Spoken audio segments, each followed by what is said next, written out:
But what's so interesting is that this is very popular among younger women, like college age women and boys. I don't know. It's just, I don't know why. Hi, Jane Fonda. I'm Boys. As far as telling you why I absolutely love Grace and Frankie, besides it feeling like a nice warm hug and the fact that I personally really like learning about female sexuality and your experience, I don't have an answer for you, but maybe this, however long this is going to be, video will answer that for you. To get things started, I want to lay a few things out. I shaved my head for this video as a way to get me accountable and motivated to finish it. So I will not shave my head nor my face until I have finished this video and uploaded it. Also, I know that from that same video where I got the clip from, Jane Fonda, you do not like the word women of a certain age. So, and you refer to them as older women. Just so that I don't ruffle any feathers, because I know some people can get their feathers ruffled by being called old, because sometimes it's, it's very stigmatized and all that. I'm going to be referring to older people as but goodies, as in oldies but goodies. And you're all goodies in my book. But with that said, let's start this. It's very unusual, I'm sure, to be doing it about Grace and Frankie, because the only other videos I've seen doing this kind of thing is for shows like Glee or Pretty Little Liars or other thing, or Gossip Girl, things that are very different market, very and things I've enjoyed. Let me tell you, that first season of Gossip Girl back in the day, but I don't know why I said it like that. Or Glee, they are, or You. I'm watching that currently. Whenever the fourth season comes out, I think You does a better job of this, but it is most times vapid issues for teenagers. Sometimes it can hit on real things, but that's what I would describe it as, and I love it for being that. But this is, I think, the opposite. Obviously, a different age demo, even though you yourself have said it's not adhered to the idea of demographics as much as you expected it to. But also, like, just real issues, real honesty. We're not doing, and these are shows that I loved. We're not doing the Arrow thing where, oh my God, Oliver Queen, is this the 35th time this season that you're starting conflict by just not being honest to the person you've promised 34 times before to just be honest? So I really appreciate that for not being so lazy. There's never been a time in this show that I've felt, Jesus Christ, why the fuck are they doing that? I can't see why they're doing that. That makes no goddamn sense. It's clearly just some bullshit made because the creators wanted that thing to happen, so they had to break the character's logic and break everything. But this isn't how I meant to start the show. Show? Video. That was all supposed to just be a quick improv intro because I've got a teleprompter running. How do I go back? One more thing I forgot to mention. Every time I refer to Grace and Frankie, I'm going to be referring to them as Frankie and Grace. Only because, and Lily Tomlin's never complained about this that I've seen, only because Lily Tomlin got 7 seasons of Grace and Frankie, and now I'm going to pay it back, I guess. I don't know. It's just my choice.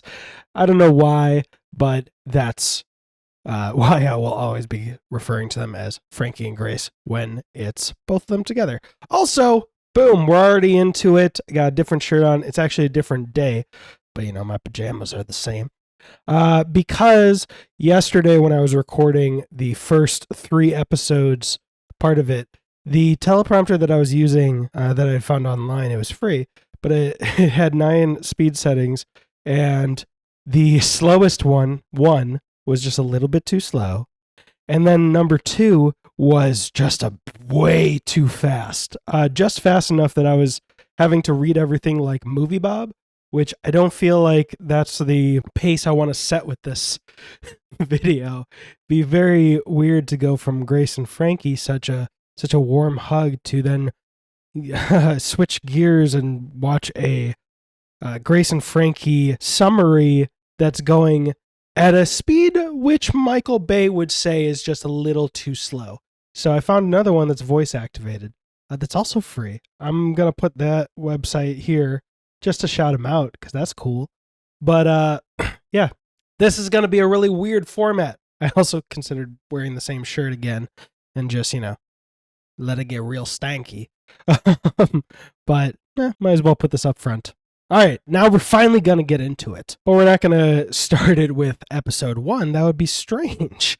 Instead, we'll go broad and start with the great cover of Stuck in the Middle with You, which we will gradually come to appreciate as we go along with this series. Appreciate it for the way it parallels the two leads and the struggles of aging for many of its cast members, with certain choice lyrics in the song. And I'm wondering how I'll get down the stairs. But now we're ready to start.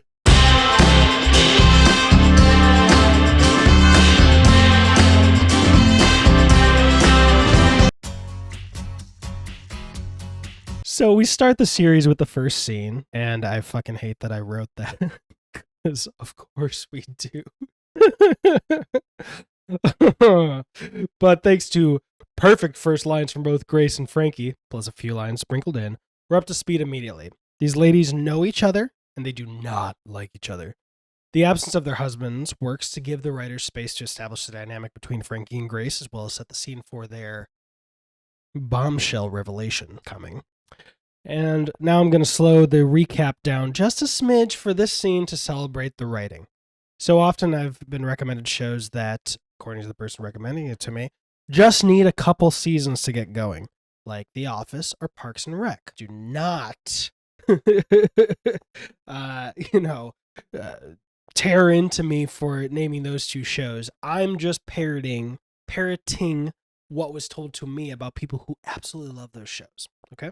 But, the fact that they do apparently take a couple seasons to get going, it's totally fair. Like, I get it. I don't think I could do any better if I was making my own show. Especially, I don't think I could make a show as good as those.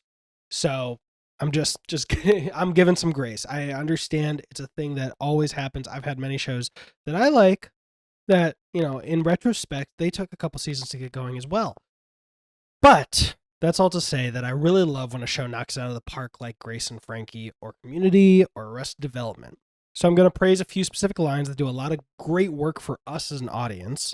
Hello, Brandy. Are they here? Hello, Brandy shows us that at least Grace is a regular here. And Are They Here tells us that Grace is late enough that everyone else being there wouldn't be unreasonable. Why she's late could either be her forthcoming lack of enthusiasm for one of our leads, or, as we'll learn later, maybe she's late because of how much work goes into making herself presentable.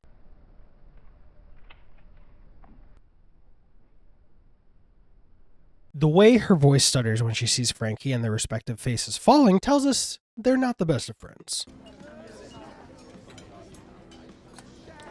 This tells us that Frankie has vision problems, is a cat person, knows somebody named Coyote, and also doesn't like Grace. Side note, I love that Frankie doesn't like Grace either. So often we've seen dynamics of the tightly wound character disliking the fun-loving character, and the fun-loving character loving the tightly wound character unconditionally, which can definitely be fun in some ways, but I like this dynamic better. It feels more real. Plus, I don't believe that someone being fun-loving means they're also blind to negativity. Frankie holding up an already buttered bun means she's not shackled to the norms of polite dining. So, the boys aren't here yet. Oh, boy, nothing gets by you.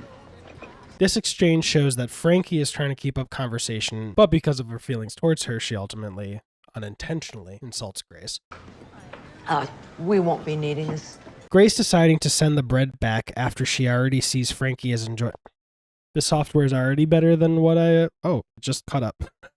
The software is already better than what, the version 1 would have been, but Sometimes it stutters with the voice activating a little bit. Grace deciding to send the Brent back after she already sees Frankie is enjoying a piece of bread is all at once a punishment for the insult Frankie just sent her way, a reflection on the pressures Grace feels like staying in shape, and also an attempt to keep the dinner to as short an affair as possible. More courses means more Frankie. No appetizers, no dessert.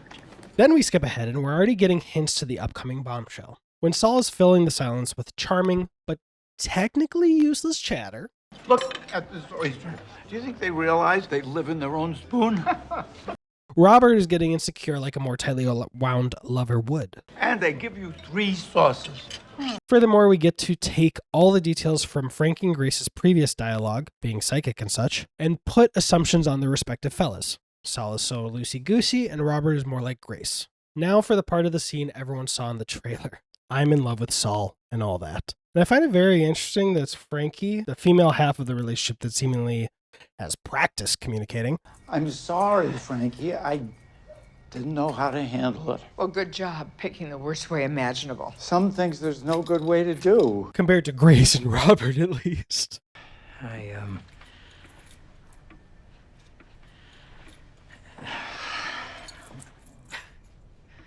Of course. Who's the one able to ask all the follow-up questions? You mean you're gay, and this is who you're gay with? How long has this been going on? You don't think there was a better time to tell us this? Like, say, any time over the last 2 decades? Why now? And it's Grace, so tightly wound, who's the one speechless until she explodes with a scene. You thought this place would protect you, you spineless chicken. Don't do that. Sorry, are people looking? You want a scene? I'll give you a scene. No, actually, I didn't want to see it. Son of a bitch! Who is she? Grace's instinct is to bury her painful emotions.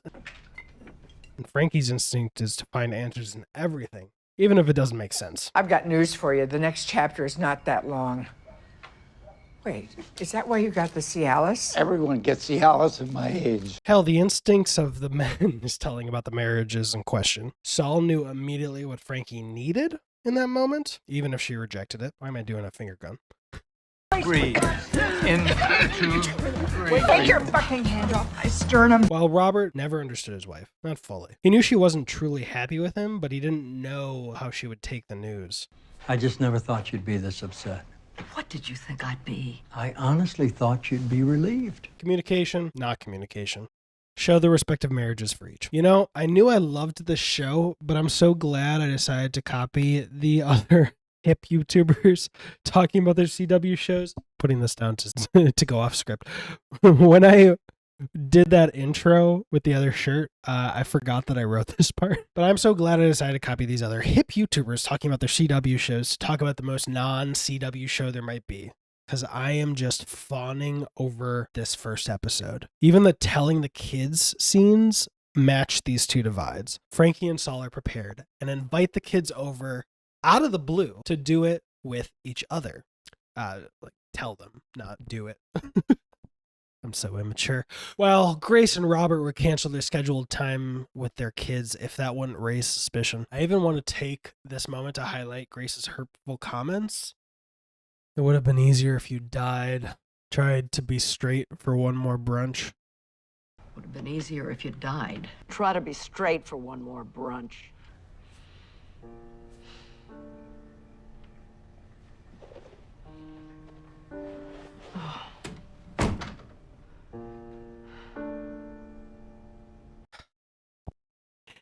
It's messy and it's horrible, and I wish she never would have said it. She wishes she never would have said it later. While it's messy and horrible and regrettable, it's also human and honest. As in, I hope no one expects a person who's just had their whole world rocked to act perfectly and without flaw. Her lashing out isn't motivated by Robert's sexuality. It's motivated by the hurt she's feeling that he lied for so long. It wouldn't matter what the lie would have been. If Robert had been leaving her for a younger woman in her 30s or 40s, she would have insulted him for being a pedophile. Still horrible what she said, but not horrible why she said it, you know? And to really drive it all the way home, being homophobic is never okay. I'm not endorsing it. Anyone who says something disgusting like that will always need to apologize.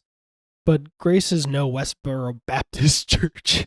You know, we can be sure about that. Anyway, the ladies do a little unhealthy spiraling and make their ways out to the lake house separately. That's important.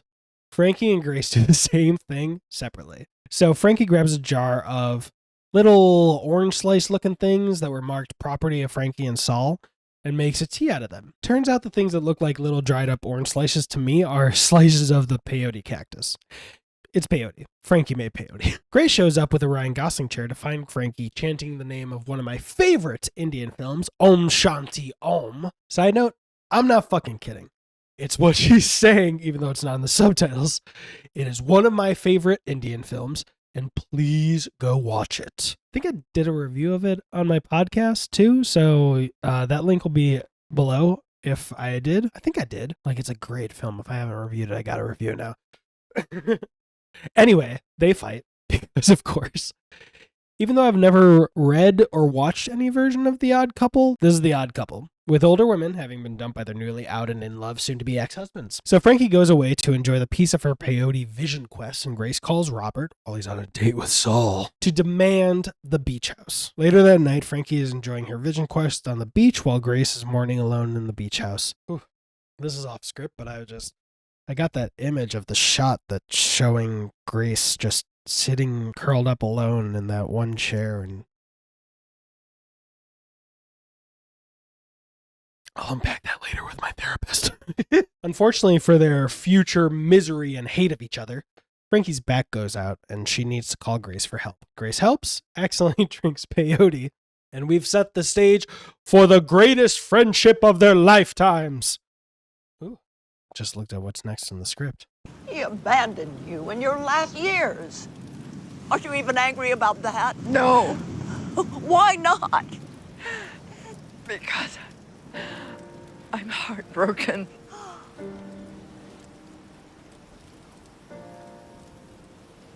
You're crying. I cried rewatching this. I don't think I cried the first time. What the fuck, you beautiful queens? LOL. I had to say LOL to keep going with the voice. And before we move on, I just got to show this clip I forgot existed. Saul once asked me to wear a dildo. And I watched the whole damn show in a couple weeks, so I got no excuse. Mwah. Chef's kiss. I also Googled what is Cialis for, thanks to the closing, and very interest. I'll keep it in mind for when I'm older. You know, so I can do what Grace does in season 2 when I'm her age.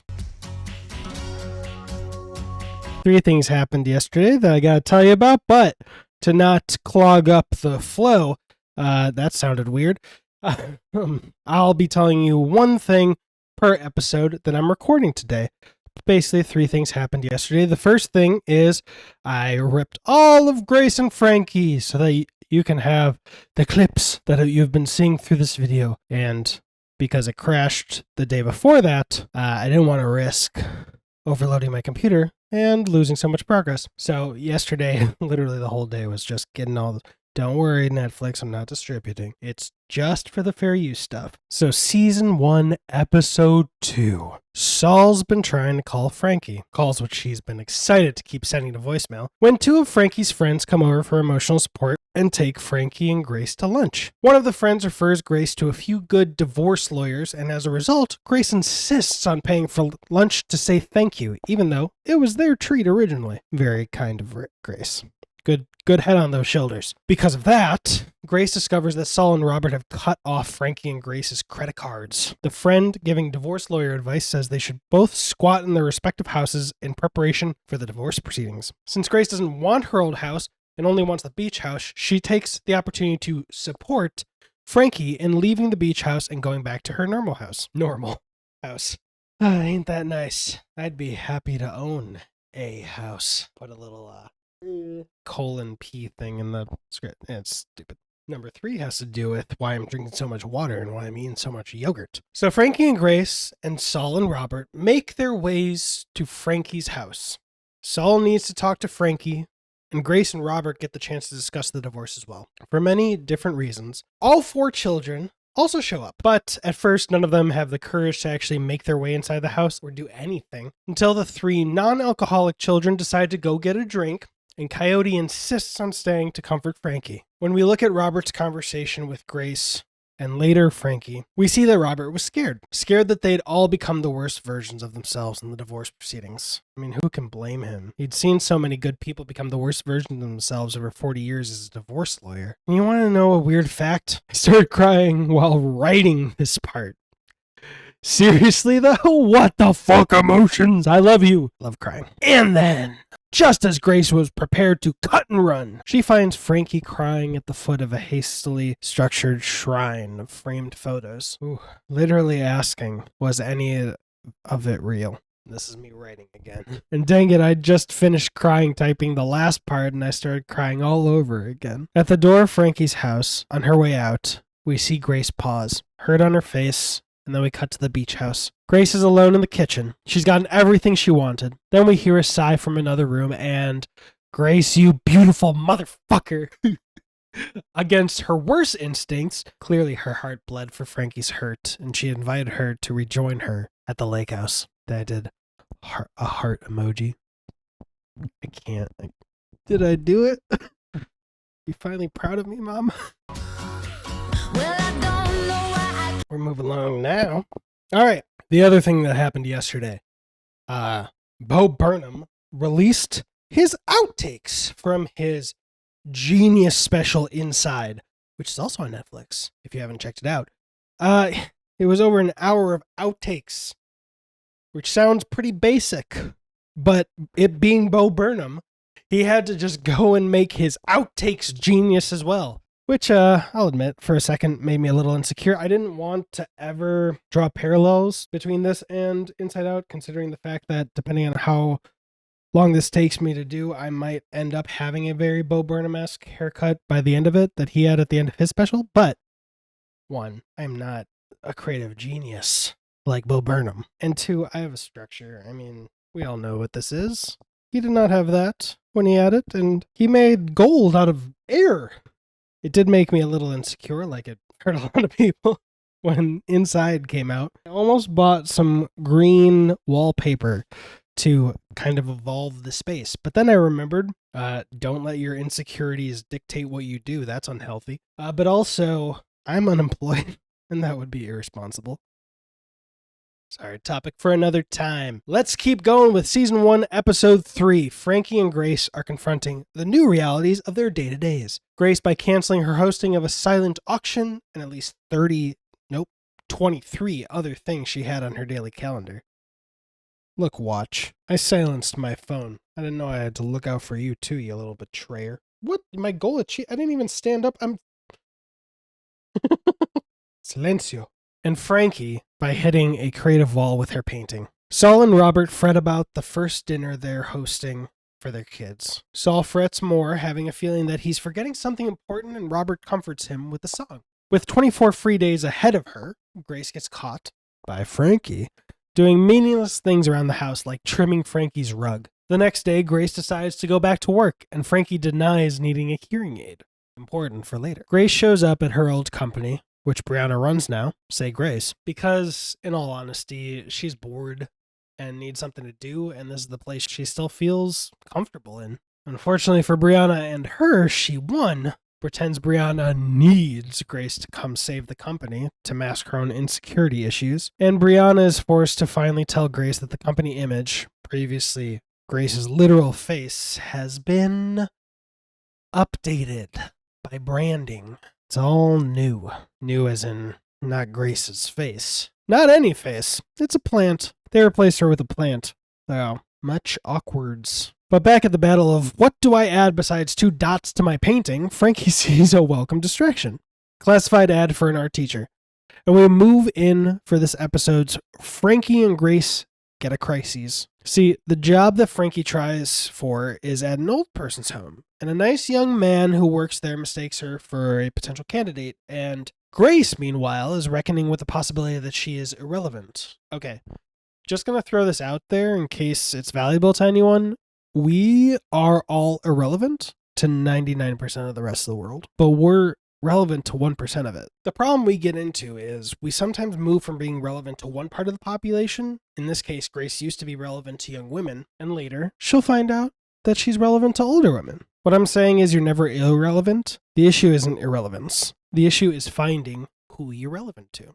So, I mean, it's off book, but basically, you know, if you're doing something creative, if let's say you have a YouTube channel and that YouTube channel starts dying, you just got to find your audience again. Maybe it's something as fucked up as like an algorithm or something like that. But sometimes you truly can just disconnect with your audience. They can outgrow your content, things like that. What you're offering in terms of Grace, it's, you know, a style for a younger woman from a past decade. Getting back into it, all the offspring show up, and we find out what happened between Coyote and Mal 3 months ago before he got sober. It's been hinted at in the past, but TLDR, Coyote drove onto Mallory's front lawn while up to his ears in so many mind-altering substances that he couldn't remember the night, begging Mallory to not marry Mitch, the man who is now her husband and the father of her children. And did I mention that he's been both for over 7 years? So Coyote, in his inebriated state, did what he wished he'd done over 7 years ago.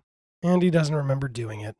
So this dinner is gonna be great. Side note, I saw in an interview with the actress who plays Mallory that this was all setting up for an adultery plot with her and Coyote. And you can tell, you can feel it, you know, the foundation, but they changed their mind, and the actors are very glad that they did. I'm very glad that they did. This is like the one thing that if you could go back and change anything, it'd be taking out this foundation laying for something that you never build. Frankie gets over her painter's block by painting with her food.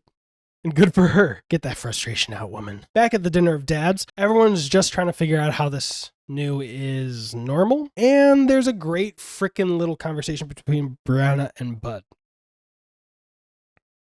And little technical thing I'm going to point out for later, Bud, at the 23:20 mark, 25:20, I'm sorry, are you trying to be ironic? So this is not related to the plot, but there's this little thing that I noticed in the later scene.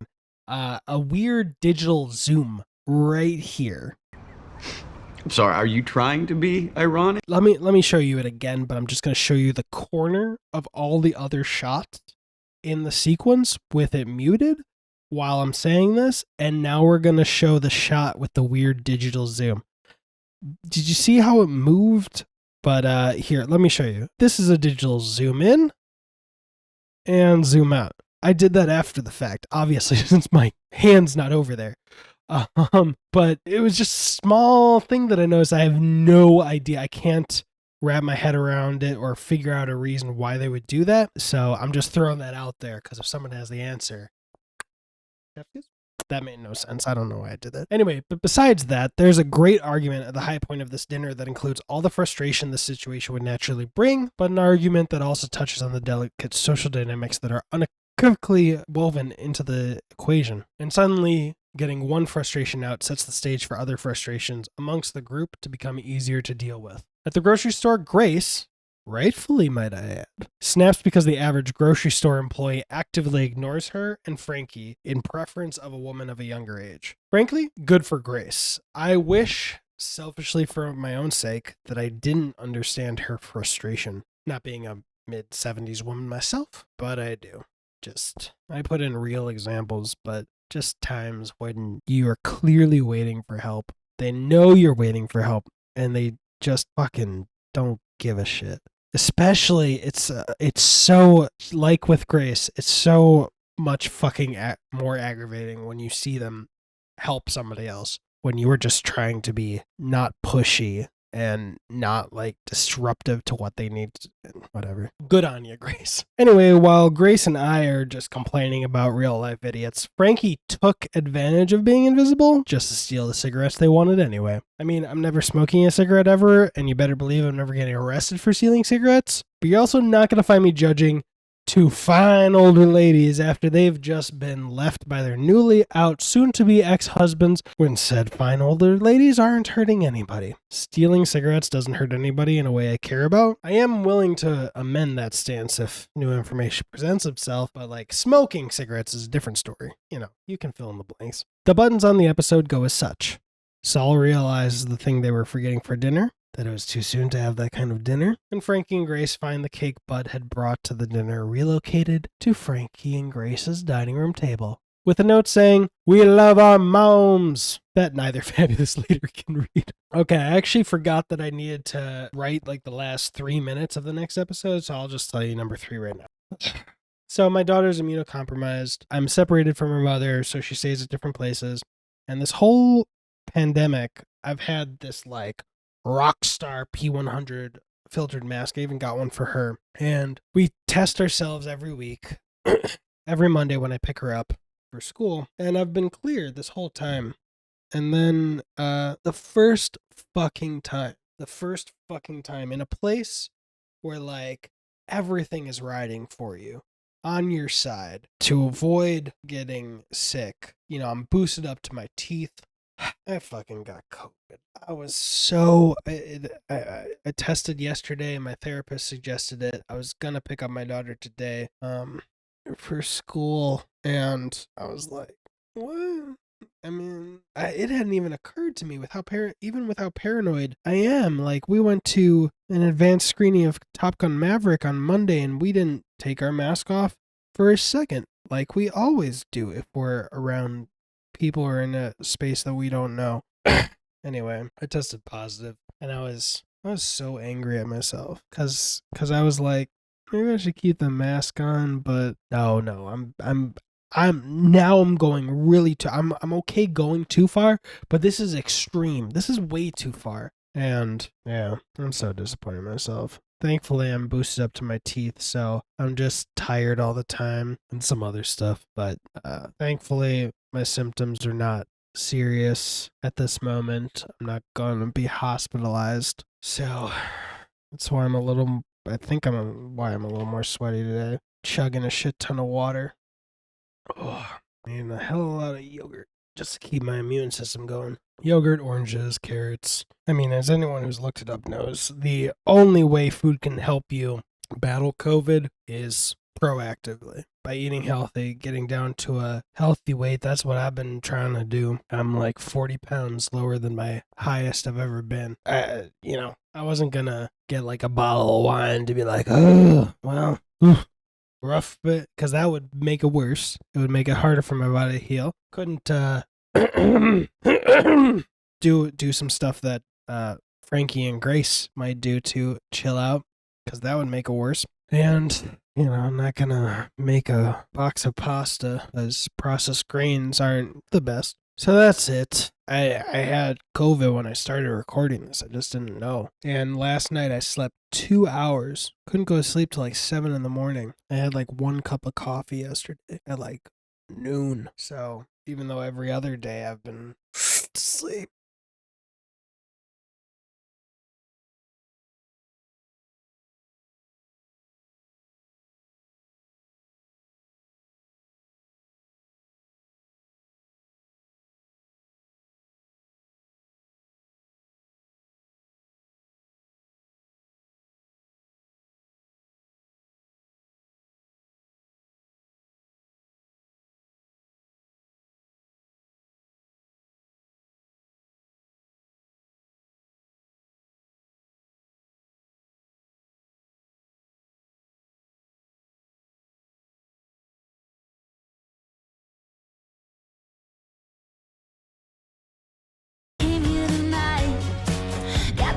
Hello.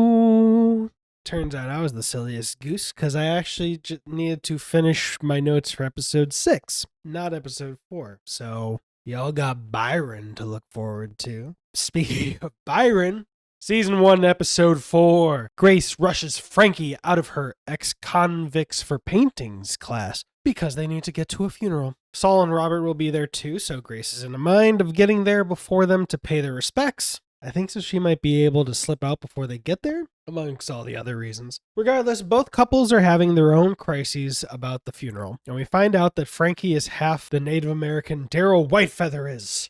Hey, guys here? Also on Netflix at the time of recording this? Watch Crazy Ex-Girlfriend. If you haven't already, you're welcome. Anyway, this detail makes it extra weird that Frankie referred to Native Americans as Indians in the first episode. Yeah, since, of course, she wouldn't be somebody to mix that up. But also, it started in like 2015 or something, so I don't know what the world was like. If we could go back and rewrite it, of course. But, I can't I can't figure out why they had it like that in the first episode. Anyway, Robert and Saul wonder about what they should call each other, boyfriend and such, and Grace realizes she should have taken her engagement and wedding rings off. Frankie tries to take hers off in solidarity, but fails to get the past a fat knuckle. Frankie and Grace show up to the funeral, and after seeing that Saul and Robert have shown up, realize neither one was ready to be at the same funeral with their ex-husbands. Robert and Saul, and Frankie and Grace, have to deal with the circus that is their personal life being on display at a public event. It doesn't help that Robert's sister seems starstruck by Grace. Frankie plays like she's moved on, while Grace and Robert's sister have drinks while talking about how out of left field this all was for them both. Frankie stands in line for over an hour, even letting people move in front of her because she's holding Grace's spot in line, just to catch Grace running away from everything to sneak a couple extra martinis with Robert's signature. I think I meant to write sister. Did autocorrect fuck that up? Then she has to wait longer because the widow to the deceased needs to take a break. Understandable. Then she catches some fucking gossips talking about her. Personal side note, I hate gossip. Unless it's important for someone to know, like they could be at danger or something.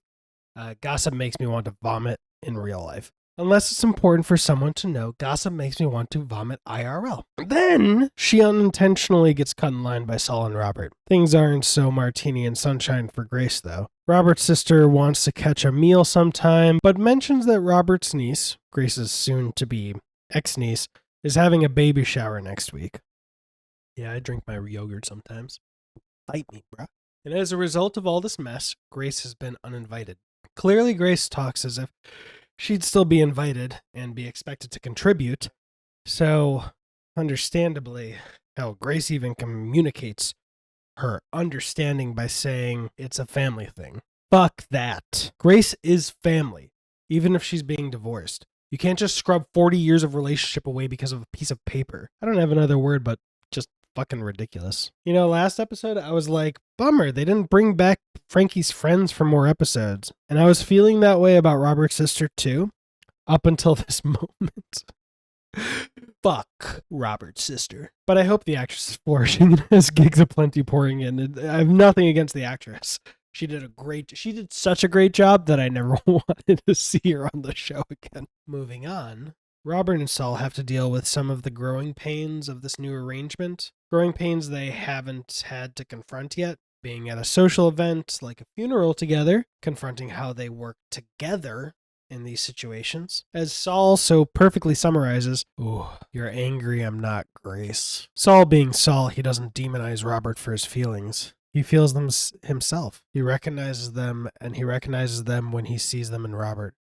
I wrote this in all caps. And now, why am I crying while writing this? I also wrote, am I crying when reading this? Sorry, writing, Brian. Frankie goes to console the new widow, but is shocked to find the widow is consoling her. Perfect timing for Grace to barge in and pull them both out of there while they're hip deep in their own uncomfortable feelings. But before Grace can find her escape, Robert finds her, and she gets to let out her constructive feelings towards Robert. To her, he hasn't lost anything, only gained. She, of course, didn't see him crying about losing her. Unfortunately, she pointed a little of that frustration at Frankie, and Frankie might have accidentally overheard Grace. But Grace pursues Frankie, holding Frankie's scarf that she left behind. Frankie says she doesn't need the scarf while she makes her way to her ride out of here, but we can't tell if her beeline is a result of her overhearing Grace's insult and having feelings about it.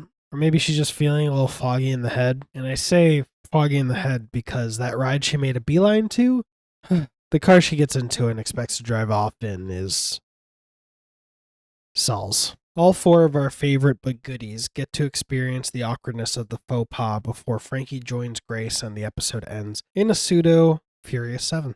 You'll always be with me. And you'll always be my brother. How can we not talk about family when family's all that we got? Everything I would do, you were standing there by my side.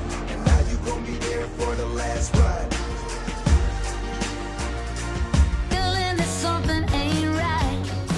Brianna surprise visits with a bottle of I'm feeling guilty for denying my mother a job white wine. Spots Grace's hitting rock bottom meal of a microwave chicken breast and tells her mommy that she needs a daddy. And Grace immediately accepts the advice and joins up with her favorite gal pals for an entire episode of successful speed dating. Yeah, let's get back to the reality. Grace softens a little to the idea, but quickly runs to "I'll probably be alone forever" talk. Right as Frankie walks in, which actually isn't great because Frankie thinks Grace is talking about her and not talking about her in the best light. We still have no evidence that Frankie heard Grace talking shit about her last episode, but the way Frankie's entrance is timed, we're supposed to be reminded of it. Grace corrects her and goes above and beyond, for Grace at least, and reassures Frankie that she likes Frankie. No one else in the room believes her, though. Brianna tries to convince her mother to go on a dating site by showing her the profile of just the sexiest retired detective whose son runs a sham detective agency. Whoops, sorry. That was another show the actor was in called Psych. Watch Psych.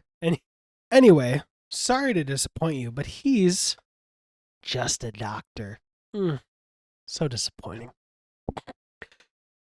Frankie continues throwing harmless insults their way while she starts rolling some icky sticky.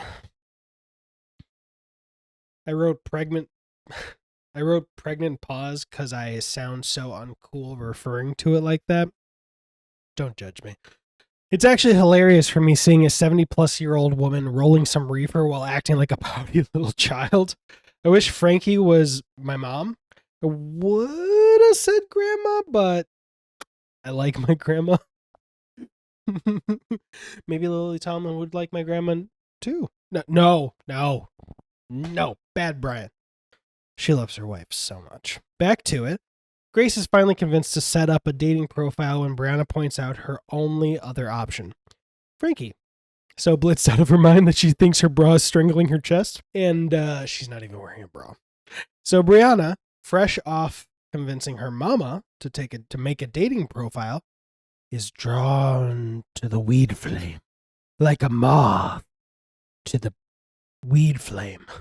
Weed or otherwise, Brianna and Frankie are so freaking high, they break a sweet-ass chair that's also a roller coaster, and Brianna decides to get a dog. Brianna asks Frankie about the tension she's picking up on and reassures Frankie that Grace is actually a BAMF. Brianna checks on Grace's dating profile progress, not much, and tells her to put that she's 64 instead of 70, and Grace says, "But I don't want to lie."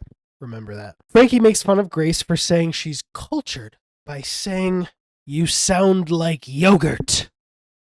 Side note, it's pretty good luck that none of them are high, or that mention of food might...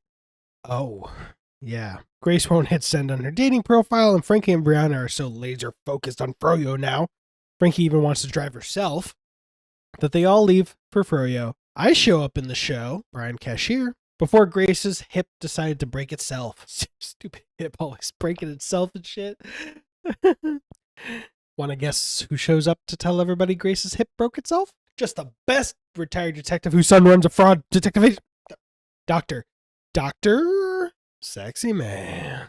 So Grace is going to need surgery, and she says she doesn't want to. And Frankie knows all of Grace's medicines, which is so sweet. When the doctor Sexy Pants asks. I can't even see his pants in the scene. I just like him as an actor.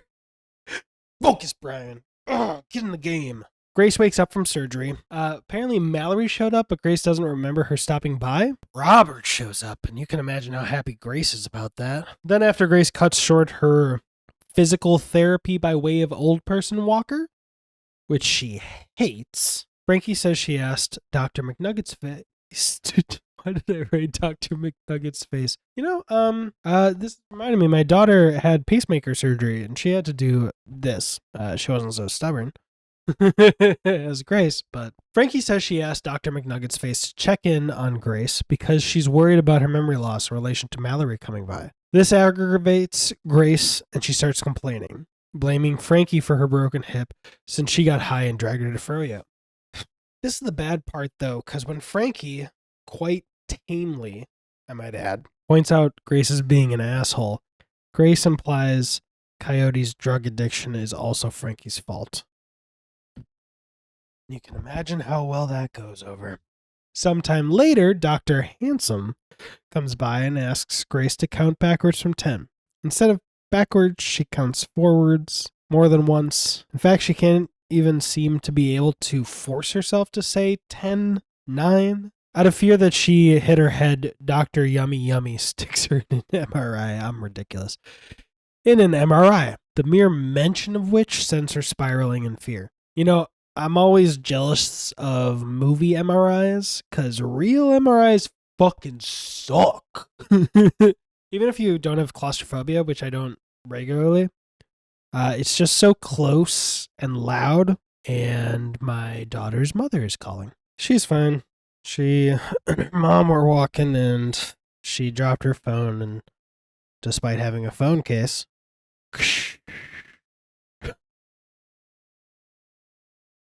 all right, so her mom's gonna try to get a phone protector or a screen protector and see if that'll help elongate the life of the phone. But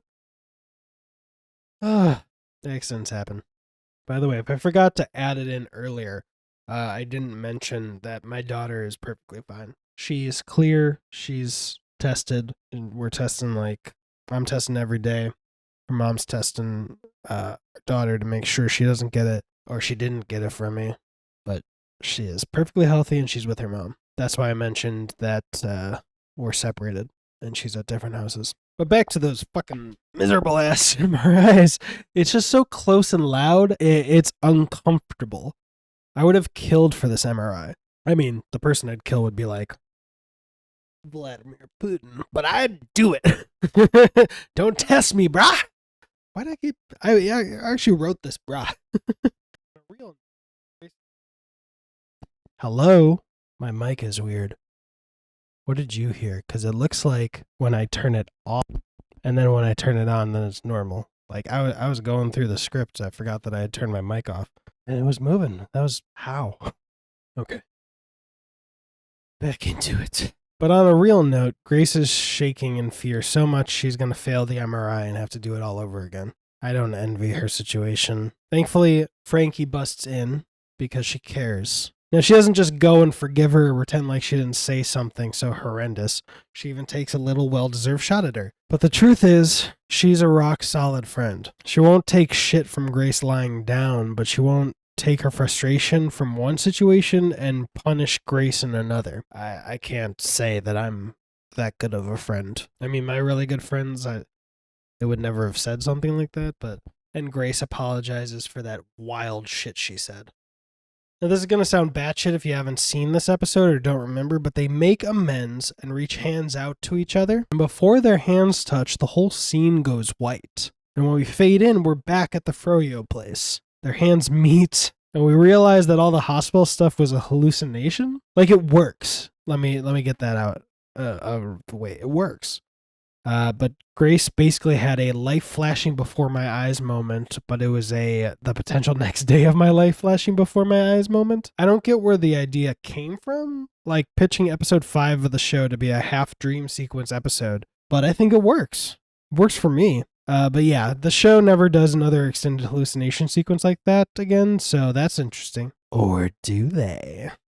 Anyway, now nope.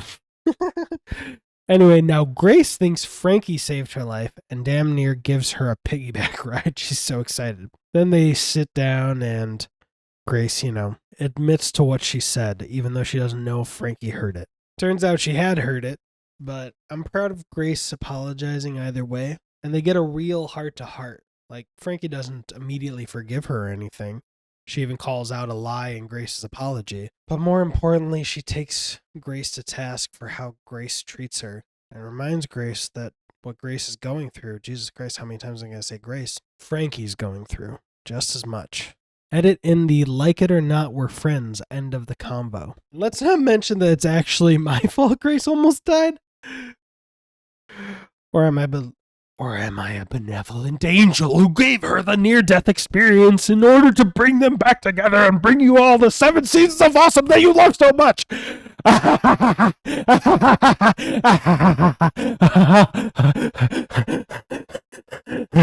Brianna's a goat and pushes for Grace to be nicer to Frankie.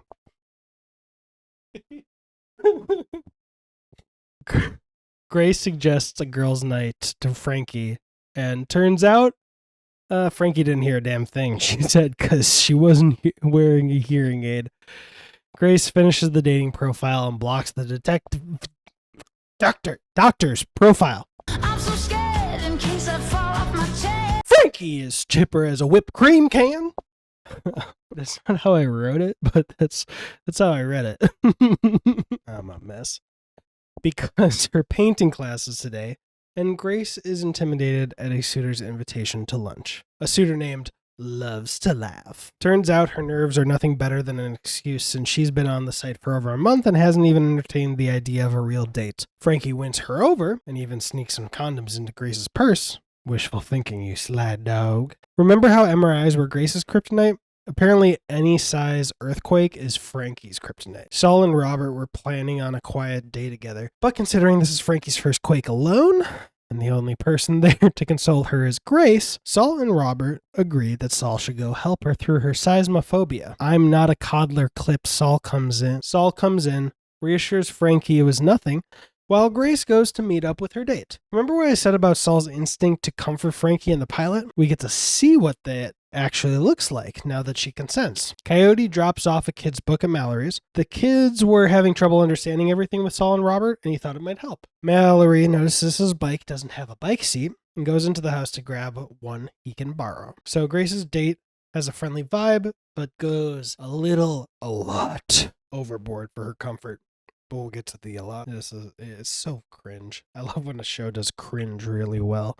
I hate it because it's cringy, but like, brava.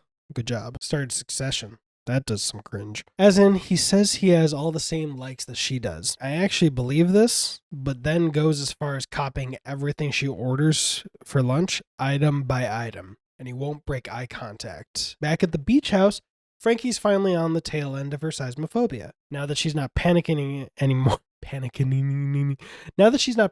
anymore, she's actually a little enthusiastic about Saul leaving. On his way out, he proposes them get something to eat, and back at Mallory's house, Coyote is still outside when Mallory's husband Mitch shows up, rightfully less than enthusiastic that Coyote is there. Mallory comes out with the bike seat and nearly chucks Coyote out of the neighborhood using her own brute strength. Back at Grace's date, dude's still laying things on way too thick. If he were Channing Tatum, or even Alec Baldwin, or basically someone Grace had already been on a good number of dates with and was herself excited about, everything he's saying would be music to her ears, but yeah. Seems like this guy is trying to be a real pickup artist, which would be bad enough. But all his strategies were clearly stolen from a book of 1001 badass lines for badass guys to bring future brides to bed. I swear, the only way the situation could get worse is if Grace found out Loves to Laugh was the character from the movie Big Show. If Loves to Laugh was the character from the movie Big.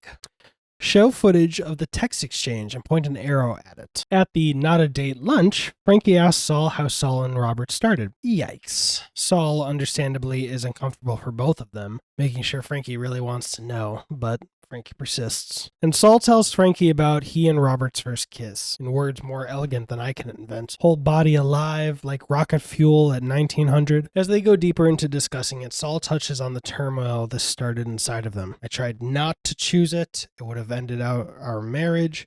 At the end of it, thankfully, Frankie seems to get an inch closer to having closure. I'm sorry I asked, kind of. Turns to the beach house, alone. The path between her and that was the worst first date I've had in 40 years martini is a straight line, I'm sure. Or it would be if she hadn't been surprised by one of Frankie's painting students in her kitchen. Classic story. Sexy bad boy ex-con breaks into his teacher's house to check on her and finding no one, decides to make a sandwich. Lo and behold, a woman whose features I will not comment on because I am a gentleman. Sup, Jane Fonda. I am so sorry. The apology was not part of that gag. Not that I'm a piece of shit, but I got works to do. Walks in, freaks out, and TLDR drops about 1,000 condoms on the ground. You've seen this exact same story a billion times. Fast forward about that long, and the chemistry is bubbling. Smoochy, smoochy. Oh boy. I forgot I got that far, him pulling her on the counter and all, but I gotta say, that man can pick up on some social cues. He knows when to hit the brake pedal and make his way out. Saul returns home to find that Robert started dinner without him after inviting 2 new people to dine, who we haven't seen, but friends of theirs. The stage was set for a fight of epic proportions, but thankfully for the both of them, Saul is not Grace. No offense, Grace. And we get to the bottom of the quick. Robert's insecurity that Saul is still dedicating time to Frankie. Maybe Saul would be happier in the marriage he's still, legally speaking, in. I do love this couple's conflict resolution. Even though they're not Frankie and Saul, they can still get to a peaceful place where both people admit their mistakes and forgive each other. I'm going to say something scandalous because of it. I ship them. Hashtag Salbert for life. Yeah, I'm that cringy. Grace checks in on Frankie while she's painting, and I'll just sum it up by pointing your attention to Grace's new groove.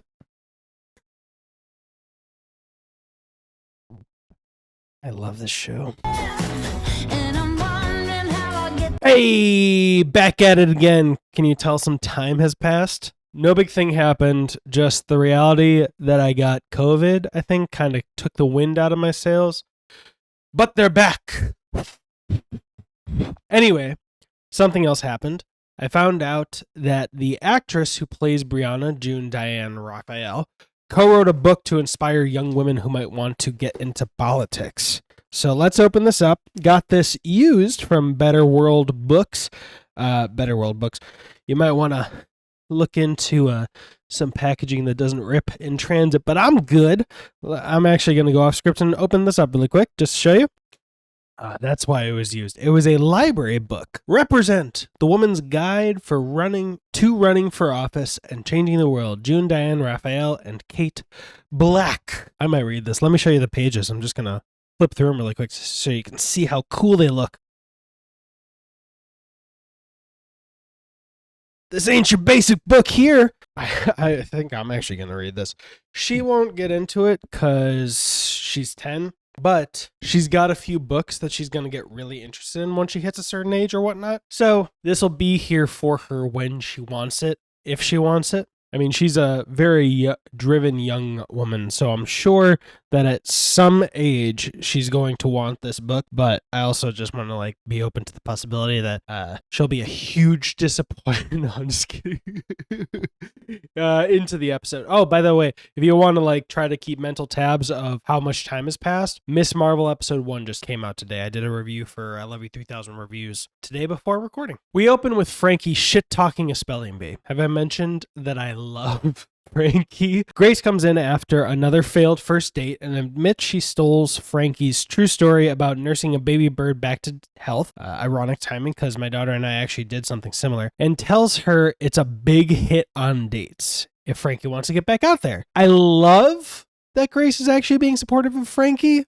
Can you imagine episode 1 Grace encouraging Frankie to have a love life? I mean, hell, can you imagine Grace doing that at the beginning of last episode? Anyway, Frankie offers Grace a distraction with the spelling bee, but you can imagine how enthused Grace would be for that. And anyway, wow, I repeat myself a lot when I type. Grace has a bottle of wine occupying her plans for tonight and another date tomorrow. And I love this exchange. Aren't you exhausted? I'm a woman on a mission. Over at Saul and Robert's place, the levels of excitement for the spelling bee match their respective ex-partners, though, possibly because they're actual romantic partners.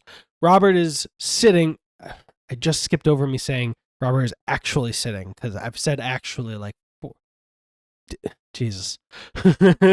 Robert is actually sitting with Saul to watch, until Saul gives him an out, that is. And out, Saul instantly regrets. Not because he wanted to force Robert to watch, but because watching solo is very lonely for him. Over at Brianna, she's cooking something way too advanced for my talents. And by the way she's going about it, it seems we share more than the first 5 letters of our names in common. Enter an invited bud. Apparently she's gotten the recipe from him, and since she skipped a crucial step, he's there to Batman her brisket into a stew. It seems Grace is not the only one in her lineage on a mission to date. Unfortunately, Brianna's mission is going only slightly more successfully than Grace's since her date canceled on their second date. Brianna takes it a little harder than Bud would have thought, and after Bud does some solid comforting, Brianna reiterates her previously high as fuck decision. When a man is there when I want him, and gone when I don't, and is affectionate, not too much, and has great hair, and good hygiene.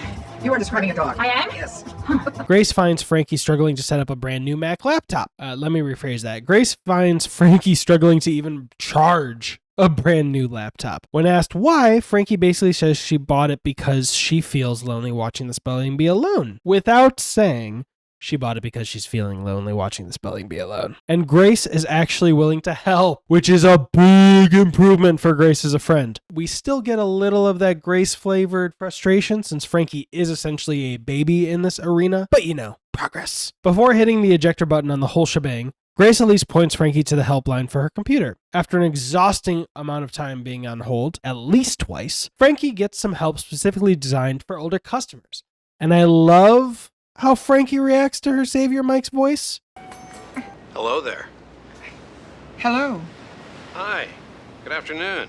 So who do I have the pleasure of speaking with right now? One crossfade later, and it's clear Frankie has started the call by telling Mike her life story, or at least weaving it into the setup process. And Mike has clearly been trained for that scenario. I hope this kind of thing actually exists if I have that habit when I'm 70. Sounds very nice. Small detail, but it's great that when this happens, and Frankie tells Mike this, Oh God, my ex-husband's here. that Mike asks and says this. Saul's there? It shows that he was truly listening, and it just makes me all warm inside. Saul's excuse for dropping by is returning a handful of Frankie's things to her, things Frankie couldn't really give a shit about.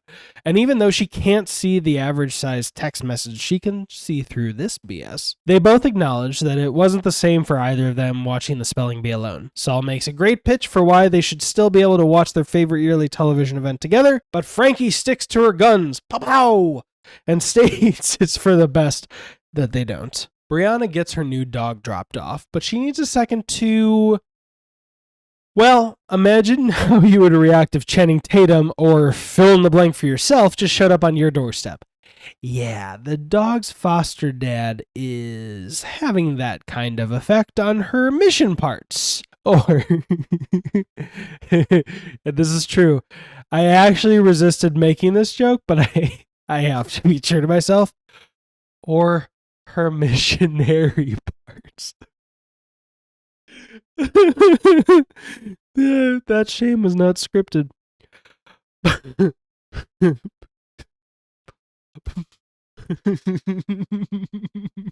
I'm so proud of myself. I'm an idiot.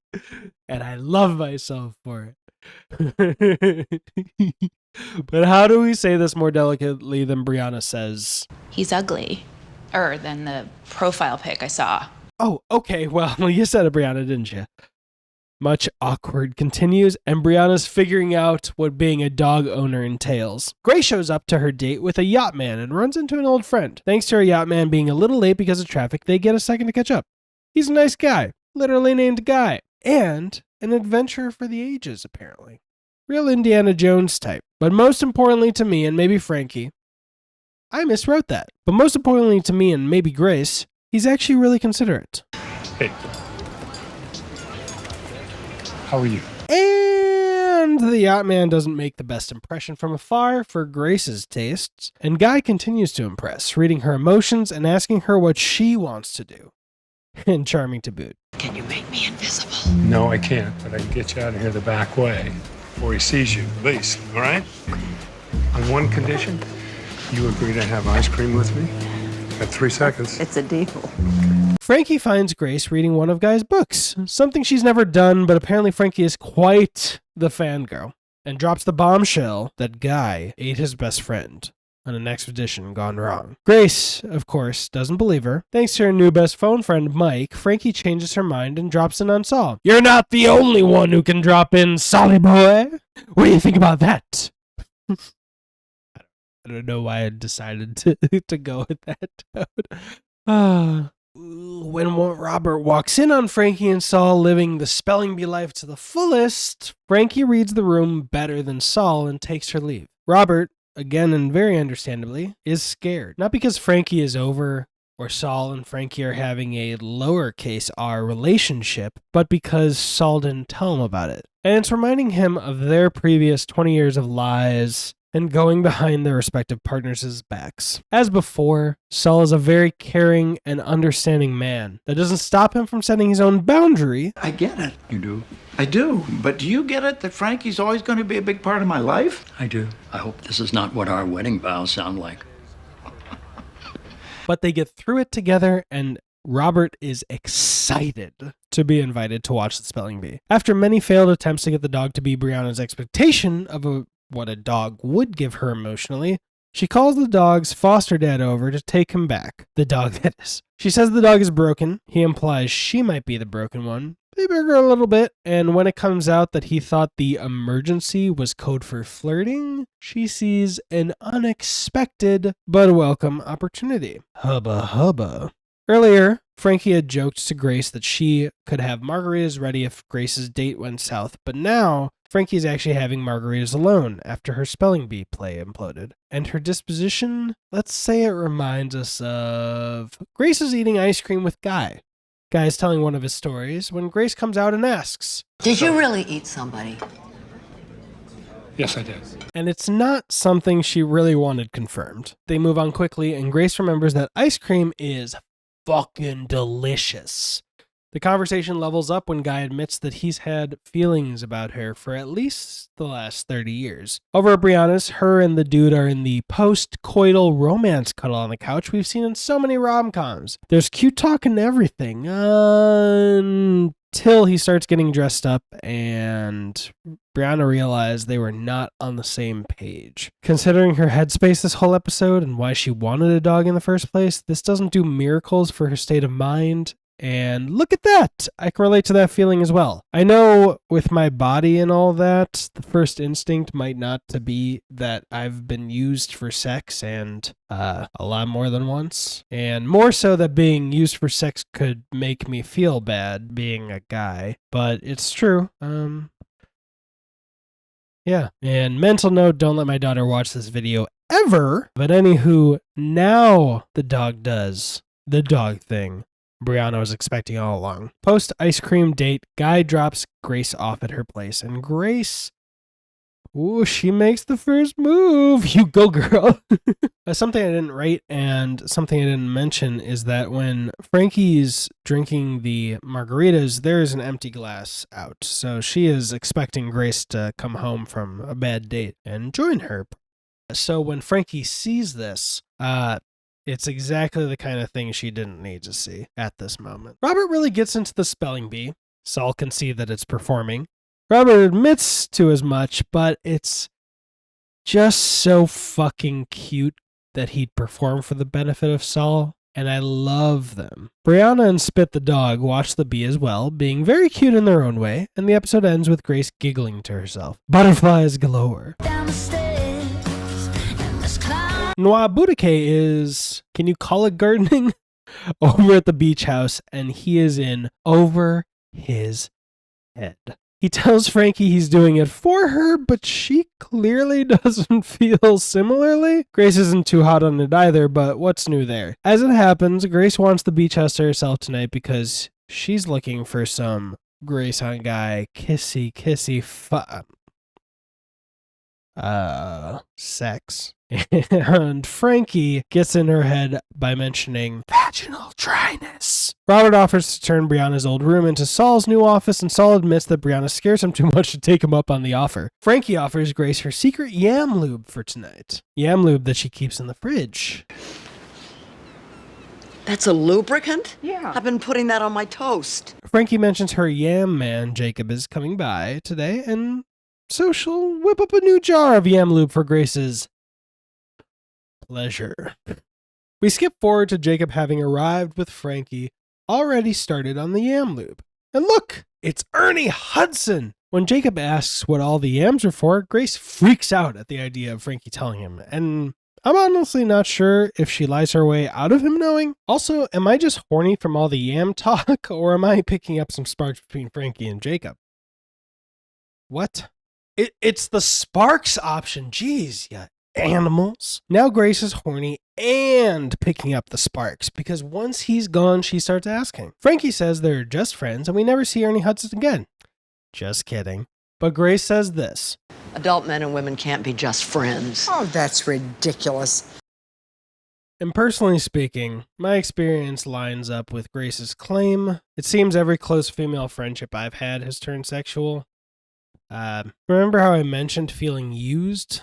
So, these days I'm much more in Frankie's camp. Like, because I actually just don't want to do that for the 100th time, even though we all know Frankie's wrong about this friendship. And so Grace's implication sets off a spark in Frankie's imagination. And really, with me, no. Although I do have my charms and a fantastic head of hair. Ah, but he's a Leo. Oh, but he's a Leo. Coyote, elsewhere, is reading a letter.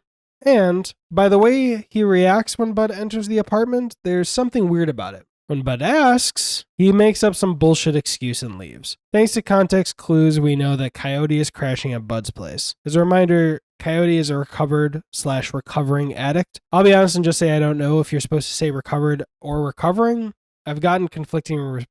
For instance, I've been told that as an addict, you're never fully recovered. Otherwise, in theory, you could drink alcohol or smoke weed or something without the negative effects of addiction rearing their ugly heads. I've also heard someone describe themselves as a recovered alcoholic. Both places I've heard that from were people with substance abuse addictions, so to respect them both, I figured I'd just use both, and now I need to repeat myself because I was mentioning it for a reason. Coyote is a recovered/recovering addict, which is important to remember because it informs what happens next. The second Coyote is out of the house, Bud goes to where Coyote left the mystery letter in a manner reminiscent of the way Grace goes to a martini after a bad date. And thanks to a funky drawer that Bud ends up accidentally pulling all the way out of its desk, and because Coyote comes back for his backpack and catches him in the act, Bud doesn't get a look at the letter, is forced to ask him straight up what he's hiding, and thanks to the broken trust, Coyote simply takes the whole drawer with him.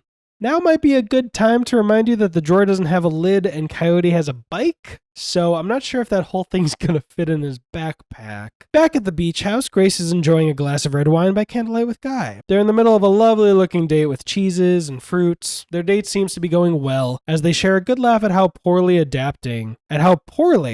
Guy is to adapting to domestic troubles. I'm just going to leave that in. But they seem uncomfortable when the conversation goes quiet. And keeping up the conversation seems... It's the only place I can find the Swedish cheese made from moose milk. You want to have sex? Oh, boy, yeah. Well, that's one way to solve a conversation issue. Grace changes into something sexier and is trying to reconnect with her sexuality, feeling insecure about some of the benefits of age, before allowing Guy to come in.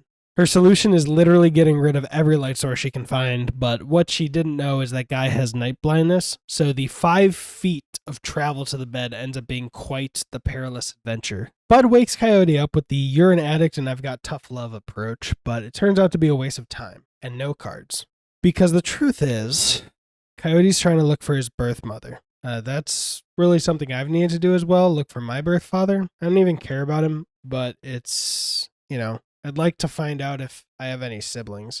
Just speaking out loud. Frankie pries about Grace's night moves. Through a montage of descriptions and flashbacks to the scene of the crime, we see that 1, it was awful, and 2, Grace can't bring herself to tell Frankie that. Thankfully, Frankie's too smart to fall for her ruse. Brianna, Robert, and Saul are packing up Brianna's bedroom. Quite antithetical to Saul's expectations and his own feelings, Brianna, with the support of Robert, is treating her stuff like the contents in the back of a garbage truck. Into the landfill, Daddy! She has no nostalgia for any of it. Until that is, she is reminded of something called Zephyrentomental. And when she can't find it... nuclear explosion gif. Saul goes in for the emotional support, but Brianna ain't here for it. And when Robert admits to her that Saul's terrified of her, she is a very happy lady. Frankie continues to try to solve the sex problem, while Grace continues to try to kill the conversation. Bud wonders why Coyote is interested in finding his birth parent now, and also tries to warn him that such an emotionally volatile thing could really mess with his sobriety, it being less than a year that he's been sober. I mean, he's not quite so gentle in communicating that warning. I mean, you're barely a year sober. I mean, are you just looking for some other kind of charge? Fuck you. TLDR, bud, you got a shit bedside manner, my guy. But I'll say this, you finally got there. I don't understand why you have to do this, but I do understand that you have to do this. Jacob came over to help fix Bud's gardening, and this time Frankie picked up on a little flirty coming from Jacob, and Frankie gets very flustered in the most adorably cringy way. I love it. Grace, meanwhile, is on the phone with her guy, discussing a sequel to last night's, well, Frankie goes to Grace for flirting advice. She's so flustered. Back at the Brianna doesn't care about anything, throw it in the trash party. Robert comes in with Sephirothmental. Brianna hasn't stopped looking for it. Turns out it was missing because when she went to college, Robert took it. The cold-hearted bastards let their shields down for a bit and have a really touching moment together. And in the however long it's been since I've recorded, I forgot that I put the teleprompter in the middle so my eyeline isn't so off. So I'm just gonna fix that. And let me remind you, the cold-hearted bastards have a really touching moment together. And you know Saul cheers about it from the sidelines. Later, Frankie is taking all of Grace's advice, and per usual for a sitcom, we can admit it, the change in Frankie's demeanor is really throwing him off. Thankfully, it throws her off too, and she drops the act before he can even draw attention to it. After she admits to everything and her insecurities about her flirting, he makes a great suggestion. Weed! They chit-chat, and when asked, Frankie admits that the yams were for a sexual lubricant. It's gotten late though, and before he leaves, Jacob admits that Grace was right. He was flirting. I'm not Bernie Hudson. Let's just show the clip. For the record, Grace was right. I was flirting. Yeah, that's a lot better. On their second date, Guy suggests a return to the bedroom, but Grace asks him to dance with her to a beautiful song on vinyl. She leads him outside for a slow dance in the moonlight. He is not a dancer, but she is a great and very communicative leader. And slowly, they come in harmony and share a lovely kiss. Tonight will be different.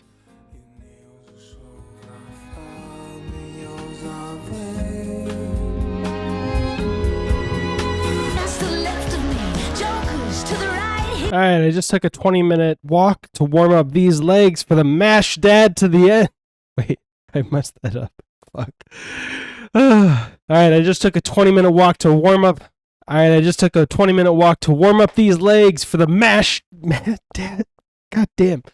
All right, I just took a 20-minute walk I just took a 20-minute walk to warm up these legs for the mad dash to the end. So if I'm not dressed in these clothes when I'm reading those finale words for season 1, I failed. Frankie and Grace are together as Grace opens up her invitation to Saul and Robert's wedding. There's a weird detail of it being addressed to Mrs. Grace Hanson, but that's the least of the weirdness. Remember the funeral and my frankly disrespectful comment about Frankie's fat knuckle? Well, with Grace's help, Frankie finally takes off her ring. Or I guess it's a test because she puts it right back on. And apparently Frankie didn't receive an invitation. Meanwhile, Robert is excited that they've gotten their first RSVP. It's Frankie's cousin, whom Saul insisted on coming for being such an enthusiastic dancer. If people are shy about dancing, he'll kick things off. Back at the beach house, Frankie is dog sitting Spit, Brianna's dog, and he is having eyes for that yummy looking thing that Aunt Frankie's making out of yams.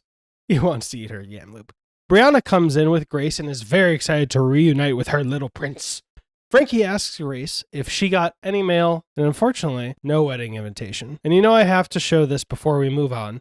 Hello, chef. Tell us what you're making today. It's personal lubricant. Mom, Frankie verbally molested me. Having the natural follow-up question of, And you're using this, like, for adult lubricating purposes? Sure. Brianna gets more than she bargained for. Yeah, we both do. No. Nope.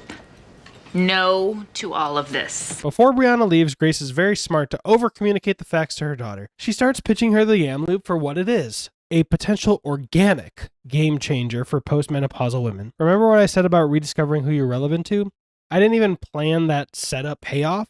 And even though Brianna is understandably uncomfortable about the conversation, Grace insists on gifting her a jar. $10 says this never goes anywhere and we never hear about Yam Lube again. Guy races down the stairs. And I'm wondering how I'll get down the stairs. And Frankie finds out Grace and Guy are going golfing. Turns out Guy doesn't like golfing, but his friend Harris, remember the guy he ate? Loved it. So it's sort of a way to honor Harris's memory for Guy. Feel free to say if you think that's weird or not.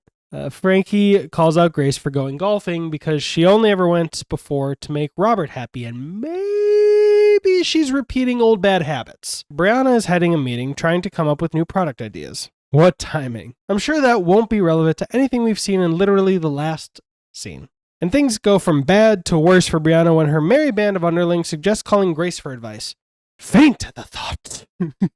It briefly goes from worse to worsey when they explicitly say Brianna sucks at new ideas. And look at that. Suddenly Brianna has a great new idea to suggest that she totally came up with on her own and was her own idea. And it's something not even the audience has heard before. Ever. Yam Lube. She suggests the four of them try it and report back. And I want to throw this clip in for no particular reason. Would you try Barry in accounting? He's desperate. Barry. That's not funny. He tries. Okay, that dies here. Partially for reasons to be explored later, but also I really love when I see a self-proclaimed icy character do something nice because they wanted to. It genuinely warms my heart. And she does it so effortlessly and without any extra motive.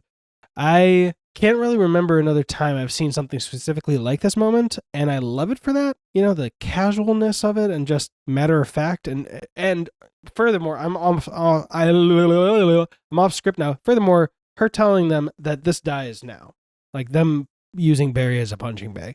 It's just, wow, what a great boundary to set. And she, yeah, I know it develops to stuff later. Spoilers, but that was never her intention. It's just nice. I like it. I wish more people were like that. Grace orchestrates a, oh look, my new boyfriend is just conveniently over when my soon-to-be ex-husband is scheduled to come over and pick up a book moment between Robert and Guy. Sneaky, sneaky. I didn't even come over here to make that moment more impactful. I just had to fix the teleprompter and it worked out perfectly. So when Grace played the whole thing down to Guy, we knew that was bullshit. But she's really milking it when Robert finds out. Since then, it's just been... magical. Life-affirming. Transformative. Robert is at least a little uncomfortable at the ambush. I should go. And I wouldn't be surprised if he'd picked up on exactly what Grace was going for with this whole thing. He does have 40 plus years experience with her after all. The next day, Frankie once again looks for her wedding invitation in the mail and, not finding one, goes and visits Saul. She has a laundry list of bullshit reasons she's there and he sees right through them like she did when he did the same during the spelling bee. So she spills the beans and asks why she's not invited to his wedding, but he disputes that. She disputes that by pointing out her lack of a wedding invitation, and he reassures her. She gets a text from Jacob about lunch that day, and if you look close, there's a little mistake on the phone. Even though she just got the notification, and it's 12:58 p.m. according to the time at the top of the phone, iMessage says she received the text message at 9:37 a.m. Anywho, she catches Saul up on her dating life before remembering she's trying to set boundaries and has to cancel on lunch with Jacob because she forgot, distracted as she was by the soap opera level drama of the missing wedding invitation. We cut over to Jacob at the restaurant, alone. A soda or diet soda already on the table. Clearly he's been waiting and we're sad for him. Over at the Grace and Guy golfing adventure, Grace is clearly not enjoying herself to the fullest, though she won't admit that to Guy. Thankfully, Robert shows up. Did I say thankfully? Cheeky little typo. Please ignore that I'm reading this all from a script. Turns out Robert being there was Guy's idea. And he forgot to warn Grace. Now she's on a, as she says it, threesome with two men doing something she couldn't care less about. This is going to be great. As you can imagine, Grace and Robert can't stop bickering while Guy's not within earshot. And I have to say I feel for Robert a little here. He probably knows she's just bullshitting Guy and pretending she's more open-minded than she is, but he's also getting a lot of mixed signals. The most important of which is the fact that she told Guy that Robert and her were good. I don't doubt that at the end of the day, bullshit aside, Robert would like to be at a healthy place with Grace these days. So it's just a mess that doesn't get cleaned up when Guy mentions he's been set as Robert and Saul's officiant for their wedding. And I didn't write a transition, so there's not gonna be one. I love how cute Brianna is. Every time a guy is into her, she doesn't pick up on it. She's just being really supportive of she's just being really supportive of Barry and nice without any ulterior motive. And similar to the last time a guy was interested, he just comes right out and admits it. You don't have a girlfriend? Nope. Well, you need to get one, Barry. I think I'm trying to get one right now.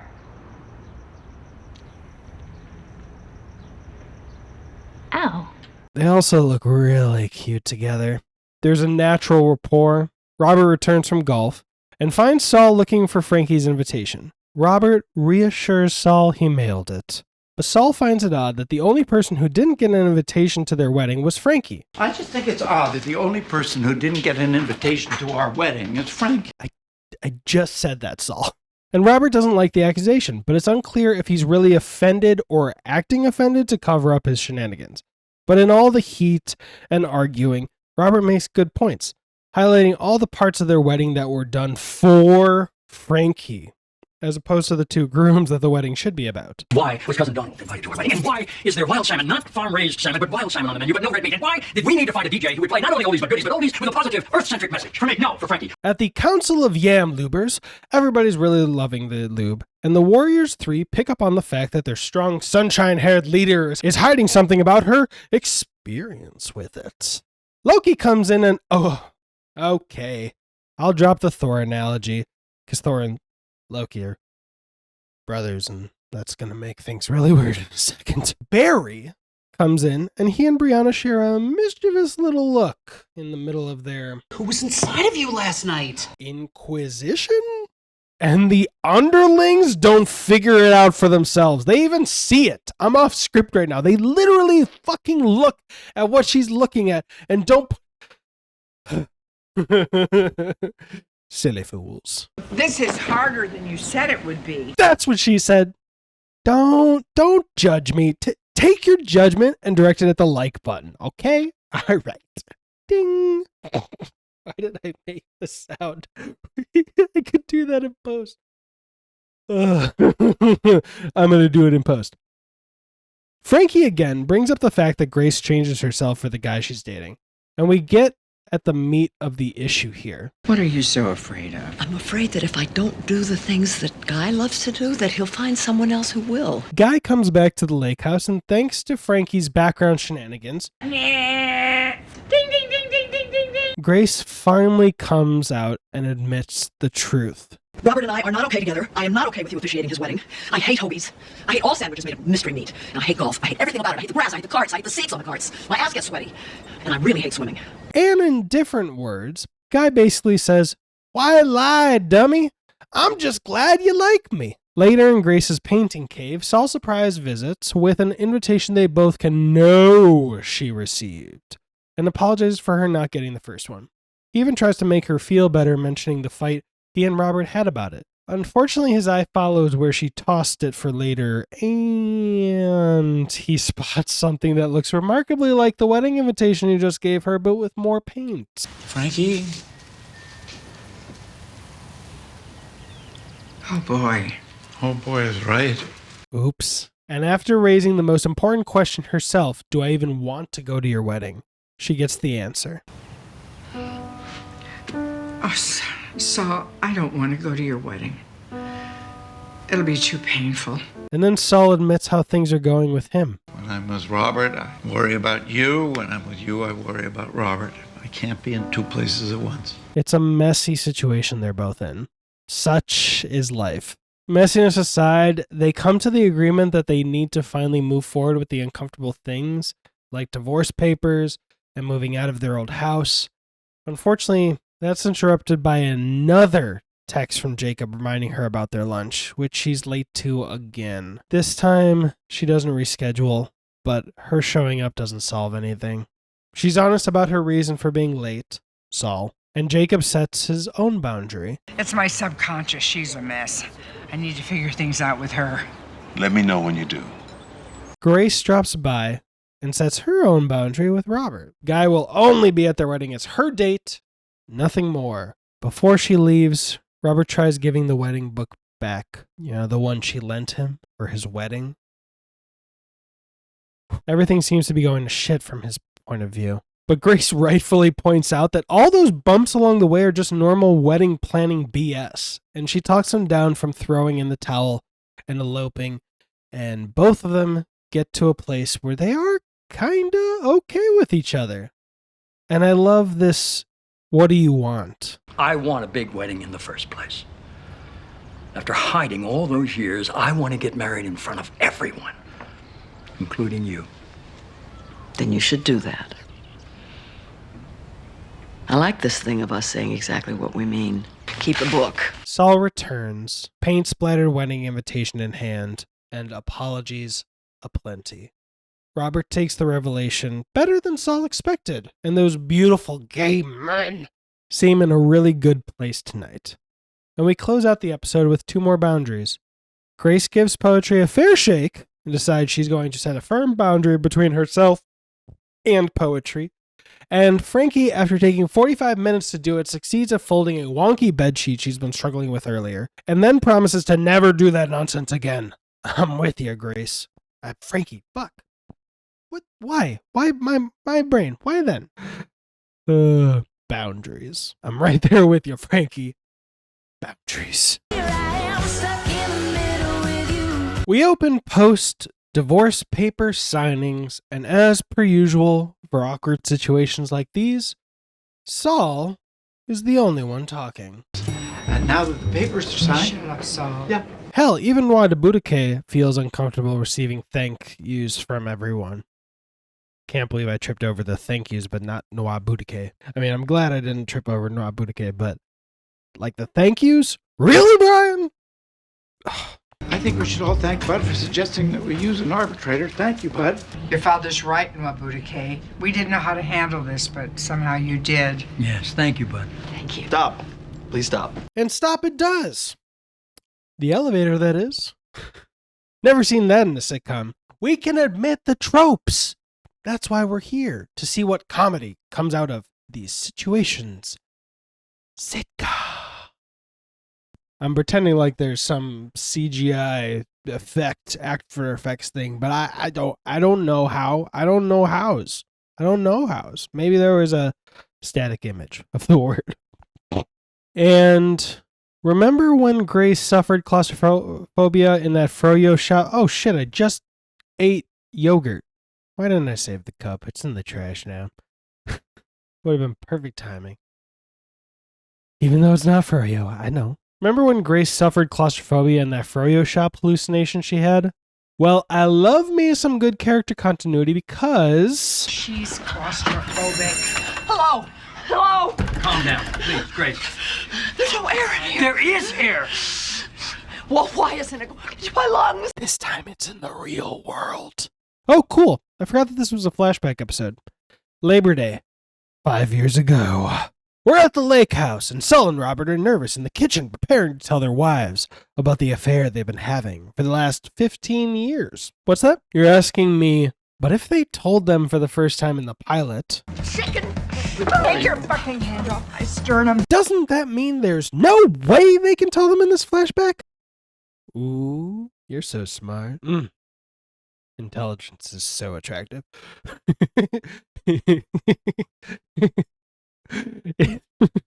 I'm such a dork. In the middle of lunch, Robert actually starts the speech, so to speak, and then a pregnant Mallory and her unpregnant but helpful husband Mitch walks in. The timing! See, Robert misunderstood and thought all 4 of them would be alone for the news. You know, I was actually thinking while we were watching the pilot that if I ever was in a situation similar to what Robert and Saul were in, you bet your ass I'd do it somewhere like the lake house instead of in a fucking restaurant. Private. As safe a place as there can be for something like this, and somewhere where emotions can run hot and cool off, and everything you'd expect from a situation like this. But we you know, the backup plan was not ideal. We see more little glimpses into what life was like for everyone 5 years ago, most notable of which being that Grace is still in charge of Say Grace and a workaholic to boot, and Coyote is still on good terms with Mallory and Mitch. He even brought weed for him and Mitch to smoke. Good timing, because Mitch was crowding Mallory. She's having Braxton Hicks, and he's overstressing at the possibility of them being labor contractions. Saul and Robert are trying to reschedule their coming out speech, but Saul freaks when Grace interrupts their shenanigans and ropes them all into an Alaskan cruise instead. Great improv skills. I mean, there's a reason why only one of them is a stage actor. Ooh, burn. That was off script. Coyote and Mitch try building a playhouse for Mitch's oldest, whilst high. Grace won't stop working, and we get foreshadowing of Brianna becoming the boss for Say Grace down the line. Is it foreshadowing if it's a flashback hinting at something we've already seen come to pass? Can my voice keep going this high? Do you really want to listen to this for the... Nope. You and me both, sister. Mallory playfully calls out Coyote for also being on coke. I mean, as playfully as you can kind of do that. And the playful mood changes when he brings up their romantic past and possibly a pregnancy that involved him over 9 years ago. I really can't tell. 'Cause he says, "Can you imagine me with a 9-year-old?" So that's at least telling us that the relationship ended around 9 years ago, if not telling us that there was a pregnancy and one way or the other, it was no longer a pregnancy. By choice or by however you might define it. This is all off script. So doing that math, the 5-year flashback, 9 more years, that was around the year 6 of Saul and Robert's secret relationship, essentially. Mallory seems to be the first amongst the two families to pick up on Coyote's mounting addiction issues. And I don't know if Grace knew Frankie couldn't have children, because to me she doesn't seem to be saying this in a nasty tone or anything, but she says this. Let her be, Frankie. When you're pregnant, you don't want to be touched. You wouldn't know. You haven't been through it. And she does not pick up on what those words did to Frankie. Saul brings good news to Robert. No unwanted Alaskan cruise. They're going to Hawaii now. Robert insists they find a different time this week, but getting that far into the speech really freaked Saul out. And now he's lost his nerve for at least the week.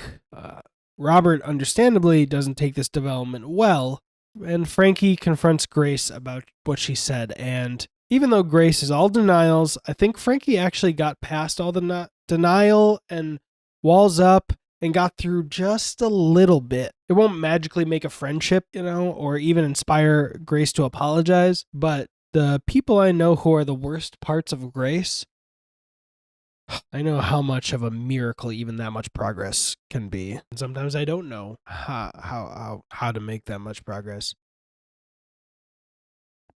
Mallory's water breaks. And this is my favorite joke in the episode. Grace has just gotten through to the person who can solve her business issue that she's been working on literally all day while juggling everything else. And... Grace, it's happening. It's happening, baby. She's in labor? You gotta get to the hospital. Here, you talk to him.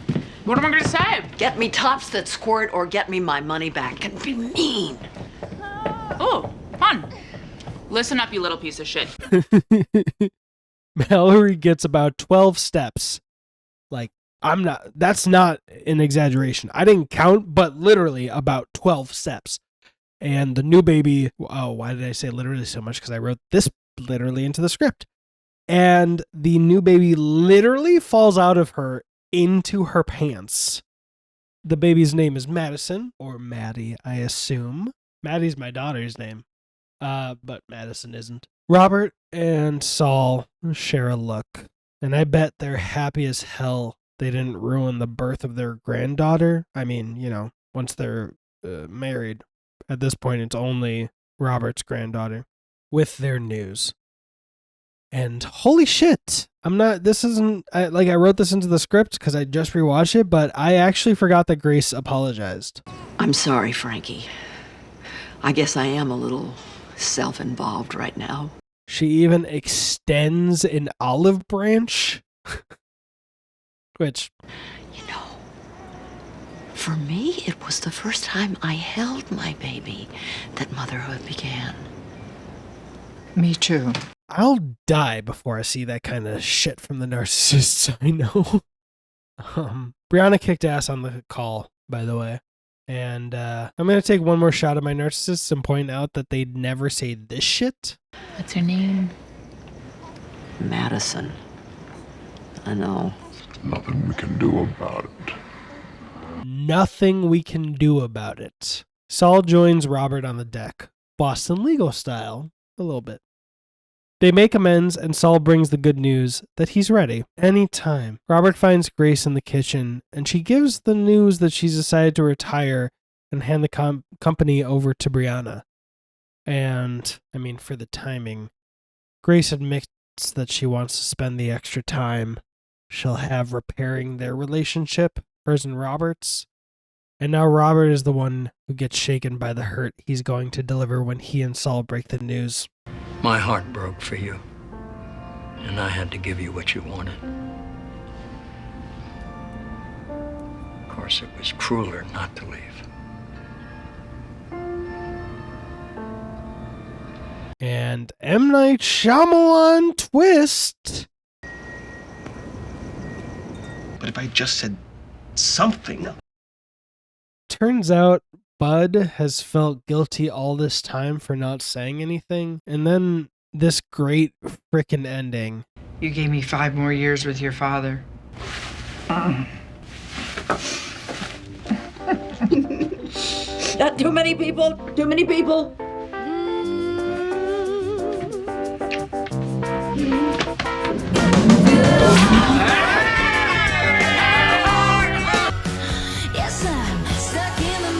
It seems Guy making himself at home at the lake house with his relationship with Grace and all is throwing a bit of a wrench in Frankie's day-to-day. In the cold light of day and when Guy's sleeping on Ambien. Frankie, shockingly, is the one casting doubt on Grace's relationship. Oh, how the tables have turned. Later, Byron, that bad boy from Frankie's art class who kissed Grace before, comes and gives her a goodbye kiss before he flees to Mexico. Even though he knew she had a boyfriend. So, bad boy. She doesn't protest in any way we can see. The other difference this time, besides the boyfriend factor, is that Frankie sees them. When Frankie asks Grace why she didn't tell her, we actually have some really, really great communication between the two. Didn't think we were friends that told each other things like that. Oh, you didn't? Well, no, not at the time. Why, did you? Not really. Frankie makes the tea while Grace spills the tea. And their girl talk is delightful. Saul and Robert are in the middle of a wedding appetizers audition of sorts. Taste testing, I think the mature adults call it. Yeah, I think that's what the mature adults call it. As we mature, the relationship matures with us. Frankie calls to take the tea Grace spilled and spill it all over Saul. Then Saul spills it on Robert. The fact that Grace kissed a convict is throwing everyone for a loop. The dark opposite of silver lining to this bright cloud of gossip is that Saul picks up on a hint that Robert may have kissed someone besides Saul and Grace in the last 20 years. Bud and Coyote, spontaneous opening for them, ambush Brianna in a movie theater while she waits for Barry to join her with Milk Duds. The energy is very Little Rascals, and I freaking love it. They're of the mind that Barry must be a monster considering her cavalcade of unfortunates she's left in her rearview mirror. Side note, I'm so happy that Barry will prove their assumptions wrong. The cavalcade of appetizers continues, and Saul and Robert need to take the conversation Saul won't drop to the other room. Let me ruin another scene with an insignificant little detail and point out that Saul has food on his cheek right here. Back at the theater, Brianna's future brother-in-laws keep digging for failures in Barry. He actually makes a good show of it, though I had to look up if this is correct. Do you think you're better than me? Than I? Maybe a little. And got this result? And now I don't know what to do with this knowledge. Anyway, good luck. You figure out what to do with that knowledge. Please tell me. Give me some insight.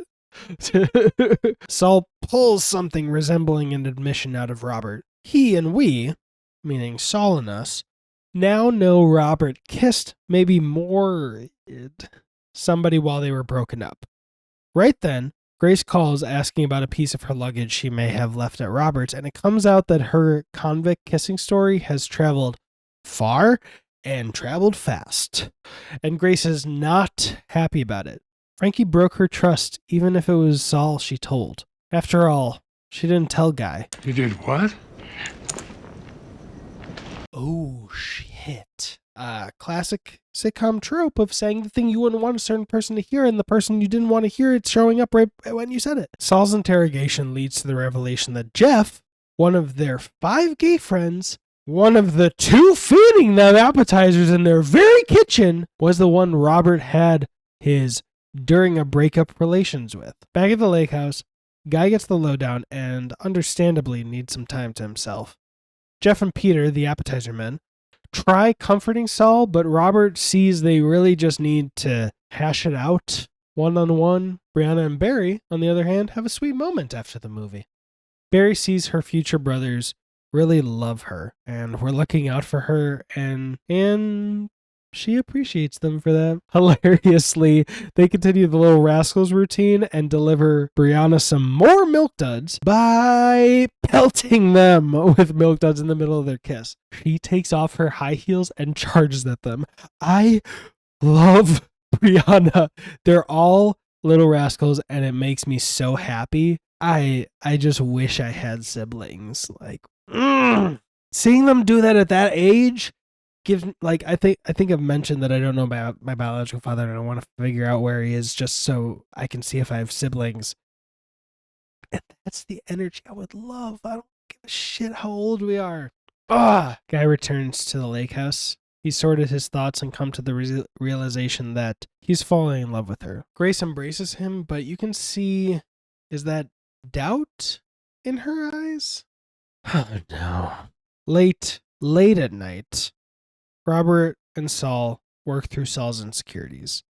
Not just about Robert having been with another man, but the idea that Saul being gay means he should have a more unconventional relationship. Something neither of them wants. They come together, and we have this sweet exchange. I waited 20 years for you. I'd wait another 20 if I had to. There is no one else for me. You were the prize. I won. The next morning, Frankie apologizes to Grace. Grace lays healthy boundaries for their future as friends, and Frankie offers penance, a VHS sex tape of Frankie and Saul from the 70s. Oh, god damn, I love this show so much. Frankie is on day 7 of a Saul fast and takes off her wedding ring. She'd like to spend time with anyone as a welcome distraction through this transition period, but Grace is busy with Guy, and Bud is busy planning Saul and Robert's bachelor party. So Bud and Coyote are tasked with the job, but they wine and dine. No, that's not right. They pancake and syrup Mallory and Brianna into helping them, since Saul and Robert want classy and not crass. Mallory apparently has a whole damn bat belt worth of classy bachelor party planning skills. So Mallory's in. Grace finds Frankie in her without Saul slump, and frankly, or should I say, Frankie Lee. I'm proud of that and not proud of that, all at the same time. And frankly, or should I say Frankie Lee, she acts like Frankie, wanting to be the wind beneath Frankie's wings and help her out of her funk. She even cancels on Guy in the process. She's being truly selfless, and I love her for it. Shit, she ends up agreeing to a say yes night. At Saul and Robert's house, the kids minus Brianna are setting up. Mallory is pretty tightly wound, understandably, since she organized this whole thing, and the first guest arrives. Nelson, an old associate from the law firm, within aversion to hugs. He's an old member of the firm, and out of the 3 lawyers, only Robert is visibly enthused. And with good reason. Since Saul says, He still thinks I'm the hippie Jew with the black son and the communist wife. What about your drug addict son? Nothing? Ha! And I love this part. Saul suspects Robert may have wanted it classy in case something flamboyant might offend Nelson, and we get this exchange. I'm suddenly in the mood for a penis balloon. You're just saying that because you can't have one. Maybe you're right.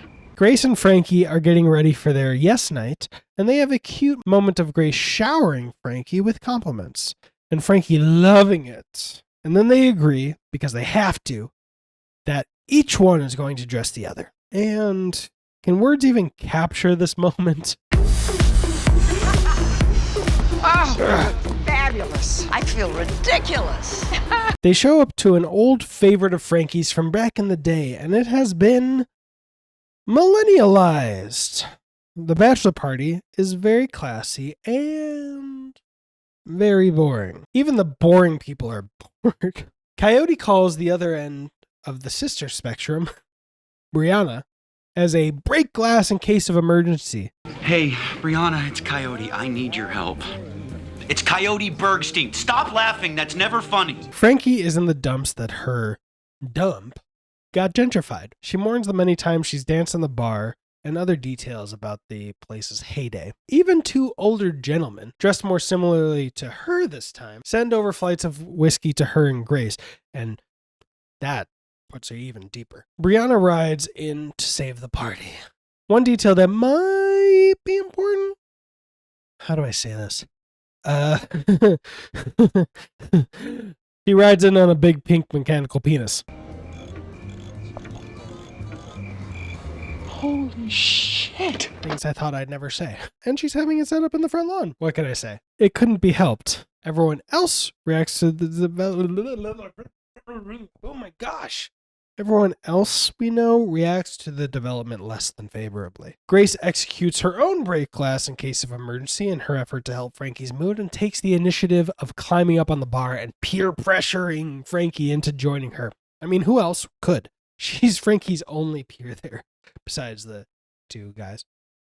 And the crowd and I absolutely love it. They get kicked out, and Frankie's mood has returned from the dead. Back at the party, everyone but that wrinkly old teabag is loving the mechanical dick.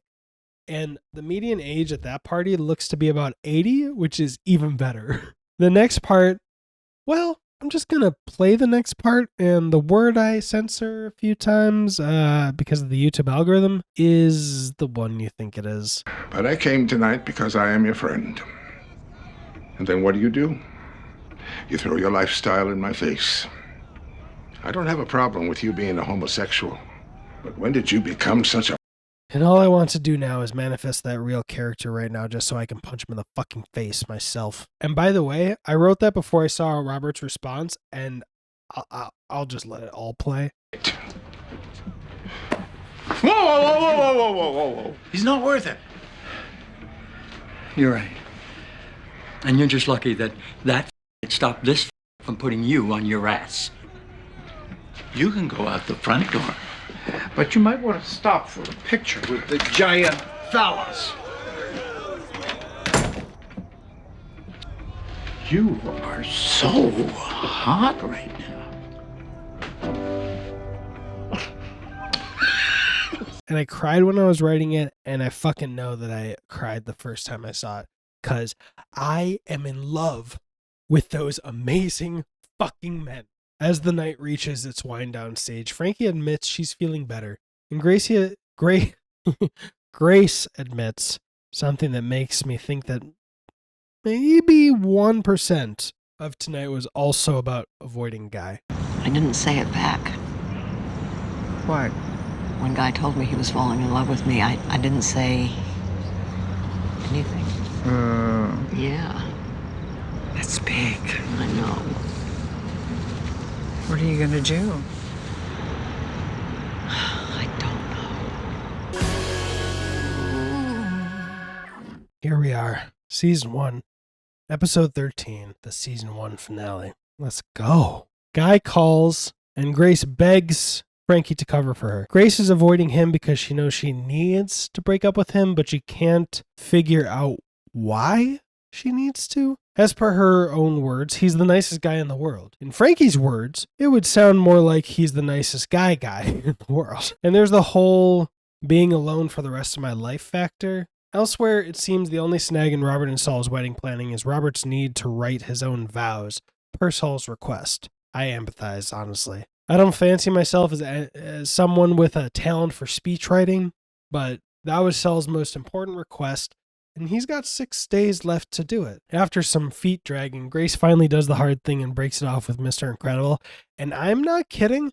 I didn't remember he was Mr. Incredible until literally the moment I was rewatching it this time. In this scene. How?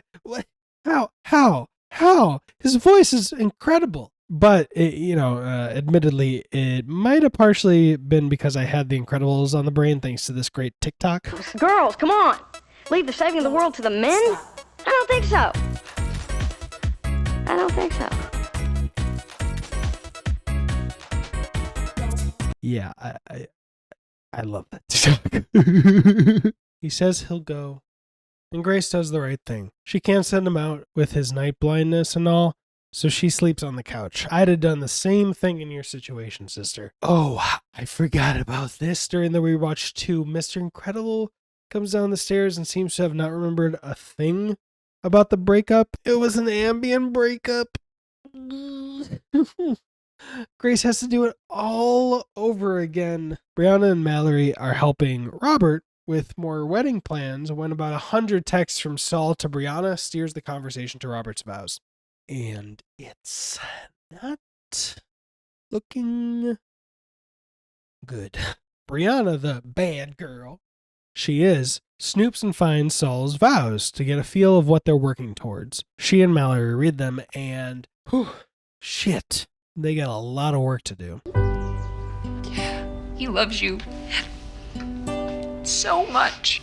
Son of a bitch! Frankie, Saul, and the boys spend the day moving everything out of their old house, and before the boys have to leave, they all share a beautiful 4-way hug. Yes. Yes. And an even more beautiful lighting of candles to commemorate their time as a family in that house. ברוך אתה, אדוני אלוהינו, מלך העולם, אשר ישנו מצוותיו וציוונו להדליקנר.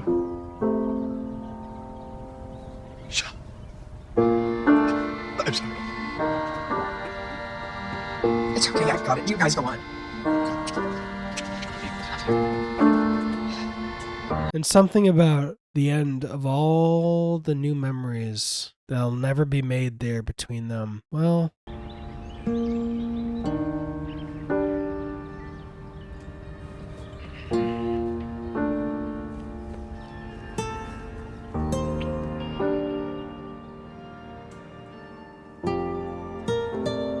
oh, fuck. And we literally don't get any time to even process what just happened before we're back at the Robert's Vows mission. Literally.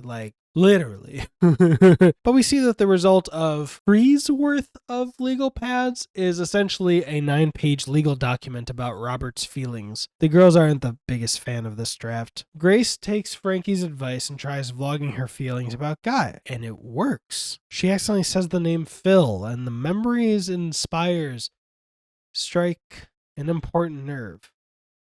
Robert, meanwhile, is spiraling, but Brianna comes to the rescue with all his 9 pages, but with most of it blacked out with marker. She tells him to read what's left. And I wrote this?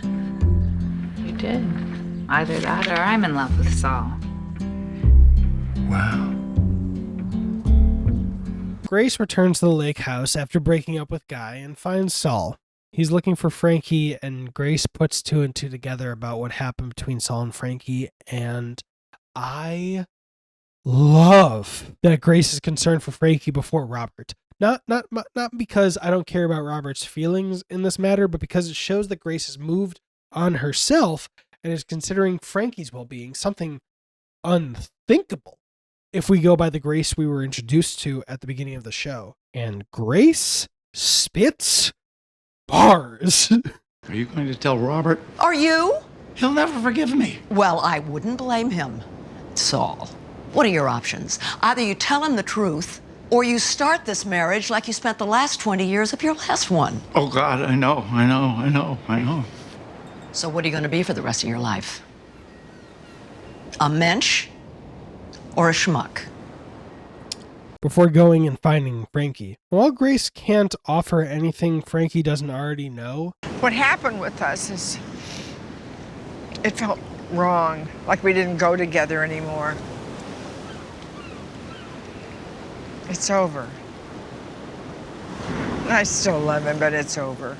she's there for her as her friend when she needs it. And this part is great. Your camera, phone, web, FaceTime thing, it actually worked. It's surprising, isn't it? It was. You know, what helps Frankie and ultimately helps Grace this time, that's actually what I needed to do for myself when Chadwick Boseman passed. Because I don't know why, but I knew it was the only way I could cry and properly mourn the king. Rest in power, king. It's gonna destroy me when people from this cast start passing away. Yeah, that was off script. Grace tells Frankie her advice made her remember an old flame, and at Frankie's suggestion, they return home. A lot like the scene on the sand from the pilot, with a little less peyote, you know, just a little less. And now for the final heartbreak of the season. I can't put it into words. We just need to play the clip. Saul, I love you for who you are and who I am with you. From this day forth, I freely and joyfully join my life with yours. Wherever you go, I will go. Whatever you face, I will face. I will care for you should you become ill. I will comfort you should you feel sad. I will bathe in your joy. I am yours completely and forever. I take you as my partner for life, and I will give myself to no other. He had to end on that note in his vows, didn't he? And so closes out season 1 of Grace and Frankie. This season is sponsored by coffee. It wasn't here last time. All right, this time I wrote out all the script for season 2, so I'm going to see if I can record it all today. You'll know by this shirt if I did, which me writing it all ahead of time is going to make the first thing that I wrote sound kind of weird, but stick with me. So I can honestly say, before we get into this, that I don't remember how we get back into this. But as I was sitting down to write this next episode's part in this behemoth, I couldn't get past how wild and I think brave it was for the team to end the last season on the note they left it on. I mean, for a sitcom to not only go with one of their 4 leads cheating on another one of the 4 leads days before their wedding, like cut and dry cheating. No, we were on a break gray area like they'd done on Friends, which Martha Kaufman also created. But on top of that, to make the impending fallout the focus of the last scene of the finale, that was definitely not a sitcom trope I've ever seen. Because, let's be honest, I could totally see a too scared executive not wanting to end the first season of a new sitcom on a very polarizing and inarguably down note. They'd fear the audience would turn on them in general, and worse, forever hate Saul, which, when that's one of your 4 main leads, what are you going to do for the rest of the show if the audience never comes back around? And what will they hope Robert will do? Will they hate Robert if he takes Saul back? And if they don't yell at Robert for taking him back, since being cheated on is one of the... Anyway, what if they rush it, cheapening the impact of the last season's finale? Looking at you, season 2, episode 1 of The Flash, or was it whenever they did the Flashpoint episode and cheapening the reality of the situation. All to say, wow, good on everyone for going with it.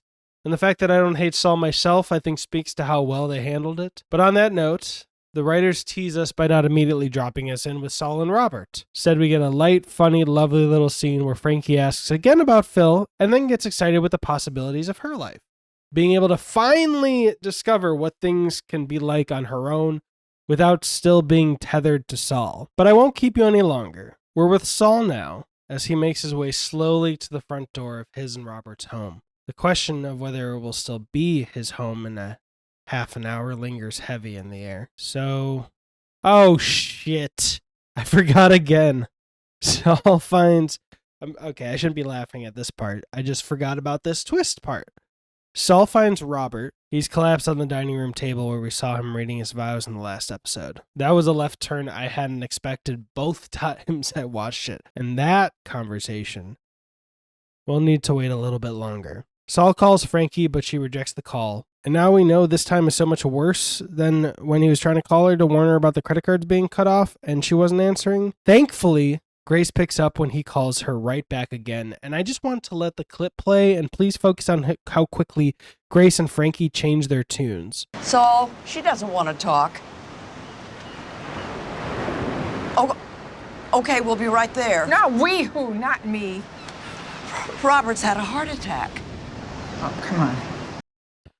These are the moments of reality that really make me love this show. Tether me to this show, and frankly make me love it so much that I'd do something like make an obscenely long video about a 7-season television sitcom. Also, I want the Brianna spin-off. Frankie and Grace panic at the idea that Saul telling Robert was the reason Robert had the heart attack in the first place. They arrive at the hospital and find out what we all already know.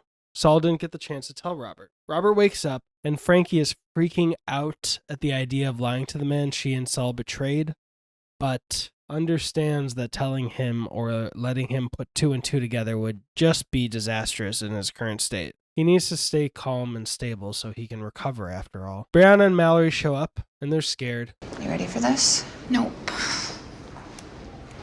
Turns out Frankie isn't the only lady freaking out loudly. I'm just trying to get answers. Where are they going to put the line? In the groin or the wrist? Because the wrist is way more dangerous. Where is the doctor? Does anybody work here? Frankie checks in on Grace, and Grace goes to get them coffee. Again, I love these little moments showing Grace's continuing love for Frankie. I'm gonna go get us coffee. Oh, will you? I'll ask if they'll put ice cream in it. But when Coyote show up in time to catch Saul, Robert, Mallory, Brianna, and the orderly in the hallway on their way down to Robert's next test. They get caught up on everything. Hey, Dad. Oh, hi. Robert, how are you? They're gonna put a tube in my groin. I thought that he had a heart attack. He's going for a test. It's to see if he needs surgery. And then get caught up on Brianna's abandoned plans. Whoa. What? You clean up nice. What'd I do? She was going on a date with No one. No one named Barry. Barry! The guy we met at the movie The theater. one that you're technically sexually harassing. that one. Ooh. Time passes as it's wont to do, and Saul sends the kids home. Frankie tries to go with them, but Saul asks her to stay at least a little longer. And while I don't disagree with Saul, I also don't disagree with Frankie. I risked everything. What was I thinking? I really fucked up. This was the fuck up, not your 20-year affair. Not all the lies you told me. One night with a woman you spent 40 years with in the house where we raised our children. That's the fuck up? That's fucked up.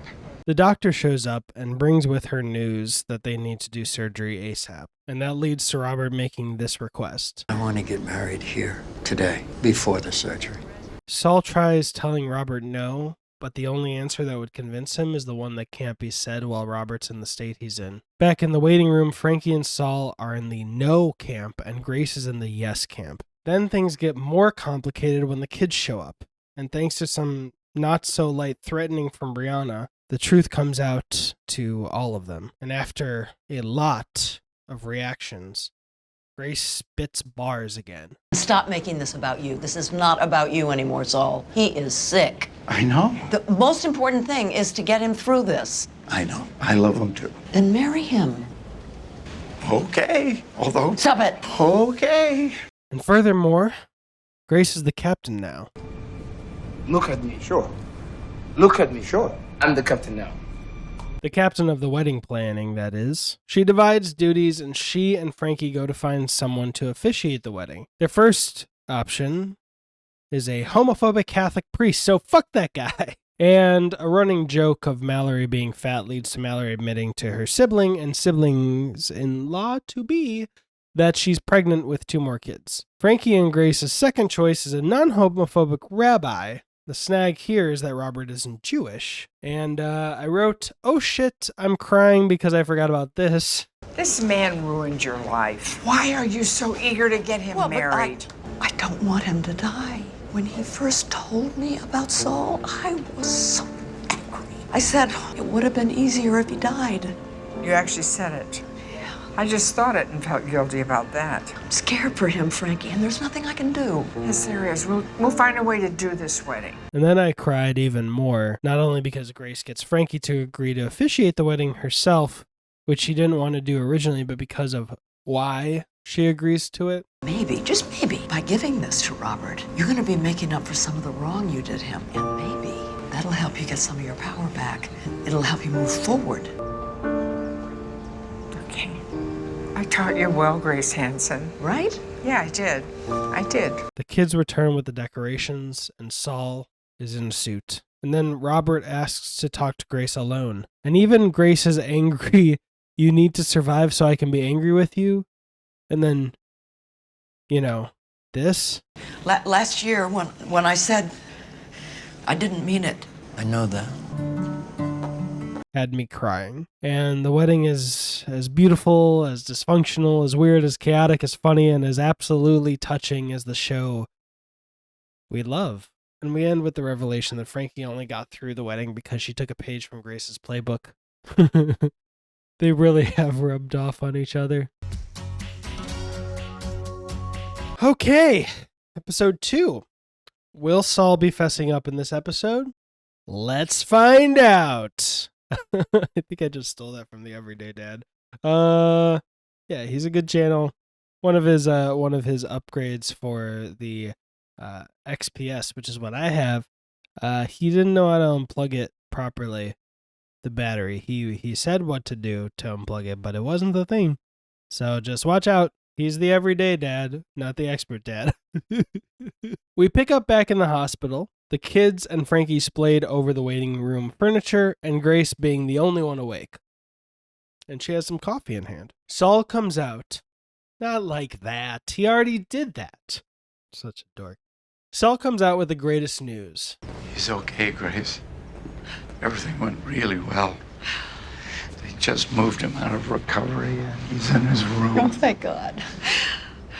Everyone else finds out, and while everyone is relieved and happy, I love how deeply Brianna loves. With flying colors, he's going to be just fine. That's so good. Once again, I am a sucker for good vibes from a self-proclaimed ice queen. That actually explains a lot in my dating life. I didn't even write that down. It's just, okay. So the insurance is being a bag of gonads.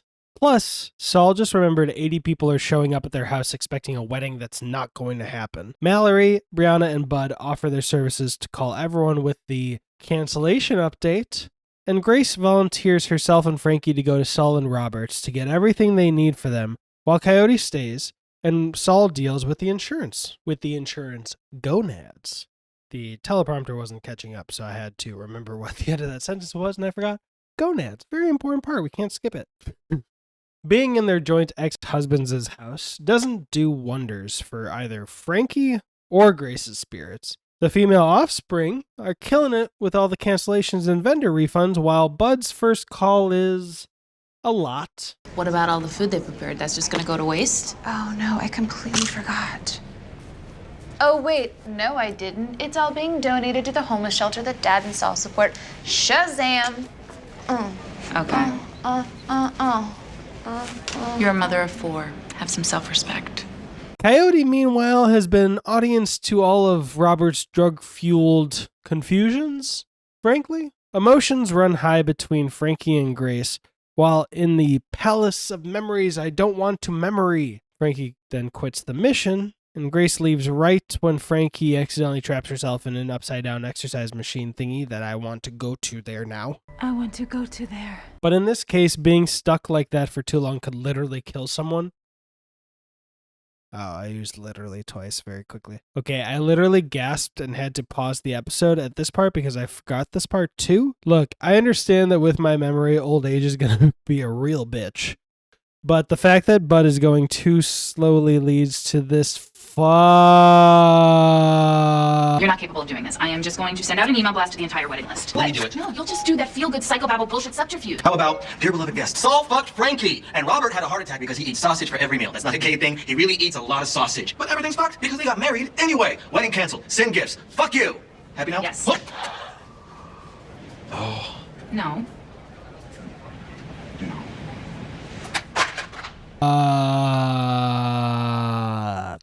If they used Outlook, they could have hit undo on the send. Sponsored by Out. No, it's not. That would be nice. And now for something heavy. You know that running gag of Robert hallucinating shit? It leads to this heavy question, but beautiful exchange. Why did you use all those drugs? I guess because I only really liked myself when I was on them. Why didn't you come talk to me? Didn't know I could. Always. Oh, God. I forgot about this, too. It was autocorrected. Uh-huh. Oh, God, what did it say? Dear beloved Guzzle, Vin Diesel fucked Frankie, and Robert hath a yard attack because he'll bleed Sausalito, California every day.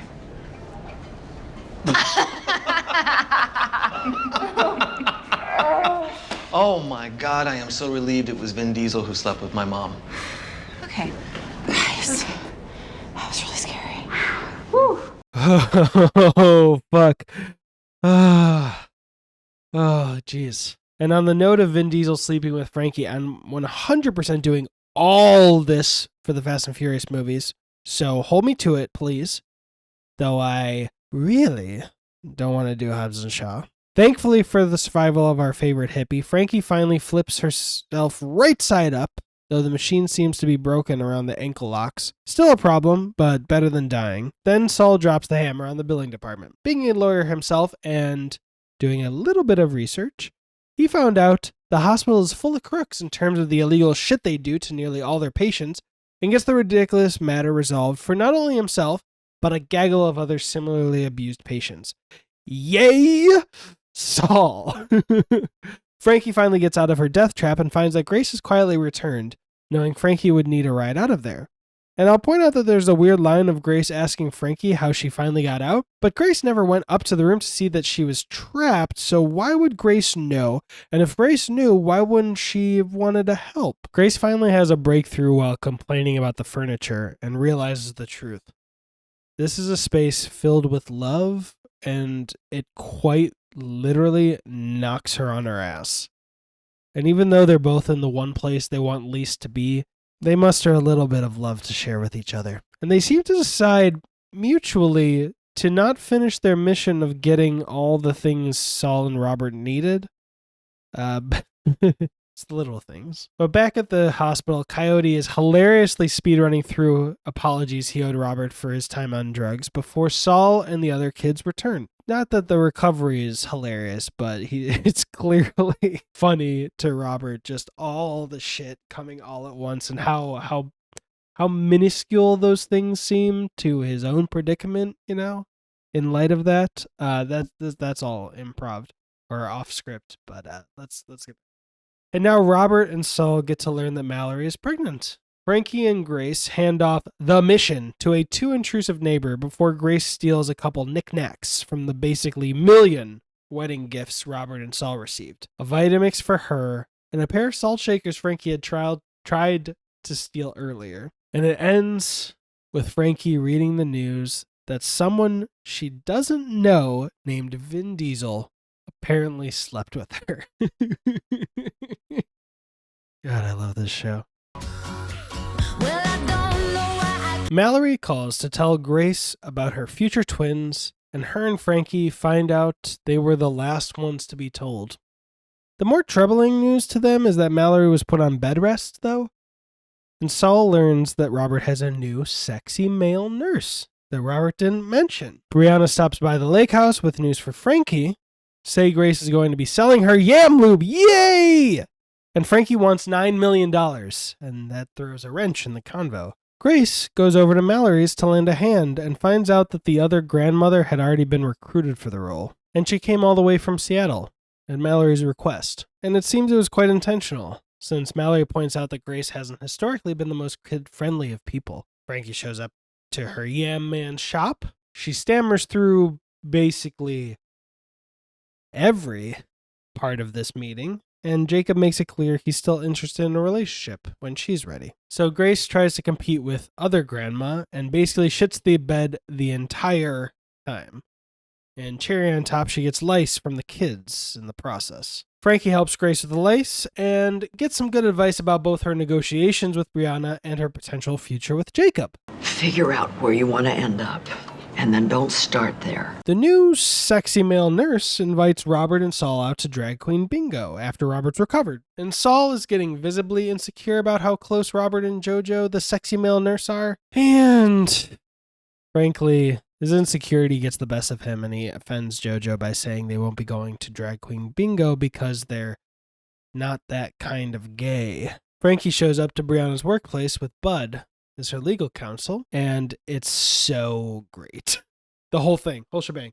So after some quick negotiating, Bud knocks it out of the park for Frankie, but Frankie doesn't want that. She wants more. And the suspense is killing me writing this, so let's find out what she wants. But dang it, the writers want us all kept hanging, because we cut over to Mallory's again. And it's a really great distraction from Frankie's negotiation jamboree. Mallory's son is scared for Mallory because Grandma Jean said something about Mallory's bed rest that freaked him out.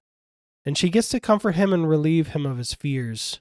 She was afraid that she wasn't a good grandmother because she hates making forts and rolling around in the dirt.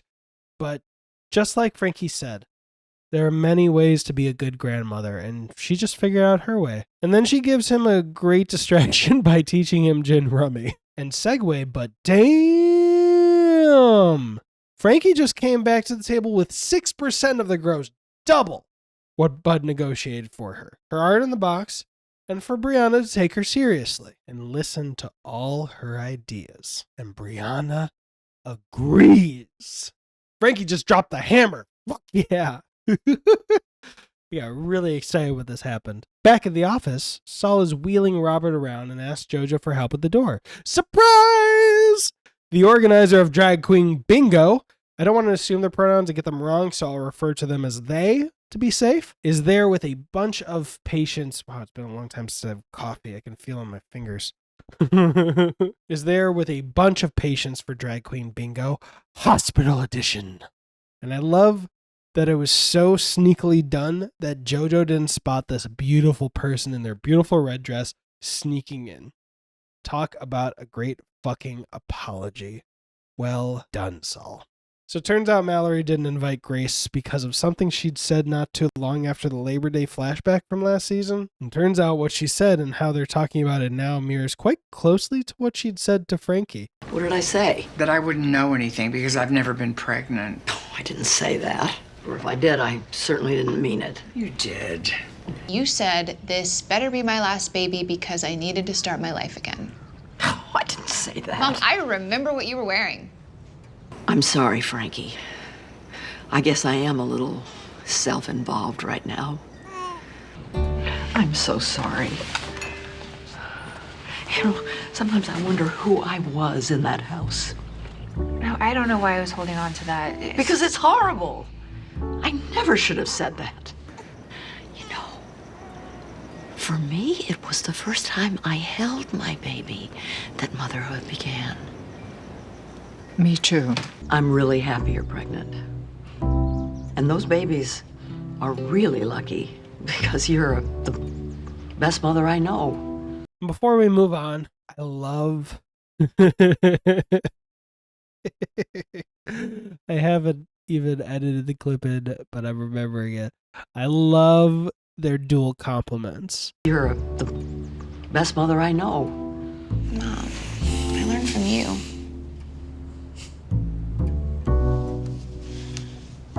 Thank you for lying.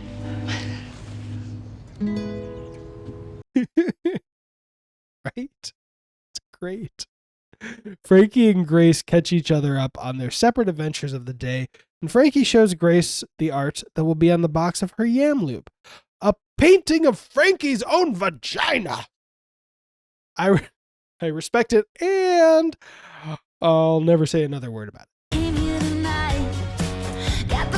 Grace tries to lock down Frankie to some basic chores, but Frankie is caught in the whirlwind that is her own trek down memory lane. A trek that comes around to her bringing up Grace's, I wonder who that guy is. Phil. Something good to remember. If Grace ever wants you to be responsible, just mention Phil. She'll leave the area immediately. Brianna is helping Saul escort King Robert on his grand return home. A royal return marred only by the hideous-looking gift Brianna got dear old dad. A chair that does something remarkably similar to a toilet we may or may not see in the future. Yeah, I'm sure we're not going to see it. It raises on its own to help its occupant go from a seated position to a standing position. Yeah, now that I think about it, I'm sure we're not going to see anything similar to that in the future seasons. It's exactly what Robert needs to prevent straining his groin. Can we have 5 minutes where no one mentions my groin? My apologies, Lord Robert of the Saul Robertson estate. Predictably, Robert is being a stubborn, prideful old man about it. I'll take the chair if he doesn't want it. Grace is making enough Bloody Mary to fill an elephant, and I'm pretty sure she's using Stolichnaya vodka. I only know that because I used to make Vesper martinis with it. Yeah, I've got a story about that, but for another time. When Frankie comes in claiming to have found Grace's, but really, who be that guy? Phil. And Grace is doing that classic Grace thing of, no, I don't want to do that. In this case, meaning Phil, but really, I do want to do that, and if you could just push me a little more, Frankie, a little more. Okay, perfect. Thank you, Frankie. Let's go. Booyah! And Grace, being the responsible adult she is, doesn't forget to bring rations for the long trip. So she fills up a thermos with the remaining 17 gallons of Bloody Mary. Bloody Marys? Is it Bloody Marys if it's only separate drinks? Or is there like number of cups? Do it by volume. This is all improv, and I don't think this bit is very funny. So let's go back to the script. Coyote and Bud join the Get Robert Better entourage, and they find Robert's vows. Saul wastes no time looking at them, and I'll admit it bugs me Robert never wanted to read Saul's vows without his consent, but here Saul is doing that to him. But that also might be irrelevant to this since they are married now, so it's not the same situation. But regardless, seeing the vows brings his guilt back to the surface, and Bud and Coyote need to shush him, lest Robert hear him from the living room 10 feet away. The kids start finding Robert's secret stashes of goodies, cigars, pork rinds. Saul finds a bottle of vodka. Looks like it might be Stolichnaya, but that turns out to be an old bottle of Grace's. All three kids volunteer to leave and return it to Grace, with Coyote offering to be designated driver. So, a cookie to anybody who can guess if that bottle will actually make it to Grace. Saul cheers them out of the house before quietly begging them not to leave.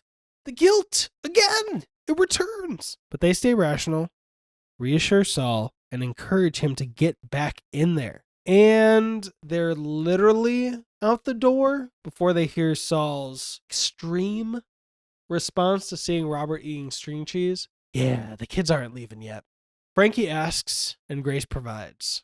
Her history with Phil, that is. Apparently this was a coulda been while Grace was still married to Robert, but nothing ever started. Frankie and Grace get pulled over by the Popo, the 5-0, the Sticky Icky. Nope, that's what they could get in trouble for.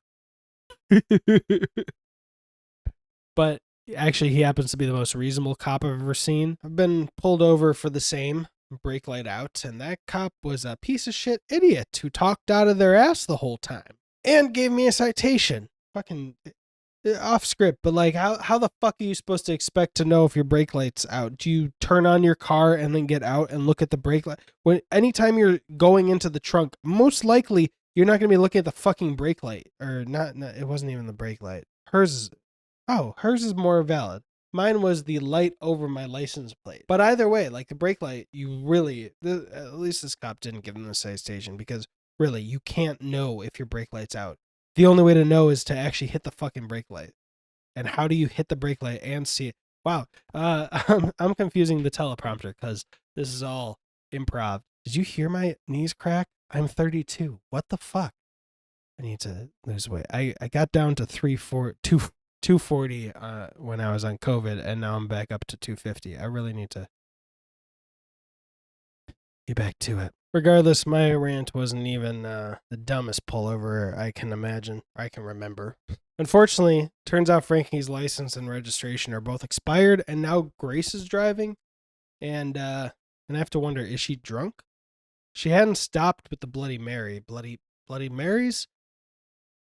But now she's drinking out of a new cup, so that might be coffee. Still bad, but still bad decisions. They arrive at Phil's, and Frankie brought binoculars for their stalking, but they can't catch sight of him. So they land on Frankie's only reasonable plan, call a pizza order to the house, and make him answer the door when it arrives. I hope they at least prepaid for this. We'll find out that this didn't happen, but I hope they at least prepaid for the pizza so Phil doesn't get stuck paying for a pizza he didn't ask for.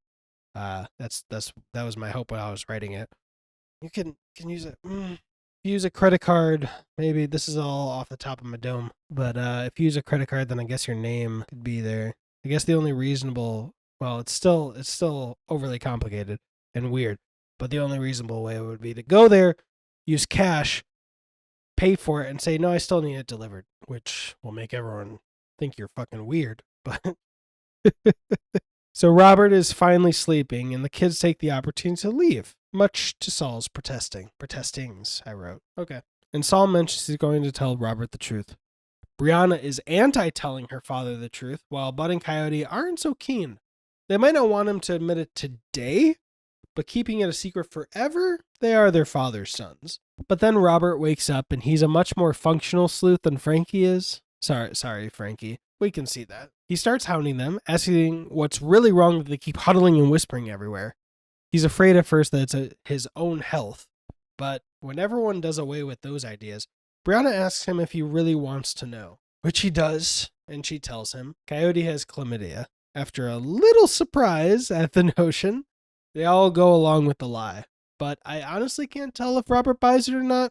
I'm not so sure, but at Operation Surprise Pizza, Phil's not answering the door, so Grace goes to pay the pizza man. So they didn't prepay with the credit card, and I'm not sure if it would have helped their desire to be anonymous if they had, with the name on the credit card and all that, but prepaying for it would have at least helped avoid this situation, because right after she walks up and pays, Phil, apparently having been out walking his dog while his doorbell was being tickled, catches her. Mind tickling that like button? See, this time I did it in post and let the ding happen in post instead of coming out of my mouth. To set up my next line, I need to repeat. Mind tickling the like button? I promise I won't be away walking my dog if you do, because I don't have a dog. Adulthood, cruelly, brought me allergies to both cats and dogs, even though I had both of those as kids. So that's fun. Phil asks what she's doing here, but Grace gives the worst excuse ever. Regardless, he doesn't seem too hot on the notion of seeing her, and as she's going, she apologizes, which is the right thing to do because apparently the only thing stopping them from starting was her ghosting a plan for them to run off together 15 years ago. So 5 years into Robert and Saul's relationship. She even made it all the way to his door, which by this we find out later it was a door to a hotel room, but she couldn't bring herself to knock. She was so scared. So today she's leaving only with the pain of leave that in. I'm telling myself that, but leave it in.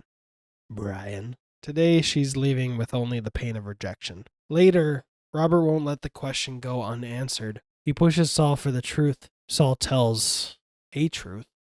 Just tell me what it is, please. I'm just so afraid of losing you. And Robert grabs their wedding bands. Since they didn't get to do it at the hospital, they exchange rings now. On the ride home, Frankie admits that she knew her license had expired. The truth she was scared of sharing is that she didn't go to renew because she was afraid she would fail her driving test. And I just hope I'm never like that. Like, get me off the road as soon as I'm a liability to others. Like, just do it. I've seen enough people in real life. It's too stubborn about that. And they've been lucky, but it really boils my goat, which I don't know if that's a saying, but here we are. Grace, meanwhile, is still so distressed from her meeting with Phil that she accidentally runs a red light. And that is the end of this episode. Frankie and Grace return home, finishing off a day of running errands for Frankie. Or, as we can surmise by reading the context clues, a day of Frankie pretending to need to run errands in an attempt to lift Grace's spirits. It is not working, and turns out Grace is desperate for a different face to break up the Frankie parade. She wants other friends. One person all the time is too much for her, especially with, Frankie's nature and how Grace can really see it as smothering. The next day, Frankie takes bong rips to help her study for her driver's test. I'm jealous. Grace arranges a girls' day with a bunch of her best friends that aren't Frankie. She hasn't seen any of them since the mushroom cloud that was her and Robert splitting up, so she was very nervous, and now she's very excited. Grace gets roped into taking Frankie to the DMV before her lunch date, but Frankie fails her driving test 3 times. Back at the lake house, the Charlie's Angels of old friends show up for Grace's lunch date. The plan was for Frankie to give them privacy and retreat to her artist's den, but the friendliest of Grace's friends insists she joins for lunch. It's actually a plan Frankie insists on sticking to, not being a fan of Grace's friends, but Grace insists so they don't think Frankie hates them. She does hate them, though. And lunch is quiet. Too quiet. Then the murders start. No, I'm just messing. It's actually bombing until Grace addresses the awkwardness head on, and they shift into, we drink wine, and wine makes us not awkward gear. And things seem to get a lot more fun. Old stories abound.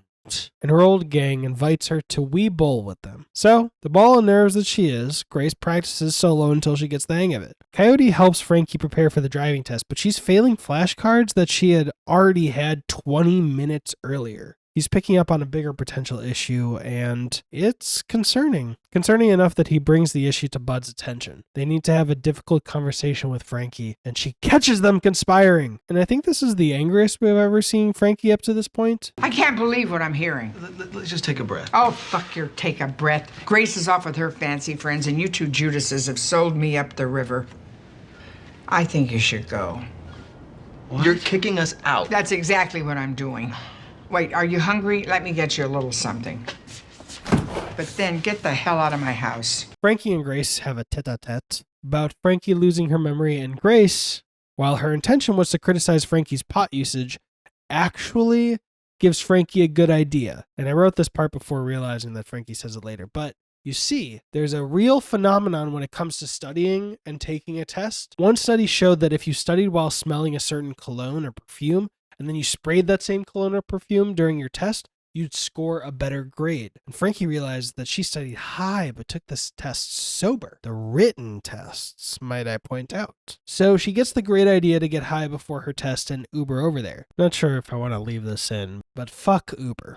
See, think about 4 months ago, I got wrongfully terminated thanks to piece of shits like this one person who wouldn't stop harassing me, and Uber, mind you, wouldn't do anything about it. They kept calling every time of the day and night, abusing the lost item call feature, making me sleep deprived, interrupting all day and night, even though they knew that the item they lost, they didn't lose in my car. Kept doing it, and Uber didn't do shit. Then the person filed a false claim against me, and Uber didn't give a shit about investigating, about looking into it, about doing any kind of actual work on their part to see if maybe this person was fucking harassing me, like I tried reporting them to Uber, and they fired me. Even though I've been named a top-rated driver in my city and top 15 most highly rated drivers in the country a few years before. But not only that,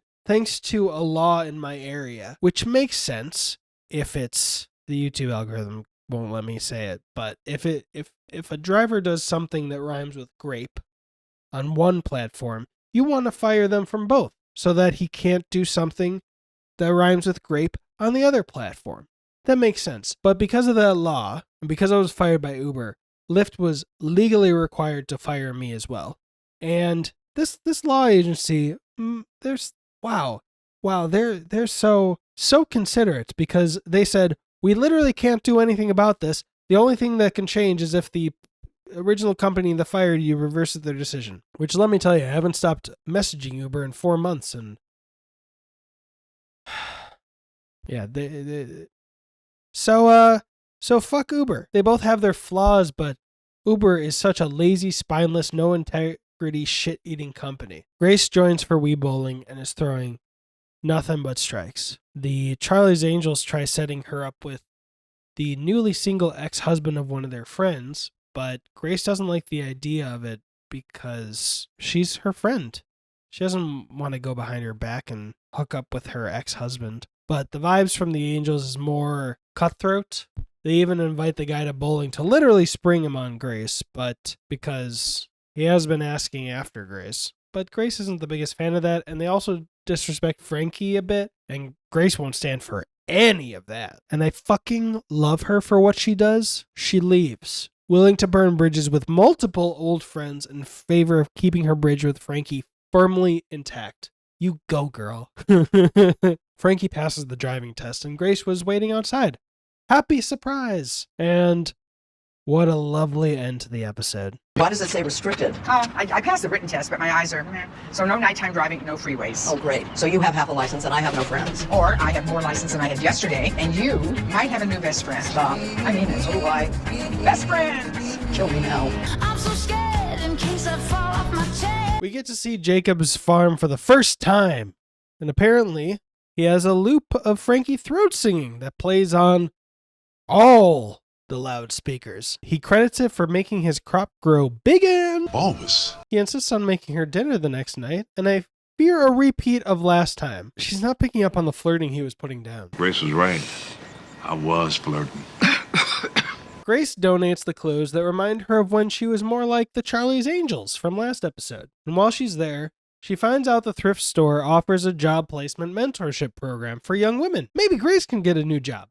What's that? Oh, yeah, that makes more sense. Maybe Grace can help some young women get new jobs. Yeah, that sounds more right. Frankie shows off her painting of her and her oh so very big vagina to Brianna. And I forgot that I said I wasn't going to talk about that anymore. But before Brianna can light the whole building on fire, seems Frankie is quite the forward-thinking businesswoman, because she already had a backup ready. Something that looks like a vagina via colorful Rorschach test. Barry walks in, and despite it legitimately sounding like they were talking business for once, Frankie's vagina art must be giving her superpowers, because she can tell they're seeing each other from second one. It makes Brianna worry that they're being too obvious around the office. Barry makes an argument for them just telling everyone, and she agrees that they will tell everyone eventually, which Barry translates to, oh yeah, I super bet. Should I put a money bet on that happening this century? Or should I be more responsible with my money? And damn, I paused writing that down, because before Barry can even get to the door, apparently his sad Charlie Brown, George Michael thing gets her so flawlessly that she outruns him to her office door to yell it to the entire office. Hey, you guys! Barry from accounting and I are doing it on the regs. And if you have a problem with that, Cindy, you're fired. That's not how I thought that scene would end. So congrats, writing team, for transcending the cliche sitcom story this wouldn't have normally brought. An episode of Mopey Barry, exasperated Brianna, they're getting close to a breakup, and then, at the end of the episode, one of them makes a romantic gesture of, I can wait, or let's tell everyone. And maybe even another episode of them trying to plan how to tell everybody. But instead, forget all that. Let's have Brianna sprint and yell. Two of my favorite things to watch Brianna do. No. The the sprinting thing's not creepy. I was remembering the Little Rascals moment when Bud and Coyote crash her movie date with Barry. So, you know what? I'm not gonna. Don't be gross. Look at that clip. I'll just be here. I'm so weird. Grace's new ward comes to the lake house, and she is the opposite of everything Grace is. But not just the way Frankie is the opposite of everything Grace is. I mean, she has no resume. She claims to be in the army, but it was top secret, wink, wink.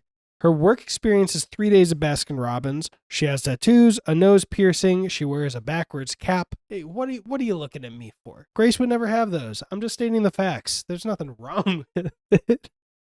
But finally, Grace finds out something solid. The woman is a bartender. She feels invisible, and she wants to do more with her life.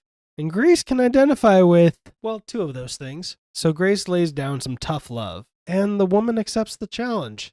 It's definitely the Odd Couple Part 2 for Grace, but Billy, just looked up the bartender's name on IMDb, is down to clown. And just like any odd coupling, it's off to a rocky start. Robert is feeling smothered and bribes Coyote into taking Saul out so he can have one day of freedom before he goes back to work. And Grace is dressed up Billy. Billy feels stupid in a pantsuit. But she also got Billy an interview with Brianna at Say Grace. And Billy actually impresses Grace. Wearing a door knocker on their face. Hey, do you have a problem with the way that I look? Just name me one successful Lenny person Kravitz.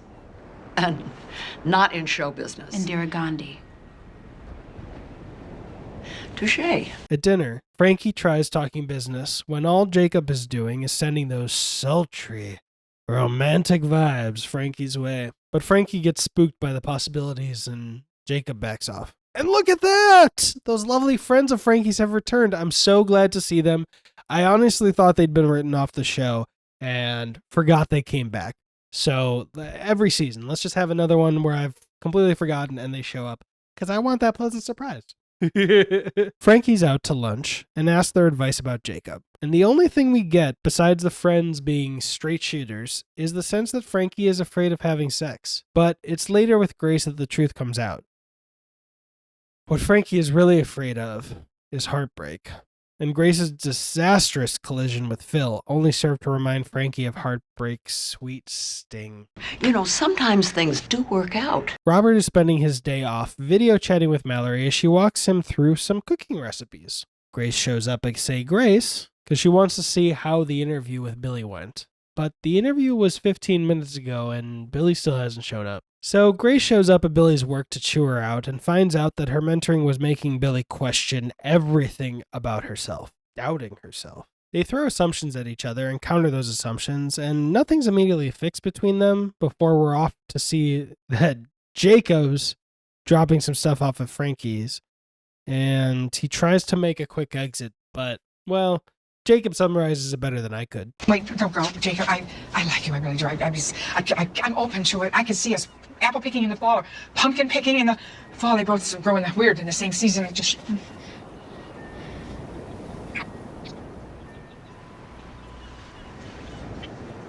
Did you just stop your own ramble by kissing me? Back at the bar, something's about to get fixed between those two. I love the simplicity of this argument. So you can't get anywhere in life if you keep pushing people away. I don't fucking push people away.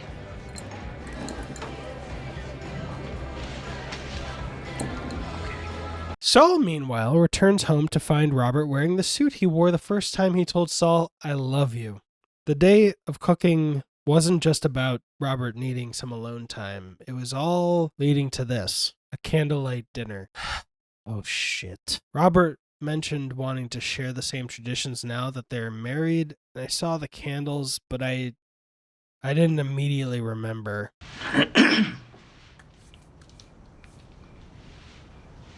Baruch Adonai.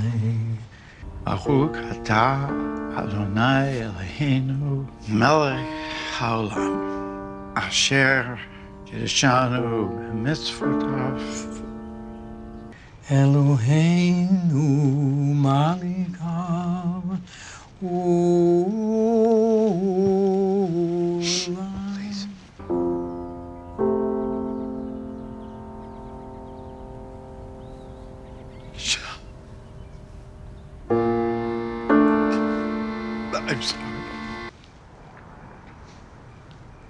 Please, Robert, just stop.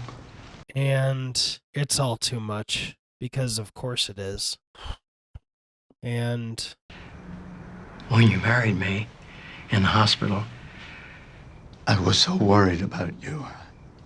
I didn't want to make things worse.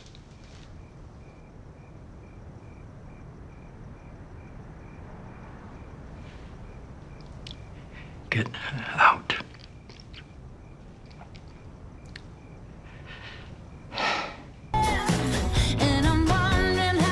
Grace finds Frankie broke the dishwasher, and Frankie finds Saul sleeping on the back patio. Saul wants to check on Robert, but Grace stops him.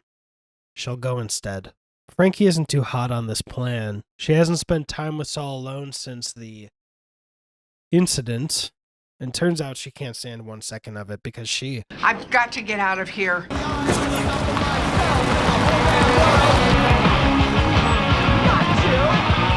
Unfortunately, it was actually a very inopportune time for Jacob. He tries not to tell her what's going on, but Frankie's fear of him hiding another woman makes him relent and show her what he's feeling shy about. He's hunting a boar that is eating his crops, and as Jacob predicted... I have a huge problem with this. Exactly why I try to keep it from you.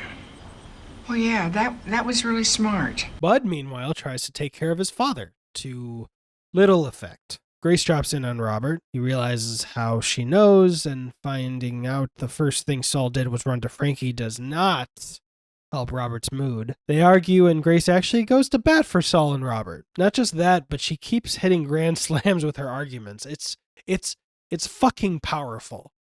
And Frankie tries sabotaging Jacob's hunting plans, naturally. Then he insists on hearing her personal problems. Oh, you don't want to hear about the Chilean soap opera that's become my life. Actually, I do. I'm your guy. I want to hear everything. Besides, my sister's coming to town, and I'll need to unload later. I look forward to it. Yeah. Grace drops truth bombs on Saul. This is the worst possible place you could have come. For him and for Frankie. So, you don't walk out on your person, then get kicked out by your new person and come crawling back to your old person. It was just for the night. Even for a night. It doesn't work that way. You're right. It was wrong of me to drag both of you back into this. I never should have come here.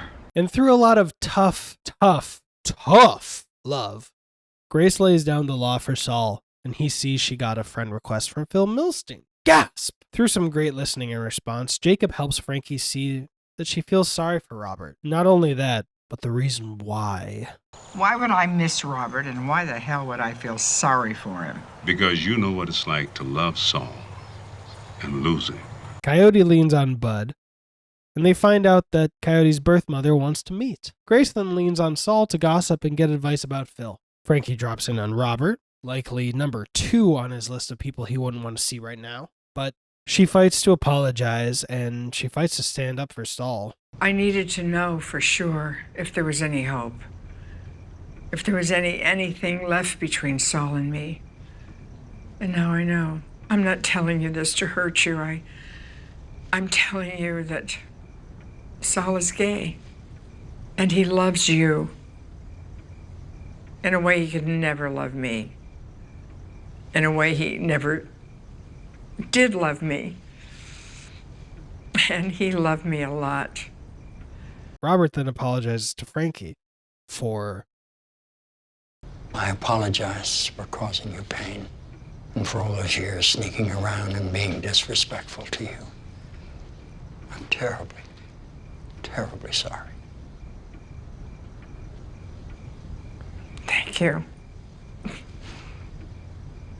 Grace's messages with Phil are going great. Frankie, meanwhile, leaves Robert. She feels the stress of the situation melt away, and Jacob calls her to check in on her, see how she's doing. And it's the first time she calls him boyfriend.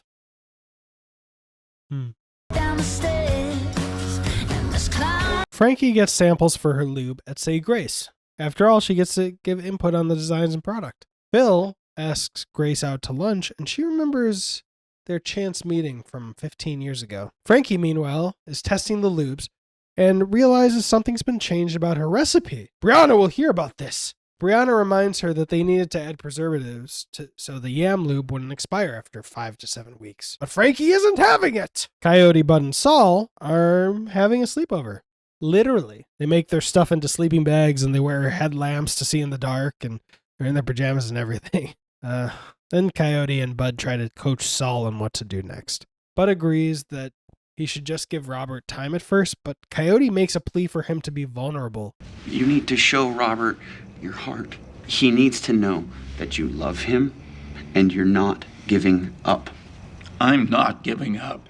So, Saul immediately leaves 12 awkward messages on the answering machine at Robert's. Frankie freaks out about the palm oil to Grace, and Grace pushes her to make a compelling argument. If she does that, she could change their minds and say grace. The next day, Grace is scared about seeing Phil. Scared, honestly, that she might be unlovable. But Frankie gives her a nice kick in the keister and knocks some sense into her. So fast forward, and Grace and Phil hit it off on their date.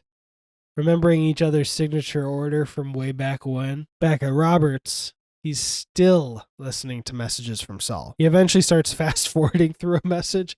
Takes him fast forwarding, I think, like 7 or 8 times until he gets to the end of one message. When prompted to delete the message or keep listening to it, even though he fast forwarded through a lot of it, he can't help but keep listening to the message.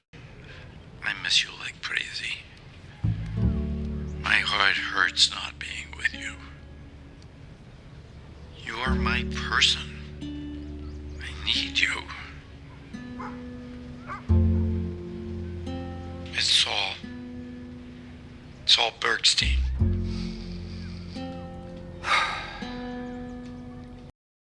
Frankie tries to bring up the issue of palm oil at Say Grace, but when Brianna decides to push the meeting along, Frankie decides to put on blood red hand lotion as a demonstration of blood on your hands. Blood on your hands! To protest palm oil. Frankie and Brianna argue, and Brianna feels disrespected, frankly. She kicks Frankie out and feels very betrayed by how she handled herself. Saul has gone to get some things from Roberts, thinking Robert would be at work, but he's taken the day off and almost had a second heart attack, thinking there was an intruder. They end up having a pretty charged conversation that comes to a head at this part. And listen to the ticking clock in the background. It makes the moment all so much more powerful. Are you telling me you can't get past this?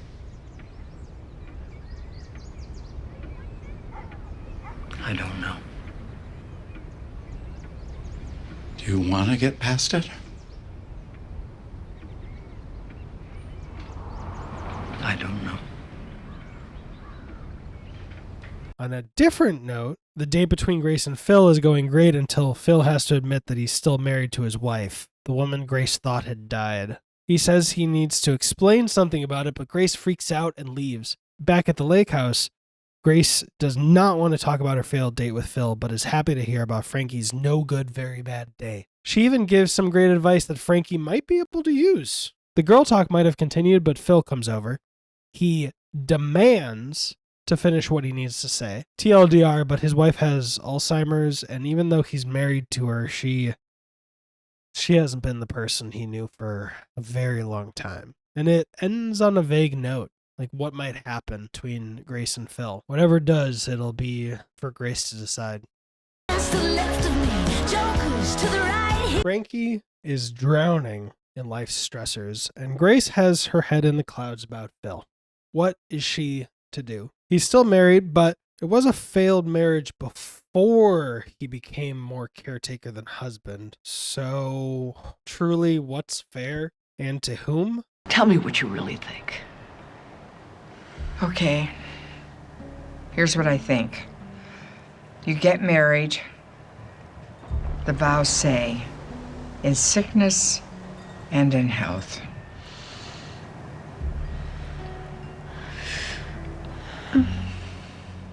Coyote gathers his parents to break the news, and Bud comes with for moral support. I contacted my birth mother. Wow. That is big news. Frankie takes a beat before she can respond, but she remains supportive. We get the sense that everyone knows Frankie needs, frankly, a lot of coddling through this. Unfortunately, they're not going to have a lot of time to prepare her emotionally because Coyote's birth mother is flying in tomorrow. And while she's still holding it together, we get a sense that she's being strong for her children when all she really wants to do is shatter into 1,000 pieces, which isn't a bad thing. I personally relate. I had to close myself off to emotions while my daughter was recovering from her pacemaker surgery because, I mean, if she saw that I was scared, that wouldn't help her stay calm. So, that's what she needed, so I did it, and this is what Coyote needs, so this is what Frankie's doing. And the hard cut to this mess is perfect. We get to see the pure chaos happening inside of Frankie. And good for Frankie. She's expressing all these emotions to someone outside the situation, and who's there for her? Grace. Peter, meanwhile, has dropped by to take Robert to a dog park, and he's ready to drag Robert by his well-manicured toenails. Remember, Mallory was giving him a mani-pedi. See, Robert needs to get back on his feet and get some fresh air, damn it. Back at the lake house, everyone is setting up for the birth mother brunch, and I am so happy at how emphatically willing Grace is to stay for Frankie, but Frankie insists she skedaddle. Turns out some of Grace's emphaticness is because she's going to listen to Frankie. She plans to break it off with Phil, and, the idea of running off and doing that it wouldn't be the highest thing on her priority list. But Grace is on her way out when birth mother comes and mistakes her for Frankie. Classic sitcom mix-ups. It's corrected quickly and she meets the whole family. Birth mother's hair looks like a phoenix and her accent sounds like a southern barbecue. She also comes bearing a gift to thank them for hosting. And it's Jesus playing soccer or football if you're not in the ass backwards USA where we still use inches and miles and shit. They take it kindly, not pointing out that none of them believe in Jesus, but then she asks what type of Christians they are, and well, this is actually charming. What kind of Christians are y'all? The Jewish kind. Oh, the originals. At the dog park, Robert notes the near total lack of women. Turns out he's getting a crash course on gay dog park etiquette. He just signaled he wants to have sex with me. What? How did you get that? Because hi met with hi sometimes means, well, hello. And of course, Robert fumbles immediately. No, thank you. I'm not interested. He didn't say hi to you. Oh, jeez. The brunch is going well until birth mother gets whiplash when she receives the Bergstein family last time on. The divorce, the new gay marriage, is Grace Frankie's new Robert. Oh, Saul's separated because of heterosexual sinning, and everyone's surprised to find out about Frankie's Jacob. Then later, Frankie accidentally breaks the Jesus statue and hides it quick. Robert finds a similarly aged man at the park, and they bond over their mutual uncomfort and all the unbridled PDA around the park. It's everywhere. Oh my. Grace stops by church, asking God to give her the strength to end things with Phil. At the lake house, everyone's still fumbling their way through brunch when this accident happens. Could you pass the Tabasco, please? Sure, coming in hot. Oh, I'm sorry. Oh, I'm sorry. I'm sorry. Is that blood or Tabasco? Get a towel and some ice. Then Coyote finds the broken Jesus figure and isn't sure these were accidents. You invited her here. You said you were cool with this. I am cool. Really? Because first you stepped on her foot, and then you threw Tabasco at her face, and now you killed Jesus. Jesus was an accident. But the other stuff wasn't. I didn't say that. Oh, God. Grace meets Phil in another park, and she does the hard thing, even though she's not sure. She breaks things off. Back at the lake house, which I've said about 75,000 times this episode. Birth mother says all her goodbyes, and Coyote is excited for when he can come and meet her family. But then the truth comes out. Birth mother never told her family about him. She didn't even tell him where she truly was. And for all the stumbles Frankie's made this whole brunch, she knocks it out of the park.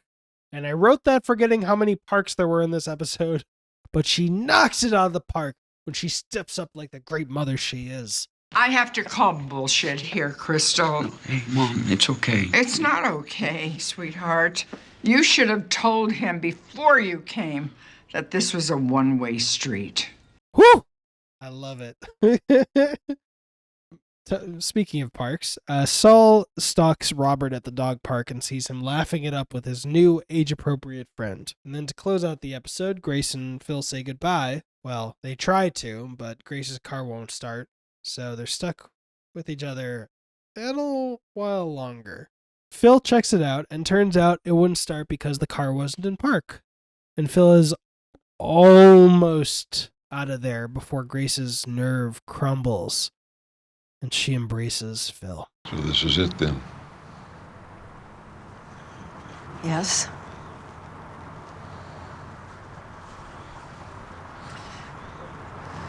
No.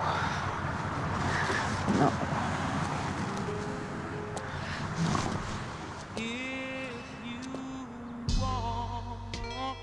Hooey! A twist! So Grace makes up a bullshit excuse for why she won't be home tonight. Something about Mallory and kids and Grace being called in to help, but the truth, of course, is Phil. Ip DeFranco.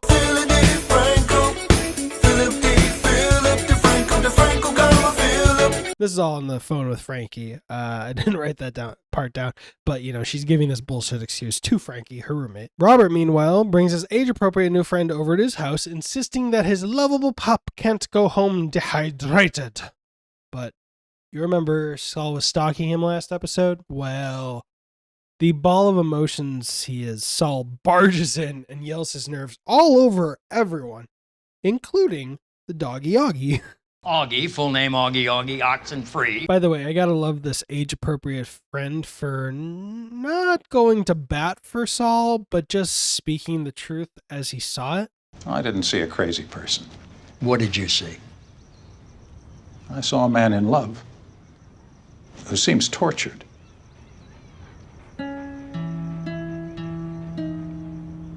And cover your eyes, kids, but It's gonna take a bit of work. Oh, work. That I think this will work.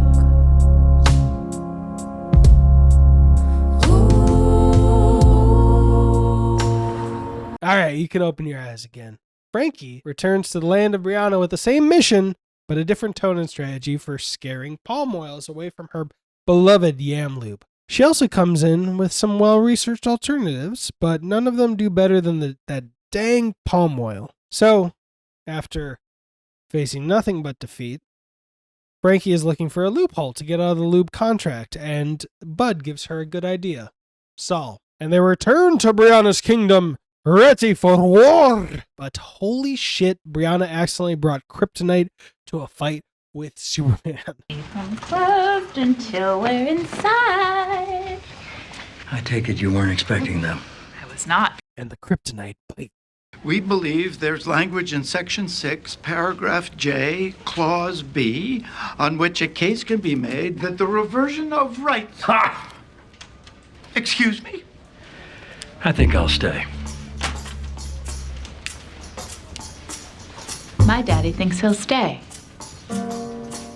Grace's romantic getaway gets interrupted when Phil gets the call that his lawfully wedded wife and not lawfully wedded dog have run out of the house. Nowhere to be found. He leaves, but forgets his phone, and Grace isn't quick enough to catch him before he's out of there. The lube debates devolve when Saul and Robert's debate about the contract very quickly stumbles into a debate about their possible future. And over at Phil's, Grace shows up. His wife has been found, but the dog is still missing. And Grace has come to stealthily leave his phone at the house and not make a scene, but the dog finds her, and her reaction Shoot it! draws attention. So she returns the doggo and the phone and tries to scram, but Phil's wife insists she stay, and Phil asks too, so she gives in. Maybe 5 minutes. At Say Grace, the two arguments come to a head.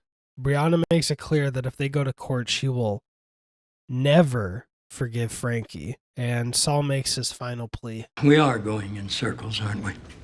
Robert, there's only so much time we have left. And we've already wasted so much of it. I know. You're mad. And lonely. Wouldn't you rather be mad and not lonely? Maybe. And they make up. And that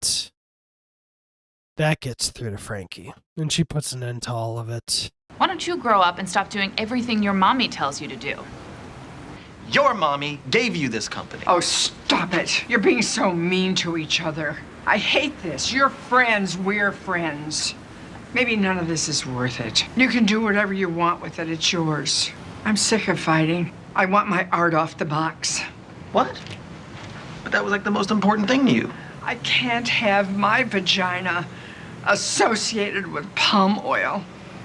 Done. Now we're done. Grace, meanwhile, is leaving Phil's right as Phil's wife, Elaine, remembers. Remembers Grace, remembers Phil almost leaving her for Grace. She remembers everything, just for a moment, like a literal moment before it's gone. But that moment, it was too much. Every lie Grace told herself about why what they were doing was okay, the moment shattered every one of those lies in an instant. Now, it's truly over between Grace and Phil. Grace returns home, keeps up the lie that she was at Mallory's, and this time hides her dinner of vodka from Frankie, which I wonder why she hides it this time, but because of Grace's need to be alone and to drown her sorrows, Frankie is left alone to wallow in her grief. I guess they're not at the place where Grace can share everything. Not yet.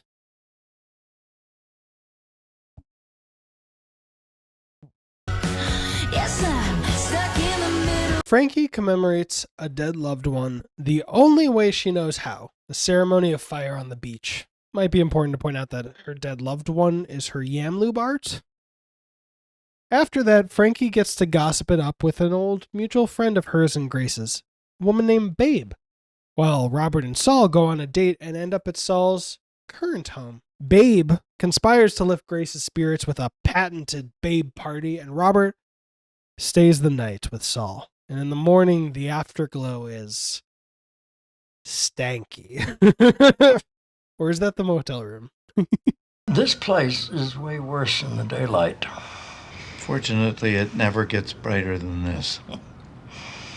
Why would you move in here in the first place? I guess after what I did to you, it's what I thought I deserved.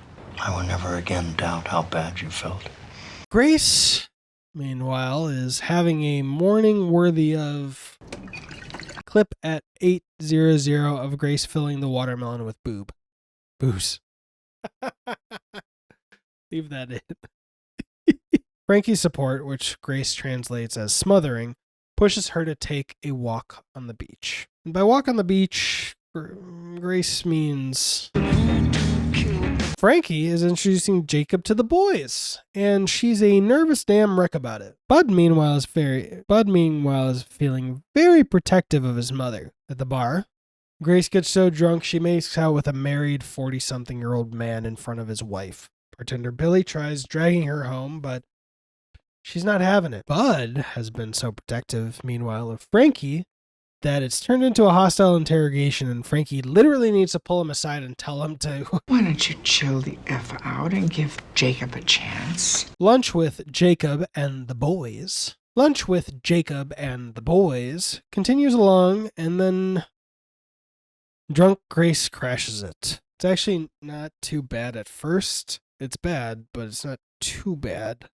But then Grace ruins the mood worse than Bud was ruining it. And then takes the mood out back, shoots it in the head with a shotgun, skins it, feathers it, eats it raw, puts it in the toilet by means I will not describe, scoops it out of the toilet and rubs it on everyone's face. it's so uncomfortable. I'm not even going to share the clip of what she says. But the clip I will share is the fact that Jacob steps in and in the process fixes the butt issue. And we're done. Come on. Oh, I'm not done. I'm still eating. Give me some cake. Take the go. I love him. Robert brings Saul home, and even though their relationship is coming back together, all they see in the house are bad memories. It's this whole house, isn't it? But it's your house. But it's never been ours. I was happier this morning with you in that dump. You want to go back? No. But I think we should call a realtor in the morning. Wow, that's an exciting idea. At the lake house, Grace wakes up with a nighttime hangover to an empty house and notes from Frankie. All her alcohol stashes have been emptied. I threw away your alcohol. You're welcome. Grace drives to the most famous liquor store in Hollywood. I only think this because a buddy of mine lived down the street from there, and we would pass it on our way to another, based on how I'm going to describe, pretty famous karaoke bar. But yeah, from the number of times I've seen it in movies and TV since then, I don't know any other way to describe it. But when she gets there, she's so hungover, maybe drunk still, based on how she drives up to the curb. She spills her purse and leaves her keys in her car. During her short time in the liquor store, her car gets stolen. And meanwhile, on a lighter note, for one of them, Frankie is having the Party City shopping trip of a lifetime with Babe. But the lighter note doesn't last because it comes with a bitter pill to swallow. The party to end all parties that I thought was to lift Grace's spirits, it's a going away from life party for Babe. And she asks Frankie to help her end her life. And we close the episode with, Hello. Hey, Frankie. It's Grace. I need you to come pick me up. Find your own way home. this season's having a lot of downer endings in its episodes. I respect it. Frankie tries talking Babe out of the going away from life party until Babe tells her why. Her cancer is back, and it's bad. Babe won't force her to help, but she has till the next night to figure out if she will. At the lake house, sober Grace tries shaming Frankie for leaving her out to dry. She tries to shame Frankie for leaving her hanging when her car got stolen, but changes her tune when Frankie recounts what drunk Grace did. But Frankie's not accepting apologies, or excuses trying to pass for apologies, as it turns out. Babe drops in on Grace, but when Frankie comes home, the fighting picks back up almost immediately. Frankie's mad because, why wouldn't she be? And Grace is mad because Frankie won't forgive her. Talk to Saul, Grace. You can't force forgiveness, and frankly, you don't have any right to think you can force someone's forgiveness. I love Grace in general, but it's a real pet peeve for me when someone who fucked up also demands forgiveness. Like, to demand something not be held over your head for the rest of your life after you'd earned forgiveness, that's one thing.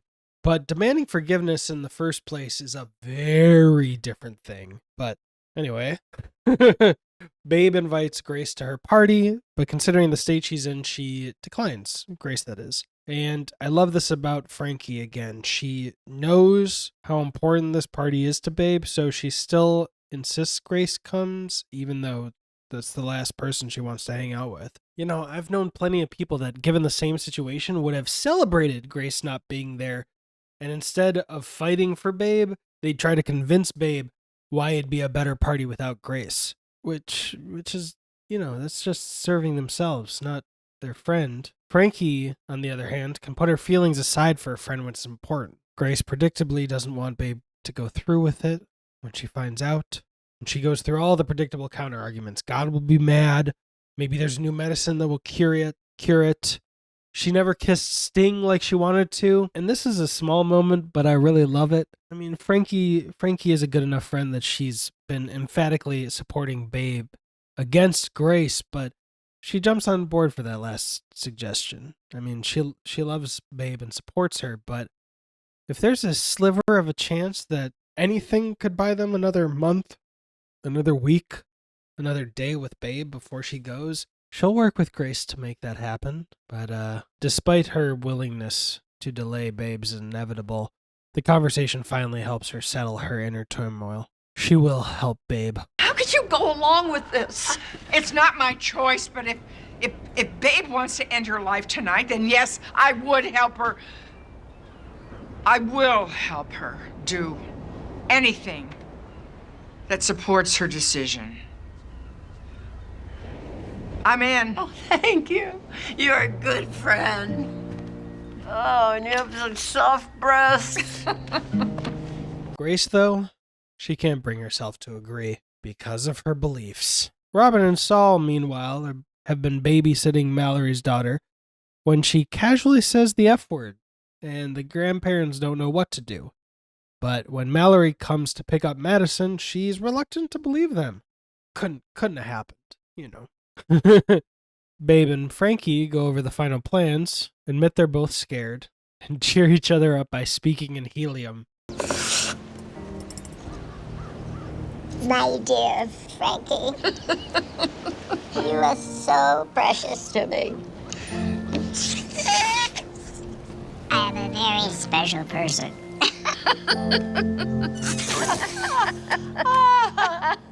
Still a denier? Mallory and Madison are about to leave when Madison says it again, and she said it about Saul. Turns out, well... Here's what I think might have happened. This one time I might have referred to Saul as, but it was right after you had your heart attack and the whole thing with Frankie came out. And I was really pissed. You both cheat on Mom and Frankie for years, and then you go and you cheat on him. And it's like, is that all that goes on with men? They're just looking to cheat or just thinking about cheating? I mean, cheat. Does every fucking guy just cheat all the fucking time? I forgot Madison. I don't remember, but I'm worried Mitch might have cheated too, considering her highlighting of all men. Segue. Frankie confronts Grace, and while Grace is on her high horse, Frankie spits bars. You know I can't condone this. She's not asking you to condone it. She's asking you to be her friend and to be there for her, no matter what you believe. Because that's what friends do. Not in my world. All right, you only like people who do things you approve of. No, because I have a high moral standard. And because you're incapable of unconditional love.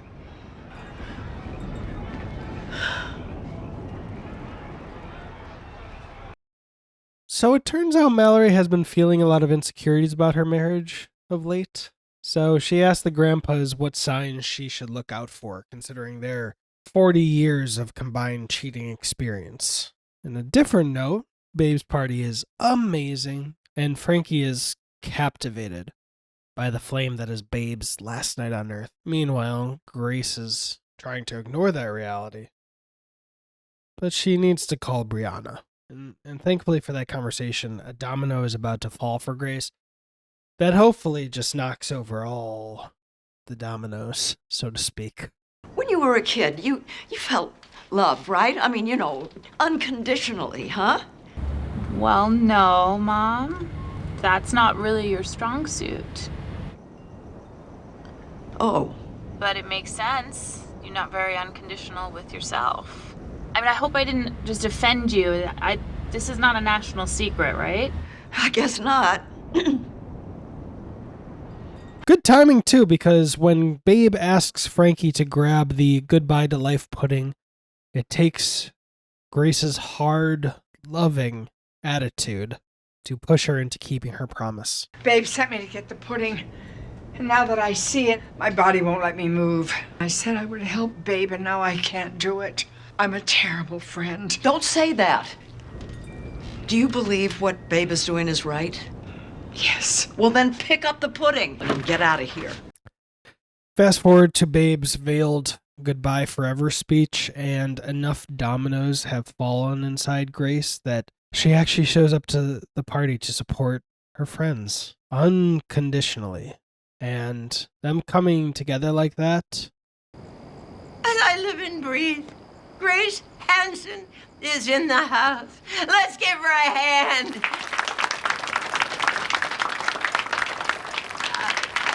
And of course, none of this could be happening tonight without my dearest, my heart, Frankie. Well, let's say Grace wasn't the only one crying while I was watching it. She even stays to be emotional support for Frankie through the final moments. You okay?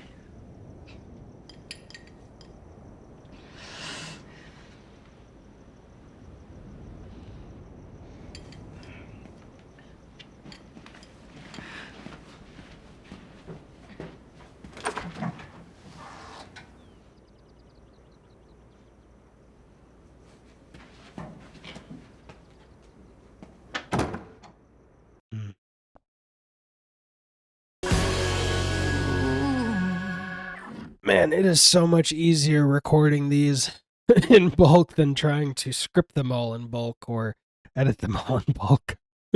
Frankie and Grace return from Babe's memorial, and Babe's ashes return with them. What's more, they actually find presents waiting for them, courtesy of a thoughtful Babe. They open them up, and Frankie's gift is a set of brushes and a gallery space that's been rented specifically for Frankie.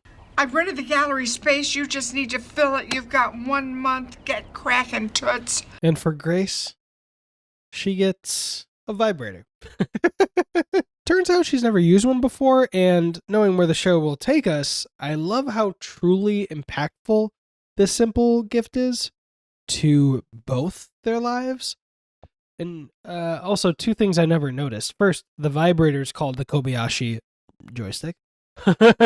But as far as the Kobayashi about it, are the Trekkies, are the writers Trekkies, I wonder? Second, I hadn't noticed that Frankie put "Get Crackin' Toots," signed Babe, on the wall of her studio. I love all of it.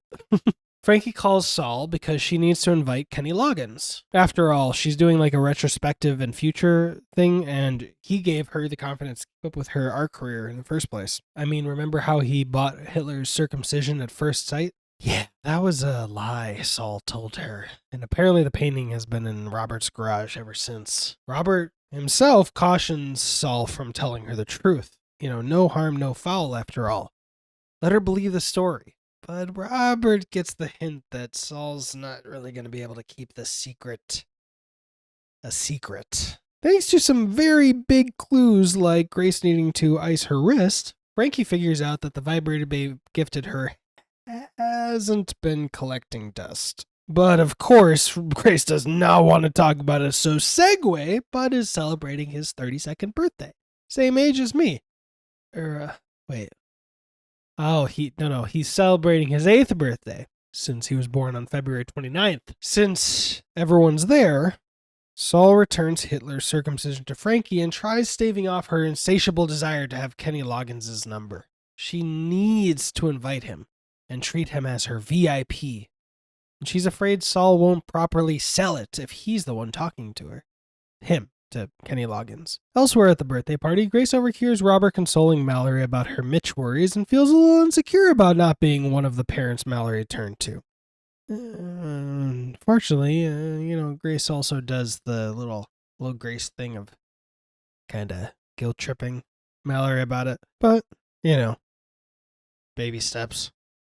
Frankie's insatiable hunt for a way to contact Kenny Loggins, unfortunately, forces Saul's hand. He admits everything to her, and I told everyone about that painting, Saul. That was my whole life. It was the one thing I had to hang on to. It was the one thing I had that made me think I was a real artist. Frankie is so overwhelmed by the news that she needs to leave. But Bud lays down the law. Well, what could be so bad that you're leaving my party? Well, to be honest, your father just told me something. Okay, you know what? I don't want to hear it. The past 2 years have been about my father and my mother, and I'd like for one day to be about me. I only get that every 4 years. You're right, I hear you. Bring it. And I love him for it. And for her, for acknowledging him and doing what's right for her kid. So in lieu of escape, Frankie tries being an alcoholic and fails spectacularly. And while Grace is there for her, Frankie can't help but throw follow-up questions about Grace's foray into self-love. And we get this great quote from Grace in this lovely little scene. My arthritis flared up about 30 seconds in. I played through the pain, left it all on the field. If that were a t-shirt, I'd wear that t-shirt. I couldn't afford that t-shirt, but I'd wear the hell out of it. And Frankie's response and But's response, overhearing, is even better. Maybe it's your technique.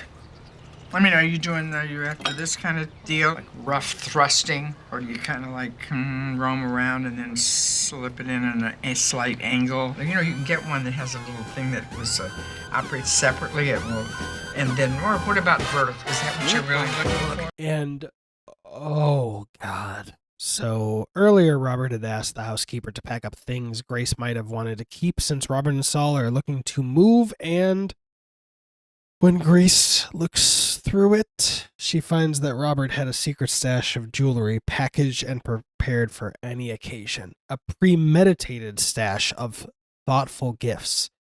And not just that, but every gift has a thoughtful note already attached to it. And by the light of Frankie and Grace, Grace gives Robert the business. I'm about to give Robert the business. And Frankie gives Saul the business. And everybody starts fighting, and insecurities come to light. Disrespect is called out, and Grace, in the heat of the freaking moment, declares that she and Frankie are going to make vibrators for women with arthritis. We're making things for people like us because we are sick and tired of being dismissed by people like you. Mic drop. Let's go home. Push it to the limit, I'm in it to win it. I'm in it to win it, yeah, I'm in it to win it. I swear to God, I ain't gonna stop till I'm ballin' like Russell Simmons. And this time, by the way, I didn't even pick it up until I was actually reading all these scripts for a season that had so many downer endings for episodes. We get a finale that leaves only grins. We can do anything we want. Right, babe? She said right. I heard her. You know, if I ever wanted to do what Babe did, you'd be the one I'd ask. You too, Mama. Shake. Oh, babe! Oh, shit! Oh, help me scoop her up! I don't even like to touch people when they're alive. Babe loves the beach. Got some babe in my mouth. Woo! Do I look different? Because I don't know why I decided to do this, but I decided to script the rest of the seasons before I record it again. So, hopefully, this shirt will be worn for the next 2 seasons, because that's what I'm planning to do. Anyway, season 3. We're here. I'm getting a call. That was short. Co-parenting. Sometimes it's real hectic. All right, season 3, episode 1. Not content to let us forget what the last moments of season 2 were, we start with Frankie dancing on the beach. A vibrator in either hand. What am I doing? Why didn't I? That's probably sounded worse, but. And we figure out it's a dream pretty quick when she guides a dance parade. Who else is in the parade? Oh, you know, the usual. Just a ton of dancing vibrators, appendages and all. In reality, Frankie and Grace are at the bank with a full business plan for...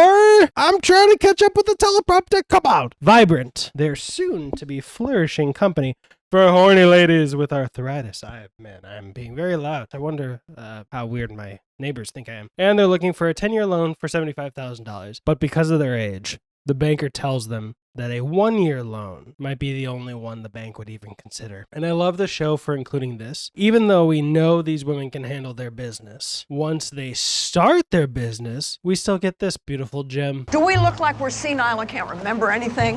Where is the car? I thought you were paying attention. I told you to take a picture of the space. I did. I left my phone in the bank with my keys. This is going to be a weird double goodbye with Derek. Robert tries giving the kids a tour of Saul's and his new house. But literally everyone is caught up in the aftermath of Bud's birthday bash blow-up. They discuss Frankie's art showcase. And this is my favorite tidbit of that conversation. I'm Mr. Stupid Mom and I don't want her to be mad at me anymore. She's my ride or die bitch. The most important thing that comes from the conversation is that everyone agrees Saul should not show up to the art showcase. And later, Robert continues talking Saul down from going, and we get this great gem. If you're hoping to get Frankie to let go of the Kenny Loggins thing, forget it. There's nothing you can do to make up for that. There's going to be something. There's nothing. Something. Nothing. At the art show, Grace isn't the biggest fan of her portrait. You'll be damn sure she's not going to mention it to Frankie. She is there to support her unconditionally. Ah, love it. Brianna struts in wearing the poncho Frankie had knitted her, hoping it'd make a good first impression on the road to repairing their relationship. No dice. Then Barry shows up with a fancy new lumberjack beard and a few extra pounds. I don't mention that to shame the actor or the character, but just to start highlighting Barry and Bud's bodies over the next few seasons. Not like that, because I love that they can gain weight over the course of the show and nobody shames them for it. I wish the women could have done the same, but something tells me that even if the show would have loved the idea, the industry and society in general could have gotten in the way. But, you know, big boys. Oh, I gotta stop improving. Jacob arrives, flowers in hand, seconds before Saul. Jacob, the saint that he is, offers to babysit Saul and keep him away from Frankie, much like how Benedict Cumberbatch would babysit Tom Holland and keep him away from spoilers. He is afforded one comment complimenting Frankie, the work in this collection blows me away. What a sock in it, Saul. I told you, man. He told you. Meanwhile, Bud's new lady arrives and the kids gather around to make fun of her via a drinking game. This is going to be awkward to look back at 5 seasons from now. Frankie makes sure no family members are going to fluff her ego by buying paintings they don't love. But Brianna finds the loophole. Barry! Unfortunately for Brianna, he brings up the idea of marriage and she is a deer in headlights, to be perfectly honest. Clerks 3 is coming. Movies. Robert brings Grace a thoughtful martini, but the moment is ruined when they both overhear Grace being gossiped about. Robert won't just listen, though. He steps in and respectfully tells them off before she admits to her troubles getting a loan for Vibrant. Grace, that is. Seamless segue, but Saul actually got Kenny Loggins to the art show. Unfortunately, that is one of 2 people besides Saul that Frankie doesn't want to see here tonight. According to Kenny, he actually really does love her art and wants to meet her. But Saul needs to get him out of there lest it undermine her newfound confidence as an artist. Confidence not resting on anyone else's approval. Or so he's assuming. We've seen how stressed Frankie's been feeling about people not buying her art tonight. Thankfully, Frankie sees Kenny before he leaves and runs after him. And we don't know for sure, but I hope she at least got to talk to him for a bit before he left. And the art show closes out successfully. Frankie sells a painting for whatever was in a nice woman's purse, but it's a success because the price didn't matter. What mattered is that a piece of her art really spoke to someone, and they were happy to have it. Jacob spent the night with Frankie.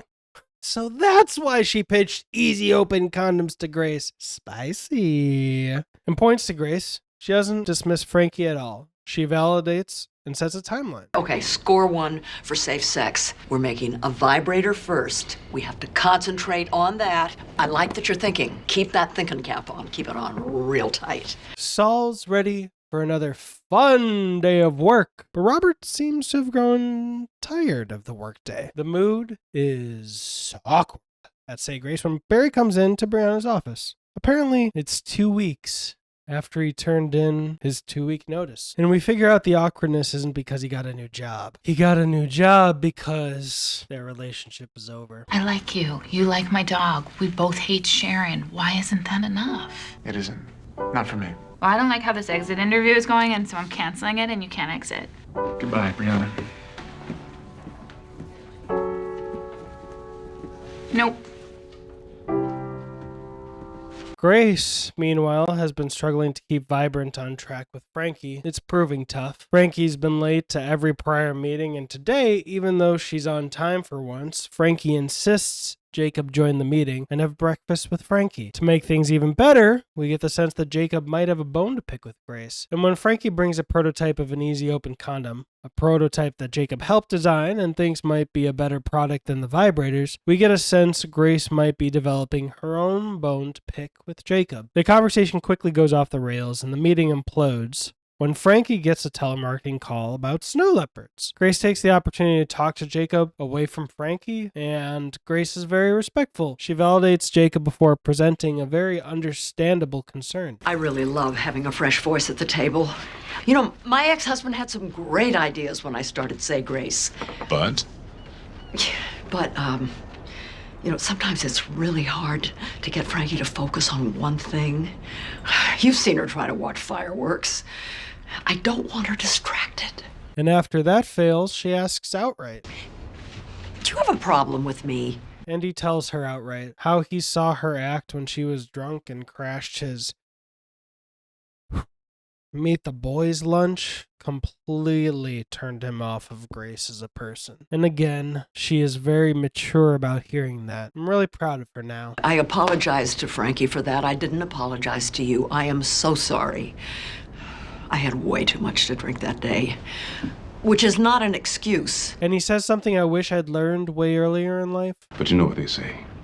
When someone shows you who they really are, believe them. Even though we know Grace is moving further away from that version of herself every day. At the first opportunity, Robert calls in and cancels work for he and Saul.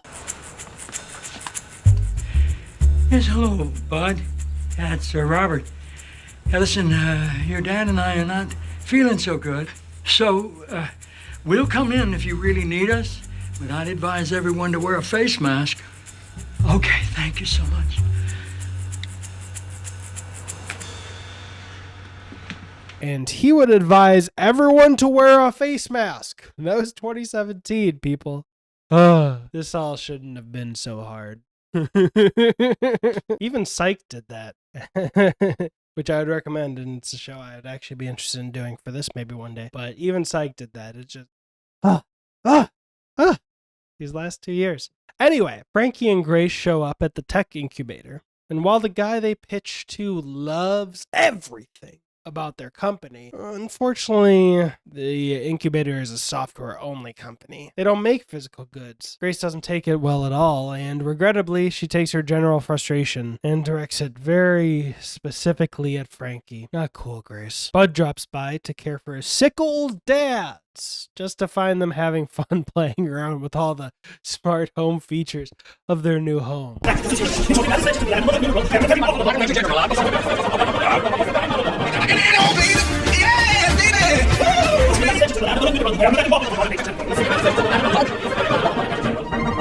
Rod, is that you?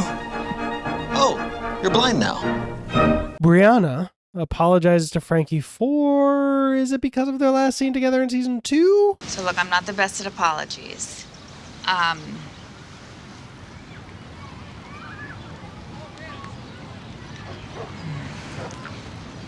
That's all you needed to say. Hard to find the right words. Frankie gets to vent about her Grace and Jacob troubles, and Brianna mourns her now dead relationship with Barry. Frankie is her ride or die bitch after all. And happy day! When Frankie admits Vibrant is dead in the water without funding, Brianna offers the $75,000 to get them started! Which is nice, but this confirms a question I had. If Grace started Say Grace, and it's so successful that Brianna has a spare 75 G's she can loan out, Grace have afforded 75? Large? Anyway, her one condition is that Grace doesn't know the money came from Brianna, lest she interpret it as charity. And the scene ends with a hug. Very reminiscent of many hugs I've shared with my daughter. Thank you. Okay, stop, Frankie. I'm good. Please stop. Bud wraps up soupies for the poppies. Saul promises they'll both be back to work tomorrow, and Robert declares he doesn't want to. He was tired of work this morning, and now he wants to be retired. That land? Frankie surprises Grace with funding, and before she can finalize the lie, we get this quick exchange. Just got a few more bags to get from the truck, and I can start cooking.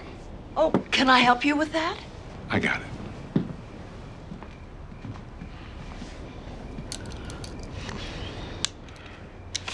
And Frankie sees an opportunity. She lies like she planned to, but changes the details. She tells Grace that Jacob gave them the money. Maybe it'll bring them closer together, though I can't see how. It was Grace trying to make amends, and Jacob is the one who's unwilling to change his opinion of Grace. So now Grace likes him even more, which would lead her to being more affectionate, which would lead him to pushing her back more.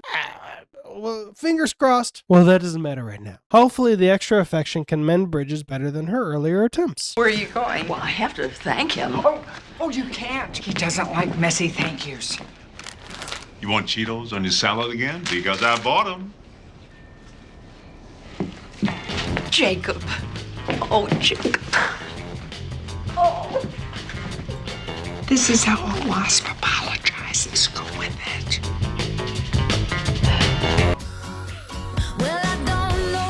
Frankie and Grace get their first batch of vibrators, and it's yays all around. Frankie suggests they do their own trial runs, similar to when Brianna did her informal Yam Lube focus group, and they split up. Their results? More yays. Why am I choosing that talking about vibrators? Saul and Robert host their caterer friend Peter for a pizza dinner. Talk about their upcoming retirements, and Peter subtly drops the fact that he'll be directing a production of 1774. The mention of 1774 lights Robert up so much he literally sings a part of the play. And Robert's talent excites Peter so much he demands Robert audition. He asks them both to audition. Robert accepts the invitation and signs them both up to audition, even though Saul wasn't too excited about the opportunity to audition. Did I say to audition too many times? But Robert's excitement is so infectious that he gets Saul excited too. At the beach house, Frankie and Grace host one of Grace's friends, Arlene, with the hope of wrangling an informal focus group of their own. See, the friend brought a group of her friends with. So with 5 willing older ladies, they might be able to... Oh, this is a prayer group? That's not awkward. It doesn't spook our ladies. Let's cross our fingers. Mallory and Brianna have a lunch date. And Mallory's baby twins... Crash it. The sitter got the days mixed up. Whoopsie. Whoopsie. Brianna makes some very Brianna-esque jokes about the babies, and Mallory snaps. What the fuck is wrong with you?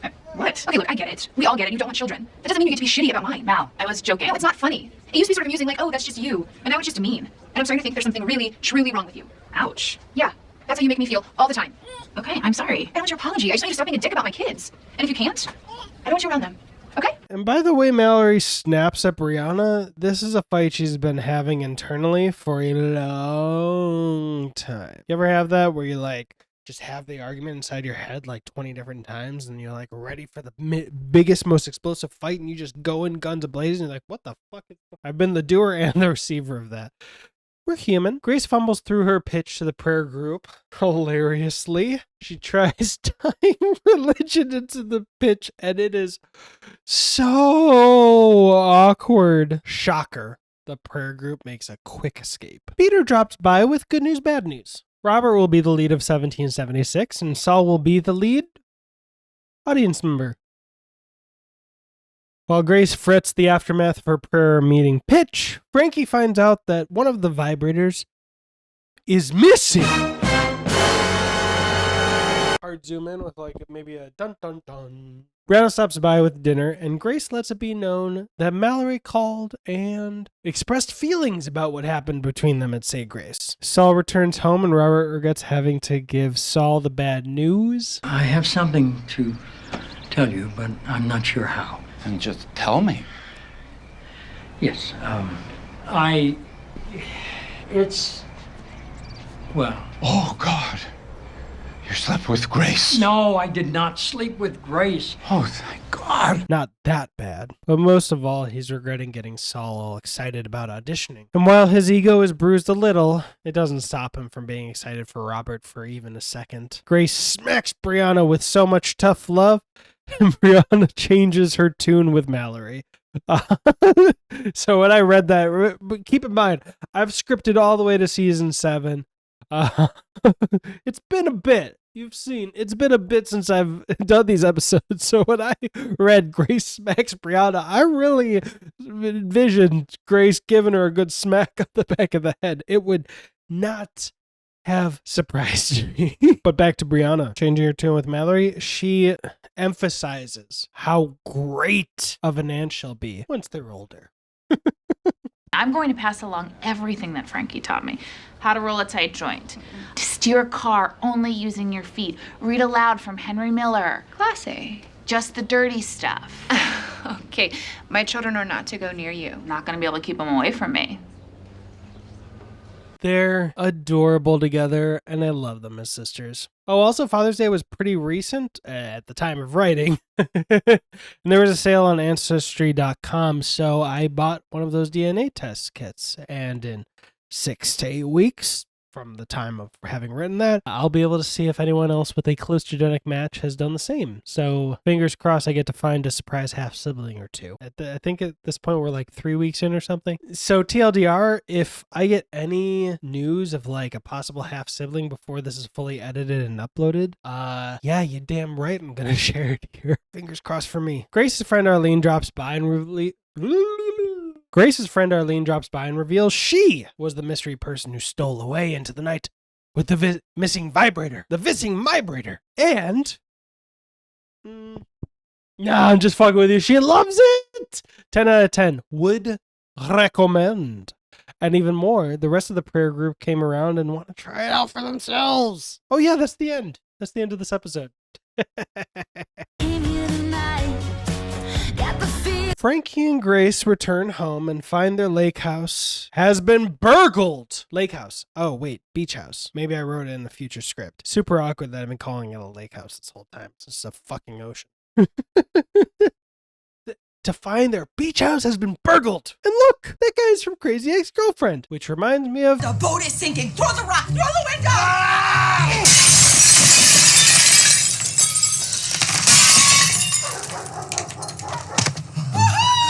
I can't believe we did that. Whoa, I should be a detective because I know who burgled the beach house. Anyway, it all leads to a revelation. Grace owns a gun. She does this whole song and dance lying number to Frankie. Do you own a gun? No. You're gonna have to promise to me. I promise. The way I like it. Frankie, I promise I do not have a gun, nor will I ever have one. You do not need to worry. Thank you. Now finish it off. Promise accepted. You and your wife are adorable. Thank you. So instead of there being an argument tonight, Grace has successfully kicked that can down the road a little. She can't kick Frankie's feelings down the road, though. Frankie's so freaked out at the possibility of the burglars returning, she begs to sleep with Grace. Desperate to avoid this becoming a permanent change, Grace offers to go to a crime prevention class with Frankie. Robert, meanwhile, returns from another rehearsal, and Saul is excited to welcome him home. Why am I doing that so much lately?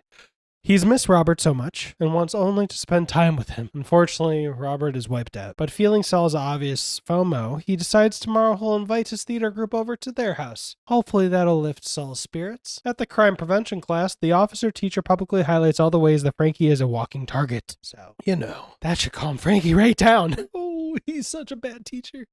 I mean, he's good, but like, whoop. The class wraps up with a bunch of helpful tips and then ends on this one. And then your best bet is to go ahead and soil yourself. Excuse me? What if you don't have to go? Oh, you'll have to go. Soil myself? It's not pretty, but it's the most proven and effective method to ensure that an attacker will not want to touch you. So, I don't know what to do with that information. I don't want to look up if it's true, and I hope never to have to find out if it's true in the field. Best advice the class focused on was creating the illusion that someone is always awake in your house. And with that in mind, Frankie creates this. You do have memorable hair. Saul and Robert host the theater group, and Saul makes a good impression, but unintentionally uncovers the fact that Robert never told the group about their dual histories with Frankie and Grace by revealing it to the entire group. And this last part of the scene scares me. This is why I don't bring Jeff to drinkies. Frankie almost invades Grace's bed for a second night, but with some trial and error, Grace succeeds in getting her out by offering a compromise. A set of children's walkie-talkies. Stranger Things crossover, here we come. Season 5, bring Frankie and Grace back. Anyway, Robert is mad that Saul revealed their past. Robert liked being out without the baggage attached, but Saul won't take any of the blame. Personally, I'm done with being in any kind of closet. This is between you and you. In the middle of the night, Grace hears something and, with the use of walkie-talkies, confirms that Frankie is in her artist's garage. Or should I have said garage? Grace goes downstairs, sees the same door was broken again, and shoots when she sees an intruder. Frankie runs in, and the intruder was the Frankie doll.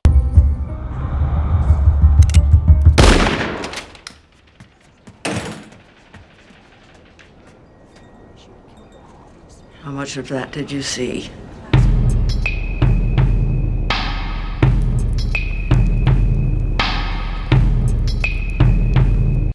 Now Frankie knows about the gun. Oh, makes a lot of sense considering the name of the episode. How else can we start this episode's summary? What the fuck? What the fuck?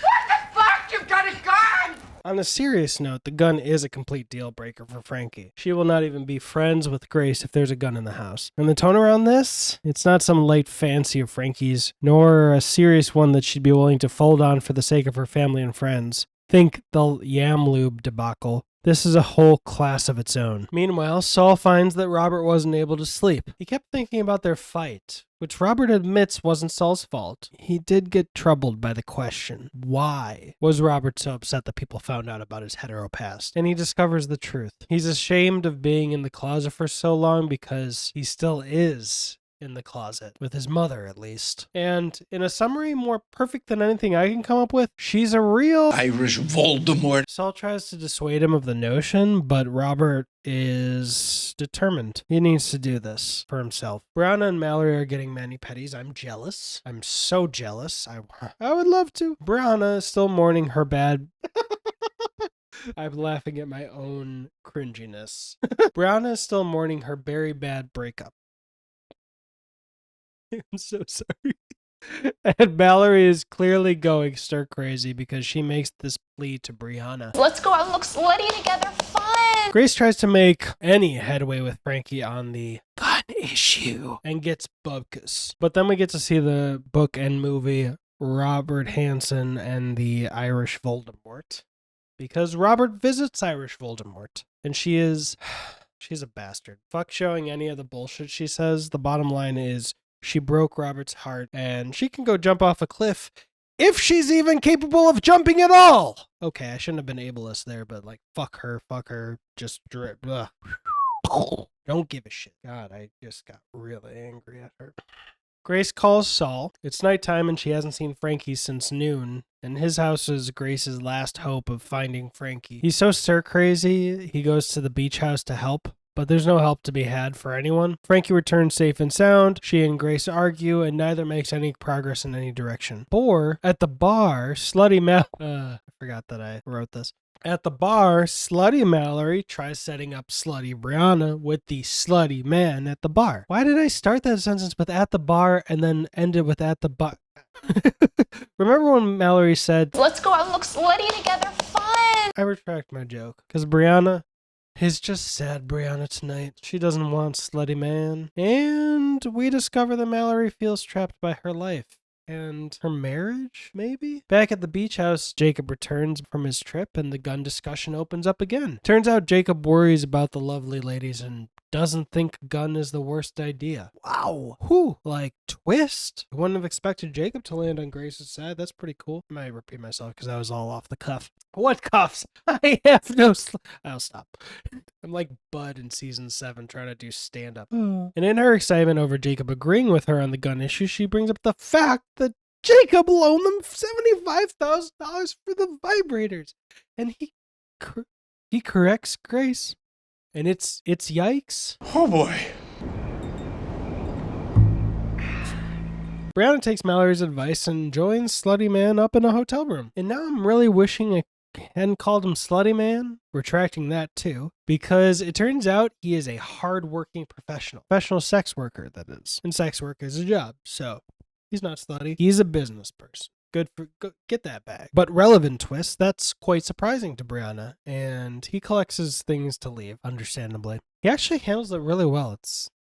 He's a professional. But then she decides to go down the road less traveled with Mr. Professional Escort Man. Switching tone, Robert returns home and Saul consoles him for his disgusting mother being such a disgusting excuse for her mother. Back at the beach house, the fight has reached a breaking point and Frankie ends everything between her and Grace. She's out of there. Forever. I'm so scared in case I fall off my chair. There's no episode 6 of season 3. Didn't you just hear me? Frankie's gone forever. Okay, so Mallory and Brianna come to comfort their mother in these dark times. Brianna, understandably, is scared to face Grace. Mallory, thankfully, comes with...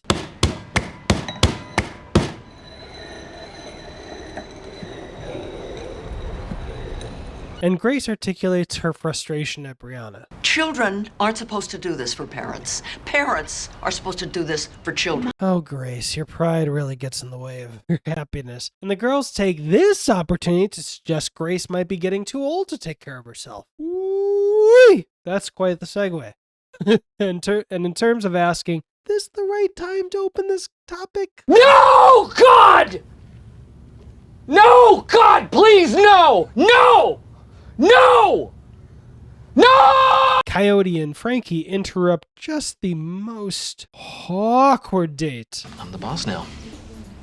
Want to try bossing me around? Maybe. Pour me some more wine, please. No, not please. Not please. But you gotta love her for saying this when Frankie commandeers Bud's bed. Use Bud's bed. Bud was kind of planning on using Bud's bed. Oh, rose petals. Oh, thank you, Bud. Well, where are we gonna fuck?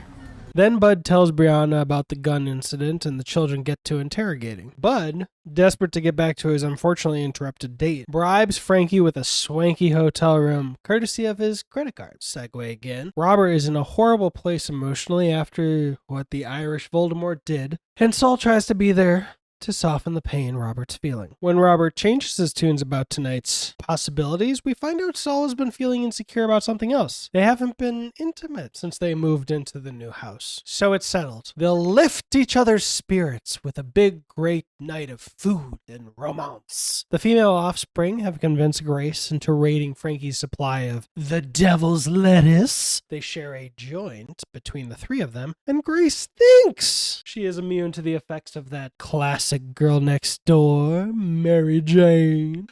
Given a moment alone, Brianna admits to Mallory that the man she slept with was a male escort. Grace gets excited at the idea of living alone, listing off a gaggle of benefits of not having Frankie around. And I'm not quite sure how to best sum up this part of the conversation, so... You'd hate living alone. You'd have no one to boss around or shoot at.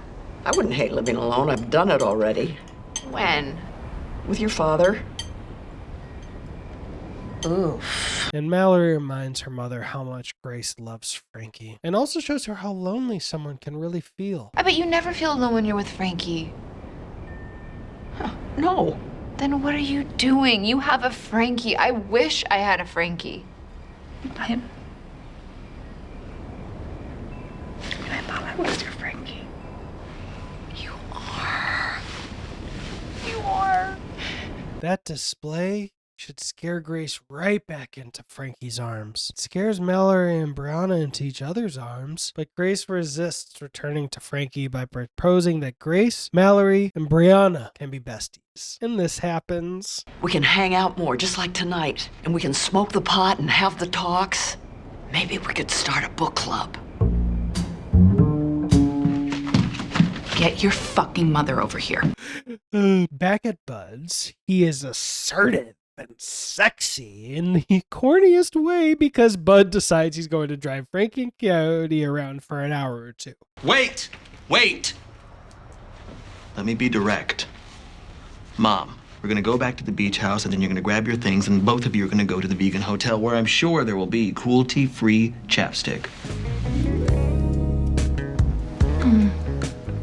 And now let's bring the mood real. Saul sets the fireplace, lights some candles, opens a chilled bottle of champagne. Robert, the saucy minx he is, saunters in wearing rose-red silk pajamas. The energy is electric. But just as Saul and Robert are about to embrace, Robert sees a horrifying vision of his horrible mother and to say it ruins the mood is an understatement. What the fuck was that? Just trying to shake that out of my mind. Bud brings Frankie to the beach house. Oh, this is when I realized it was the lake house originally. Alright, here's what I wrote. Is this not a lake house? Is that that's the ocean. Oh, dang it. Yeah, that's Pacific fucking Ocean. It's never been a lake house. Whoopsie. Lesson learned. Thank you for everyone who didn't rake me over the coals for that for the first 2 seasons. Anyway, Frankie and Grace fight. The weed makes Grace goofy, and nothing gets resolved on the gun issue. But the kids really made strong cases for keeping the friendship alive. They fought for the friendship of Frankie and Grace when Frankie and Grace wouldn't fight for it. All the fighting and tension gets to Bud, and he explodes. Fights with Coyote. Coyote decides to move out of Bud's. Bud tells Frankie to make up with Grace, and she doesn't want to, and the hotel offers get canceled. Coyote and Frankie are stranded at the beach house. The kids are babysitting Grace when Frankie tries to leave. But then they fight and Frankie decides to lock everyone out of the beach house. Frankie lets Grace know how bad Grace makes Frankie feel, and Grace explains to Frankie why she had a gun in the first place. She had felt so alone and scared 15 years ago when Robert was away so much, and Robert's solution was to give her a gun. They have a heart-to-heart, come back together, love each other. Frankie shows Grace she doesn't need the gun anymore, and Grace promises to get rid of the gun. They are best friends once more, and they lock the kids out of the beach house. Woo! Season 3, Episode 7. Frankie and Grace need to prepare for an interview they're having later in the day when Frankie hurts her back. And then when she tries to help her, Grace hurts her back. They've both fallen, and they can't get up. I've fallen, and I can't get up. Bud is excited for Coyote to move out. The faster, the better. Sorry. I forgot that they made the same joke. We've fallen and we can't get up. Oh, I'll own it. Saul and Robert are preparing for brunch, and Saul tries comforting Robert about whatever spooked Robert the other night. He still doesn't know.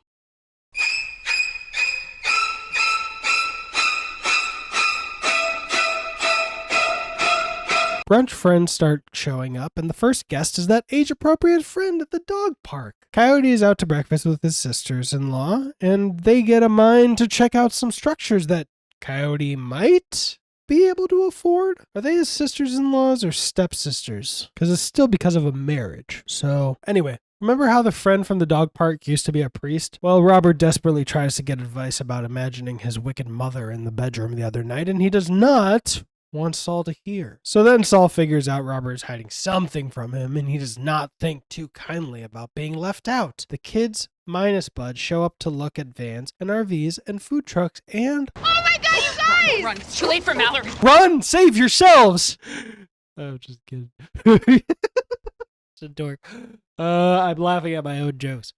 Mallory spots the cool-looking tiny house. Grace and Frankie, still on the floor, start arguing for seemingly no reason, and Frankie wants to cancel their interview. Grace, though, is determined to not let that happen. Robert tells Saul what happened, and dog park friend gets to the core of the issue. Robert, he's afraid he might go to hell for being gay. A fear only made worse because of his mother's beliefs. And the former priest, he's able to unburden Robert. I struggled with this too. A very wise priest gave me another way to look at it. The afterlife is how you're remembered by the living. Hitler was evil. He will always be remembered as evil. He's in hell. Mother Teresa is holy and good.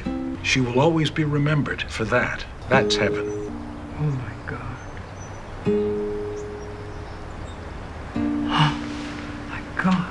That's a really beautiful way to look at it. That really shakes everything up. Bud returns home with a pizza and finds Coyote moving out. And how quickly Coyote has secured new living arrangements actually throws Bud for a loop. Like now? Yeah, you wanted me out, I'm out. Okay, I know, but I just got us a pizza. Oh, yeah, well, I could stay for one last meal.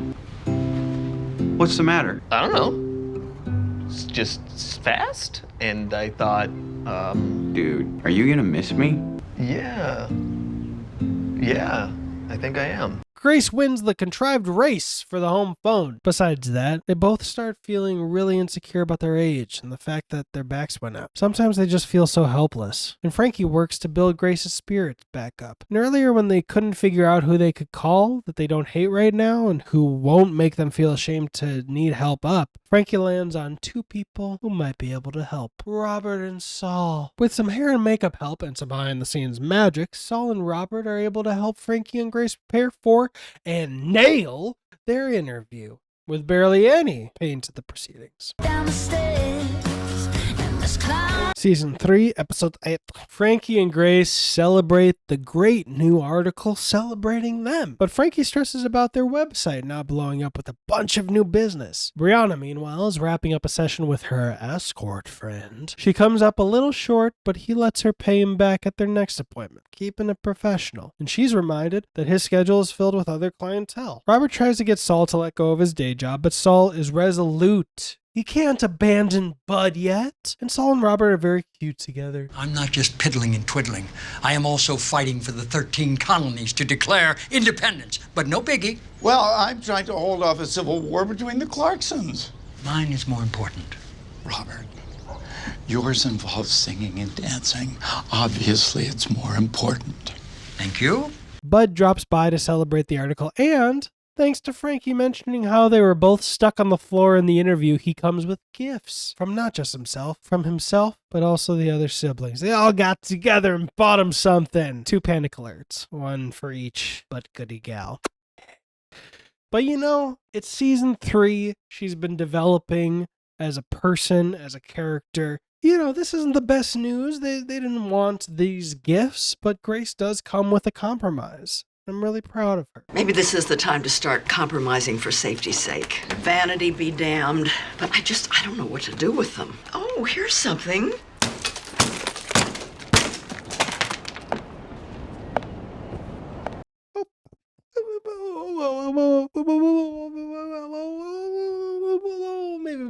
Maybe she hasn't developed. Saul comes into work and brags how he had to do less corrections of Bud's work than last week. Bud asks the legacy secretary to make some copies for him, and she says she will, but first she's going to take about 10 minutes to get a beverage. And Bud laments that he has to fire her. And Saul's response is basically, what? Frankie actually decides to wear the panic alert and defends Bud, bringing them the new jewelry. Frankie bedazzles her panic alert, while Grace goes on about how she feels insecure with other people judging her and only wants to be seen as strong and independent. Grace especially wants the business to go well, and she breaks some news to Frankie. They have an opportunity to partner with one of Grace's old acquaintances to distribute the vibrators. She pitches the partnership to Frankie, and Frankie agrees. Saul, meanwhile, tries to convince Bud not to fire the legacy secretary, but Bud's counter arguments are too good. Sayonara, Joan Margaret. I'm sure we'll never see her again. Frankie and Grace take the meeting with Grace's friend Mimi at her company, Purple Orchid, and Frankie seems a little insecure, kind of acting like she's Grace's new girlfriend, and they're having lunch with Grace's ex-girlfriend. Don't know if I summarized that well, but it's an interesting addition to the dynamic. And Mimi is excited to pitch some ideas to them. Hey! At the place where lunches happen, Mallory and Brianna are out to lunch. Turns out Mallory is letting Coyote park his tiny house in front of her house in exchange for Coyote babysitting her kids. And Mallory spots Brianna's escort man, and one of them is excited to see him out in public. Unfortunately, Mallory ends up being a little too flippant about the whole situation. Mimi tells Frankie and Grace that they are ready to distribute Vibrance vibrators worldwide. Unfortunately, their marketing strategy includes de-aging Frankie and Grace in the box, at least like 20 to 30 years younger. So, what will they do? Sell out or lose a global rollout? Dun dun. Oh, the decisions. Brianna runs into the escort man outside, and Brianna discovers that the woman he was with tonight wasn't a client. It was his wife. And not only that, his wife knows what he does for work. She's okay with it, but she's not okay with accidentally running into one of his clients. Just out and about on the town. It's all very scary for Brianna, hearing about his fulfilling life being challenged to find fulfillment in hers. Yeah, that for Brianna, that kind of topic and mirror being held up to her about her own life is it's a lot. Robert consoles Saul about Joan Margaret, the legacy secretary, retiring. Is not subtle one wink when he reminds Saul he should be retiring. And he goes to bat for Bud too. Saul admits that Robert and Bud are right and insists he be the one to let Joan Margaret go. He was there with her longer, and he should be the one to see her out. Mallory discovers that Coyote is a master of babysitting, reinforcing something she'd said earlier, that he's better with her kids than Mitch is. Have I mentioned that the original season 1 plan was to have Mallory cheat on her husband Mitch with Coyote, but those plans were abandoned? Anyway, Frankie updates Bud. To hell with her panic alert. And Saul lets Joan Margaret go, and she misunderstands at first, thinking he was telling her he was retiring. He corrects her, but she comes back with those documents that Saul was correcting. Turns out Saul's corrections weren't helpful to Bud at all. It actually wasted a lot of Bud's time and only added to Bud's workload. And worst of all, Bud felt questioned and not trusted by all of Saul's notes. So, with a little pushing from Joan Margaret, Saul and her retire together. And it's really beautiful. It's time.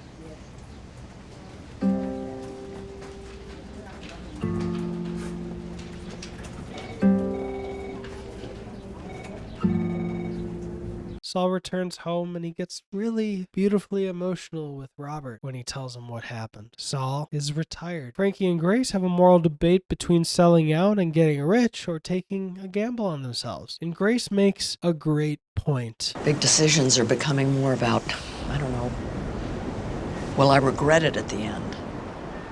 I like where you're going with this. And in their decision, they hit a metaphorical jackpot. We can't play a part in erasing the very women we made this for. Bingo, baby. Goodbye, Purple Orchid. Yes. And the website updates Yes. Grace, we've got 5,219 pre-orders on our website. That is more than $200,000. Oh my God. This means we can die rich. Meet me up top. Happy day! Grace is figuring out how the heck they're going to fulfill all those orders for vibrators, while Frankie is set on cooking for Jacob for once. Robert and Saul, meanwhile, are filling their retirement with some gardening. And in the middle of gardening, Robert gets a call and learns that his horrible mother has died. Mallory and Mitch, meanwhile, are packing for a vacation neither seems excited for when Brianna calls with the news that horrible grandmama has died. Brianna makes Mallory promise she won't cancel her trip, but then Mallory tells Mitch that they have to. So anyway, it's a cheap excuse since she hated the bag of beans, but she'd rather help with the funeral than go on a lackluster vacation. Jacob, meanwhile, finds Frankie has quite literally destroyed the kitchen cooking for him and asks if Grace will be joining them for dinner. And now Jacob gets to hear about the miserable old dead witch, Irish Voldemort. It's also important to point out that Jacob needs to fix little emergencies Frankie starts, like a bracelet in the blender, oven not being heated, a wooden spoon being lit on fire, just something to note. note. Grace drops by Saul and Robert partially to help them and Brianna with funeral planning, but mainly to be there for Robert and to offer him some liquid comfort when Saul gets a little yappy. I remember when my mother passed, going through her closet. Her perfume on her clothes brought back so many memories. Her shoes, particularly. I think these are the moments that kept me rooting for Saul. His unabashed vulnerability, even when people ignore him. He's just so sweet. Anyway, Frankie and Jacob eat from her buffet, and Jacob breaks the news. He wants to sell his farm and move to Santa Fe, near his younger family members. The possibility of this as a future really freaks Frankie out, and she needs to leave the dinner table. Mallory joins and tries to bullshit her way through stupid funeral planning, but Brianna drags the truth out of her. Why aren't you off getting pool drunk at your nice hotel? Because why? Because I didn't want to go away with Mitch. Aha! Gotcha! Aha! Whoa. Hit. Grace brings Robert to find something not crap to bury Mommy Dearest in, and he breaks the news to Grace. I told her I was gay. Oh my God, you did. How did that go? Well, we are shopping for her burial clothes, you tell me. Mallory is scared how the kids would feel if she divorced Mitch, but Brianna points out that growing up with parents in a loveless marriage isn't so great either. And then the whole mess reminds Brianna how great her relationship with Barry used to be. It's a real clusterfuck of emotions. Robert and Grace make fun of Robert's mother, and being vulnerable with each other really opens the floodgates for Robert, and... You're being so nice to me. Do you not want me to be? This is a lot of work. I'm sorry, because I know how it feels not to be loved by someone who should love you. And I know how terrible it must have felt for you all those years. And I am so very sorry. My God. It had been so long since I'd cried during an episode. This was a powerful moment. Jacob is scared of how Frankie reacted to his future plans, and she's sorry that she reacted that way. Jacob actually invites her to move to Santa Fe with him, but Frankie isn't sure about that idea. Since her primary reason for not moving is Grace, Jacob asks a reasonable question, and a question that will ring quite prescient by the time the show closes its run. Do you really see yourself living here with Grace for the rest of your life? Mallory has the tough conversation with Mitch, and I think they realize it's over. Brianna calls Barry out of the blue, and after that whole clusterfuck of emotions, or as Gossip Girl would say it, a fustercluck of emotions, Brianna calls Barry out of the blue. He lives in Baltimore now, and she wants to come to Baltimore to see him. And he's in a new relationship, so let's find something to distract us. Robert and Grace I don't know why. I'm such a dork. Robert and Grace finalize their shopping trip and they become friendly again. Robert buys her something in the moment, very thoughtful-like, and she insists he eats something unhealthy. Later, Frankie and Grace smoke weed on the deck and commemorate their days. Grace directly, Frankly subtly. Oh, frankly, what the fuck? Grace directly, Frankie subtly. And the note the episode ends on is interesting. Melancholy. The whole cast, family, save for Brianna, show up to an AA meeting to celebrate Coyote's 2-year sobriety birthday. Yay, Coyote! And we start the episode getting little nuggets for future storylines. Grace is obsessing over the fact that they're over 5,000 Grace is obsessing over the fact that they're at over 8,000 pre-orders. Robert invites Grace to opening night of his play, and she accepts. Brianna is in Baltimore visiting Barry. Coyote might have a new flame from AA. He says it's not like that, but all the other cast members his age agree that it's totally like that. At the beach house, Frankie desperately wants to see Jacob. It's been 3 weeks since they spent any time together, but Grace points out that they have literally hundreds of vibrators they need to ship out today, and they're up to 9,000 orders now. They're gonna need a bigger boat. Oh, sorry, wrong script. They're gonna need to call in some help. Bud and his lovely future wife Allison have the most awkward foreplay. Ooh, I forgot what I wrote when I did the... She has a stomach thing, but he got in something sexy. He was going to wait till night, but he has strawberries and read that he should spank her, and she got a vibrator from Grace that she'd like to use during sex. They are very cute in their own way, and I would like to be anywhere else right now. Please and thank you. I feel like Bud actually might feel a little similarly after seeing the vibrator. So, okay, what do you think? Let's do this. do it. Yeah. You go in, and I'm gonna just Google some stuff real quick. Okay, you go do that. Yeah. Coyote shows his AA lady friend Nadia his tiny home, goes to make smoothies, and Mallory accidentally freaks Nadia out by talking about how cute they look together and how Coyote is totally into her. Issue that Mallory didn't realize was that there are AA rules about romanticism during recovery. She's new to the program, okay?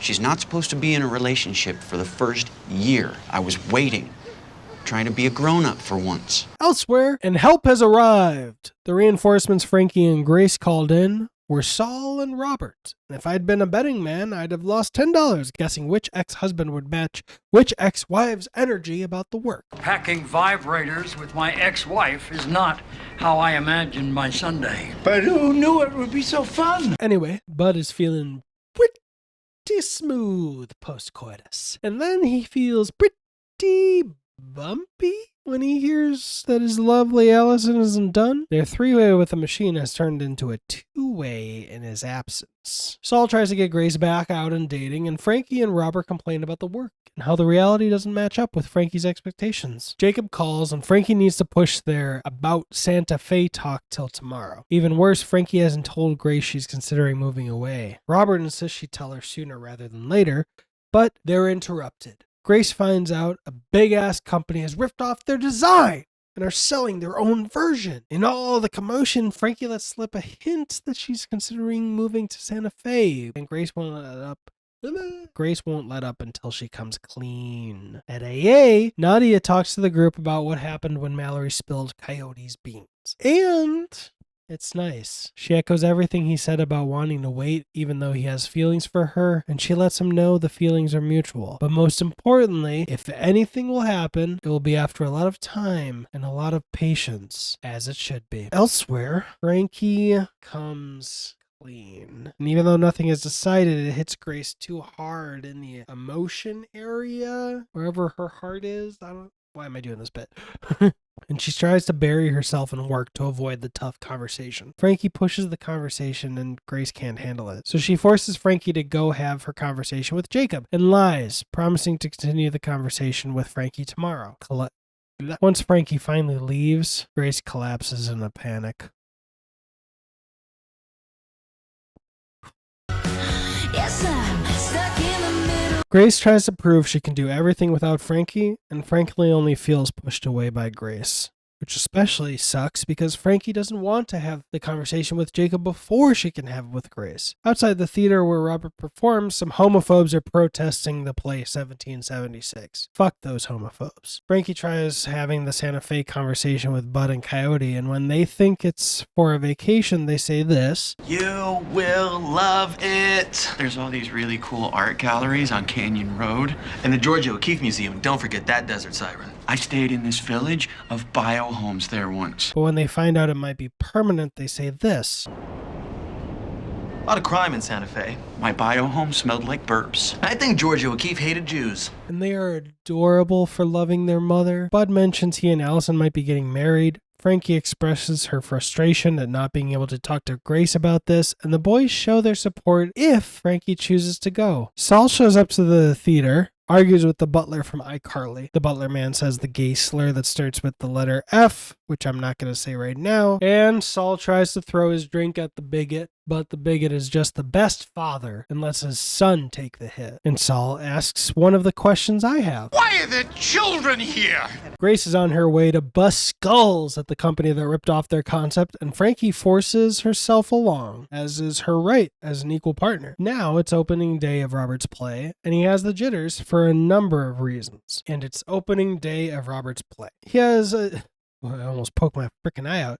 But he has the jitters for a number of reasons. Primarily, though, it's over the blowback that occurred after Saul argued with the bigots and accidentally threw his drink on the kid. The protesters have tripled, a reporter has started covering the homophobic protest, and the play is at risk of getting shut down. Robert doesn't know the conscientious objector at the center of it was Saul. I don't know if I've used that term correctly. I've watched Hacksaw Ridge for my podcast a couple weeks ago, and it felt right. Correct me if I'm wrong, please and thank you. Frankie, Grace, and their legal counsel have shown up. guns a-blazing, to claim theft at their product and make the company hurt for their crimes. As they get started, a sexy glass of water, who I suspect lives in Orange County, California, here we come, walks by and, like a character in a Disney film seeing the princess for the first time, has eyes only for Grace and instantly falls in love. Why am I trying to do this holding a microphone? Oh yeah, heartache. I'm lame. I know. And when Mr. Prince asks everyone but Frankie and Grace to leave, Grace sees an opportunity. Very sexy opportunity. Has anyone ever told you you have beautiful eyes? I got this. Grace is making progress with Mr. Orange County until Frankie picks up on the indecent proposal vibes and righteously blows up the whole thing. Saul tries to send some love the way of the protesters. Maybe he can kill them with kindness and get a few of them to leave the theater alone. Then his gift of water devolves bit by bit into a water fight, and this time Robert catches the action. It's not a family value! Neither is throwing soda on a child! I would rather throw it than you! I'm gonna get you! I'm gonna get you! Frankie and Grace argue in the car. Grace is mad Frankie blew up her negotiation tactic. Frankie is mad Grace is already writing Frankie out of her life. Grace is convinced Frankie will leave no matter what. Frankie is mad Grace won't talk to her about her choice. Grace says there's no point. Of course Frankie's going to abandon her. And Frankie tries to get through to Grace by bringing up Phil and pointing out that this is not an easy decision. And at the height of all of it, Frankie has a stroke behind the fucking wheel. Miss Bergstein, is everything okay? We need help! Frankie. There's so much to the show I keep forgetting, and I literally wrote this weeks ago. Or was it a stroke? Look, that's Natalie Morales. And she's playing a medical professional who examines Frankie. But unfortunately, Frankie's no longer exhibiting any signs of whatever happened, so medical professional Natalie Morales recommends Frankie go to the hospital. She refuses, and medical professional Natalie Morales can't force Frankie to go, much to Grace's frustration. Everyone but Frankie and Grace and Brianna are there to support Robert's opening night until they all get Grace's message about Frankie and have to leave. Frankie fled from the ambulance and Grace forgot to update the family before they all show up to decidedly Frankie-less hospital. Grace finds Frankie at the beach house when Jacob shows up, and once he gets caught up on the fact it could be a stroke or something else just as serious, Jacob gets on board with the "you should probably go to the hospital" plan. Frankie agrees to go to the hospital, but only if her doctor thinks she should. The doctor comes by, and he's not a doctor. He has energy crystals and chants and a tea that's more of an abomination than fertilizer. Thankfully, dude tells her to go to the hospital when he finds out she can't taste the tea that even he hates trying. You should probably get to the hospital. No. Oh, Frankie, we had a deal. A deal's a deal, Frankie. So after they get checked in, Grace updates the kids minus Brianna plus Allison, and they've just arrived at the beach house. Are you kidding me? You're at the hospital now? Seems like everyone's playing house tag. Act 2 of the play begins.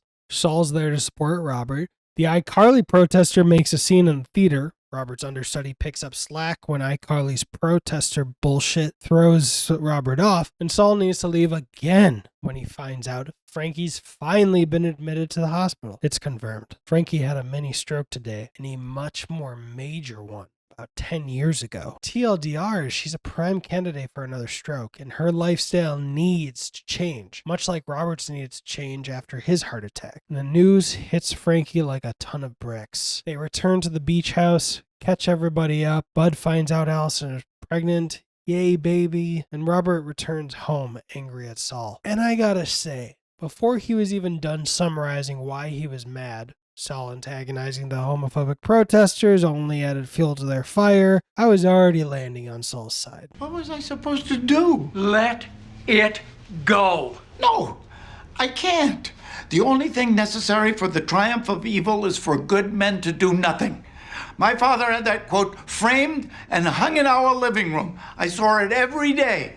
And I'm going to make a pretty ambitious stretch goal on the Patreon. If we get 100 patrons by the end of 2022, I'm going to get this quote as a tattoo. I genuinely hope the internet makes that happen. Grace does what she feels is necessary, which translates in Frankie's mind as being smothered. They yell at each other and yell about their fears. Getting confirmation about the strokes has made this all too real for Frankie and scares the hell out of her. Grace is scared because she literally thought she was watching her best friend die. I understand where Frankie is coming from, but just because she's afraid doesn't make Grace wrong. She's not. What Frankie needs, along with all the medicines and shit she doesn't want to have to deal with, is a good therapist who can be there for her, comfort her, but also correct her. Ignoring issues never solves them. And it wasn't until I was literally writing that line that I realized Saul and Robert's argument parallels Frankie and Grace's argument. And I love this nuanced, funny, and at times very raw show. This is great, man. All right, let's get into the finale.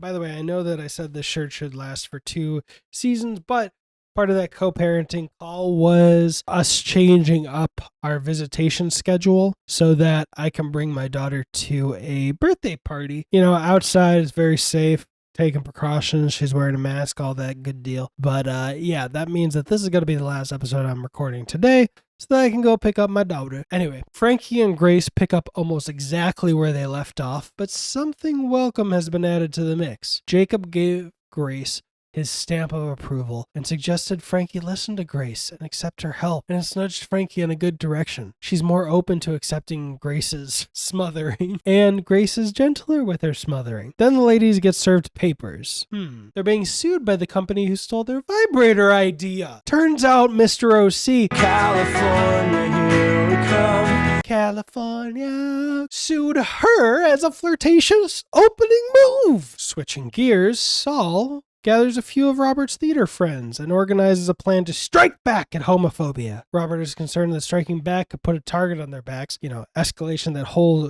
end of the Batman Begins thing. We start wearing bulletproof vests. They start using armor-piercing rounds. Who knows how this could end? You know, tiki torches and bullshit. Anyway, he and Saul have a different version of the fight they had last episode. Saul won't lie down when so many people fought for them before they came out. And I love that. Anyway, hey, Brianna's back! Whoop, whoop. She's been gone for a couple episodes, and I'm happy she's back. Sue me. And she's on the phone with her ride or die bitch, Frankie. Turns out Frankie has read the literature Grace gave her and is firmly on the get healthy train. Brianna has been hard at work trying to win Barry back. But even so, Brianna's the best. I swear I will come back this second if you need me to. Off script, but I just love their relationship. Grace gets scared when she finds out Frankie is still considering Santa Fe, and Mr. OC drops in on Grace later in the night. Why did I... Nope. But I'm not going to re-record. I've tried that. I've done that line like 3 or 4 times, but why did I use that voice? Let's not skip over the reality. Mr. OC is using the threat of a legal battle and the cease and desist, which is already affecting their vibrator company negatively, to force a date. Yes, they will fall in love and get married, and I do have a crush on Mr. OC because he's charming, but that's the reality, and it's gross, and we should separate the cuteness of it in the context of a sitcom from the toxic and gross nature of it if it happened in real life. That's really part of the reason I freaking love Crazy Ex-Girlfriend. It embraces those things, it uses them, but then it teaches us that those things in real life is pretty fucked up pretty fucked up thing to do in real life if, sitcoms were in the real world. Anyway, it leads to this super charming and cute negotiation. I want us to get to know each other. Come on. One dinner. I'll give you one lunch. Early dinner. Late lunch. Done. In New York. San Diego. Fine. We'll still take my plane. No plane. No helicopter. No boat. I will drive myself. I'll pick you up. I have to pay my driver anyway. Fine. 3-course meal. 2 courses, cold appetizer, hot entree, no dessert. Hot appetizer, hot entree, cheese plate. Not really dessert. Fine. Door to door, 2 hours. Deal. Why are we doing this? Because I can't get you out of my head. Then you should get a new head. I would, but I have great hair. The health anxiety snowball has turned into an uprooting my life while having constant anxiety about my health avalanche, and Frankie, I forgot this happened. Frankie turns down Jacob, and even though he makes it clear he is willing to give her as much time as she needs to be sure about her decision, she's made up her mind. She's not going, and the humane thing to do in her eyes is to let Jacob go. Jacob, I love you. I love you too. I know, but I just can't to it. I'm so sorry.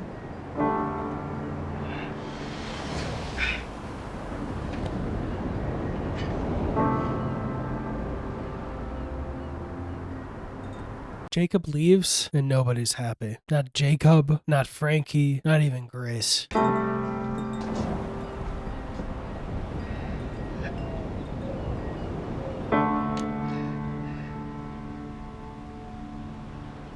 On a better note, Saul's big gay protest is going magnificently. And look at that. The cops are on their way and you're all going to jail. The bigot is a hypocritical snowflake. He's happy to protest people for just living their lives and not hurting anyone, but when he gets protested for being a hateful asshole, he can't stand it. And he calls the police.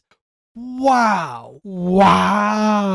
Okay. Bigot need a bottle? Literally not surprised. The day I was watching this episode, I got a TikTok taken down for bullying because someone was harassing Aman Vellani in my comments, calling her trash and defending bigots who were fucking with her online. I responded, dismantled all their bullshit defenses, and told them not to be an asshole, and they immediately reported my response for bullying and got it taken down. TikTok is fucking stupid. You've heard it. It's on the internet. TikTok's the dumbest platform in terms of actually appealing something. YouTube, yeah, I've heard a lot of those complaints too, but TikTok is really just hot garbage. Anyway, just like this guy, hypocritical idiot, literally defending bullies and playing victim when someone argues back. Anyway, Mallory visits Robert and tells him the news. She's separated from Mitch. Turns out, Robert finding the strength to leave a loveless marriage was the thing that gave her the strength to do the same, approximately 18 or 19 years earlier than he did it, but still. Well, I assume you want me to represent you. Maybe Saul? Yeah. That makes more sense. Grace goes on her date with Mr. OC, and it starts off right, getting his signature and ensuring he drops everything, and Vibrant will be perfectly fine going forward. Good girl.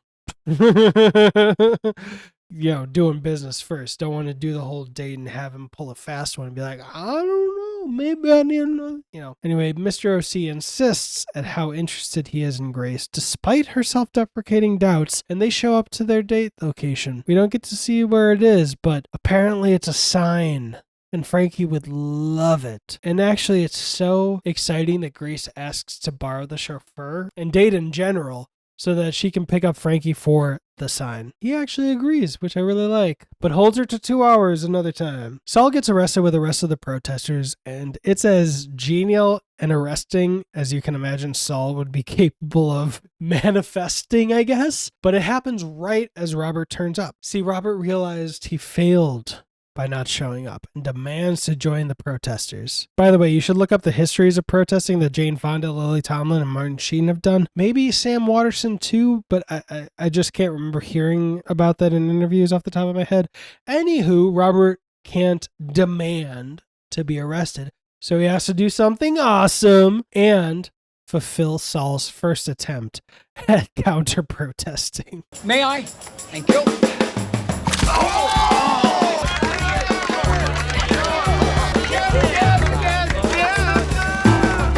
Thank you. Get out of here. Grace barges into Frankie's painting cave and actually stops her from keeping up with her new health routine. And she reveals the sign to Frankie. Open. Oh my God! Oh my God! You like it? Oh, of course I like it. I love balloons. I know. That's why I got it for you. You got this for me? Well, I regifted it. See, I didn't add it to the script because I didn't realize it'd be important. Fantastic subtlety, writers. But while they were arguing previously, Frankie had mentioned a hot air balloon. Anyway, payoff! And Gracie spits bars. You can't not go with Jacob because of me. You love somebody who loves you. I don't want you missing out on all that. Get in the hot air balloon and go to Santa Fe and do anything you want. I want to eat salt. Well, not that. Get in the balloon, man. And we achieve liftoff! All the birds are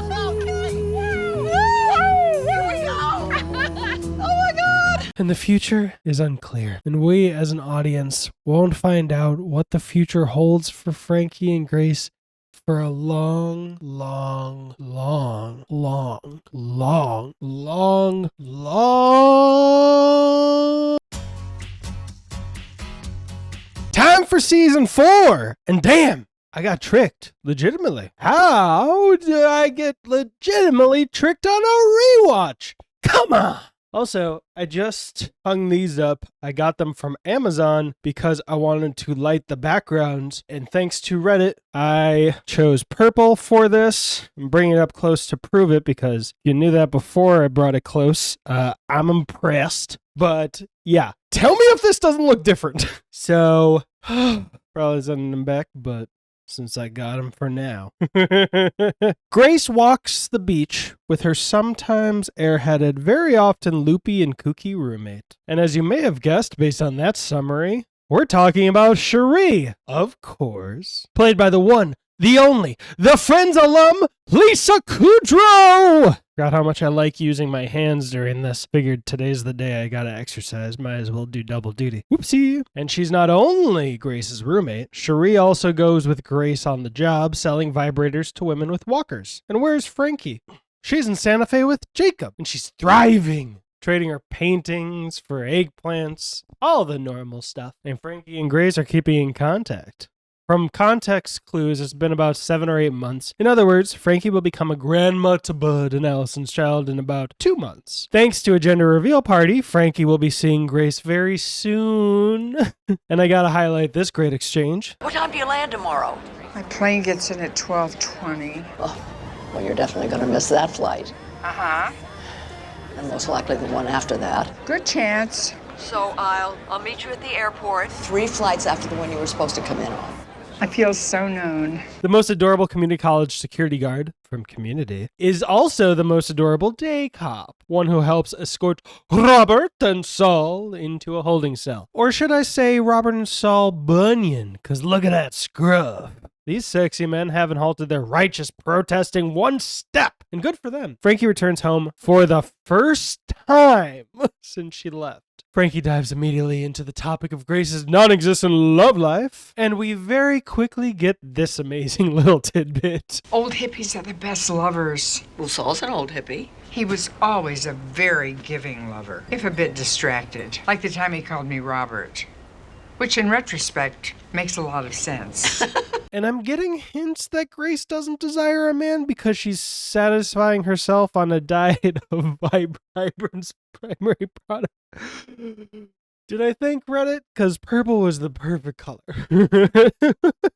Cherie comes home and freaks out Frankie more than a little. We pick up on notes of judgment coming from Frankie, and there's even a section where Frankie learns Grace has loosened up since she left. And it's kind of like when you run into a bad ex years later and there was someone new, and now they've decided to shape up and stop being a piece of shit, and you're thinking, well, fuck me, I guess you couldn't get your act together while we were together, and I had to do the hard thing and leave you behind, and yeah, my life is a little better, and I'm happy with Kevin, but why is she worthy, and who is this slut?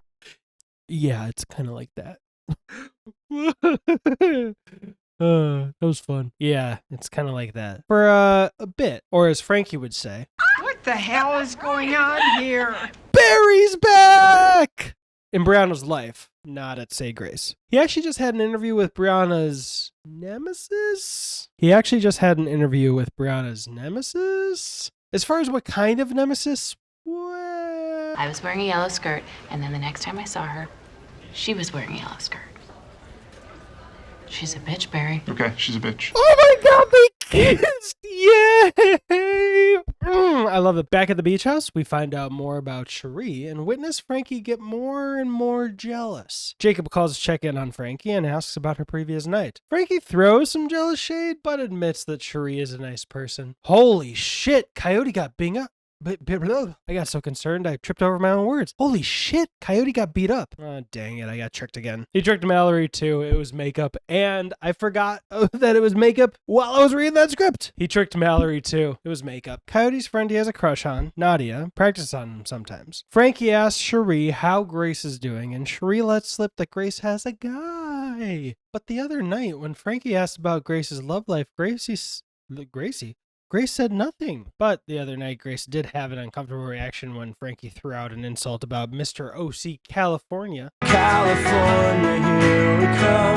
And Frankie discovers the truth. You are dating the guy who tried to steal our business. And Frankie expresses her biggest insecurity. She feels erased from Grace's life. And Frankie's feeling pressured to sign a 3-year lease for Cherie, but she accepts. Everyone gathers for the gender reveal party. Brianna and Mallory celebrate Frankie's return. We find out how Brianna got Barry back. How did she even get you to come back to San Diego? Really Pretty freaky sex stuff. Solid Robert are there as well, fresh out of prison and smelling like it. We get this interesting pregnancy tidbit. Is there anything I can do for you? Well, there's one thing. Can I? Please, God, not here. She gets whatever she needs.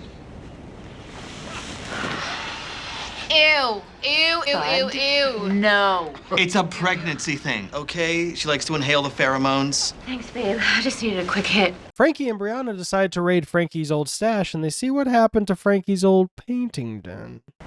I feel like I walked into a cupcake on the Serengeti. And Frankie accidentally finds legal documents involving Cherie and some previously unknown about stepchildren. I didn't know that she had stepchildren. Neither does Grace. That is a little weird. Holy shit. Holy shit. Holy shit! Season 4, episode. Oh, sorry about that, Louis Litt. Suits would be a good show for this. Maybe. Frankie runs to Grace and tears up Cherie's 3-year lease. She tells Grace about her discovery and suspicions, but Grace rejects her claims. And the gender reveal finally happens. And Jewish Jesus, it turns out Brad and Allison arranged a scavenger hunt for the guests to complete. Whatever. The group starts the scavenger hunt with the first riddle, and Coyote and Barry are the only two excited to play the game. Tears are salty. So, maybe it's on the beach. That's it. Yeah. Can you tone down the enthusiasm? I love you, Brianna. You're the best. I would hate that in real life, but you're the best. Brianna brings up Cherie and her stepkids, and that catches Grace's attention a little bit, coming from Brianna. And Mallory randomly solves the first riddle, but no one present cares to tell anyone the answer. Saul hears of another protest they can get arrested for, but Robert is so tired he's not sure he wants to continue protesting. He's at least not going tonight. Coyote finds the next riddle in a jar of jam, and they solve it almost immediately. Elsewhere, Barry got the job with Lauren, Brianna's nemesis, and Barry got a significant raise compared to how much he was paid at Say Grace. The last clue is very, very obvious. It's cake. Earlier, Brianna encouraged Barry to accept the job, but now that Barry has accepted the job, Brianna says she doesn't want him to take it. And now she gives a much better reason for hating Lauren. She said in an article that the only reason I got my job was because my mother feels sorry for me. What? That's awful. Now I hate her too. You really should have told me that. It all just comes to nothing because she doesn't want Barry to untake the job, and he's okay working for somebody that hates Brianna, that Brianna hates. Yeah, that's so okay. The gender reveal cake does the classic joke of its color looking kind of blue and kind of pink, so they can't tell which gender their child is. Then, after 1,000 curveballs that delayed Jacob from flying right there, think the mother's trip in Home Alone, Jacob joins the party. Does this episode feel like it's going a mile a minute? Anyway, I'm excited. Frankie finds out Grace co-signed a new car for Cherie, and her paranoia leads Grace to fill Frankie in on how lonely she felt when Frankie left. How alone, how much pain she felt without Frankie. And Cherie was there, and a huge bombshell drops. I fucking hate Santa Fe. I hate the snakes. The heat. The snakes. Everybody's an artist with long gray hair and balloon pants and has an adopted black son. I blend right in. Frankie feels so lonely. Jacob's great, but Frankie misses her family and being a future grandmother, and she misses Grace so much. I miss you too. I want to come back. And we end on this great note. Don't you think you need to talk to Jacob? Don't you think it would be nice if you did it for me? Then Frankie convinces Grace to confront Cherie, but that turns out to be a mistake. I'm not trying to steal anything. We read the depositions. Yeah. Okay, so then did you read about how those kids didn't show up for the 4 years their father was sick? Or did you miss that? Or how they couldn't line up fast enough for the reading of his will? And how I came home one day and they'd locked me out of my own house? We did not get that far. If you're gonna snoop, girls, do it thoroughly. Does this episode feel like it's going a mile a minute, or was I just toasted? Serious question. Then, after Cherie catches them up on all that drama, Frankie has the tough conversation with Jacob. Are you breaking up with him? No, God, no. I'm breaking up with Santa Fe. They land on a possible plan. They could both live in separate cities, and Frankie can come and visit Jacob every weekend. Robert welcomes Saul back home for more daily protesting, but this time with a hurt back. Because of that, he tries to convince Saul to give up the protesting too. Frankie and Grace spend some good time together. I'm happy you're coming home to me. Me too. And Cherie is a welcome addition to their poolside party. Cherie assures the ladies she'll be moving out ASAP, but Grace isn't the only one insisting she stay. What are you talking about? Stay with us. Beautiful. Frankie and Grace want to help Cherie get her house back from her evil stepchildren, and they find out that her dearly departed husband wrote his intent for Cherie to have the house. Physical evidence! The main ladies go to Saul and Robert for legal help and worry that the evidence is in the house Cherie has no access to. The same house that has suddenly gone on the market. While they're there, Robert tries to brag that he's been nominated for a theater award called a Tappy. But Frankie is consumed by the idea of breaking into Cherie's old house to secure the evidence before it might be destroyed. Frankie and Grace successfully break into Cherie's old garage, but the door to the house is still locked. The only option left, going through the doggy door. Sure, that's gonna turn out just fine. Robert practices his acceptance speech for his Tappy Award, and Saul wonders if Robert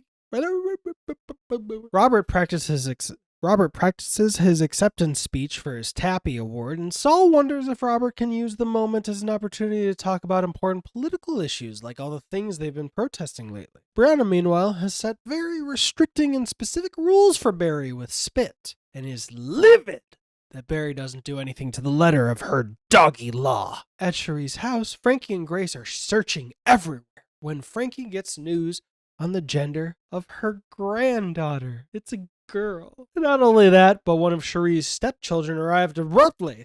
Ha! Frankie and Grace improv like they're a realtor and a potential buyer to avoid getting arrested and continue their searching of the house. Close one, but any second they could get caught. At the Tappy Award. At the Tappy Awards, there's another nominee. This time for Tick Tick Boom. Is that not just a movie by Lin-Manuel Miranda with Andrew Garfield? Is that a real play? Anyway, Robert wins. Ha! Take it. Eat it, Andrew Garfield. My brain. So that was an improv. Robert is excited and dives into his planned speech, reading from note cards. But he looks at Saul and puts away the note cards. And with it, the admittedly contrived speech. He improvs and talks about their homophobic bullies and the fact that he is part of a gay theater troupe. And that's great. He actually does still get the time to thank everybody. Everybody except Saul. Brianna returns home early, feeling very protective of her little man Spit, since Barry just messed everything up. Everything. Why am I imagining that there's a fake dog? The search continues, and Cherie snuck in as well and found the written evidence. Dated, signed, sealed, and delivered. Maybe not all of this. And she kicked Stepman out of the house, and I swear Grace nearly beat him to death. Get out of her house.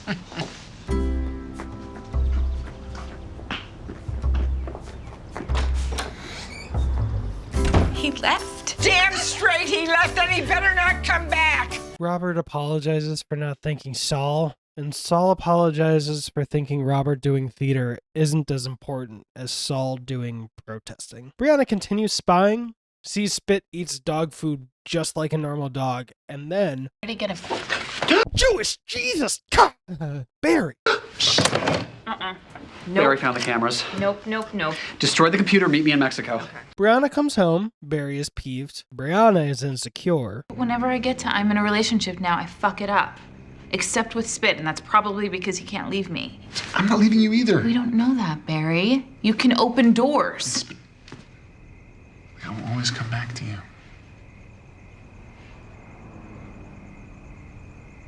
You're a good boy, Barry. Thank you. Grace reads to Frankie until she falls asleep and tucks her in. It's good to have Frankie back home where she belongs. Grace spends hours getting her makeup ready. Must be for something really important. So that she can kick Mr. O.C. California, here we come. Out post-coitus. Huh. Oh, of course we get this joke. How do you always manage to look so great? Oh, please. I just woke up. And as soon as he's out of there, did Grace pop a hip during sex? Oh, God. During girls' night immediately after, we find out it's her knee that is hurting from all the youthful coitus. Don't know why I did that. It wasn't in the script. It was youthful. Grace is icing and ignoring a doctor-prescribed cane. Multitasking, I guess, but canes are dope. Turns out Grace expects Nick to lose interest soon and the whole sexy affair to wither on the vine. I wouldn't be so sure, Queen. And Nick comes back. He forgot his wallet. Quick! Grace needs to go full cover-up. Here. Be sure my feet are covered. Okay. Get the lights. And Frankie face plants.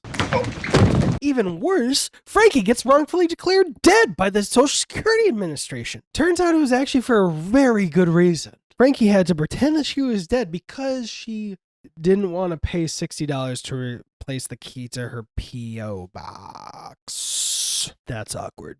Saul and Robert host their neighbors, Oliver and Joe. Saul had met Oliver earlier, and our guys are excited to have to make friends with a hopefully very fun couple of gay men. See, Oliver was so clearly gay, and Joe is a lady. What? Grace is convinced Nick has finally decided to break this fun little tryst off, so she joins him for coffee with a plan. When he breaks up with you, you know what to tell him. He has herpes? He has herpes. But tryst twist. I want more. I want more you. The entire coffee date turns into a negotiation. He wants to go away, sleep over, meet her kids. He ends up getting one night a week and the privilege of a lunch date with the nice one. You show your hand too much. You could have gotten Santa Barbara. Oh, you're good. Saul and Robert are very conflicted. Are they projecting? Is Oliver really gay? Are they doing wrong if they don't tell Joe? Are they doing wrong if they do tell Joe? They might be projecting after all. Mallory arrives for Nick's date with the good one, and surprise! Mallory had loose lips, and Brianna is queen badass. What's going on with your leg? I'm fine. Let's just sit down. Hi. What the hell? Foolish enough to leave your side door open. Why are you here? Well, to punish you for not inviting me. Brianna's joining for lunch, and we get this scare that got me the second time too. Nick? Whoa, wow. Whoa, it's been a while. Oh my God, you slept with my daughter. What? Oh, wow. You really shouldn't have come, Mom. No. No. And the truth isn't much better for Grace. I mean, it's not her daughter, but... He dated my friend, Kelly. Your much older friend, Kelly? Not little Kelly. Who you grew up with? Who you went trick-or-treating with? Who pooped in our hot tub? Oh, that Kelly. With all other avenues exhausted, Frankie turns to her lawyer friends with help being dead. Saul and Robert. They can't help, but Robert takes her arrival as an opportunity to ask her about their dilemma. Before you got married, if someone knew that Saul was gay, would you have wanted them to tell you? Someone did tell me. So, no clarity there. Later, Robert sees an opportunity to talk to Oliver about his possible sexuality. Frankie's title as dead person actually starts to get to her on her spiritual level, and the fact that Nick has dated someone Brown's age freaks Grace out enough. I bit my tongue there, but it didn't hurt. Freaks Grace out enough that she tries breaking things off with Nick. She has assumptions about how he'll react when he sees her daily reality. He disagrees, and she shows him. You think you can handle this? You can handle this and this, you know, the real nitty-gritty underneath all of this. You want me for real? Well, here I am, baby. And there's only one direction I go from here, I'm afraid, and it's not prettier. You want the real me? Well, this is what you get.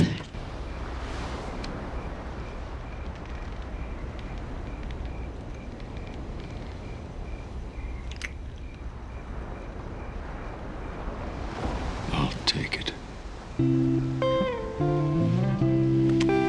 My God, what I'd give to be looked at with those eyes. By the way, Ancestry.com came back with my DNA results. Didn't get anyone who was like a really close match, only like first cousins and stuff. There was a 50%, you know, something reserved for parents only. Fortunately, it was my aunt, because she's a twin to my mom. So Ancestry.com thinks she's my mom. But, you know, I promised I'd say something. I guess I'll just have to hire a private detective one day to really find out. But, yep, Ancestry.com was a bust this time. Anyway, Bud proposes to Allison! And she says no. Just kidding. She accepts. But twist! Wow, I improv that other twist, but there's a real twist! There might just be one little thing. Frankie and Grace arrange a pop-up at their friend Arlene's new assisted living facility, and all the assistance that comes with living really starts to freak them out, considering their matching ages. The children are over for cheese and red wine at Saul and Robert's, and now I want cheese and red wine when I was writing that, and now. I just like cheese and red wine. Anyway, my cheese and red wine distraction is interrupted when Oliver relocates some mail that was meant for our mail but goodies. Later on, I started putting in the script but goody guys, and I wish I had been doing that for everybody earlier, but goody guys here and but goody gals for Frankie and Grace. Anyway, for our but goody guys. And Saul picks up on some angry energy Oliver is throwing Robert's way. But even more worrisome, with the good news of Bud's engagement also comes a snag. Allison wants a prenup, and Bud refuses. Get a prenup, kids. It's the responsible thing to do, like getting your license before driving. Not a big deal. Frankie and Grace get Arlene out of the assisted living facility for an adventure out on the town. After all, her horrible son put her in that horrible home. She needs adventure. She's a fully capable, vibrant woman. Purple. Hey, they're drinking my favorite brand of wine, Justin. I've hungered for your touch. But they're drinking isosceles. Double story time. I used to be really into the CW superhero shows like Arrow, and the main guy from Arrow did an episode of his own TV show, Dudes Being Dudes in Wine Country. Still waiting for episode 2, Amel. And they go to Paso Robles, or as the locals pronounce it, Paso Robles. And the first one I tried was Justin, and it was great. And then about a year ago, the kind wine people at Binny's tried turning me on to isosceles. If I liked Justin, I'd love Justin isosceles, and I had to refuse. I could afford the occasional $25 bottle of wine, but I couldn't afford the occasional $78 bottle of wine, and now I can't afford either. Patreon.com/movies are dope. Woo! That was fun. The teleprompter software is not gonna accept Patreon.com/movies are dope. That's not a word. Frankie convinces the girl group to sell vibrators on a college campus, sneaks off at the first opportunity. Grace and Arlene get kicked off campus for not having a permit, and it turns out it was all a ruse so Frankie could make her way into an old acquaintance's classroom. An old acquaintance who Frankie hasn't talked to since she warned Frankie that Saul might be gay before their wedding day. Fights and talks sprout up all around Saul and Robert's house. Saul's mad at Robert for meddling in Oliver's potentially big closeted engagement. Oliver's the name of Stephen Amell's character on Arrow, and he's the one who did Dudes Being Dudes in Wine Country, and that's why I'm talking so quickly, and I'm gonna slow it the fuck down. Seems Saul's been feeling insecure that their friend group is composed exclusively of Robert's friends. And the prenup talk cuts close to home for Mallory. Her separation from Mitch still hurts from time to time, and she has a heart-to-heart with Bud. Ultimately, a prenup isn't a big deal. If they do divorce, the pain of losing your whole life will make a prenup seem like small potatoes. And on the way back to Arlene's assisted living community, Grace sees the truth. Arlene has gotten to that stage in her life, and she needs this assisted living community. And that old acquaintance Frankie went to see and make amends with, it was her sister. And the making amends part goes about as well as you'd expect, considering the 4 decades of no contact. I'm so scared in case I fall off my chair. Season 4, episode 6. After that, you know I gotta follow it up with this. Easy clap all around. And I've just realized, Grace and I match. Our bad knees, that is. Yep. 32-year-old guy with a bad knee, ladies.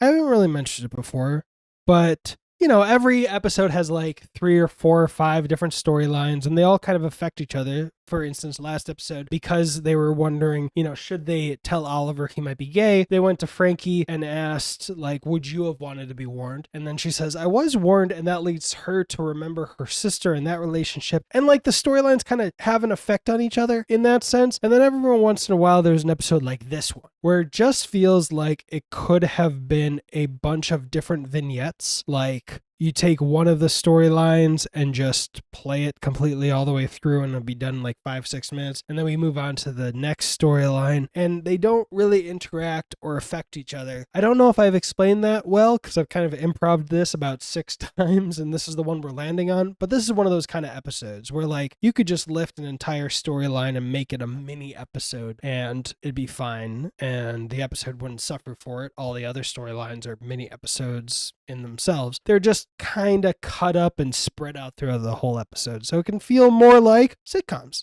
That's all to say, this is one of those episodes. With all that said, let's speed run through the separate morsels of stories. Robert apologizes to Saul for his meddling in Oliver's marriage with a selfless gift. What are those? I booked us a luxury berth on the world's premier and only folk music cruise. Both tides now? Yes.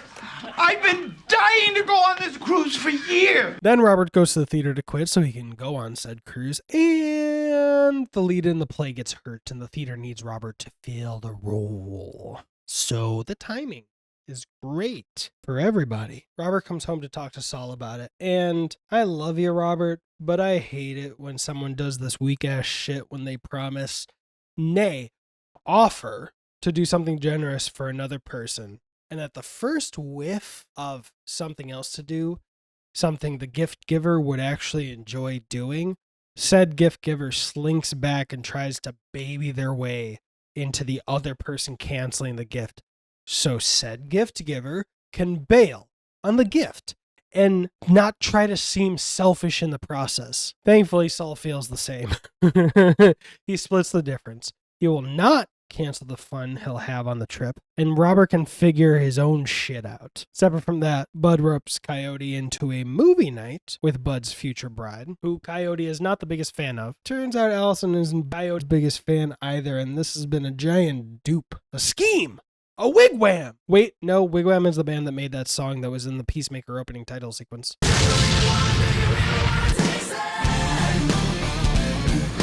Bud returns to find out how his tricking Allison and Coyote into liking each other. Wow, that was a long quote. Why did I do it 6 times? Turned out, and they give him the best spin on the parents giving the kids the birds and the bees / parents giving the kids the divorce speech I've ever seen. We need to talk to you about something. And the important thing to remember is this is not your fault.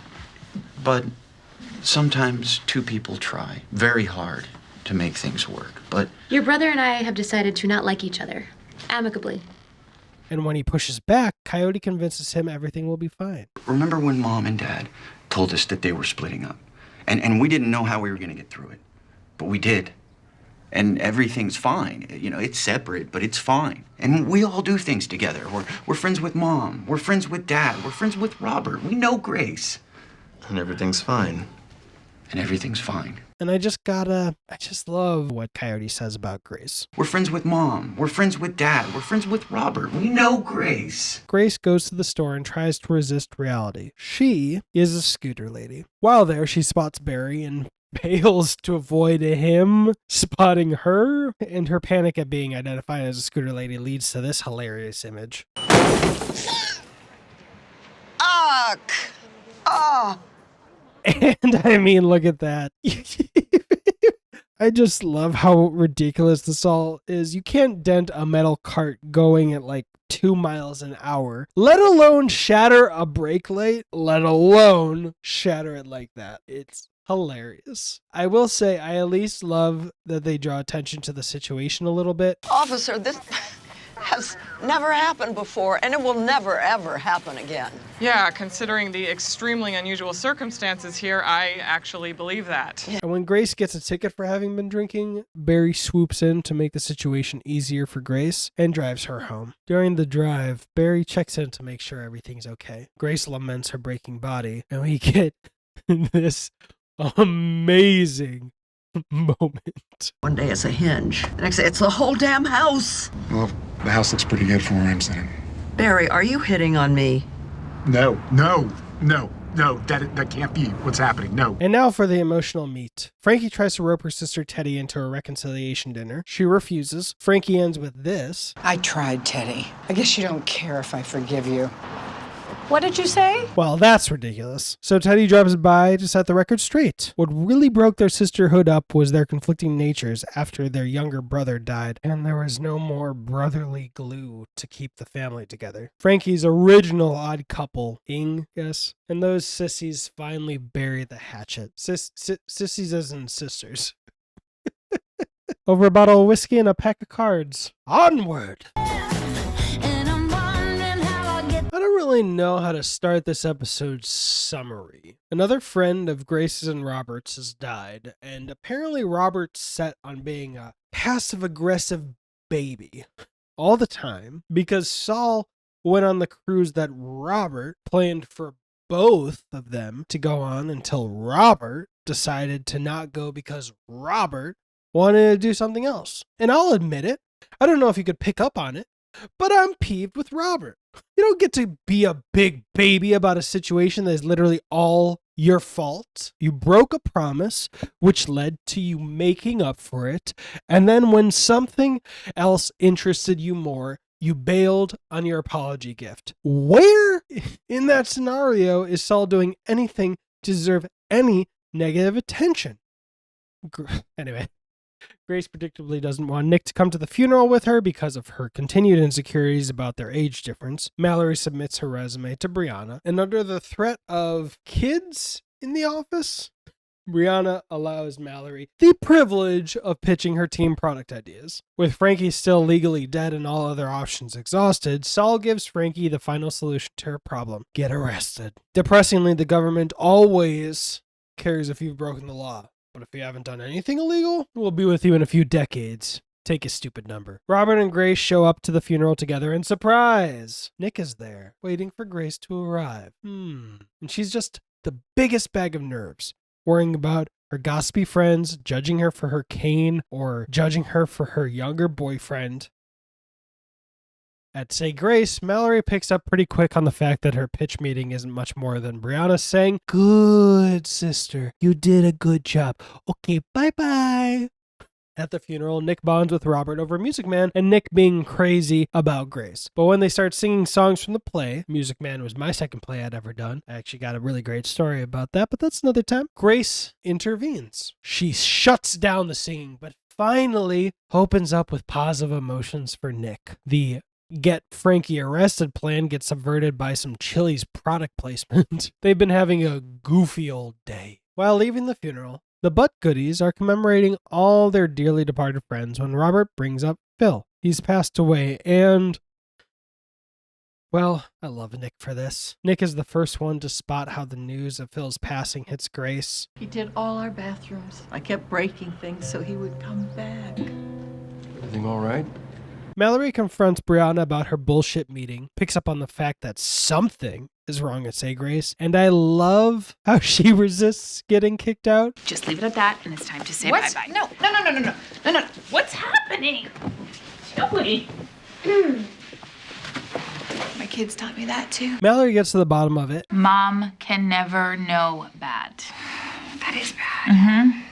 and gets a job at the same time. Even though Nick was the first to pick up on Grace's broken heart, Robert wasn't far behind. And probably partially because he'd advised Nick to give Grace a little space so she can chase after him, Robert steps in to talk to her about Phil's passing. And it ends with Robert's other partial reason, going to bat for Nick. How? By taking every chance that comes your way, like the one standing over there. I don't even know what that is. So find out. At the storyline of the Chili's product placement, Saul's recent friction with Robert has gotten him worried about their future. Better late than never, Grace finally throws some PDA Nick's way, and in front of her best friends, none, Frankie category. And she addresses her insecurities to boot. Oh, even with a cane, he makes me feel young. Let's get out of here. Like gravity, Frankie and Grace come back together, and we get some pretty low energy news. I'll let Frankie take this one. Hello? Oh! The baby's coming! The baby's coming! The baby's coming! The baby's coming! The baby's coming! The baby's coming! Baby's coming! The baby's coming! The baby's coming! Down the stairs, and this cloud. 4 false labors and this. I love this. I really thought this was the one. I had hopes too. Your screams were so unsettling. Thank you. Because reasons, Allison has changed her mind about giving birth at the hospital, and Frankie offers to orchestrate a home birth. And Allison has literally never heard a better idea in her life. Yeah, I'm gonna do that every time. Grace gets caught shuffling up the stairs by the two people she'd want least to catch her shuffling up the stairs, Frankie and Saul. We find out Grace is having knee replacement surgery in 2 days. They push for her to stay as Saul's until the surgery. This but goody sitcom joke happens during a Frankie ultimatum. Are you gonna make me miss my grandbaby's birth because you're being stubborn? Do you want me to never speak to you again? Grace. Well, I'm thinking. And finally, Grace caves. Robert is practicing his choreography at home when neighbor Joe drops in, and honestly, he's kind of spooked after he rubbed Oliver the wrong way. Not rubbed like that. Turns out Oliver's mood takes a nosedive any time Joe mentions inviting Saul and Robert over. The 4 of them had had such a great time after all, and she just wants to find out what happened to cause this sudden change in behavior. Before Robert can even start to try to make up some excuse to avoid the issue altogether, Saul, Grace, and Frankie bust in. Naturally, heads butt between Saul and Robert for all the reasons we'd figure. But we get the most charmingly hilarious moment when Saul mentions that Grace can't drink either. Can you imagine? No, seriously, she has to detox before her surgery. Doctor's orders. Robert? Saul, you fool. Chef's kiss. And after Robert's words of warnings about the summer gray storm that will be upon them, Oliver storms in and... I told you not to talk to her. Houston, the cat is no longer in the bag. Houston, come in here. Oh, this isn't a radio. We get a quick cutaway to the home birth preparations, and I'm confused why Coyote says babe when talking to Allison. And thanks for bringing the twins kiddie pool.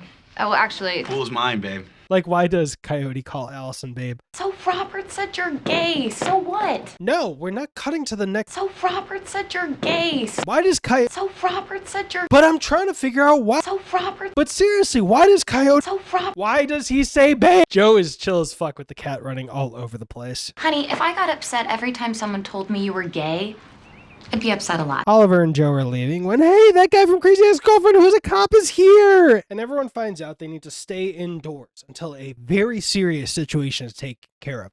And until it's done, nobody is allowed outside. Everyone needs to stay indoors. What is this situation, you ask? Could it be a chemical attack? Might there be a nearby hostage situation?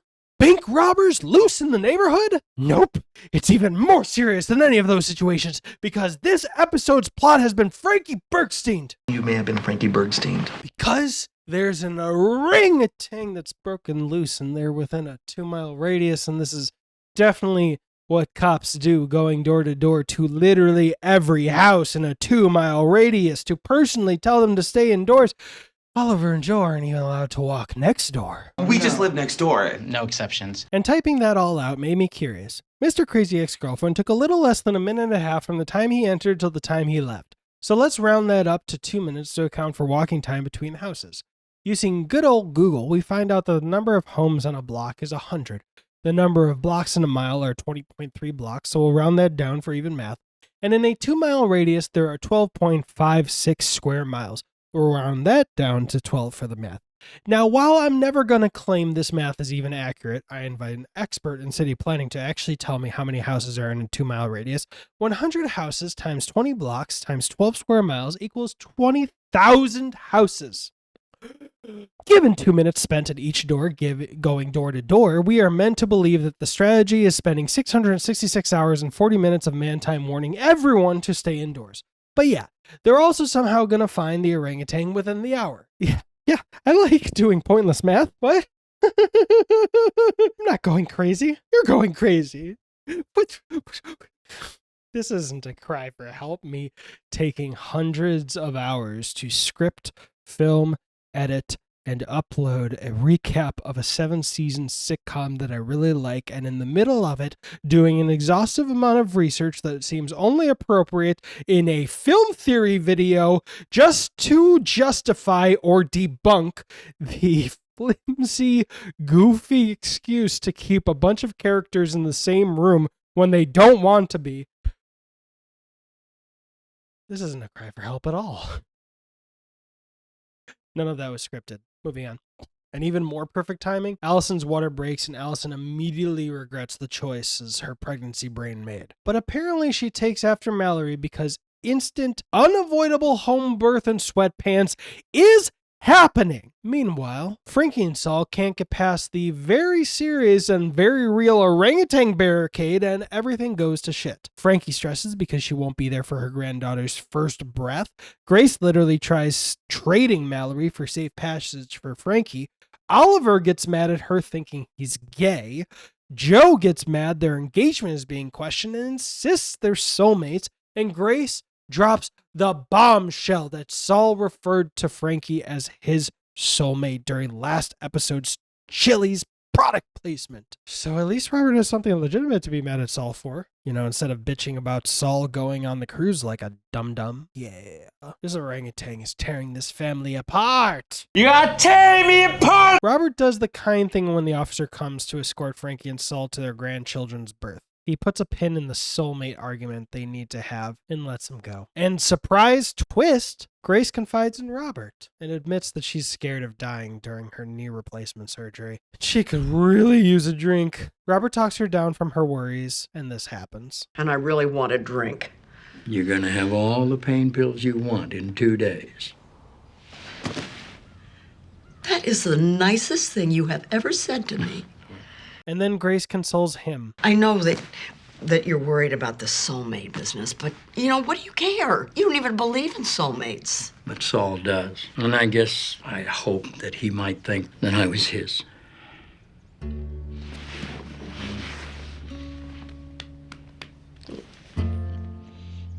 At Bud and Allison's, Frankie literally kicks the door in just as the baby comes. Happy day! And oh my gosh, this is her technique. Here, baby, baby, baby, baby, baby, baby, baby, baby, baby, baby, here, baby, Jesus, Mom, that can't be how it works. Also, the greatest continuity error joke ever. She's coming. I see her shoulders. When did I get in the baby pool? And here's baby and a round of tears for everybody.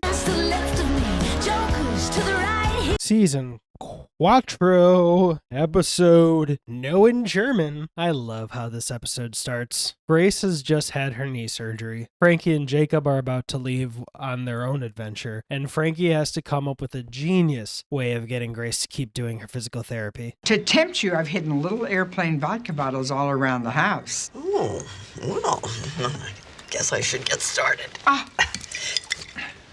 Shouldn't have tipped your hand, Grace. Robert has decided his contribution to the soulmate talk is silent treatment. And look, they have 2 bottles of Justin white wine. If memory serves, the white is about half the price of the Justin Reds I used to be able to afford, and combining the two makes a great rosé. I want to drink some Justin now. Nick comes by to take care of Grace. In first order of business, Grace is hungry. Maybe an omelet? Nick offers to have his personal chef come over and prepare one. She wonders if he's capable of doing something himself, and he accepts the challenge of making scrambled eggs. Frankie and Jacob visit Bud, Allison, and grandchild, and find two parents that don't remember what sleep is, and a baby that thinks the world sounds like a baby crying. Don't, oh, Grace, you're so brave for even trying those horrendous eggs. Nick, he's too rich to have common sense, but you were very kind to even try that mess. Whew. So Jacob is trying to get some one-on-one time with Frankie during his visit, but Frankie has eyes only for baby. The snags of a long-distance relationship are putting strain on the relationship part of it. Nick says he's up for the challenge when it's time to change Grace's bandages, but Grace doesn't evil laugh half as hard as me when he tries. I don't know what you're so worried about. This doesn't look so bad. Oh, jeez! But I do love that she evil laughs. 76 seconds into the most awkward lunch of Justin White. Want some Justin White? Joan Margaret cuts the bullshit and insists they get to the bottom of whatever's bothering the But Goody Boys. I think this is the first time I wrote But Goody Boys in the script. Oh wait, it was the But Goody Guys. Didn't even get it right this time. Brianna and Mallory come over to help, and I love this wrinkle in the story. I'm gonna text my physical therapist to help you move around. Your guy makes house calls? That's how he takes care of people. He just calls one of his guys. Huh. What? When we were young and we'd get sick, you'd always call in a guy to deal with us so that you didn't have to. Who? Daddy. Never too late to improve, Grace. Frankie needs to go and make things right with Jacob, and we get the best advice to parents I've ever heard. I don't want to fuck it up. You will. But you're good people. No matter how much you fuck up, Faith is gonna be okay. And this is true too. Hi, Faith. We're gonna fuck you up. I've personally accepted that I'll learn what I did wrong as a parent once my daughter is an adult and she's figured out exactly what I did wrong. And I'm 1,000% okay with that. Coyote and Nadia are adorable and cute. And both of them are way too horny. By the way, I love that he's not once pressured her. Being horny and needing to do something about it are two very different things, especially when doing something about it would involve someone else. So absolutely love seeing a male character do that. And I also love that Nadia is horny as fuck for Coyote and has to control her horniness and resist. Because we normally don't see any kind of female horniness depicted this way. Except in shows like Crazy Ex-Girlfriend. Jeez, I really gotta do Crazy Ex-Girlfriend, don't I? That would be a lot more difficult of a video than this one. If I even thought I could do it, you know, because it's a whole musical show. I'm not musically talented. Am I just going to recap the whole show and not have any musical clips, but then the YouTube copyright system? Like, could you even have 10 seconds of a song before it even...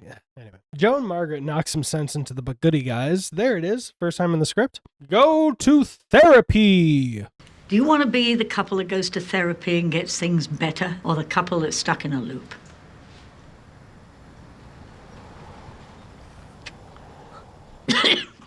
Honestly, everyone needs therapy. I don't care who you are.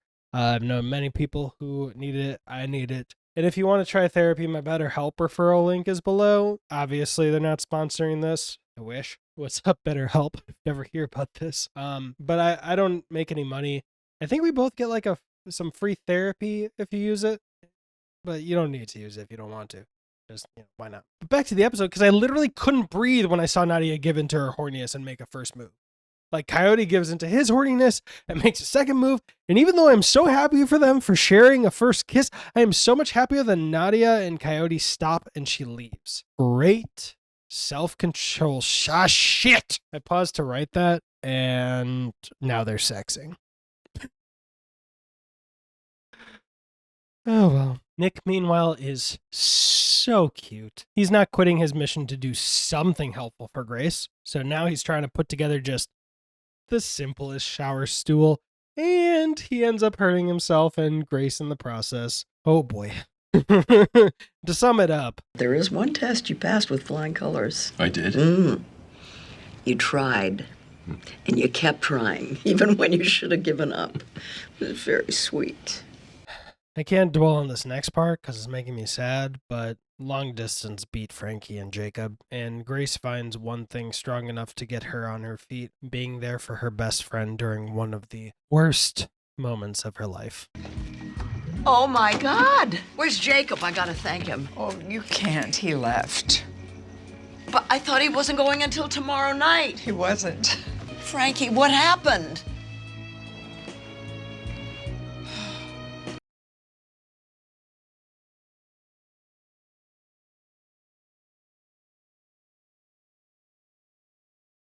Clip at 12:15, at 27:15. Did I say 12:15? And this time, I don't want to be crying. I usually love when a show or movie makes me sad enough to cry, but I don't know. This time feels only bad.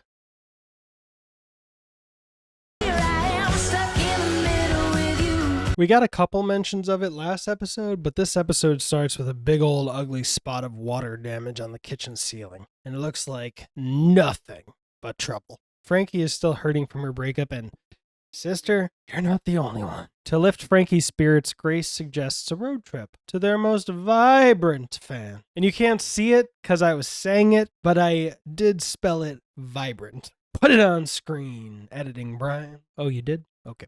Robert and Saul start couples therapy, and Jesus Christ, I'm an atheist, but Robert starts couples therapy with some opening arguments. He's prepared. Robert's not the only one starting off on the wrong foot. I'll let the therapist summarize. No one is going to win today, and no one gets points for having done this before. But it was pretty freaking hilarious how Robert started, if I might say so myself. Have I mentioned that I cried 4 times when watching The Amazing Spider-Man with Kevin Smith for his Hulu show Spoilers? Martin Sheen was a great Uncle Ben. Brianna's love for shitting on Barry's boss is actually starting to get to him. Back at couples therapy, they get to the meet. And I'm happy to say I didn't hear a whisper of Robert being mad at Saul for going on the cruise, and not hearing any of that made me very happy. But the meet. Saul referring to Frankie as his soulmate might be bringing up memories of Saul's infidelity. The therapist asks if Robert might feel better if he gets to read Saul's text messages with Frankie, which Saul offered freely, and that's the homework the therapist assigns them. Robert is to read Saul's text messages with Frankie. Frankie and Grace show up to their most vibrant, spelled it again, customer's house with vagina balloons. What an interesting shape. They're vaginas for Harriet. But Harriet has died. Worse yet, she died being her most vibrant self. It wasn't her vibrator that killed her. No, it was. Mallory is informing Brianna how very screwed Say Grace is when Barry runs in and... Lauren is coming. That's Brianna's nemesis. She is the queen of lies. She is the devil's concubine. I'll say. So Lauren comes to try and buy the company, and yeah, she's the devil. Shall we outline all the little grenades she so casually throws around, hoping one of them blows up? You're not gonna believe this, but I have done something very similar in my office with like a ton of natural light, so it's different from what you have going on. But, honey, I know Say Grace is in trouble, but I can help by buying you. What? Oh, shit. We're not for sale. Well, then I must have misunderstood all of your employees flocking to me with resumes in hand. What should I do with all the extra money I'm making? You need to help somebody in need, like an Ethiopian child or your friend Brianna. Your company is in trouble. What is she talking about? Oh, weird. Did Brianna not... You know what? I just assumed you guys share everything like me and Lauren. I forget, not everybody has that. You should go now. Oh, the cute sister's right. Frankie is much like toilet water because she is spiraling. How are we supposed to stop another customer from picking up a loaded menage and playing a losing round of Rubbin' Roulette? Grace's solution is doing an interview alone. At Say Grace, one of those Lauren grenades explodes. Brianna and Barry bicker. At their house, Robert is reading all of Saul's text messages, bored out of his mind. But a text from someone named Roy causes Saul to get nervous and Robert to get curious. I was trying to rhyme nervous and curious. I don't know. It's not all hits, but you know, we accept our flaws. They're not all gonna be gold. So Robert reads it with consent. The text message is harmless, but turns out the sender was a guy friend Saul made on his solo cruise. Someone he's been keeping in touch with, and someone who he never told Robert about. Robert is a dog with a bone, and pressures Saul to let him read those texts too, even though Saul at first resists. Grace is handling her crisis management very poorly. It's one thing to respond reasonably. These vibrators aren't inherently dangerous, consult your doctor, the usual. But she's a millimeter short of turning the whole thing into just a pure commercial. And while I believe Frankie was going to interrupt eventually after hearing Grace say they're not dangerous, the commercialization of the interview pushes her over the edge. And I don't blame her. What is this, Hanson?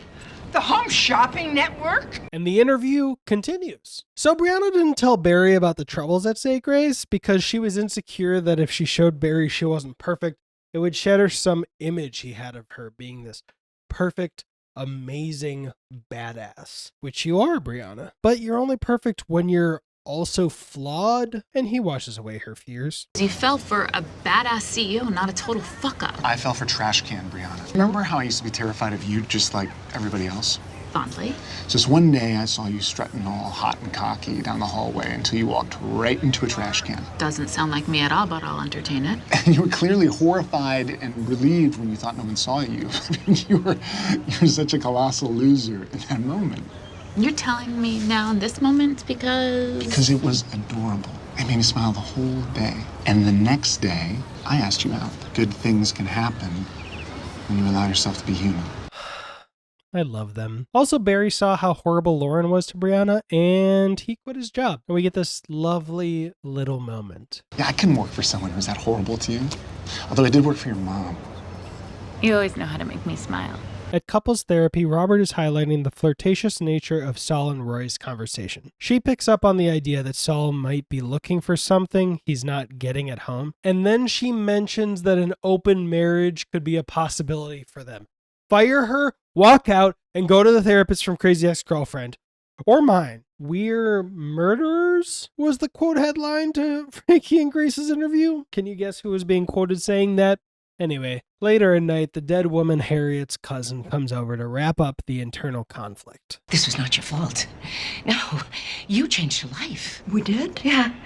After her husband passed, she stopped going to movies. She lost interest in Temple. And then she found your product. And I know this sounds silly, but it brought back the cousin that I once knew. She returned to Temple and started seeing movies? She even started rapping. Oh, tell me there's video. So you don't think that we killed her? No, quite the opposite. Your vibrator gave her life and then death, but first life. And they got some shirts made in honor of Harriet's passing. 4,000 new members! Everybody is getting their Harriet on. And then the tub that was leaking crashes through the ceiling into the kitchen. Fuck! Yes, I'm stuck in the middle. Holy moly, a lot of stuff must have happened. Frankie and Grace are suddenly living in Arlene's assisted living facility. Oh, 6 weeks later. Gotcha. I think it all started with that tub. My tub! The tub has collapsed into the kitchen. Saul and Robert discuss the couple's therapy they just got out of, and I think they agree with me. I felt that she was insane.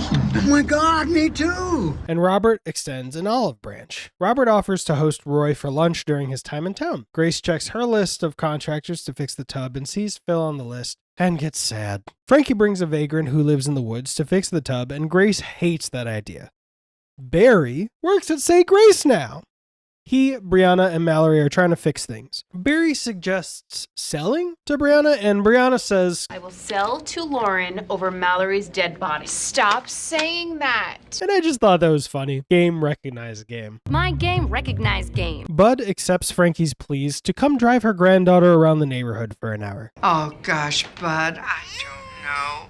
You're only making my flippin' dreams come true. Grace is taking quotes on the bathtub in kitchen job, and even though she wanted to get multiple quotes before deciding on a contractor, this guy might have known Phil. He could be telling the truth, he could be lying. You really can't tell just from listening in, and she hires him without getting any other quotes. At the first opportunity, Robert makes an excuse to flake on the lunch he was hosting for Saul and Roy until he sees how much of a beefcake Roy is. I'm sorry, gotta do this. The hug boat's coming in. Oh, You are exactly the height I thought you'd be. You are. You are not. Robert looks at Roy like I would look at Channing Tatum. And Robert makes some accusations. You didn't tell me he looked like that. Like what? Like Rock Hudson. Eyes that can clearly see what's going on here. See what? Why you kept those texts from me. You were flattered that a man like that was interested in you. Eventually, Robert trusts Saul and leaves for that theater emergency excuse to dip on lunch. Grace drops in on Brianna at work and asks to rent some office space for Vibrant, and the news breaks. Say Grace is in trouble. Frankie is driving her granddaughter around so her granddaughter could get some sleep, and she gets lost. And then she gets even more lost and has to U-turn away from the border to Mexico. Robert talks to his acting friend about the therapist's suggestion of an open relationship, and his acting friend implies that every gay relationship eventually turns into an open relationship. Grace tries to tear Brianna a new one for letting Say Grace go under, but Brianna lets her know that the whole original line of Say Grace products stopped selling. It was some Brianna's fault, some the company going out of fashion. Roy seems to be flirting with Saul. Roy tries kissing Saul's neck and yeah, Saul rejects him. It was all just a misunderstanding. See, Roy thought Robert had given them the go-ahead. Speaking of Frankie, please ignore that horrible segue, but Frankie couldn't afford a charger to call Bud. But the police came and let her get in contact with Bud, picked her up, and he is very concerned this might be another old lady incident, and he doesn't think she should ever take her granddaughter alone again. Robert returns home, and Saul tells Robert what happened. You were right about Roy. He came on to me. Oh? Yeah. Wow. Yeah. Did anything happen? Of course not. Did you wish that maybe something could maybe happen? I had great trepidation about even learning to play the guitar. And I forgot that rat bastard who pretended to know Phil stole all the copper out of the beach house after he'd already taken Grace's check. I'm so fucking mad at this guy.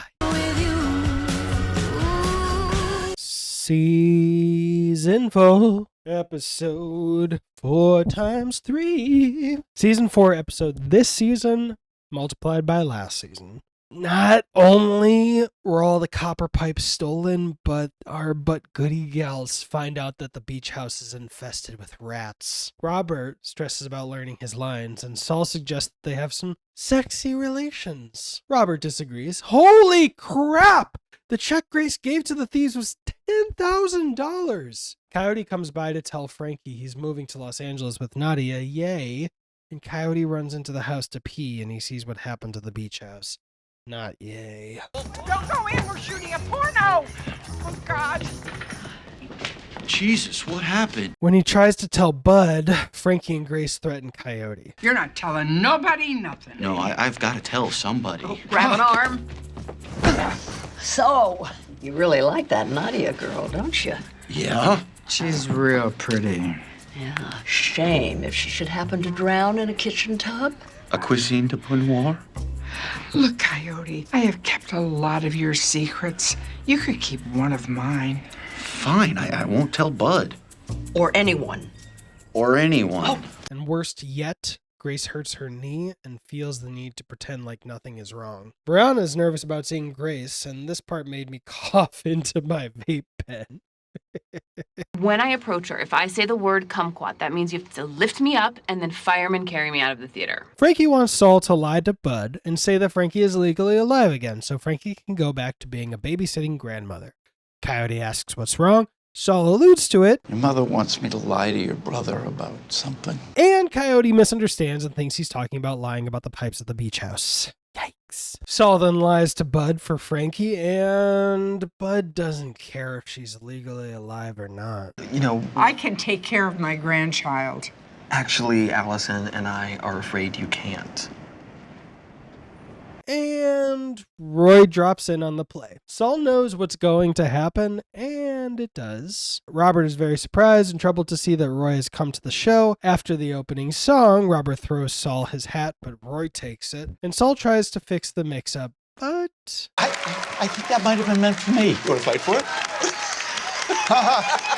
And I yelled, "Get the fuck out of here, Roy, you attention hog," at my TV when I saw this. So's the cream of every famous man. 76 trombones hit the counterpoint. Roy is flirting pretty heavily with Robert, and Saul notices. The kids are joking because Grace wouldn't stand up all night, and Barry accidentally spills the beans about that time Grace was using the scooter cart at the hardware store. Then Bud's story about Frankie getting lost comes out, and the kids are worried about these instances. Bud and Mallory notice that something is troubling Coyote, and he comes clean about the beach house. Then Roy flirts with Saul, and Robert sees it. The McGoody guys are very confused. At the beach house, Grace grabs a bottle of vodka from the rubble, and then rats come out to dance. Ah! Don't dance here, rats! Roy is intentionally last at Saul and Robert's party and really tries to get a three-way started in a subtle kind of way, but that doesn't work. When he's gone, the But Goody guys recycle Roy's flirts to each other, start embracing, and...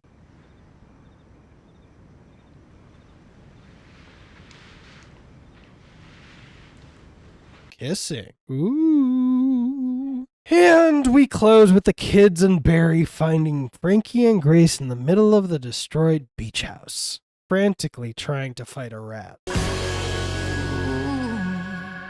Grace, one of our leads, Grace is set to file an insurance claim on the beach house, and the kids are already at the beach house waiting to confront Frankie and Grace about everything that's gone to shit. And with them, they bring a suggestion to move the But Goody Gals into Arlene's assisted living facility. Hey, that's the place from the beginning of 2 episodes ago. And Frankie got me with this one.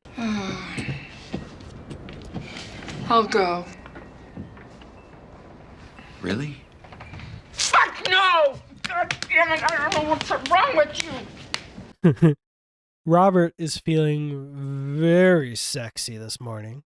And Saul and Robert admit that seeing Roy flirt with the other turned them on. Robert liked seeing Roy flirt with Saul, and Saul liked seeing Roy flirt with Robert. The kids pull out a great strategy. The girls go to Frankie and say they're worried about their mother, Grace. And the boys go to Grace and say the same. They're worried about their mother, Frankie. And they claim to each But Goody gal that the only way their respective mothers will go is if the other But Goody gal agrees to go with them. It's a double Parent Trap, Golden Circle, Maltese Falcon, Eyes Wide Shut, Guardians of the Galaxy. I don't know what I'm saying, but it's a great trick by the kids. And at this point in all the scripting, my fingers were real tired. I'm pretty sure some carpal tunnels start, but that's neither here nor there. And so we jump to 2 months later. Wait, what? Ah! I think it all started with that tub. My tub! Mere episodes ago, the transition from the assisted living facility to the tub crashing through the floor was a 6-week period. But now, at least a week's time has passed since then, meaning the transition of time should be 5 weeks to match the original jump backward in time. But according to this 2-month jump, we're now back at the same scene around 3 weeks later than originally started. Hey, look at that! A sequel to the useless math that nobody really cares about. Either this is a continuity error, or the But Goody Gals are senile enough to wear the same clothes exactly 3 weeks apart and also start 2 different conversations with Arlene, Grace, and Frankie saying exactly the same things in exactly the same order. Saul and Robert are very excited to flirt with Roy over text message, but claim they'll never take anything to a sexual nature outside of their marriage. Roy texted. Oh, what did he say? He's coming back to town and would like to drop by. Oh, my God. Shut up. How did he say it? He was casual. Then I think we should be casual back. But funny. But not too funny. You do it. No, you do it. I'm uncomfortable. Hey, look! It's Lee Newton! Hi, it's Katie! Hey, that's the rude auntie from Miss Marvel! What's going on here, honey? Hey, I have a podcast for reviewing MCU Disney Plus shows called I Love You 3000 Reviews. Wasn't in the episode, just wanted to shout that out. Grace is packing up products to ship for Vibrant, and Frankie is painting in an open area. Grace gets shut down by Lee Newton for operating a business in the assisted living facility, and Frankie gets shut down for breaking the rules and painting outside of the art room. Grace hasn't told Nick she's in a retirement community because she didn't need to. He's been in Hong Kong for a couple months, but he surprises her by returning and showing up at the retirement community. Also, the beach house is on the market apparently. Nick insists Grace shouldn't be there and begs that she run away with him. Instead of that, Grace breaks up with him, and he remains the hopeless romantic. Is this another test? Because you know me, Grace. I'll buy the whole damn place and move in right next to you. Roy is over at Saul and Robert's. There's all a lot of flirting going around. Saul and Robert get very turned on and try to kick Roy out so they can be very horny alone. And Roy feels very used, which he was. He was very used, but not the way he wanted to be. And they do feel very guilty and beg him to stay so they can at least treat him to dinner and make it up to him. And he starts flirting again immediately over pork chops? I'm confused. He's offering to be used again? I want him bad. Oh. Frankie and Grace discover they've been double crossed by the kids. Oh my God. We have been parent trapped. We have been parent trapped. And they devise to break out. They steal a security golf cart and make a run for it. Oh, wow. That's why. Saul and Robert are drunk and laughing when Roy walks into the room, buck-ass naked. The kids are at the retirement community, ready to surprise Frankie with the news. She's legally alive again. Little do they know. They rode the security golf cart into the ocean. Ocean, here I come! Close enough. And Frankie and Grace return home to the broken walls and the rats and that sign that the property has been sold.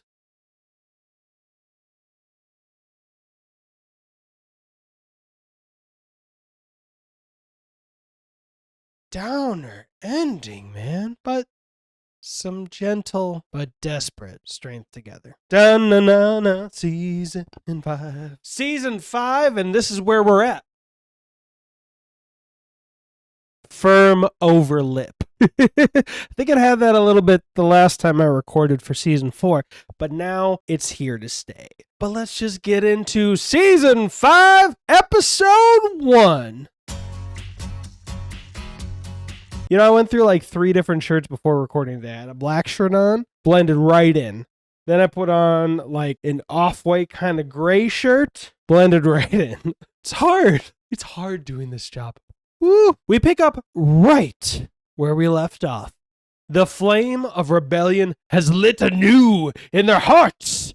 And it doesn't matter if the kids call 4 times or 400. They're not picking. Oh yeah, Roy was naked in Saul and Robert's kitchen. Wine. Thank Justin, the wine that is. Sponsor me, Justin. That the wine is a lot higher in the shot than it is in the reverse.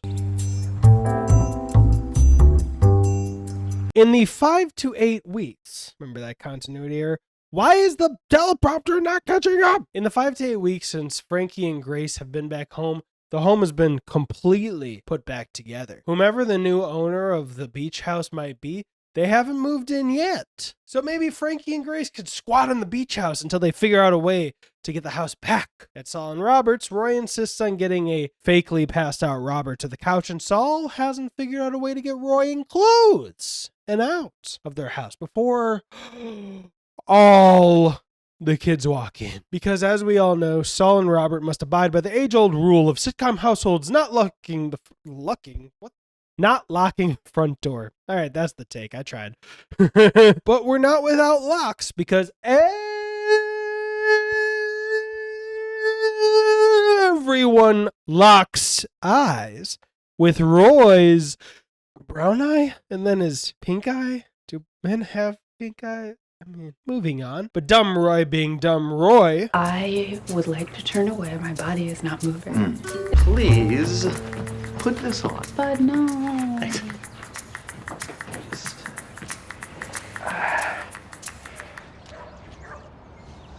RuPaul catches Frankie and Grace and kicks them out. And Grace figures out that it must be Nick who secretly bought the beach house. 2 Nicolases! And on their way up to the penthouse, they realize that a very attractively dressed young lady is on her way up to the penthouse too. Grace had just broke up with Nick earlier that day, so make of that what you will, sadly. Aren't you coming? No, we're going down. At least Frankie was immediately on the same page as Grace. Finally!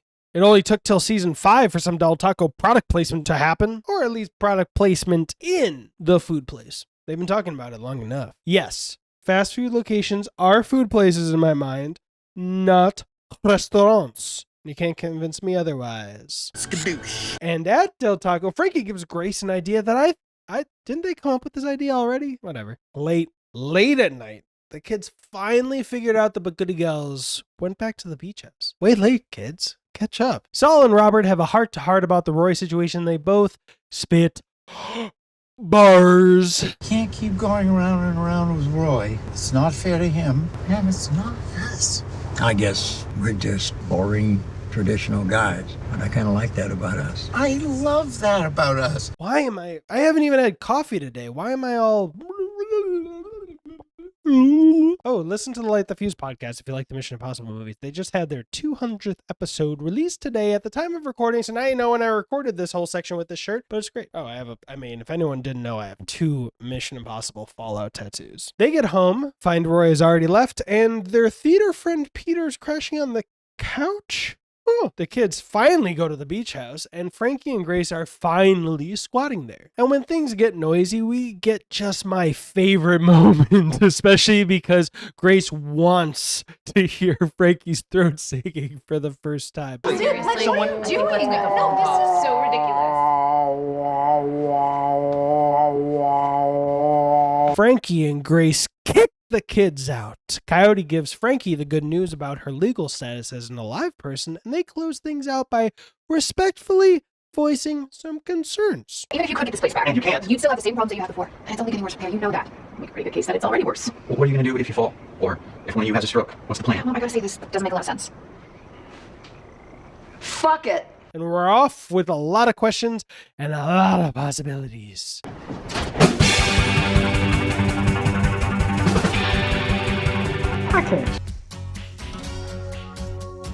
Whoa, my arm looks decked.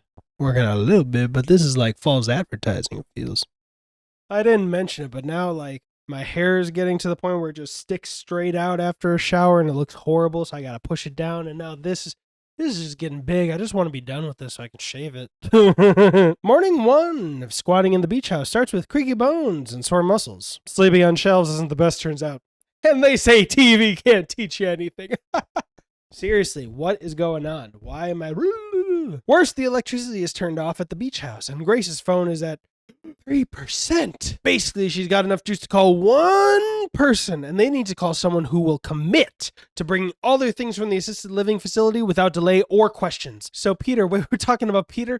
Oh, you're keeping the goodie away from me. And in this case, the goodie is the knowledge of who Grace and Frankie rolled all the dice on to call. So Peter got hard kicked out by his hubby for breaking all the rules of their open marriage multiple times. And the person Frankie and Grace calls was Saul.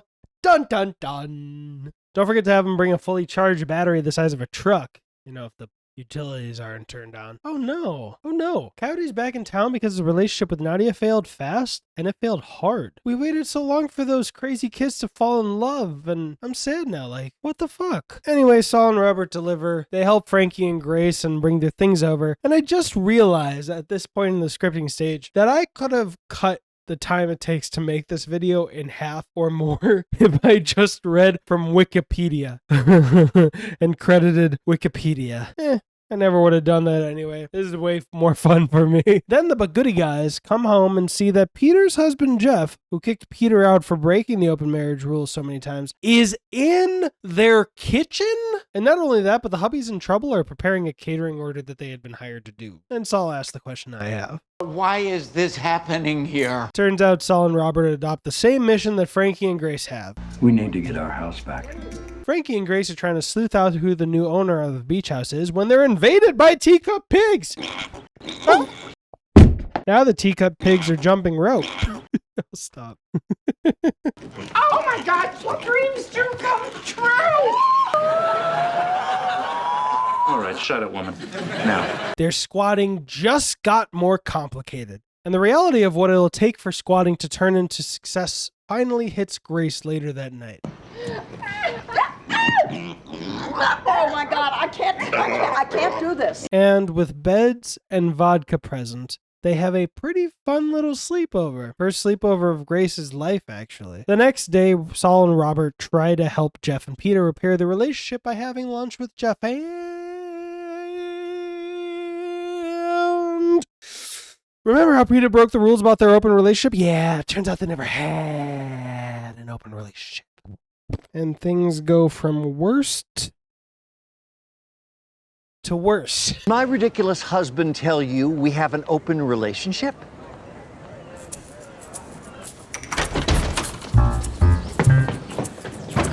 Kind of want to make that a mug. Things just went from worst to worse. The kids try to break up the granny squad again. Right before, hey, that's Nicole Richie. Mama's home! Who's that? Hello, my pink babies. The new owner of the beach house finally arrives. So Richie's character is some mega pop star who caught internet heat for posting a bunch of kids chanting, "Eat shit, Kristen Bell." Watch The Good Place, by the way. And she bought the beach house so she could lay low until the internet heat died down. Frankie and Grace convince her to abandon that plan. And, well, this is my favorite joke of the episode. You're young. You don't want to waste your time being someplace you don't want to be. I love that advice.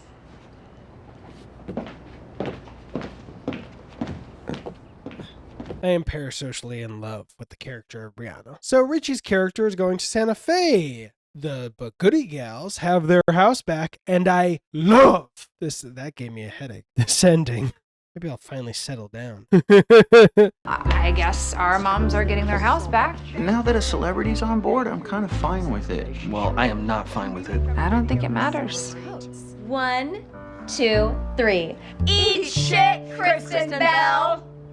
And then they smoke weed and throat chant with a pop star, and I am so filled with giddiness that Nicole Richie did this with my two favorite older gals.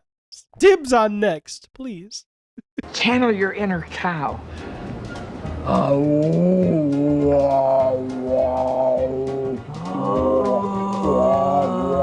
Now ride that cow to the moon. I miss the pigs.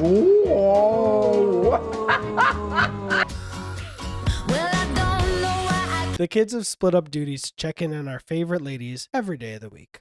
I'll volunteer if you need a fifth. Everyone wants something. Grace wants to find out what's happening with Say Grace. The kids want to hire a caretaker for the gals, and Frankie wants to be trusted with her grandchild. And I love this compromise. If someone checks in and I know you're okay, then I'm okay with you being with Faith. Fine, deal. Look at us, negotiating. It's fun, right? You still don't get that word.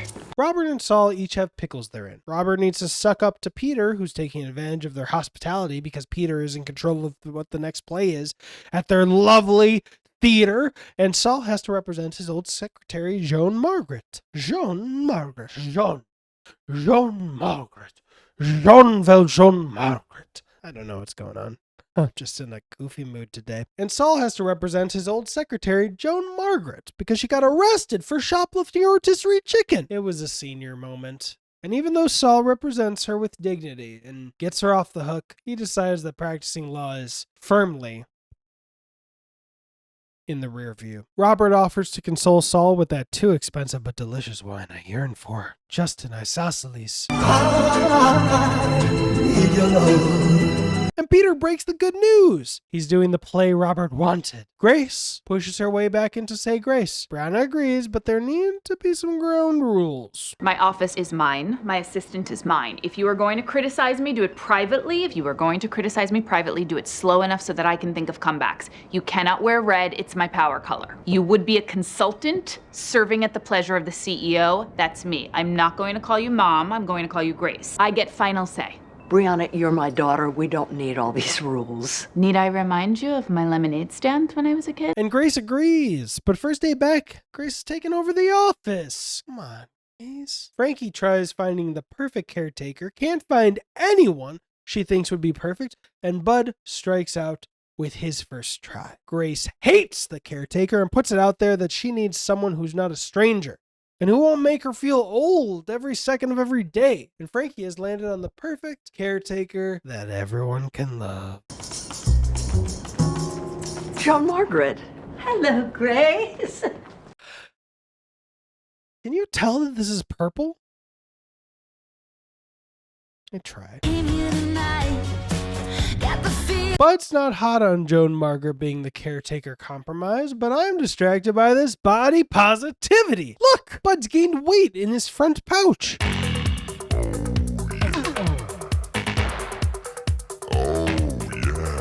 Just like I did when I had my first child. I still want to get healthy off script, but I'm down to 241 before my last cheat day. But there's no focus on this impossible standard I always hear about in regards to parents losing all their pregnancy weight and sympathy weight as soon as the child is born. Yeah, this was sympathy. Obvious. I know the difference. Oliver drops by at Saul and Robert's, and he's accepted that he's gay. Good for him. Joe has moved on, and Oliver is looking for a gay community he can feel a part of. So Robert invites him to audition for the play he's the lead of. Brianna strikes back at Grace with an 80th birthday party. Remember when I pointed out how interesting it was that Grace didn't want to lie about her age on the dating website season 1? I'm remembering that. I didn't write that down. Calling it. I'm not going to fact check myself, so if I am wrong, yeah, roast me. But then Brianna insisted, saying that, like, it's okay to lie on dating websites, and Grace was like, oh, but I feel bad about lying. Well, turns out Grace didn't want to lie more, because her real age is what the?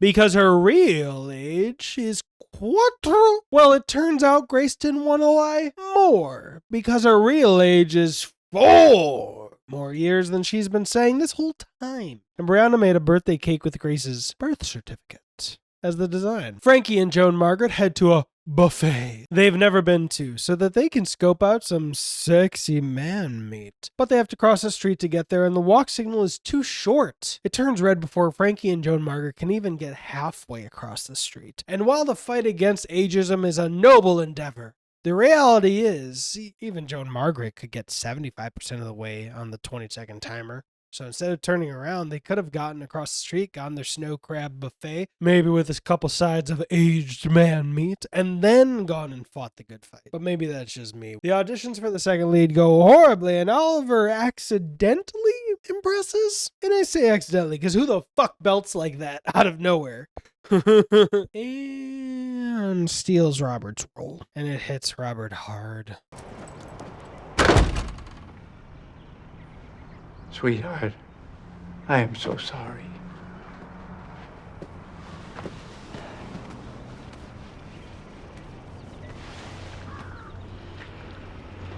I'm Sancho. You're Sancho.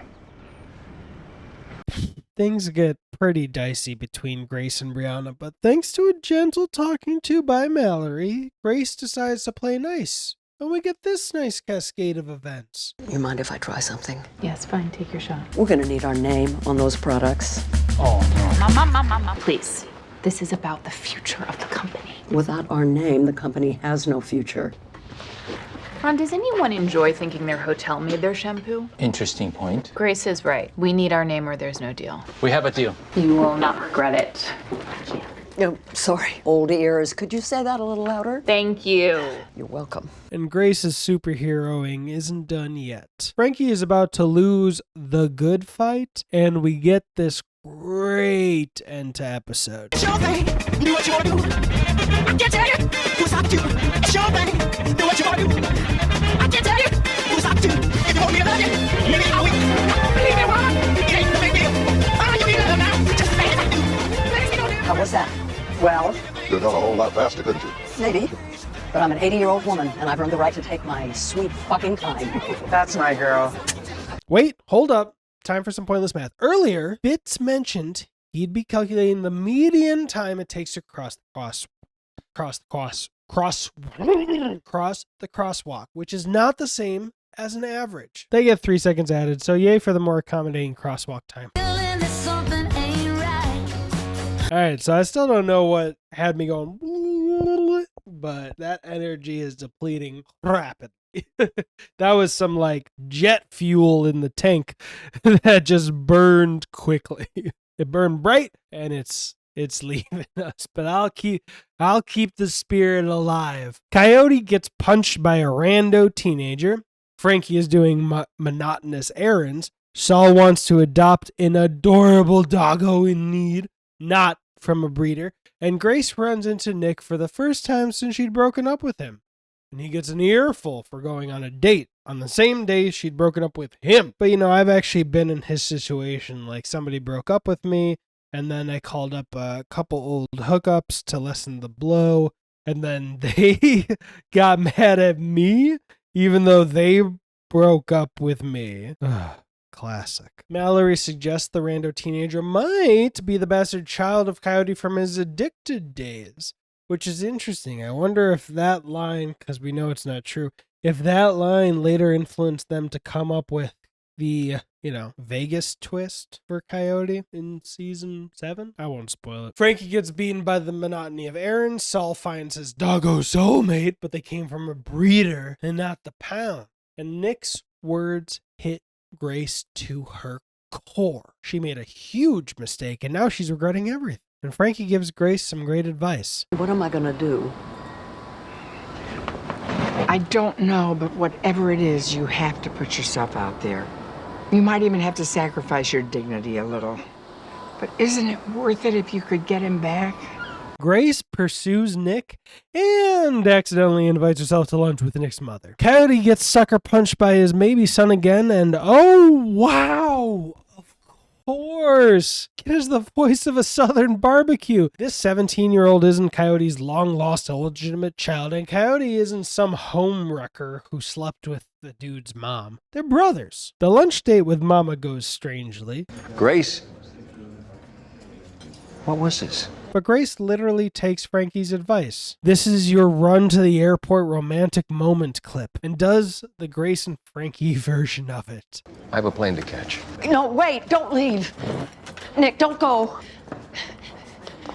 Nick, I love you. You go, girl. Yeah. Next episode. I'm so scared in case I fall off my chair. Grace is spazzing because Nick still hasn't reached out since their lunch date with his mother. So Frankie tricks her into attending a meditation retreat. She was under the impression that a spa was at the end of their road trip. Grace also assumed she wouldn't have to give up her phone, or go without martinis, or sleep in bunk beds. Yeah, there's a lot of surprises. It's her nightmare. I know there are posher places than this for a girls' trip. Yeah, like Saddam Hussein's spider hole. Meanwhile, Brianna gives Mallory the push she needs to get back out there and start dating again. And even put some of Mallory's concerns to rest in a very Brianna way. My last first date ended in a divorce with 4 kids, so. Mallory, you are very lucky. You've skipped right over the times of lady butt stuff and landed smack in the times of dude butt stuff. Can I just put it out there that I'm still waiting for the time of dude butt stuff to show up on my doorstep? Because it's been a one-way street so far. I've given so much. When do I receive... I'm an idiot. Coyote hosts his half-brother at Frankie and Grace's lake house while they're out of town, and turns out Brianna also thought to take advantage of their absence. She came to... Every year, once a year, I allow myself a single annual cry. And we can't move on before highlighting this amazing and perfect Brianna moment. We were here first. We? Ew, you have a girl here? Don't shower. Where's my candy? I know there's a really good explanation for this, but please don't tell me yet. She's so great! On Mallory's scary first date, turns out they're both in the same boat. This is my first date back after a really long relationship, and I'm very nervous. This is also my first date after a long relationship. And not only that, but her date is a viral celebrity. And not for a great reason. I'm Jumbotron guy. The guy that proposed to his girlfriend, and then she said no. And then I cried, and then We did a close-up of the crying. Sorry, I've lived in a paper bag the last several years. Did anybody see it? Oh, I don't know. Excuse me, sir. Can I borrow your pepper? Jumbotron guy. So they both find out their fears were nothing to worry about. Jumbotron guy is relieved because Mallory is the one person on Earth who hasn't seen his viral embarrassment and is quite kind once he shows her. And Mallory is relieved because for Jumbotron guy, her being a divorcee with 4 children is small potatoes compared to his own predicament. And cherry on top, but Brianna pushed for this date in particular because she knew about Jumbotron guy and thought it'd be funny.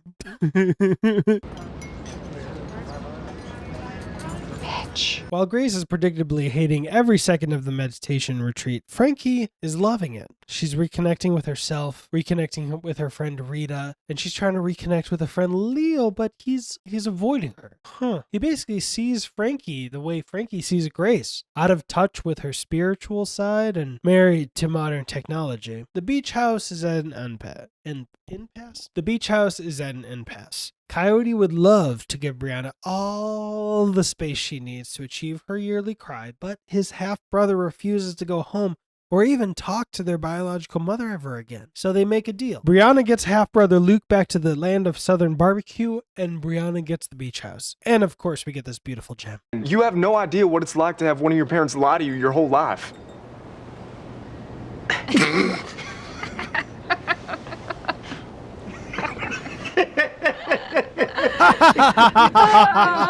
The meditation retreat brings nothing but conflict for our but good gals. Grace explodes and demands her phone back, something that was always allowed. The guy does Grace a small grace as well. He gives her booze. Meanwhile, Frankie confronts Leo, and while they never change their minds about the other, they do sex. You look like a human Subaru. You want to come to my yurt? Hell yes. Come on. Mallory and Jumbotron Guy compete over whose life is more tragic. The date went great, but Jumbotron Guy has to be honest about what he's emotionally prepared for. I got my heart broken pretty bad, and everybody saw it, and I think I just need to take some time and maybe grow a beard. I got it. After a very vulnerable heart-to-heart between Coyote and Luke, Luke decides to call their mom and go home. And... Thanks, man. No problem.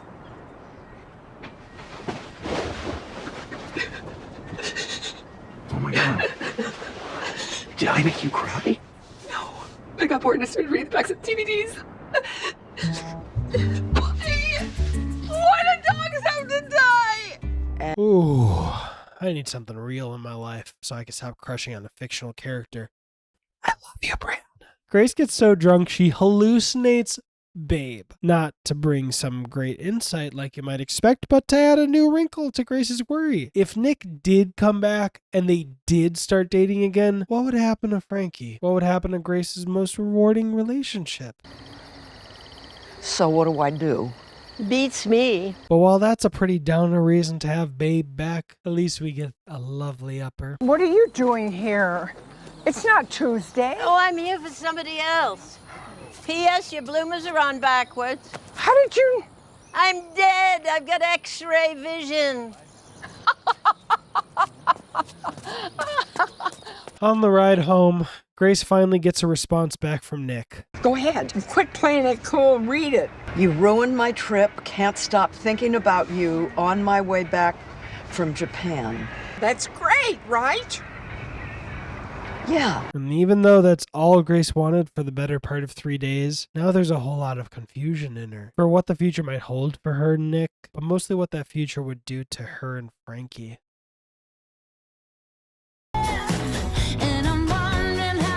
Holy shark! Grace wakes up with Nick in her bed. And unlike what we've seen in previous seasons, it's Nick who woke up before Grace, so he could look pretty for her. Not only that, but he's making her breakfast before anyone, almost did it myself, vomits in their mouth, remembering how his scrambled eggs turns out. Ugh, keep it down.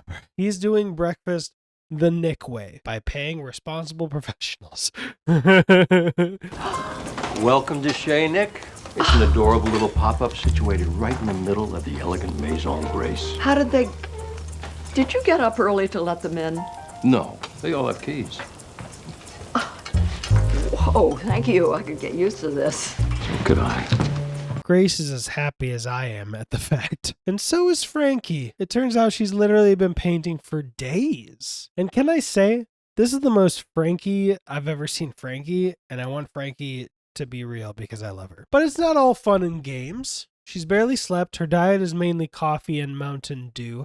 So her handshaking might be that, but she's also a double stroke victim, so Grace is rightfully concerned. And I love how she talks to Nick about it. She doesn't hide her concern about Frankie in the event Nick and her relationship matures and she doesn't get to be there for Frankie all the time. His feelings aren't hurt by this, and she doesn't feel the need to hide it from him. That's great. Bud is nervous about impressing Allison's father. Wait, they have a baby together and are engaged? How has he only met her mother? Anyway, Allison adds one detail that doesn't calm his nerves. Be right there. Don't mention Evan's in jail because my dad doesn't know about the embezzling thing. What? How does he not know your brother's in jail? Grace checks in on Frankie and they figure out her days of feverish painting have actually been fueled by insecurity. Insecurity that she is inauthentic, like the dude she boned last episode claimed. Brunch is not going well. And much like a former version of myself, Bud is able to take the hits when they're directed at him, but when dear old dad starts throwing insults Allison's way, the way of the woman Bud loves, Bud can't help himself and defends Allison's honor. And if that wouldn't have started enough of a shitstorm, trust me, I've witnessed my fair share of shitstorms caused only by standing up for your bae to one of their wrong family members. He does so by spilling all the Evan beans. Yeah, Bud's in trouble. In prison for embezzling.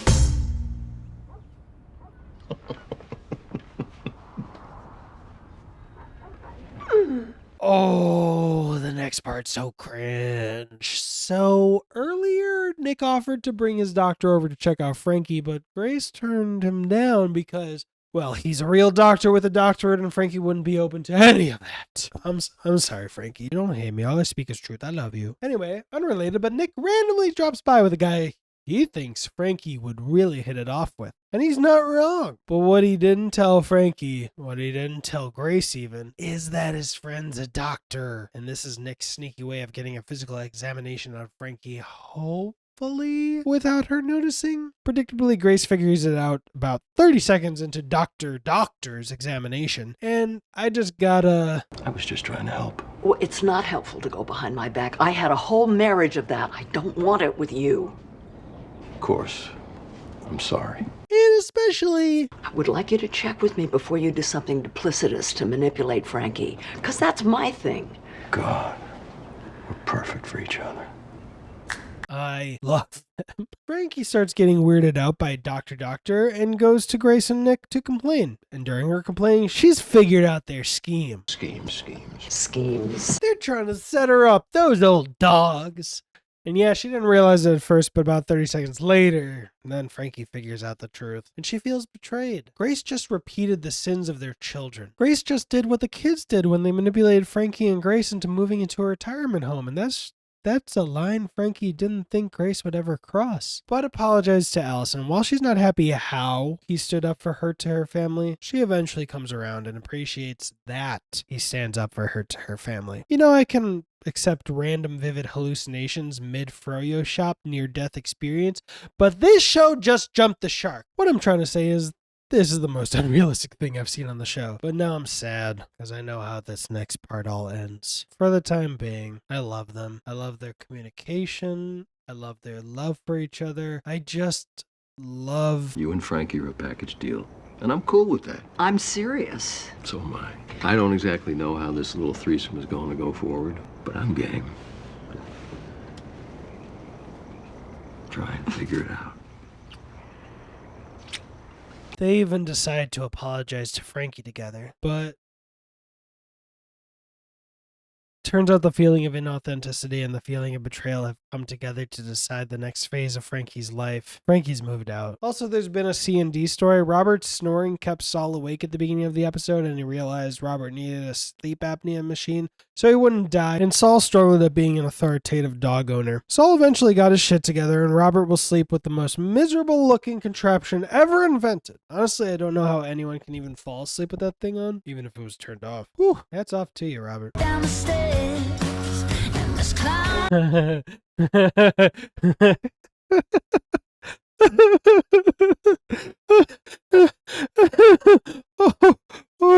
Oh, wow. So Frankie is yurting it up with old feller, the dude she boned a couple eps back, talking about how it's so much more honest than living in a beach house. They get up to go get breakfast, and if you're wondering how the meditation retreat place is doing these days, keep wondering, because they're yurting on the back patio of the beach house. I was so sad and wondering how Grace would get Frankie to come back. Yes, I know I've seen this show before. I shouldn't be surprised about this. It's a lot of episodes, and I watched them all in a very short period of time. My state of mind may have been altered both times, so forgive me. Anyway, Frankie disappeared 2 days ago, went to the meditation retreat, grabbed this guy, and came back. TLDR. Grace is annoyed, Frankie is flippant, and Nick, oh boy, does he know how to be Nick. You know what's funny about us? We pay the same in taxes. Fucking Nick. I swear, if Nick wasn't played by Peter Gallagher, that wouldn't be funny or charming. Tax the rich. They're fucking rich. They can literally afford to pay taxes. At least Grace finally got to apologize properly. Saul and Robert are hosting rehearsals, and the young, hip, gay men are making one of the older gay men, Robert, feel old and out of touch. And old. But Saul won't let him sulk in the corner about it. Now, go back out there, Robert. Go get him! Good gracious, Saul. I love Saul and Robert. Barry, oh my god, he has more of a gut and great coming in. I love it. I'm bringing sexy back. Yeah. The motherfucker don't know how to act. Yeah. Brianna brings Barry brings Brianna to visit one of his old friends, Aaron. Hey, she's from the Blind Spotting show. And from my favorite episode. Everyone should watch the Blind Spotting movie and the Blind Spotting show. Links below. Get 'em. But seriously, watch those two things. Aaron is half of a lesbian couple who are Barry's oldest friends. But okay, no more delaying. Aaron, the old friend who could make it, tells Barry they're going to have a baby and wanted to ask that he... Are you going to ask me to be the godfather? Close, Barry. Maybe don't interrupt. Okay, I can't say Maddie. You're so cute. But actually... Liz and I would like your sperm. Something about Leo is rubbing Grace the wrong way. I'll be here all week. Nick gives some good advice. The last time we questioned her judgment, it only pissed her off. Let's get to know the guy. Maybe you'll warm up to him like Frankie warmed up to me. In an effort to bond with his younger castmates, Robert suggests he host drinkies. The time conflicts with the low-key Kesha performance, so the youngies suggest drinkies with Kesha. Robert resists a bit because... But parking is free here. Everything is free here. And there's parking. And boy, do I feel you, Robert. I'd rather do drinkies at your house than pay $25 a martini somewhere loud and crowded. Especially since... Kesha is a recording artist, yes? I can't tell if you're joking or sad. Yes. But Saul's a beautiful man, and he encourages Robert go. Stop sleeping on Kesha! The comforts of the modern world are tempting Frankie and Joel. I honestly can't remember and apparently didn't care enough to find out. But anyway, the siren call of Ray Donovan and Postmates is a strong song. But Frankie declares, "Not today, Satan." Did I just move the couch? I'm a big boy. It's a light couch. It's real cheap. I got it for like a nickel on Amazon. Well, Liev Schreiber Oh. is so multi-talented and handsome. Nice try, Satan. And Joey suggests the remedy? If we want our lives to be about something bigger, we need to drill down to what's most important to us. How can we do that? Cacao. Hell yes. I checked the subtitles. Did he say chocolate? Because I would have thought he was talking about a hallucinogenic drug the way he said it. And now for bummer time with Brianna and Barry. Barry wants to do it, Brianna doesn't, but Barry always wanted kids. Up until now, well... When we got together, for real, I took the idea of having kids and tucked it away on a shelf in the garage, and I'm okay with that because I want to be with you. And you have no idea how much I appreciate you doing that for me. Now I have this chance to, in some small way, be a dad. It might be my only shot. So cacao meant cacao. Frankie and Lewis are doing a cacao ceremony, and with Nick's insistence, Grace asks if maybe we could join you for a journey into your soul. Man, you must really want to get back on my good side. So from what I can put together, the cacao ceremony includes melting cacao into a fondue pot, writing an intention on a piece of paper, and drinking the cacao. It's non-psychoactive, but bitter and raw. So they're not drinking what we would think of as melted chocolate. I'm still lost. Robert shows up to Kesha Drinkies, and even the bouncer sees that this is no place for daddy. And I say that because... Hey, Daddy, can I direct you to the grown-ups table? And even this is a new and intimidating facet of the gay experience for Robert, but I'm glad Leather Daddy and Bartender Daddy stopped him from fleeing. Oh, no, don't be fooled. Bar's open. Newcomers get a free cheeseburger with the first drink. I'd like to check out a place like that. The volume, to begin with, is way more my speed. And hey, same is true for Robert. Once he gives the joint a chance, Brianna, mid-crisis, busts in at Saul and Robert's too, well... Is my dad here? He's not answering his phone, and I need someone to tell me it's okay to be selfish. While Saul doesn't have Robert there, he does have a bottle of Robert's scotch and a cute dog to offer her. The cacao ceremony takes a turn for the worst, and not just from Grace's point of view. They read their intentions aloud and... I want to start living a life I will be proud of in the end. Well, what's that supposed to mean? Which leads to an awful fight. But it also leads to a breakthrough. I'm talking about something with meaning, something that matters. I thought you and I were doing something with meaning. You know, I thought helping older women masturbate mattered. It does. I thought we mattered. We do. Well, then stop acting like we don't.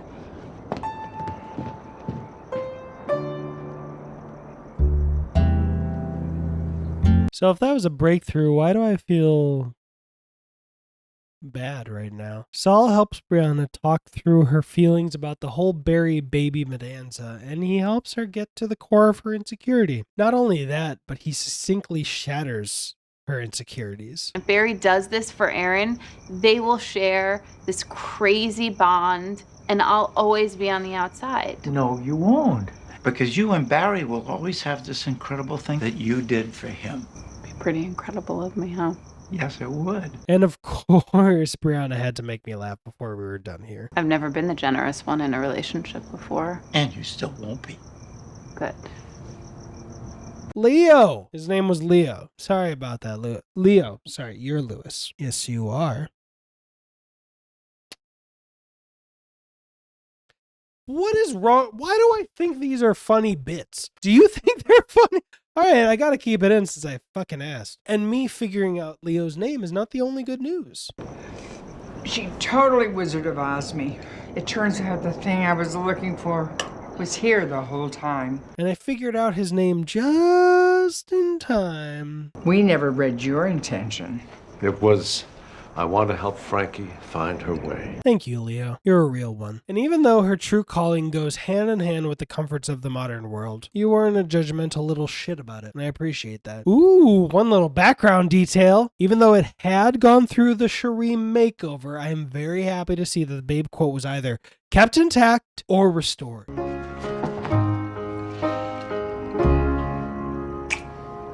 At the Leather Castle, not its real name by the way, but it's the Leather Castle in here, Robert has found a place he wants to frequent for the rest of his life. Unfortunately, those plans are canceled on him the moment he makes them. Well, enjoy it while you still can. It's closing down for good next month. And finally, Grace returns home to find that everything is back to normal. Thank you for kicking me in the ass. Hey, ready to kick any time. You do realize that you've destroyed our disposal, right?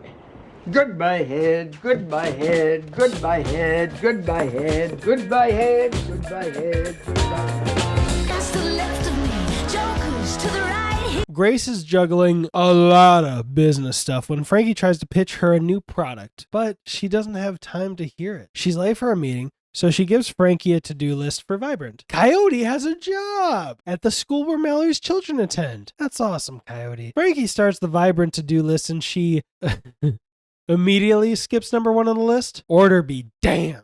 She's enlisted Joan Margaret's help, and JM offers to do number 2, customer emails. Frankie will do number 3, which is replace the website photo, but oh no. The customer emails are complaining about the Vibrant website not existing anymore. It's obviously ridiculous, so Frankie checks the site and Great Scott!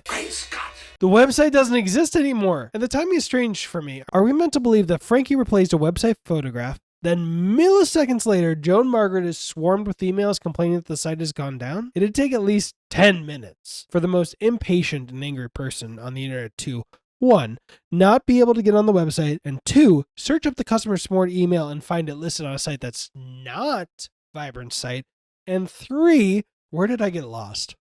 I'm going to find out in editing with you. I'm sticking to it too. 3, write out an angry email complaining to customer support, and my pinky is killing me like that.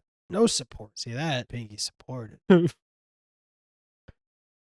I don't know what I'm doing anymore. Useless math, everybody. That's not even math. That's just listing. How baked was that? I don't. Robert comes home crabby and takes his frustrations out on Saul because dinner isn't hot and ready when he walks through the door. Should Saul be making you a sandwich too? At Say Grace, Mallory finds this out. I'm not getting paid? You're not getting paid? You are? And ha! My useless list, not math, writing Brian, list, wasn't useless at all. Frankie and Joan Margaret drop by Say Grace, and it turns out Grace defaulted on months of domain payments. So it wasn't Frankie's fault at all. But that's not all. Grace would easily pay off the outstanding debt and get the website up and running, but Mallory spots that someone else has already bought the domain name. Who took their domain? Howard Kassenbaum. Who the hell is Howard Kassenbaum? Howard from Walden Villas. You know him. The food toucher with the walker. I caught him once with a fist in the Thousand Island. Coyote is at work and Madison needs to show him her diorama. Everything's fine except, Oh, wow. Has your mom seen this? Nope. Madison accidentally used her mom's marijuana for her art project. Ooh, Mallory did tell her to use whatever she could find around the house, but yay. What am I doing? Do you understand what's going on here? Because I don't. Robert comes home and accidentally eats dog food that's all made in a slow cooker. Karma, bitch. That wasn't even in the script. I just felt sassy. But at least you apologized. Although, doesn't he later say that he only apologized because Saul had cooked? Okay, I'm getting ahead of myself. It was childish to take my theater frustrations out on you. Coyote delivers the bad news to Mallory. Ugh. Madison's Little House on the Prairie diorama has fence posts made out of joints. And Mallory gets a call from the principal. Frankie and Grace drop in on Howard, who has their website at the retirement community. And I love Frankie, of course. I really have the two of you over a barrel. Well, he's got us there. We need our website back and we'll pay anything for it. Starting to get why you paid so much for your car. Howard makes to be an unmoving pain in the ass, real hopeless situation, but Frankie takes in the room like Sherlock Holmes and plays a hunch while Grace visits Arlene. Mallory faces the music with the principal. A little girl bringing pot to school is really bad, but this isn't Madison's fault. The weed isn't hers. It's mine because I'm really stressed out right now, but I didn't even get to have any before my daughter used it in her diorama, which I should have done for her like all the other mothers do. So I also apologize for the substandard quality of her diorama, which also makes me a terrible mother. I'm sorry. Hi, I'm Madison's mother, Mallory. Was that one long sentence? I think so, yeah. And they have this whole meat cube vibe, but I want to say he was going to suspend Madison? Thankfully, Mallory puts him in his place and he listened, but dude, you're a monster. What the fuck? It was never Madison's fault, and anyone with a brain would have immediately known that. Oh, maybe this was foreshadowing. Anyway, powering down as a protective father, I at least appreciate that he returns Mallory's stash, and it's hilarious that he stole the joint when he knew he was going to return it to her. I'm surprised he didn't confiscate the whole thing. Grace finds out Arlene was prescribed Adderall, but hated it. It kept her awake for 2 days straight. Grace actually likes the sound of that. You know, she fell asleep at dinner with Nick a week ago. Yikes. Oh no. Oh no. She was supposed to have lunch with Nick 5 minutes ago. Okay, I told you, and Frankie looked around like a real Sherlock Holmes with the eyes and shit. I'm an amateur sleuth with a degree in detectorology. What I didn't tell you is that she's horrible at it. Just bad, head to bottom. Peter and Jeff are over at Saul and Robert's to host the tasting for Bud and Allison's wedding. A lot of pairs in that sentence. They've prepared a tasting under supervision of a doctor and with a lot of dietary restrictions because of Allison's medical ailments. Robert is treating it like a casino buffet line and complaining about dinner again. He's in such a crabby mood. And man, it gets worse. Saul's being protective of Allison and respectful of all her allergies. And actually, his overprotection helps her avoid an allergic reaction. But Robert is so crabby about the dinner situation that it evolves into a full-blown fight between he and Saul. What the fuck, Robert? Oh no, and remember how I was happy that Robert had at least apologized for being crabby about that first dinner? You admitted you were taking your frustrations out on me. I just said that because I thought you had made me an apology dinner. It was a courtesy apology because you assumed Saul had corrected his act as the good house husband he should be? Arlene confronts Grace. She's concerned that Grace is overworking herself. And when Grace mentions that Nick wants to go away with her, Arlene makes a good point. Who has the time? Honestly, at our age, who has the time not to? Frankie starts doing some good detective work and realizes that Howard just feels lonely, and he only bought their domain so that he could force some human connection. You don't have to steal a website to get someone to hang out with you. Says you. You got a partner, a friend, or whatever else she is. Wife. I had one of those. Yeah, tell me about her. She's awful. We were married 57 years. Sounds like you were lucky. Look at me. I won the lottery. And Frankie gets the domain back. Huzzah, Frankie. God, I'm just... I don't know what just hit me, but I just got scared that I'd end up like that guy. But wait, hold up. Grace stole Arlene's unused Adderall. You didn't listen to anything Arlene just said, did you, Grace? Shame on you. Come on. Saved. Frankie demands to pitch her idea to Grace. National Vibrator Day. She wants to make a vibrator holiday, and Grace makes a quick exit, but not before grabbing her stolen bottle of Adderall. Frankie goes to Saul to gossip about her vibrator holiday ideas and complain about Grace. Coyote is making them brunch, and apparently every time he makes them brunch, he also asks them for money. But not this time.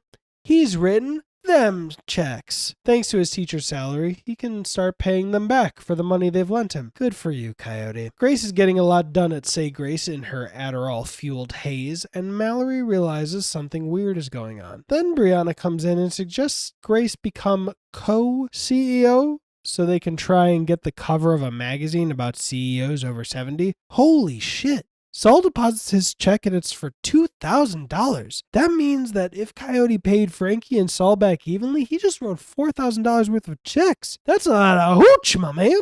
Proud of you, Coyote. I don't know where that came from. Anyway, Frankie catches Saul depositing the check and she argues with him. Children shouldn't pay back their parents, which I agree with. Parenting is a pay-it-forward arrangement, not an ROI arrangement.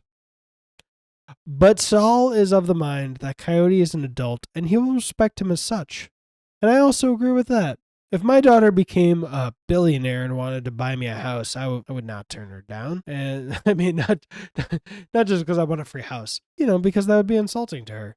What, am I too good to accept a house from a billionaire? Like, that's just rude. It literally, You would literally make them think you're better than you and you look down on them, even though they've achieved so much more than you. It would actually be, I was being a little flippant in there, but it would actually be rude. Frankie and Robert bitch about Saul and decide they're going to get day drunk. And then Frankie gives Robert some cannabis gummies. Ooh. Grace. Grace is crashing from her Adderall high, and it's only 30 minutes until her magazine interview is about to start. So she goes to grab another pill when her arthritis stops her from being able to open the child lock on the pill bottle. Mallory walks in, helps her open it, even though Grace protests, and then sees why Grace tried to stop her. Seriously? Robert is so freaking high, and I love high Robert, just like I love high Frankie. I'm good on pot. Oh, you are. Who knew? I want to smell blooms.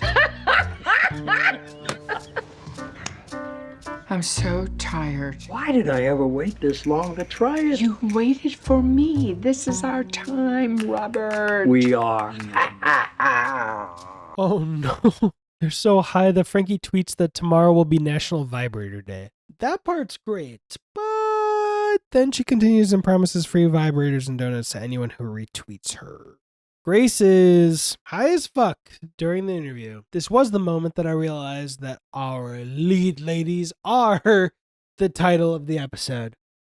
And that's Marin Dungy. Marin? I don't know how to pronounce things. Marin Dungy. The interview goes horribly. Just awkward dumpster fire. She does a staring contest like this.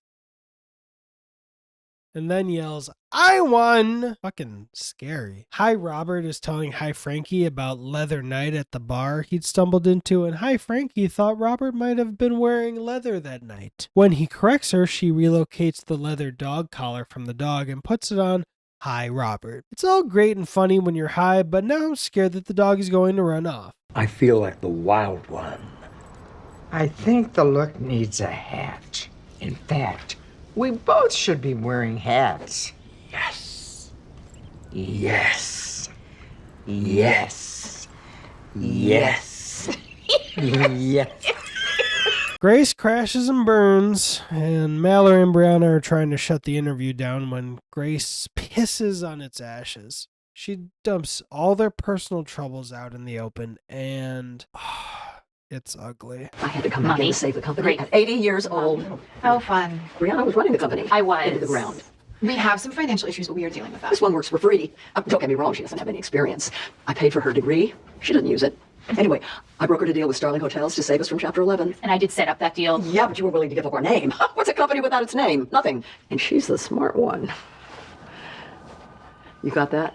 It's honestly so uncomfortable. Hi Frankie and Hi Robert have Hi ordered a shit ton of food and the dog runs out. Of course, since its collar isn't on. The daughters make damn sure Grace knows exactly how bad she made them feel, and all I have to say is good. The Hi but goodies realize Doggo isn't around, and they make a panic, as they should. Grace makes a pathetic excuse of an apology, and Brianna and Mallory don't accept that cheap shit. They're actually packing their things up, and they drive home how horrible Grace's behavior has been. And now Grace realizes her mistakes and gives an honest apology. And she does the right thing. She leaves the company. The company is in good hands. Grace tells Brianna to pay Mallory, which shouldn't be hard since Grace was being paid and now she's leaving. Shouldn't have been hard regardless, but now it's extra easy.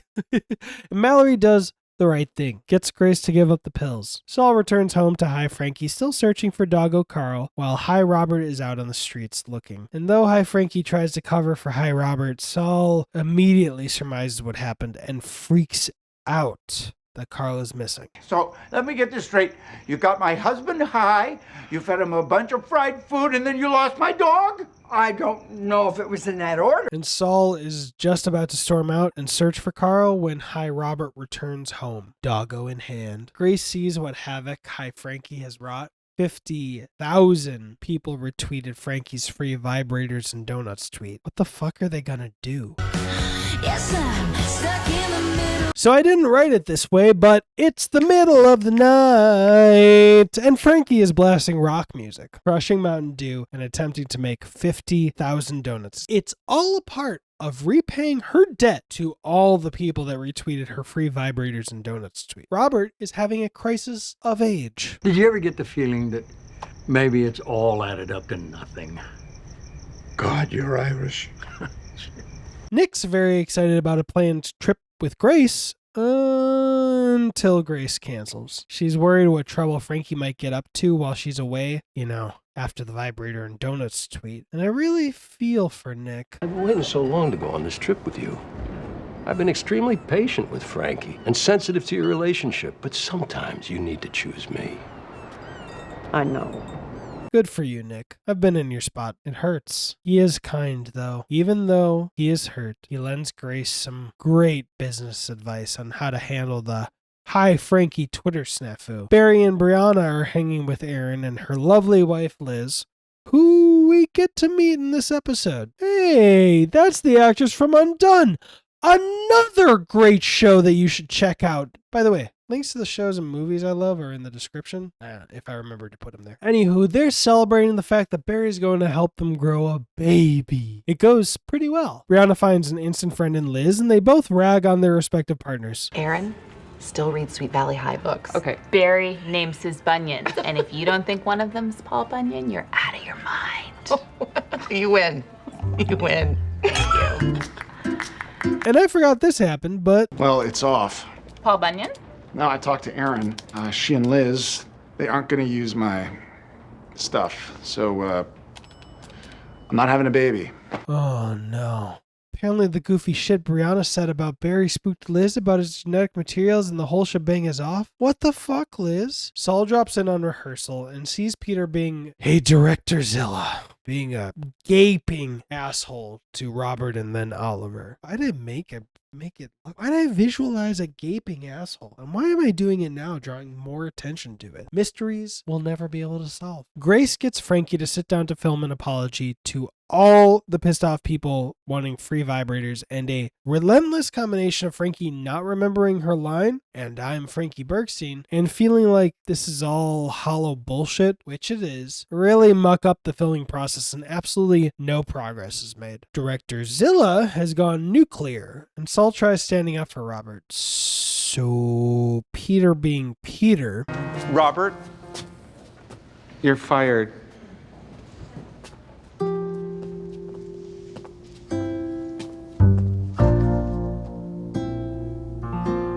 Grace finished their apology video, but they didn't film again, so how... Oh, Grace did a hatchet job and glued it together with toddler glue and dreams. But while Frankie doesn't think it's the Mona Lisa videos, she's fine with it. Now it's time to focus on those dynamic solutions that Grace mentioned. When Frankie finds out that dynamic solutions means nothing, she fucking melts inside. They can't lie to their customers. And Grace melts inside when she finds out this all started because Frankie was actually Hi Frankie. Mushroom clap. Brianna does literally the kindest thing she's ever done and goes to bat for Barry's sperm. Like, fucking G energy. So Barry told me what happened, and I know it's because I talked to Liz and I ragged on Barry, and if I said anything to change your mind, please do not listen to me because I am an idiot and Barry is great. But turns out it wasn't anything Brianna said. Turns out the first guy Erin and Liz asked, someone who originally turned them down, came around. And Brianna instantly tops herself for kindest thing she's ever done and doubles down. She triples down on her going to bat for Barry. In the fact of physical perfection? Okay, yes, sure, fine, if you like this sort of thing, but wow. We love Barry, but this guy's stuff, it's primo. That's what it is. She makes the granddaddy of pitches for Barry. You want primo? Barry has never once hogged the bed. He rubs my feet at least 3 times a week of his own volition. He calls his mother once a week even though she's insufferable. He is smart, but he doesn't brag about it. He's handsome, but he doesn't act like it. And he cries at movies like Conspiracy Theory. Yeah, it's not this Cooper guy, though incredibly handsome. Please send me that picture. Is he a Barry? You guys are gonna do an amazing job at raising this kid, but it takes a village, as the should-be president once said. And should you need another person in that village, Barry will be there. Will Cooper Bradley? Did I mention June Diane Raphael co-wrote a book about getting young ladies elected into government? And the best part, is that she didn't try taking credit. didn't even admit she did anything when Barry first asked her. And most of all, she didn't tell him the real reason he lost the spot of Uncle Barry. It wouldn't have helped him to know. She just did literally the best thing for someone she loved. Yeah, that's just fucking beautiful. Grace is ready for vacation with Nick and is so proud to show off her hatchet job video, but turns out Frankie did her own sneaky hatchet job video and replaced it. She still wants to honor her promise of 50,000 free vibrators and 50,000 donuts. And Nick immediately understands that this is a fire she needs to put out. Instead, Grace decides to be like, fuck it. Grace and Nick come back from vacation feeling very rich and very pampered, to find that Frankie has enlisted Coyote and a ton of buck goodies to fulfill her free vibrators and donuts promise. And random stuff for Bud and Allison's wedding too. Like Coyote is color coordinating M&Ms or Skittles. Allison's parents return for a soiree with Bud and Allison at Robert and Saul's. Allison's dad is proud as ever of his favorite child, Evan, even though he knows Evan's in jail now. At least he knows. And Robert is doing a passive-aggressive towards Saul for having gotten him fired from the play. Getting exhausted of... I'm just getting exhausted of Robert being all bitter towards Saul all the time. Like, was this supposed to be just, like, feelings of him having cheated on him resurfacing underneath? Because I've stayed with someone who cheated on me originally, and yeah, those feelings come back up. Was that a drop storyline? Because, I mean, this one, I get, he can be a little bitter, even though, of course, Saul was always meaning well, just like Saul stood up to those homophobic protesters, but, like, him getting all mad because Saul went on the cruise when Robert didn't, and then most recently for not having dinner ready. Like, are those just like, you owe me feelings for having forgiven him for cheating? And then we just never visited that storyline or like addressed that? Because that's, wow, this is so off. Okay, I'm sorry. Actually, it's not so passive. As soon as they talk about Robert's love of the theater, Robert talks Saul's defending betrayal. Side note, this is my nightmare. Being involved in or being witness to a petty public fight between two lovers. And I'm not alone. Isn't that right, bud? What am I doing? That's where I've been looking for this so I can put my DVDs in it. Have that oh yeah music. Anybody ever watch Yu-Gi-Oh? Do you want me to do Yu-Gi-Oh? I don't think I've even watched the first 5 seasons as a kid. 4:58. You guys stop. So it turns out Frankie's come up with a plan that doesn't make Grace want to completely vomit. Frankie separated the 50,000 people into categories of importance, like being 100 plus years old or having an AARP card. Bonus, sales are up for Vibrant. And an interesting detail, but Grace forces Frankie to accept her help. Grace needs to feel needed. I love it. Unfortunately, she either ignores or doesn't understand half of the tasks she volunteers to help with. And as revenge, Frankie puts her at the kids' table. But I'm jumping ahead. Mallory brings Principal Guy as her date to Bud's wedding, which, how are you going to bring a date to a wedding, but also you don't want to put a label on it? Since when did dates at weddings stop being a big deal? The wedding starts unusually, as you might expect, with Frankie and Saul walking Bud down the aisle before Allison gets walked down the aisle by her parents. It continues being just as quirky a wedding as we can expect from this adorable couple. Their vows are especially eccentric, but they're married now. Yay! So Mallory and Principal Dude are pretty energetic. Lay it on me. What's going on with you and the principal? God, Brianna, I've told you, we are just friends. Ew. We had sex on his roof. What? No! And on his washer, and on his dryer, and on his Nordic track. How? I understand. Yes. And I've only had sex in one of those 4 options, and now I feel like I have to fix my life. Which one of those options? I'll never tell. And my earlier summary wasn't the whole picture, apparently. It seems Grace didn't do any of the tasks she volunteered. Nay, insisted that she help with. And even redid things Frankie took care of, like getting a regular cake, even though Frankie baked one. And it gets to be just too much. Frankie is sick of how Grace treats her, dismissing her ideas and doing things the right way, behind Frankie's back. And Grace knew her meddling would irk Frankie, otherwise she wouldn't have tried to hide it from her. In summary, their argument leads to, You think you're the wind beneath my wings? Well, you are not. I am my own beaches. Oh, no, I am my own beaches. I don't know what that means.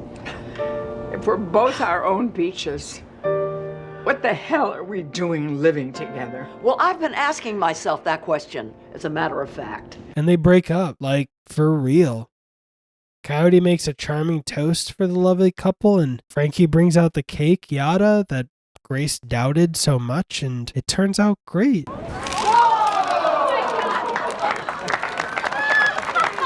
And now we know why Coyote was color coordinating that candy. Then Bud says it's just like his Pinterest. It's just like my Pinterest. Do you like it? I love it. Thank you so much.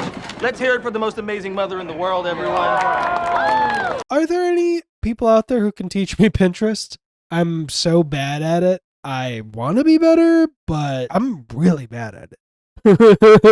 I'm so bad. Robert, about damn time, sees how great Saul sticking up for him was, and they stop the petty bickering. I love that when somebody's wrong on the show, they rarely need to be confronted before they realize they were wrong and apologize in their own. I appreciate it. I wish we could all take a page out of this show's playbook and do the same thing in real life. Nick finds Grace and comforts her, but Grace is having one of the dumbest feelings I've ever heard. Maybe Frankie and I don't make sense anymore, you know?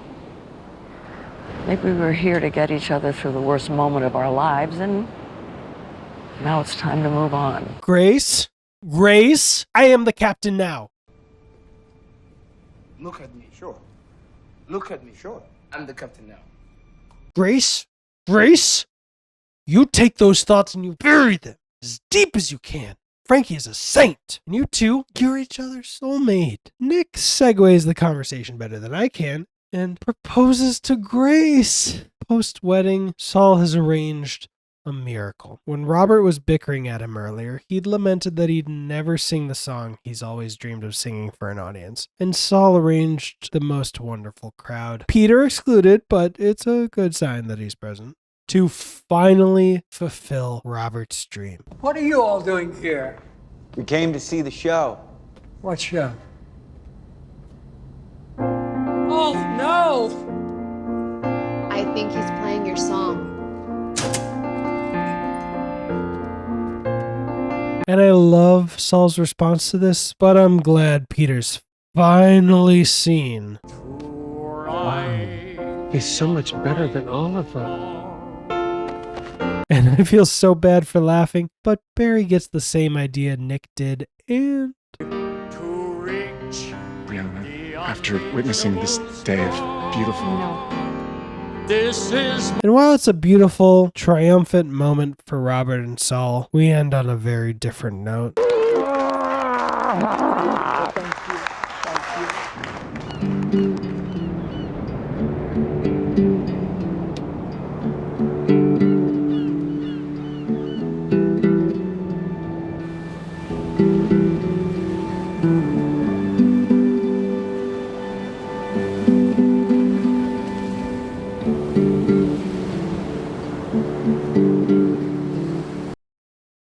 As deep as you can. Frankie's a saint. Ow. That really hurt. Ooh, how did I hurt myself? Ooh, either this is getting a lot thinner or this is getting a lot thicker. What the fuck did I just say? And it's time for the finale of season 5. And we're quickly into a flashback? An alternate reality? I honestly forgot about this imaginary sequence. I had remembered Grace's hospital hallucination and the one to come. No spoilers. But this one I'd forgotten about. Grace has a different billionaire boyfriend and is on her 17th new face. I don't know if that's my own joke that I wrote like weeks ago or if that's literally something they say. Wouldn't be surprised either way. Meanwhile, Frankie is living at the beach house with Saul and Robert, and it's honestly kind of adorable, but shenanigans. Saul and Robert bought a new house 3 months earlier. The movers are coming Tuesday, and Saul still hasn't mustered up the gumption to tell Frankie they're leaving her. Everyone's reuniting to celebrate Brianna's 40th. We find out something horrifying. Because Grace wasn't there, Frankie's lost the use of her. Oh shit, I'm not acting. I forgot these details. They're like, I'm still reeling from the end of last episode's summary. I know, it's stupid. I've watched it twice. I wrote the fucking script and now I'm reading it and it's still affecting me. I love the show. And because Grace wasn't there, Frankie's lost the use of her right arm from her stroke. Even worse, she hasn't had one big stroke and one little stroke. Why am I about to fucking cry? But 3 strokes so far. So it's only been 3 years in this alternate reality. I haven't been following strictly, but thanks to the occasional mention of Frankie's age, I'm pretty sure it's been 5 or 6 in the main timeline. Also, this will be the first time Grace has seen Robert since the first episode of the pilot. Don't do that. Along with very satisfying heterosexual intercourse. Both positions. Can you tell that Grace's life is super great? Grace then tries taking that energy and rubbing it in Robert's face, but instead of making him feel inferior to her, she delivers the one thing she didn't want to.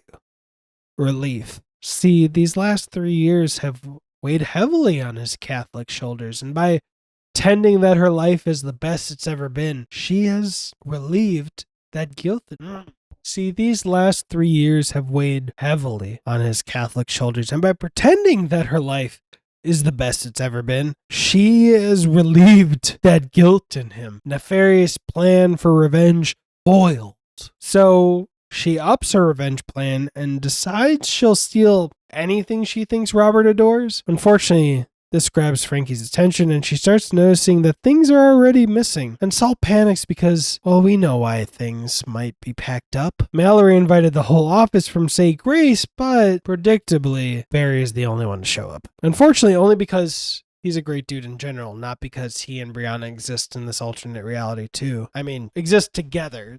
Unfortunately, it's only because he's a great dude in general, not because he and Brianna are a thing in this alternate reality too. Brianna shows up under the assumption that her ride or die bitch Frankie and her were going to get high as fuck alone, and 1500, surprise! So earlier, Saul tried getting Butter Coyote to move into the beach house. So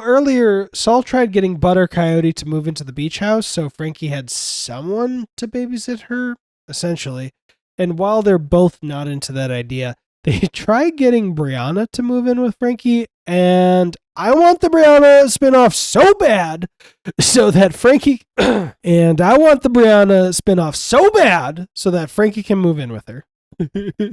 And Grace too, so we don't poop on the show's series finale. But I want more of my favorite ride or die bitches, Brianna and Frankie. Ride or die bitch. I don't know what I wrote sing song. Brianna and Frankie, ride or die bitches. Brianna and Frankie, ride or die bitches. Wow. And now I'm just so happy that Brianna and Barry always find each other in any timeline. And now I'm remembering how the show ends and I'm charmed but sad. Fuck it, let's celebrate Barry 1900. I'll be his ride or die bitch any day. Oh, well, turns out I didn't need to get all sad on my own. The show decided to do it for me. 1945 of Brianna texting her ex. I gotta stop pausing so much to write these dang scripts. It only leads to pain, apparently. Oh, jeez. Frankie decides to be a decent person, as she often decides to be, and is nice to Jack, Grace's trophy husband. She asks about all the amazing things Grace has been bragging about. Their trip to Spain, bottles of sangria, that heterosexual sex. Turns out it was all bullshit. It's a marriage that only barely survives the occasional car ride, and Jack is a dullard of a husband. Oh, Grace, why the need to lie? And Grace spirals with insecurities. Her solution? Surprise! Hurt Frankie with the only weapon Grace has. The news that Saul and Robert are moving out. And Mallory provides the last thing necessary to complete our pilot meltdown bingo card, 2230 Seafood Tower Mayhem. Seafood Tower Mayhem!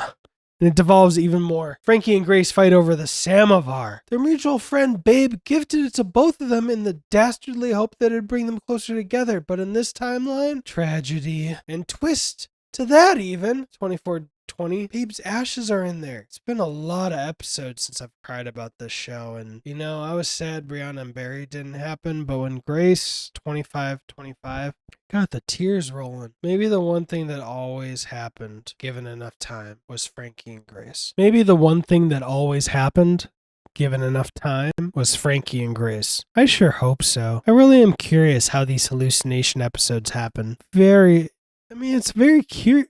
I'm not the only one, right? Anyway, Frankie and Grace make up 2640, and I kind of wish Grace had to work a little harder to earn the friendship back. Instead of us only seeing a really great what if episode, I just wish we had a little more real world stuff, you know? Credits aren't rolling yet. We and Frankie have one more curveball to catch before that. 2715. I married Nick last night. I caught it, the curveball. It hurt my hand because I wasn't wearing a glove. All right, so here's where we're at. I did this because I just came out of the shower. Figured, let's see how long this stays up. And most importantly, oh my God, I am going to the Clerks 3 premiere. So this whole last 2 seasons are going to go wildly different. Actually, the last season only. This one will be pretty good, pretty solid, pretty normal, pretty, you know what it is. But season 7, holy moly, holy moly, holy moly, holy moly. You don't understand how important that is. Anyway, I'm hopefully going to make a video about it on my YouTube channel, so that link is somewhere. If that is, here's the picture if it goes up. And let's just get into this. Oh my gosh, I am so excited. But season 6, getting closer to the end. Season 6, episode 1, Clerks 3. I don't like it. Listen, I know this must be a shock, and I know you must have a lot of feelings to process, so let's talk. Nope, I'm good. Frankie's clearly not processing this bombshell. Damn you writers! You're so good at playing keep away with your answers to a previous season's questions. At Saul and Roberts, We're going on a honeymoon. Jeff and Peter are splitting up. We're not going anywhere good, though.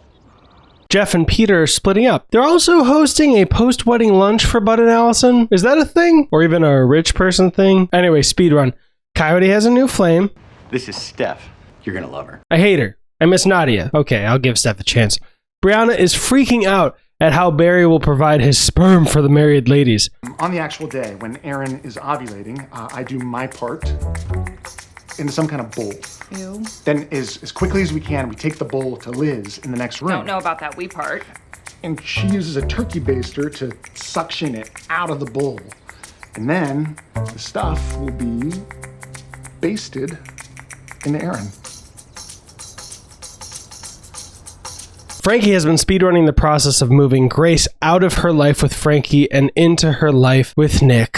Grace wants to keep her new relationship quiet just for today because she knows Frankie is spiraling internally. Allison is suffering from post-nuptial depression. And finally, Frankie steals the role of speechmaker from Robert and twist at the end of the speech, but it wasn't a toast for Bud and Allison, but for... To the newlyweds, Grace and Nick. What? What is she talking about? Predictably, Saul is the only one with immediate salutations, and even better, Brianna makes me love her even more. Does this mean I'm an heiress now? Not if you keep acting like this. Felicitations, Papa. Can I just shout out June Diane Raphael? Because watching this scene to pull that last clip, I just noticed how good at reacting she is in this scene. Seriously? You're married? No offense, Mom, but how drunk were you? Just unlike you to be so impulsive and... And what? And at 80, you... Or any engagement, apparently. This is... Finally, someone gets Frankie to face her emotions. So yes, I'm terrified. It's not a weakness to admit that. Thank you, Saul. And turns out Frankie's feelings aren't what we might have all guessed. Not for me. I'm terrified for Grace. Why? I'm afraid she got married just because we had a terrible fight. And I know her, Saul. I know she'll regret it. And it might be long after she's dead, but she'll regret it. How do you know? And all the time she's been with Nick, she never said one word about wanting to marry him. Turns out Frankie just didn't want to be a stick in the mud for Grace. So this is how she's supporting Grace's decision. Nick checks in on Grace and she has her own plate of emotions. And keep an eye out for Nick's look at the end of the clip. All I care about is how you feel. I don't know. I feel bad about Frankie. I mean, maybe we shouldn't have just run off and done it, without telling anyone. She's my best friend. She should have been there. I hope he's cooking up something awesome. So Steph turned out to be not that bad. Sorry, Steph. Sorry. And Mallory gets to the bottom of the mystery. Why would Coyote bring a date he just met yesterday to a wedding thingy? Turns out he was just feeling insecure about how alone he always is at these family events. I can respect that. Brianna and Barry are leaving when... You can't leave yet. I brought show and tell. I knew that look meant something. And even though I feel Mallory on this one... My beloved is filled with regret that her loved ones couldn't be there to celebrate with us. And by loved ones, I mean Frankie. Scorch. Deserved. I'm glad Frankie was highlighted so things can smooth over between her and Grace. And the video is sweet and it's Frankie hard. Thankfully, it was a good hit because when Grace returns to the beach house, Frankie and Grace are finally able to talk about their feelings. Yes! We can still be friends and business partners, right? Oh, forever. You just can't crawl into my bed every time there's fireworks. And you won't be able to call me every time you need someone to blow dry the back of your head.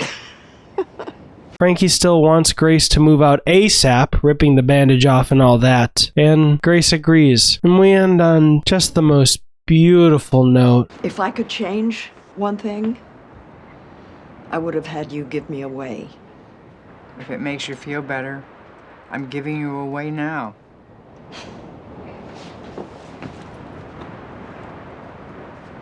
And I'm scared for growing old and losing friends in the future and everything. And I'm crying again when writing this. Great. Keep an eye if the hair is staying spiky, because I am not. Despite her insistence on it, Frankie's finding it a struggle to be cooped up in your home with barely any human contact. I'm sure none of us could relate to that feeling after the last few years we've had, and may continue to be having. Grace, meanwhile, is facing her own challenge that comes with living without her best friend. 1, 2, 3. But figuring out a way to get off that death trap called a couch isn't the only thing Grace is cooking up. And the other thing is a home-cooked meal for her and Nick's son, who she's never met. She wants to meet her new son-in-law. Or is it stepson? Or is it step-son-in-law? What the fuck is going on? They recast Aaron? Sorry, let me back up. Barry is boring Brianna with business babble, and Aaron and Liz come in, and that isn't Ginger Gonzaga, and now I don't know how to feel. Who is to blame for this? I was gonna move past this, but it really is confusing to me, though. The actress is great, don't get me wrong, the new actress. I'm glad she got some good work and everything, but really, I am lost. The first time we met Aaron was in season 5, episode 8, and Liz isn't even in that episode. Liz shows up with Aaron in season 5, episode 11, and yes, I am doing this all from memory, so I expect you to either be impressed because I am correct or laughing at me mockingly because I am wrong. Please inform me of which in the comments. But to the point, since Liz delivers the news that they've changed their minds and Liz will be carrying the baby, why not just do what we saw in season 5, episode 8? Make up some excuse for why Aaron isn't in the room right this second. Writing a 6-word excuse into the script seems like an option that would have been considered before going through the recasting process. Anyway, the time is now for impregnation. And since Brianna wasn't down to be the sperm runner, maybe Photoshop the maze runner in to say that with Brianna's face. Liz and Aaron have enlisted another friend of theirs, who is a woman and straight, and will be gazing upon Barry's corporeal form seconds after And, just one more specific question. She wears a lot of Lululemon, or she looks great in Lululemon. I'm your runner, ladies. And how many times have I said that I love Brianna? This is interesting. Saul and Robert are considering their options for their honeymoon, and turns out Robert has figured out the one detail he wants for their honeymoon. Bobby wants a boat trip. And Saul pushes back because he can't swim? We spent a lot of time with Saul and Robert fighting because of the cruise Saul went on and Robert didn't. Yes, that's a bigger boat than Robert is suggesting, but I can't imagine someone scared of flying would care if it's a normal jet or a jumbo jet. Maybe I'm just overthinking things, but it's curious Saul gets this detail added to his character sheet so late in the game. And why did I say character sheet? This isn't Dungeons and Dragons. Can't wait for Stranger Things Season 5. Joan Margaret springs a life coach on Frankie. And Grace realizes that Nick's amazing business partner is also Nick's ex-wife and mother of his only child. And Nick was clearly hiding that fact from Grace, as we can see when... Hey, Miriam and Keith are here together. Nick! And I love the reaction. No one lets Nick off the hook for that one. But then Grace insists that Miriam, played by the always amazing Mary Steenburgen, join them for dinner. Saul is taking a children's swimming class, and how can we not highlight this amazing monologue? Keep kicking, you're falling behind! I told you, Kyle, I only respond to positive reinforcement. And if you were a good instructor, you'd know that education is not monolithic and that every child learns differently. Grace gets the whole scoop on Nick's failed first marriage, and while he is decidedly not out of the doghouse for keeping it all from Grace, I really like the detail that it was Miriam who imploded the marriage by cheating and not Nick. Great subversion of expectations, let me tell you. Barry does the deed, Brianna does the running, and...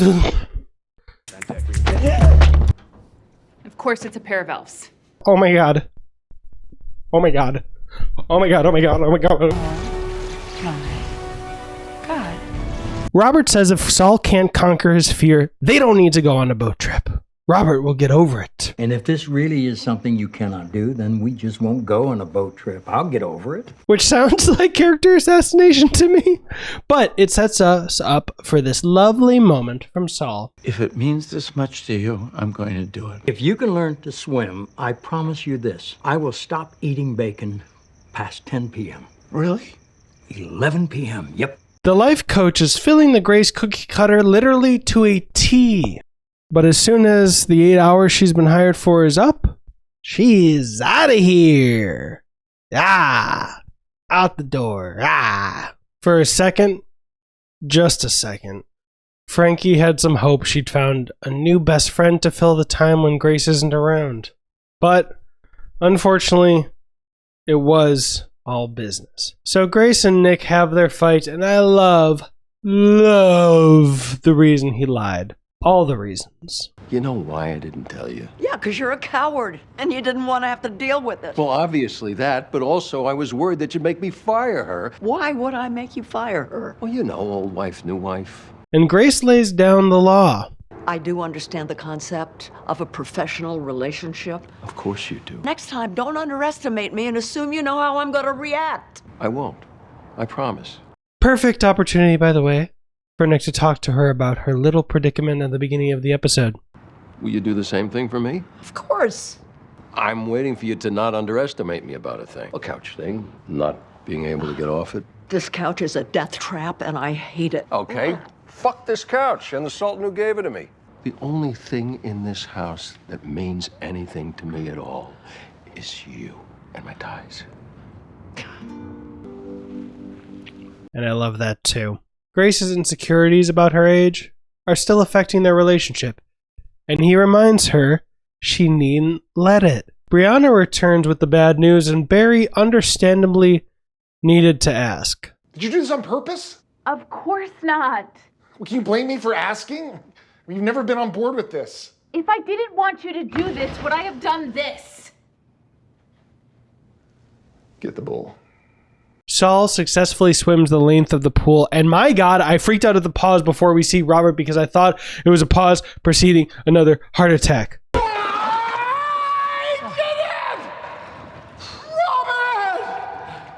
Thankfully, he's just out of shape like literally every American. Don't fact check that. Damn it. While I love that Frankie will always be there for her and is happy to. I hate that Grace's insecurity still has its day. Honey, everything okay in there? Actually, Nick, You okay? I'm fine, honey. Okay, I'm leaving for work. Love you. This episode's left my emotions properly mixed. Okay, I just used the restroom. My hair looks so wild. Oh my gosh. Grace ropes Frankie into coming to some charity hoo-ha Grace and Nick are attending. It'll be her first event being a stunning married woman in at least 6 seasons. And she'd love to have Frankie there as emotional support. But better, even still, as a lightning rod to pull attention away from Grace. Saul and Robert return from back-to-back physicals, and because a nurse said, uh-oh, while taking his blood pressure, Robert is catastrophizing. At the charity event, Frankie gets caught in a bidding war for Jerry Garcia's sneakers, and Grace gets caught in a war with everyone's reaction to her being Nick's wife. They were expecting someone closer to a quarter of Grace's age. Well, let me tell you, Grace, forget the quarter. I'd rather have the whole bill. I am so sorry. Saul arranges a game night with the kiddos as a way to get Robert's mind off death and mortality and death. But Team Robertses find it curious when Saul mentions to Team Saulses that he saw a dolphin earlier that day. When did you see a dolphin? We've been together all day. I feel like you were talking about dolphins last time we played. Interesting. What? There's no code? Jacques! The hippies are cheaters. We are not cheating. What kind of cheating?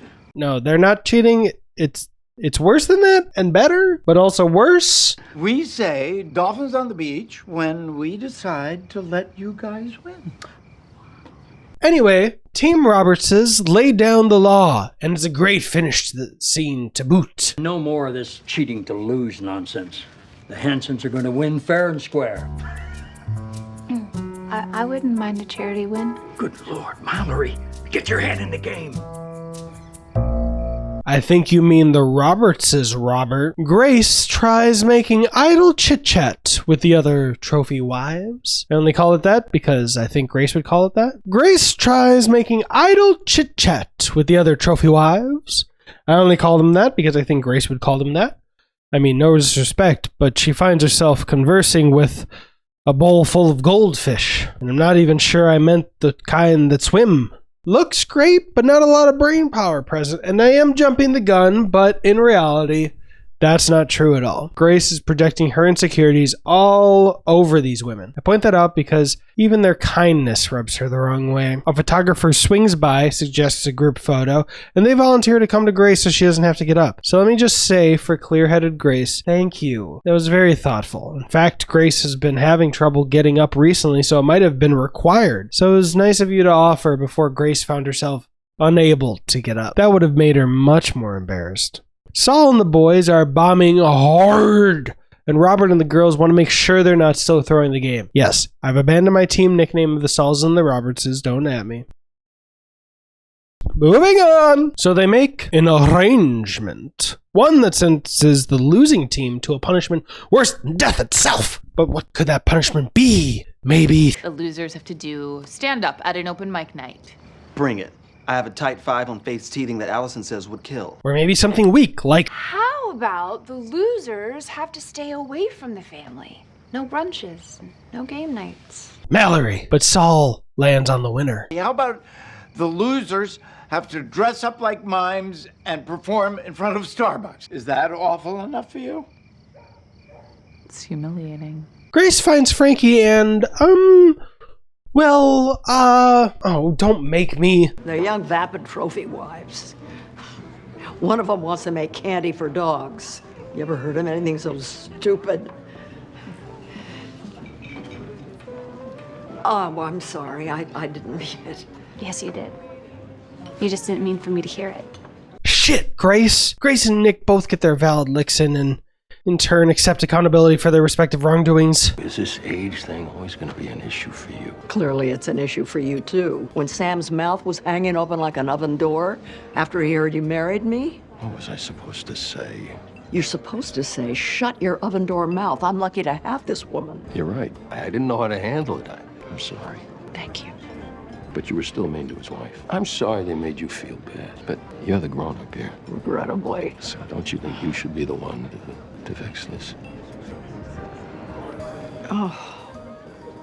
Robert and the girls are about to lose unless they get 3 points, but the next member to go up is Mallory, and everyone has made a comment about how bad Mallory is at the game. It's so bad, Brianna does this. Just relax. Why are you brushing me like that? It's what I do is spit when there are fireworks. I like it. I know you do, girl. Are you ready? That's a good girl. That's a good girl? Okay. She actually does pretty well until she freezes on the third topic. Then she gives a really bad clue. And he didn't mean to do it at all. Well, Saul gives them the answer on accident. Paul McCartney. At least the game actually did succeed at distracting Robert from his worries. At the charity, Frankie loses her bidding war. But the fat cat is a groovy deadhead because he splits the shoes with her. Grace does the strong but difficult thing. Hey. Hey. Apologizes. Frankie joins and the women actually get a groove on. Call that table the Emperor because what we're seeing is the Emperor's new groove. Yep, I get it. I'll let myself out. I'm sorry. And Chelsea makes Grace realize something profound. 23:15. And things go so well, the young ladies ask the goodies out for a night of fun. I want to go out. I've got a handsome young trophy husband to show off. I've never been arm candy before. Wow, but I'll be great at it. Is that you? Yeah. Shotgun! Saul is all dolled up to do his mime punishment when they get a call from the doctor. Robert is perfect healthy, and that was a mistype, but I intentionally went with it. But they have horrible news for Saul. Yes, hi, I'm here. All right. Thank you. They found something in my blood work. I have to go back in. And I guess I didn't check what the mood would be at the end of this episode, but I actually went camping before this, so I got the chance to record an episode on the campgrounds for you. So we're about to leave, so in this last hour before we have to go, I'm going to read this episode, which is in itself a barely hidden joke. So if you can figure out what that is, why this is the episode we're recording like this, you put in the comments. But with that said, I'm going to use this awesome teleprompter app to do my job. Let's do this. Grace has concocted this ridiculous solution so that she can get up off the toilet. Coyote is visiting Frankie at the beach house and has a meet cute with Bud's ex. And the sparks fly. Saul has prostate cancer. The good news is that they've caught it early and it's slow growing, but there's a wrinkle. When explaining their options, none seem perfect.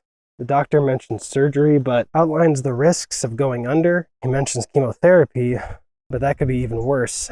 And then he recommends Saul just live his life for as long as he can. Saul is so old and the tumor so slow growing that it probably won't kill him before something else does. But ultimately, it's Saul's decision. Frankie hosts Grace over with a Frankie hosts Grace over with a fresh pitch. I've been thinking about your problem, the one where I was the Han Solo to your Princess Stuck on the Can. Oh, quit calling me that. Calm down, Princess Stuck on the Can. No one will ever call you that again, and let me show you why.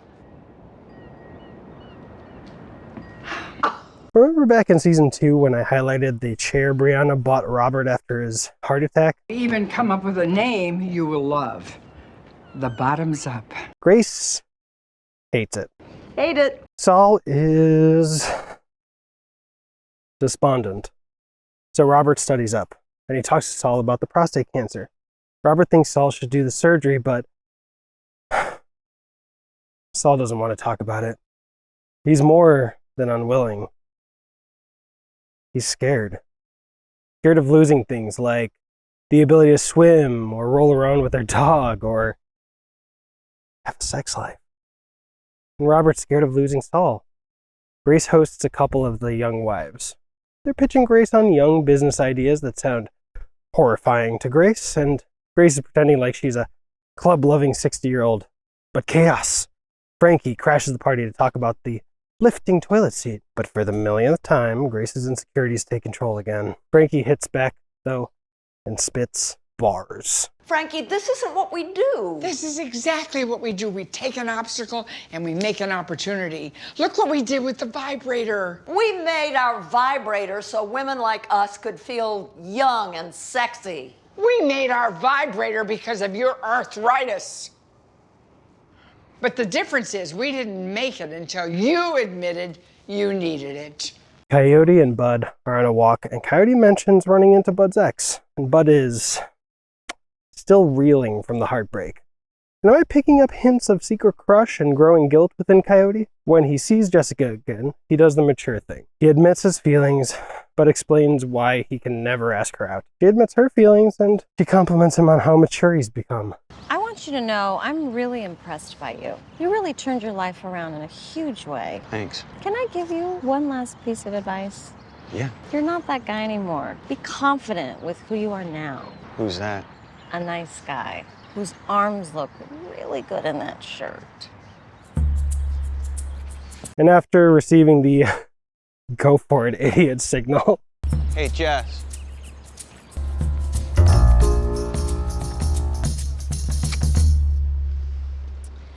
Oops.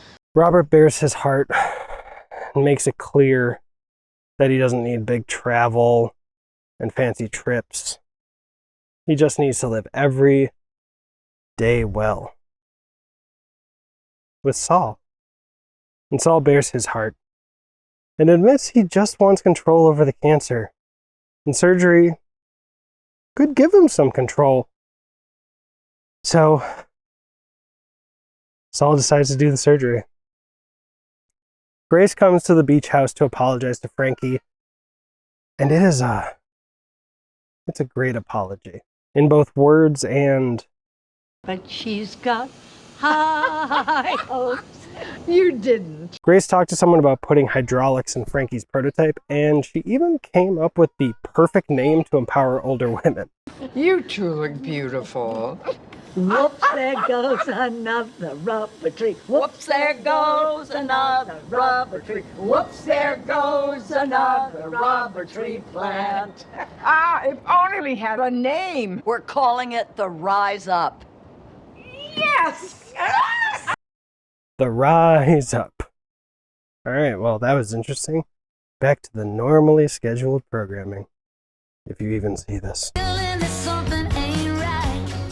Grace is feeling distracted and confides in Frankie. Nick yawned during sex. Grace is worried that Nick is bored of their sex lives, and Frankie and Grace ping-pong good points between themselves. I'm sure there's probably a good explanation. Like he's tired, but you won't know unless you ask. Yeah, but if I ask, I might find out something that I don't want to know. If you can't talk to your husband about sex, then you really aren't doing things differently this time. Oh my God, you are right. Wait a minute, you were hit by a forklift? Oh, you should see the other guy. No, but I'm hurt pretty bad. Saul and Robert are hosting a fondue dinner. Robert thinks Saul should tell his family about the cancer, but Saul insists that he wants to keep it private until the surgery is over. It's a very touchy subject between the two of them. Part of doing preparations for Saul's fondue dinner include Robert picking up a fondue pot from Grace's. This time, Frankie is a master sleuth. Sorry, the cost of one fondue pot is one secret. Oh, wait a second. Saul told me about dragging you to the doctor for your boat trip. Did you get bad news? No, Frankie, I didn't get bad news. Did Saul? Oh, wait a second. Oh my God, is Saul sick? I wasn't supposed to say anything. Obviously, the news starts a spiral. We caught it early, and he'll be fine. He just needs surgery. I've got to call him. I've got to move in. No. Brianna wants any excuse to avoid a dinner with Barry, Liz, and Aaron, so she enlists Mallory to work late with her. But she's almost immediately distracted. Someone left a job application cover letter in the printer, and now her life's mission is to figure out who amongst them is a traitor. Fast forward through a bunch of shenanigans, and it turns out that it was Mallory who had been exploring alternative employment opportunities. Zing! Grace opens up about Nick's yawn, and he tries to gaslight her a bit before she catches him in the lie. And Grace is worried because they haven't been having a lot of sex lately. Nick finally admits to some of his insecurities. You think I want to feel like I'm letting you down in that area? Who says you're letting me down? You just gave me a shitty performance review. That wasn't supposed to make you feel bad. How could it not? You know what I never liked about dating younger women? They're too hot. No, the pressure to keep up, to have sex after 10, hell, to be awake after 10. I didn't think I'd have to worry about that with you. And then they are very sweet to each other. I was so excited about coming home to you tonight and just hanging out. I've never had that feeling before. Neither have I. I've never had a relationship where I could even talk about this. I think we're in one right now. I like that I can tell you things and not be afraid that you're going to think less of me. Me too. I'm going to say something scandalous. I ship them. Fight me. And just as they're going to settle in for a nice, sleepy night.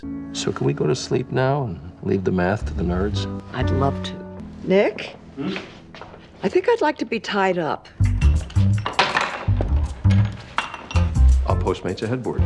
A woman was once supposed to tie me up on vacation, but there was no headboard. Moving on. I made that story up. Don't believe it. Did I just do the Woody Woodpecker? Jeez. Coyote's first to the fondue dinner, and he turns to his dad for guidance. Do you remember Jessica, Bud's old girlfriend, the one he had a tough You time? slept with her? Wow, you got there fast. I'm not new here. Unfortunately, Saul forgot to warn Coyote that he's on a date with an old friend of Allison's. They are actually hitting it off before a frantic Frankie drops in, worried about Saul. She dropped by to put a lot of healing crystals everywhere and light sage to help Saul based on what you think of healing crystals. Bud gets excited thinking the blind date he'd arranged is going well. But Coyote comes clean and admits he's seeing Bud's ex Jessica. Allison gets filled in and decides Bud is in deep shit. I'm not obsessed with her. You're just obsessed with who she's dating. Yes. Wait, that was the wrong answer. It was. Robert helps Frankie unburden herself. She's spiraling so hard because A few years ago, when my ex-husband left me for someone else, I wish that he would get cancer. Frankie, it's okay. You're human. You were angry. But I specifically wished for something in the groinal area. What if my anger was so powerful it had powers? Grace told me she wished I'd died. She didn't mean it. Neither did I. I would never wish something bad on him, other than the time I wished something bad on him. Well, in my limited capacity to do so as a layperson, I absolve you. And how long till I actually feel absolved? I don't know. I'm still waiting myself. and Frankie helps Robert unburden himself. 2400. Don't feel guilty for telling me about Saul. Oh, not that. Then what else is there? The bad news should have been for me. I'm the one who was supposed to go first. I was never supposed to live without him. They have a beautiful coming together. This one is for you. Some of my faith for some of yours. Neither of you is going anywhere. Saul figures out that Robert told Frankie, and the three but goodies have a beautiful heart-to-heart. What the hell is going on in here? Somehow I ended up on a date with Cassidy and we have nothing in common. Oh, Saul. You told her. I didn't want you all to worry. Oh, tough shit, homie. That's what we're here for, so that all the worry doesn't fall on you and Robert. Think of it like cutting a pie. I'm listening. Well, Robert takes a slice of worry. I take a slice. The boys take a slice. And it's beautiful. And though the childs are yelling, the but goodies wind down the drama with a melancholy heart-to-heart. Don't fight. Especially not now. What do you mean, especially not now? What's going on? Boys, let's go sit down.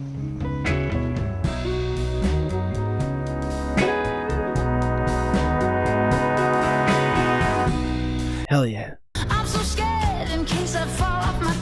Alright, well, I really didn't expect it to stay up like this the whole time, but look at my hairline. Like, jeez, I was forced to brush my hair so much, I think this permanently went in a different direction. It's so weird. Anyway. Vibrant is having a marketing meeting for the Rise Up, and Frankie mentions she's going on a date with a fella. The fella Deadhead who split the charity sneakers with her, and now I'm proud of that pun.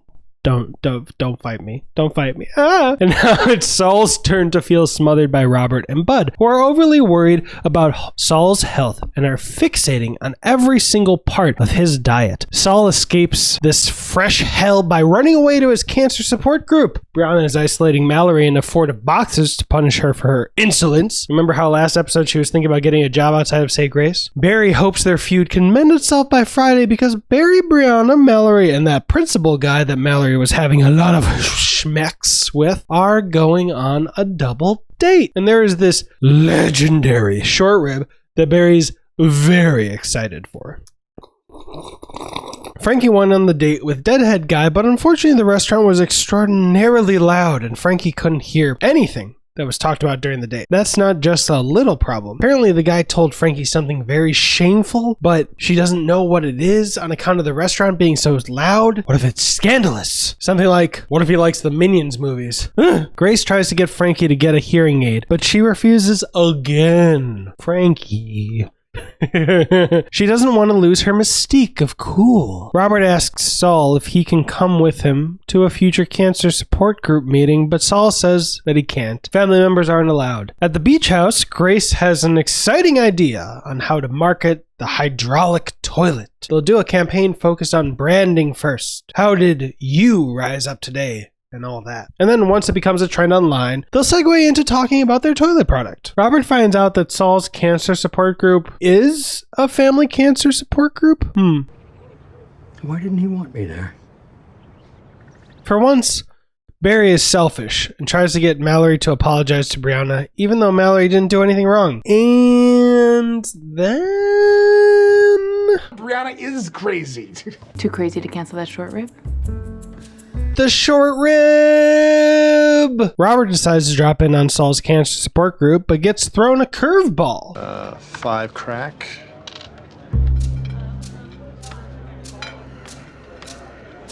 Oh, God. Saul begs the guys he's hanging out with if they'd pretend they all had cancer to cover up the truth to Robert, but they don't do a great job of it. Mallory confronts Brianna about her childish behavior and admits what insecurities led her to applying for a job elsewhere. I was seeing if I could actually get a job that wasn't given to me by my sister. I wanted to know that I was worth something to someone on my own merits. And Brianna is finally vulnerable too. Oh. Thank God. Well, none of it matters now because I'm sure you got the job, but you should stay. I want you to stay. Thank you. They make up all around, and of course, Brianna made me crack the fuck up. I am staying, but you should know that I didn't get the job. What? Yeah. Well, you have to give me names because I'm going to be making some phone calls and telling them that they are fucking idiots and thank them for being fucking idiots. Thank you. And I will go with you to short rib on Friday. Great. But don't tell Barry yet. He's much more generous in bed when he's depressed.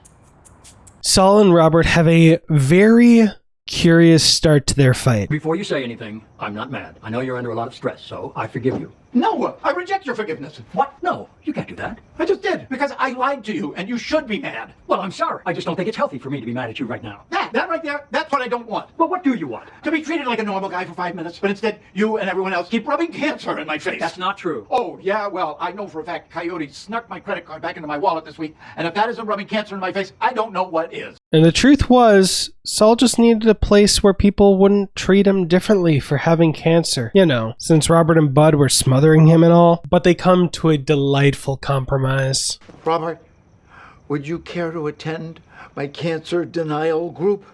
What exactly would that entail? We eat crappy food, and we don't talk about feelings. I feel so seen. Frankie has to fess up that she didn't hear whatever it was the deadhead guy said in the Too Loud for Talkies restaurant. And she's very gentle and insistent that he tell her again. And she and we find out what the story was. I spent several months in a psych hospital. I had a miserable divorce that went on forever, and I did not react well. I may have mailed my wife's rabbit to the president. And they blew him up pretty quick. And it's pretty sweet. Wow, that is heavy. Yeah. I guess not everybody can deal with it. I'm not everybody. No, you're not. We wrap up the episode with Vibrant announcing what the Rise Up is. The internet responds swiftly, and we're not surprised. Oh, this could be a positive tweet. Your toilet sucks. Oh, darlings. We're sunk.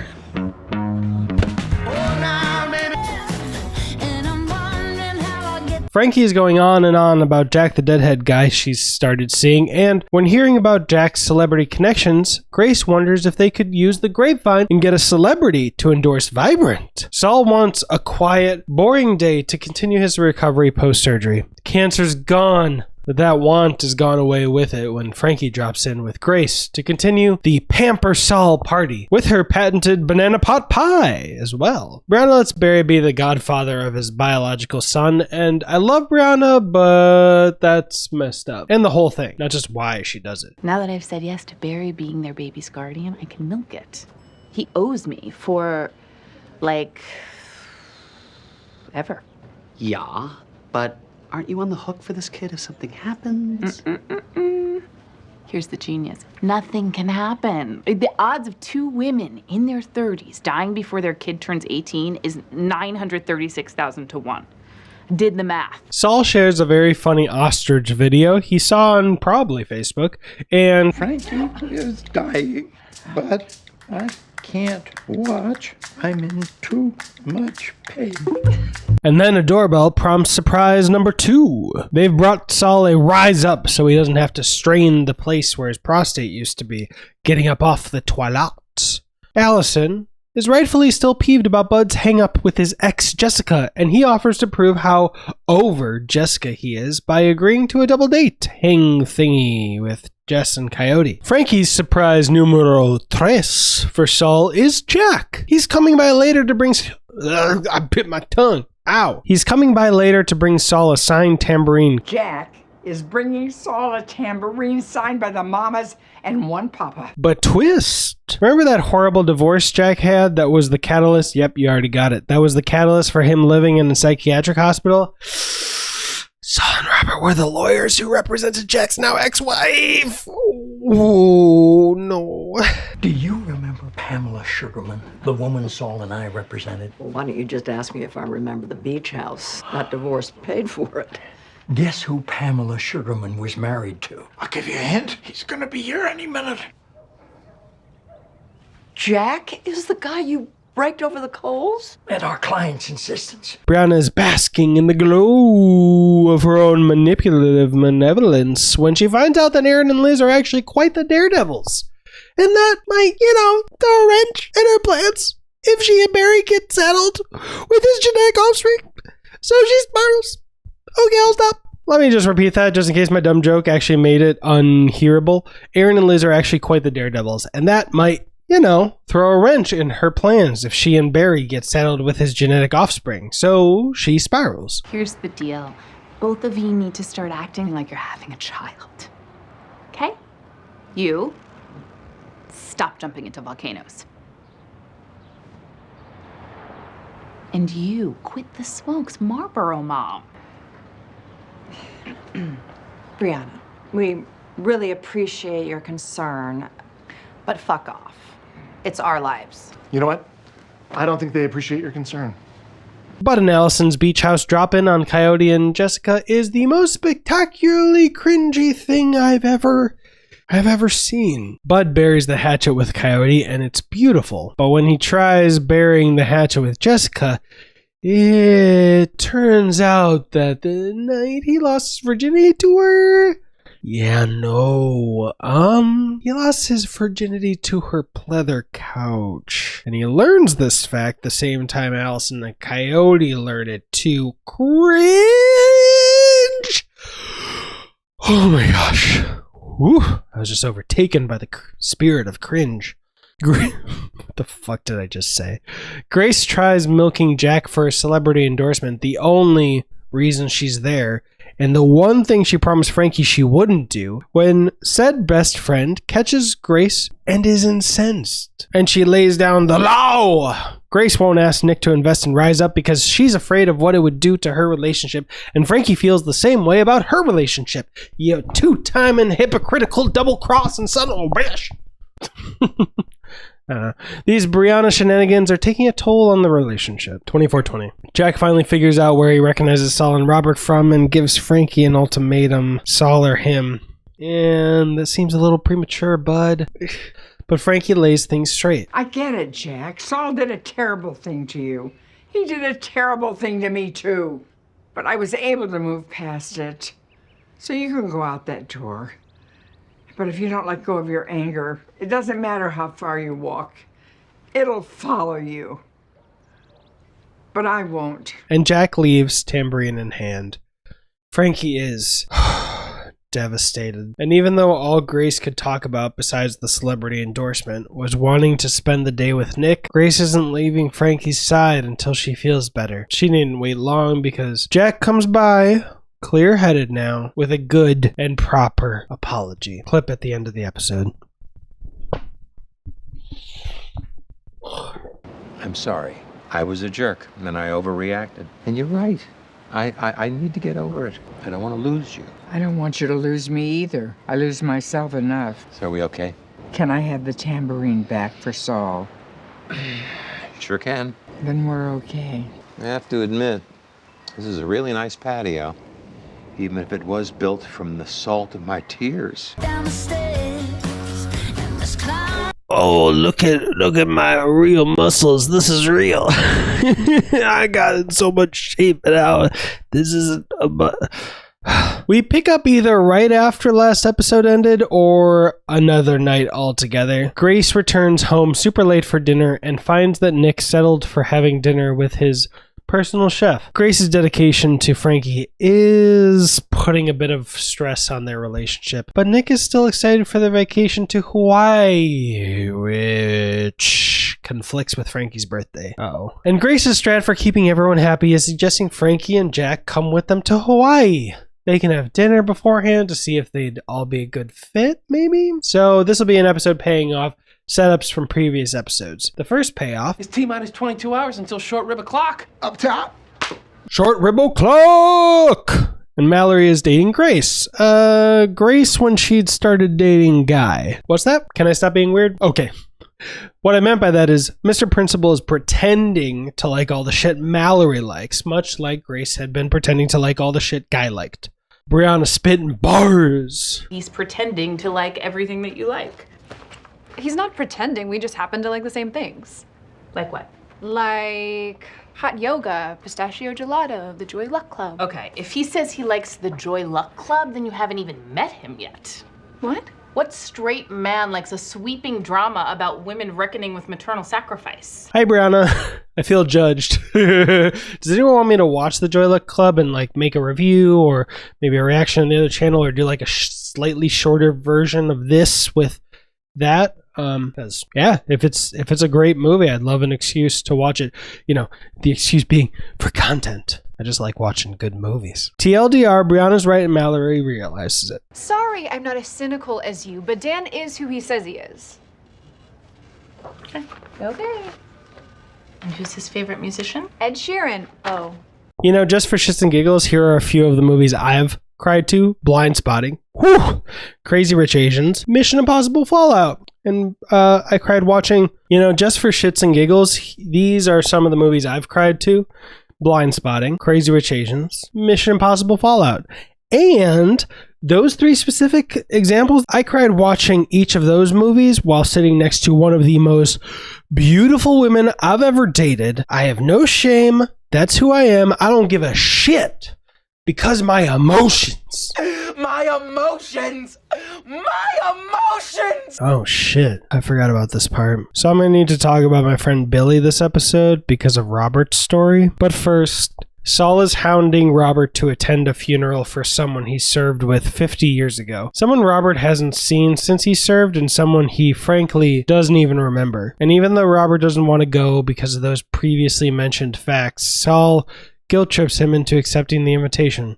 Mallory asks Mr. Principal what his favorite scene in the Joy Luck Club is and immediately catches him in the lie. What are you doing, guy? You're gonna lie about something and not do research? I'm not advocating for lying. I'd happily proclaim I hadn't seen a movie and asked for us to watch it to make up for that, partially because honesty is literally the most important thing in a relationship for me, but also lying's hard. But for someone who would lie about something like a movie, why would you not watch the movie? So you were just saying all that stuff because you thought I would like it? Has no man ever done this to you before? I know I'm punching above my weight here. Anyway, we have a hilarious moment, and I love Mallory for setting this boundary. Look, I like you. I want to know the real you. Why? I thought we had a good thing going. And fuck yeah. As you've probably figured out, I have to pause these episodes a lot to write the script as I go, and this made me literally cheer. I don't want to screw it up. Won't we screw it up if we're not being ourselves? Grace has keyed Frankie into the purpose of their little double date, and afraid that Nick won't like Jack, they both go pretty overboard trying to prepare Jack to meet Nick. Think girlfriend preparing boyfriend to meet her father energy. Bud notices something weird on Saul's Facebook page. Frankie's dying, but I can't watch. I'm in too much pain. Dad, why? And I'm sure it won't amount to anything, and there's totally no reason I'm pointing it out now. Double date dinner is not off to a great start, but thankfully Jack is quite the charming devil, and he and Nick hit it off. I don't know why I want to do devil horns, I just did. It's going so well, in fact, that Nick is the one to bring up Hawaii, and Jack accepts the invitation. That's awesome. Here's to Hawaii. Hawaii. Hawaii. To the Fab Four. We should all get matching haircuts. To the Fab Four! I love Queer Eye. Everyone with a Netflix subscription watching this, jump over to that show if you haven't already. At the funeral, Robert still doesn't recognize the dearly departed Reggie. Unfortunately for everyone involved, there seems to have been a mix-up. Reggie's widow was the one who reached out, and Saul figures out that another Robert literally saved Reggie's life. Remember that second payoff I mentioned a little earlier and that scene about Saul's Facebook page that wasn't important? Well, I lied about the last part, and now for the payoff. Jacob saw Saul's fumbled Facebook post and immediately drove from Santa Fe to the beach house under the impression that Frankie is about to drop dead at any moment. And everyone's communicating in just that special sitcom way that allows everyone to be confused until almost the end of the episode. Jacob mentioning he saw the news on Facebook, but not specifying what kind of news he saw. That kind of thing. It's awkward and great. Okay, this is hard, but I love Barry and I need to celebrate him. It means the world to us that you brought this over. Just doing my job. That's what all heroes say. The reason showing that clip was hard for me is because Mr. Principal, and now you might figure out why I never cared to learn his name, ruins everything! I'm gonna watch what happened with you. Isn't this supposed to be a savory brown? What I'm seeing is black. Oh shit. He was a waiter. He has a great eye for meat. What you're seeing is a lightly charred surface finished with scallion oil. I think I know burnt when I see it. And you've got that great eye for meat, so. It's not burnt, it's charred. Well, those are synonyms. No, they're not. They're different words. I think we're gonna have to send this back. No, we're not. All the other ribs are taken. Tell him, Jordy. Barry is correct, sir. This is the last one. We paid good money for this. Well, actually, Barry. Wow. And it is burnt. And you know what I'm gonna see when I get in there? Huh? Burnt stuff. Yeah. Dan. See? What color is that? Savory brown. Sir, I'm afraid you're wrong. I am not wrong. It is scorched. Look. Jordy, more wine. I hate him. I love Brianna and I just want to hold Barry and cry and tell him it'll all be better.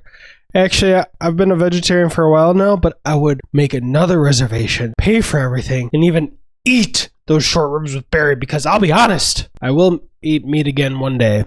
I mean, the buttered lobster from Benihana just called to me. But more importantly, I love Barry. He's cuddling to make the sting of this betrayal fade into but a distant memory. Robert, I love you so much. Needed to come clean to Reggie's widow. Even if the next part didn't happen, I'm proud of him. That being said, I'm very happy the next part happened so Robert and Saul could know. Reggie never told you, did he? He struggled all through basic training. And one day, when he already had 2 strikes against him, he forgot to polish his shoes. And when the commander came in to inspect them, they were perfect because someone had shined them for Reggie. I did. Well, I am glad he was able to get off the base that weekend, but what I did was hardly an act of valor. Sweetie, that was the weekend he met me. We were married for 50 years. He told our kids that story all the time. You taught us how far a little kindness can go. Henson saved his life, but Hanson gave him one. Just can't believe it. Why? You've been looking after me for 30 years. Only because I didn't think you were looking.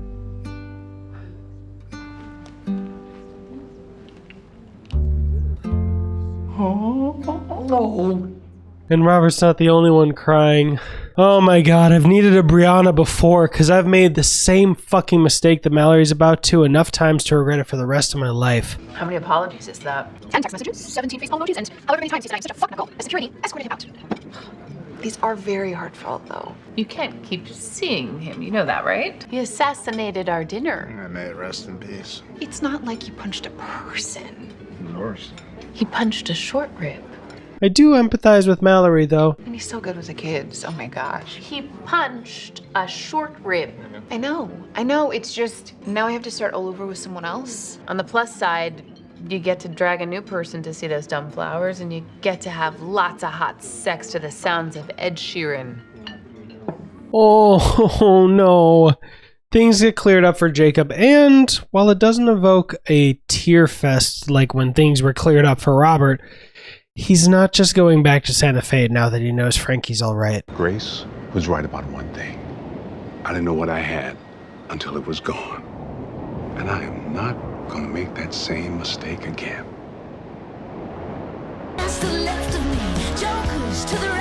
Frankie is apparently listening to Kelso. Something even I knew not to do when I was 15. Maybe I should explain. There was a point in that 70s show where Kelso tells Bob he should juggle 2 women until it blows up in his face. And that's what Frankie is doing with Jack and Jacob. Stop it! Stop it! Allison wants Bud to do a DNA test to see what his biological family's history is like, and he's opposed. Unlike Coyote, he's never needed to figure out where he comes from. Allison thinks if they get a little clarity on his past, they could use it to guide their little daughter's future. And even though I get where she's coming from, I personally land with Bud. Maybe she was descended from Mozart. It doesn't matter who you're descended from. Mozart wasn't descended from Mozart, and he did pretty well. And while the end of this makes me chuckle, the first part really fucking disturbs me. Maybe in time Bud will come around. Or maybe we'll have to go behind his back, swab some saliva from his mouth guard, and send it off to yourgenemap.com. You didn't. 6 weeks ago. The results should arrive any day now. Oh, you're good. I know. Bud still thinks we met by chance. What?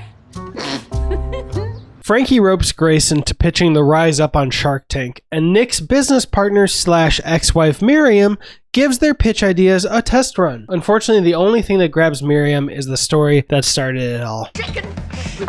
Don't do that. No, not that story. Grace got stuck on the can big time. Well, there goes the private part. Wait, hold it.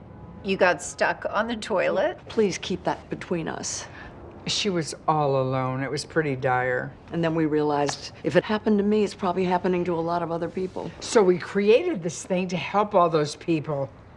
That's fantastic. All you have to do is tell that story on Shark Tank. That's the pitch. And you can guess, Grace would rather die than tell that story on reality television. I'm gonna be a little mean. You don't feel bad about stealing your son's bodily fluids and then stalking his cousin? I would feel guilty if I didn't do it. Fuck you, Saul. This level of invasion of privacy is so disgusting. I don't even know what you just said, what it even means. We were very wrong to do this. And fuck you, Allison. It shouldn't have taken a biological relative of Bud's reaching out for you to understand that. I've wanted to do an Ancestry.com thing and now finally have, and I've told that story of how it didn't give any result. But if someone had stolen my DNA and pulled that trigger without my knowledge, and keep in mind, I wanted to do that while Bud never has, the relationship between myself and anyone involved in doing that behind my back would be scorched earth. You know what? Even better, it'd be Barry's short rib. Scorched! Look! Dude! What the fuck? Jordy, more wine. So earlier, Grace argued against Frankie juggling Jacob and Jack because she had trouble keeping things straight. And yeah, that bothered me that was the only reason Grace could come up with for why Frankie shouldn't do it. Now that I'm in a foul mood, though, I'm realizing I don't believe Frankie would ever do this, or that Grace would ever let it be done. Frankie's cheating on these men, and with their 40 combined years of experience being cheated on, this whole storyline just feels wrong. Not just wrong morally, like what Allison and Saul are fucking doing, but like unrealistic as well. Anyway, that only occurred to me because blissfully Jack and Jacob figure everything out. And I gotta hand it to the guys. The part I hated most about the show Cheaters, which I watched when I was like 10, what the fuck was I doing, was when the people who had been cheated on fought each other, while the cheater got off free and clear. And while this is different for 1,000 reasons, I'm happy that the Grand Budapest Hotel of blame is directed towards Frankie. I haven't watched the Grand Budapest Hotel at the time of writing. I have now at the time of recording, but I will have watched it. Oh, okay. But I will have watched it for my Movies Are Dope podcast by the time I record. Why am I... What did you think of the movie, Brian? I thought it was fucking excellent. Why did I write that question in? But yeah, the guys are mad at Frankie for this and not mad at each other, and that makes me not mad. A little chit chat with Miriam has Grace rethinking her position on Shark Tank, and we're back to the show, filling me with warm fuzzies. Just out of curiosity, how did you manage before you moved the statue into the bathroom? I had Frankie. She busted in like one of those Kool-Aid men and rescued me. I'd probably still be there if it wasn't for her. You would if you called me. You're lucky. Frankie's a good one. Yes, she is. Instead of the cold, angry fire I have inside of me for Frankie's cheating and Allison and Saul's shit. What's a cold, angry fire? I'll tell you if you join the Patreon. I'm just kidding. I'd love you to join, but I don't have an answer. I just like how it sounded. Have I mentioned the 100 patron stretch goal for me to get that tattoo by the end of 2023 if you want to make it happen? Alisol. That's what I'm calling the evil monster that's created when Allison and Saul combine like Yu-Gi-Oh cards, Alisol fess up to their shit. Bud is rightfully angry, and they take all the licks they deserve. But they are forced to warn him about his curious cousin before the curious cousin reaches out to him on social media. We've done a terrible thing. What can we do to fix this? Just shut down the account. I don't want to know anything else, and I don't want to talk about this anymore. We totally respect that, but... No! I don't want to hear it. I'm sorry, but you have to. No, I don't have to. You're not my real dad. Bud, you have a real cousin and he wants to meet you.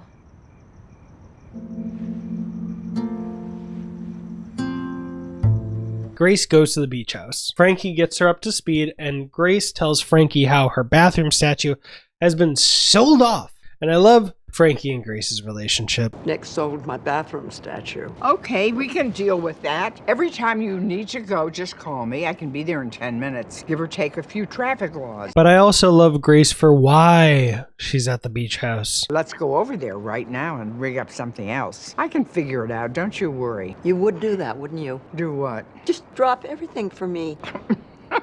What other solution is there? There's only one. We gotta go. Where? To to Desert Topaz. We're gonna tell our story. You know if we do this, Nick is gonna find out. Well, I'm well aware of that, but I'm not doing this business with Nick. I'm doing it with my best friend. Yeah, you are. Let's go catch us a shark. Let's do it. Yeah. I got dreams, y'all. Big old pie in the sky, hopes are high, crazy dreams, y'all. Here I am, stuck in the middle with you.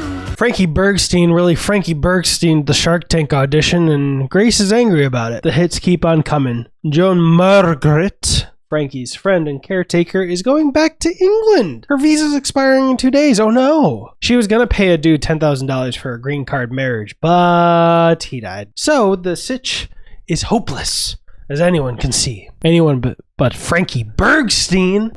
We need to find you a husband. Grace is having a spa day with Mallory and Brianna. This will really work out her frustrations over the Shark Tank fiasco when the kids pick up the scent of a Say Grace lotion. They applaud the massage company's manipulative use of their customer's own product, but turns out it's a lotion from another company, and the scents are literally identical. Corporate theft! Corporate theft! Corporate theft! Go! Get them! What the fuck am I doing? Robert is hosting a fundraiser for the theater. Partially because he wants to save the theater, partially because if Saul finds out that I have already made out a check for $20,000 to the theater, he's going to kill me. Robert, holy shit. Frankie arranges a day of speed dating for Joan Margaret, and it goes super well. Nope, it bombs. Wow. Joan Margaret faces facts, and they say goodbye until...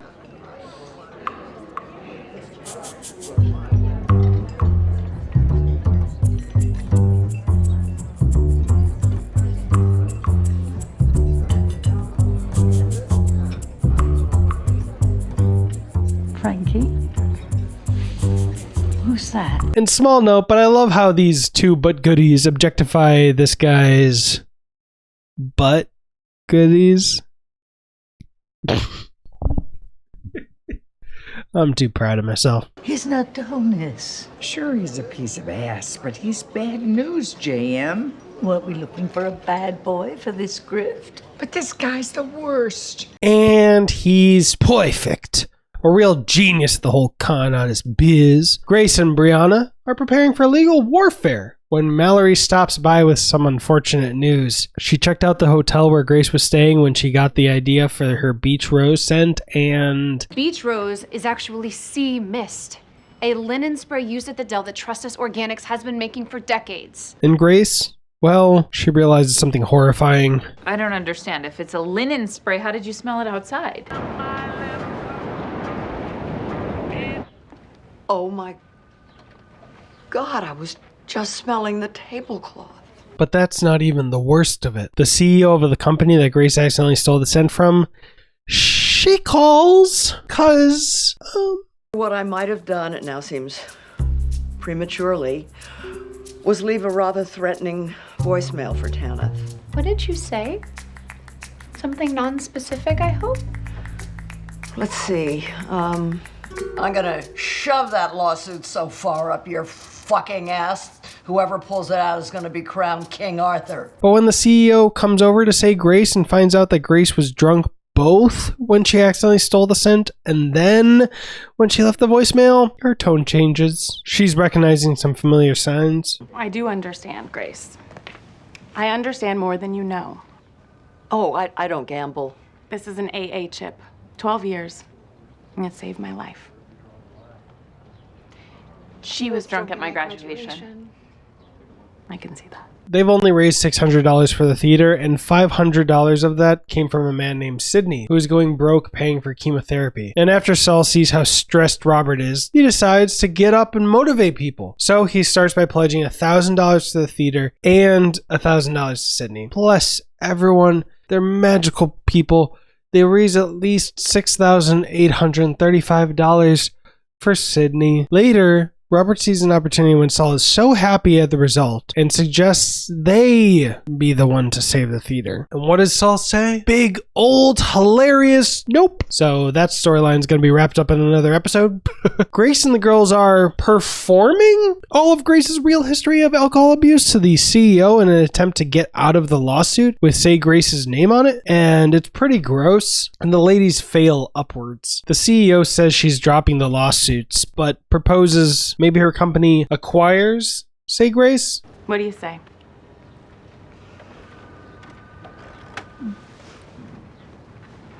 Can we talk it over? Yeah, absolutely. Take a second. Bruno backs out of the deal at the last second. I just can't do this. What, you want more money? No, it's not the money. It's just that I broke my #1 rule. Don't get attached to anything you're not willing to walk out on in 30 seconds flat if you feel the heat around the corner. That's beautifully put. Where's it from?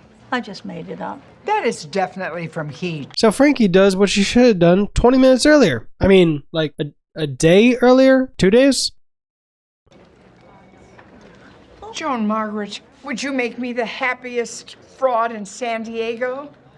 Oh, Frankie, yes. 1,000 times yes. The ladies decided, and Brianna has to just get in there and rip the Band-Aid off. We've put a lot of thought into your proposal, but at the end of the day, this company is my baby. It's my mother's legacy. It's my sister's hobby. It's not just a company, and we can't... This is my offer. It's sold. Grace responds to Frankie's bat symbol and rushes to be the witness of their sham marriage. Oh, wait, no. She does them one better. Joan Margaret is our employee. We fill out 2 forms and she stays in the country. And after an eventful day of being faced with her own mistake in the form of a lawsuit, Grace gets over the Frankie having Frankie Bergstein the Shark Tank audition. Then she gets a email. It's from Shark Tank. It seems they were so charmed by our rapport they want us on the show. That's incredible! Yes! I knew we killed it. We're going on Shark Tank. This was a nice day. I don't want to assume anything, but the Frankie Bergsteining might have clinched them the spot.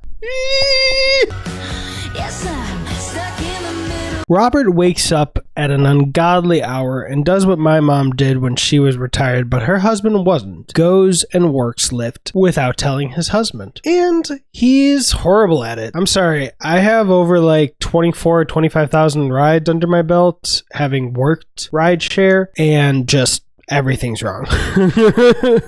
Frankie and Grace are figuring out what they're going to do for their Shark Tank pitch when they realize there's a snag. Last episode on their trip home, they had a flat tire. I didn't even put it in the script because I didn't think anything of it, and I've seen this show twice. Anyway, I like this tendency of the writers to sneakily put a setup in one episode and not pay it off until another. I'd love to see that more in my sitcoms. But anyway, I'm mentioning it now because... Where is the miracle toilet? We had it coming back from the casino.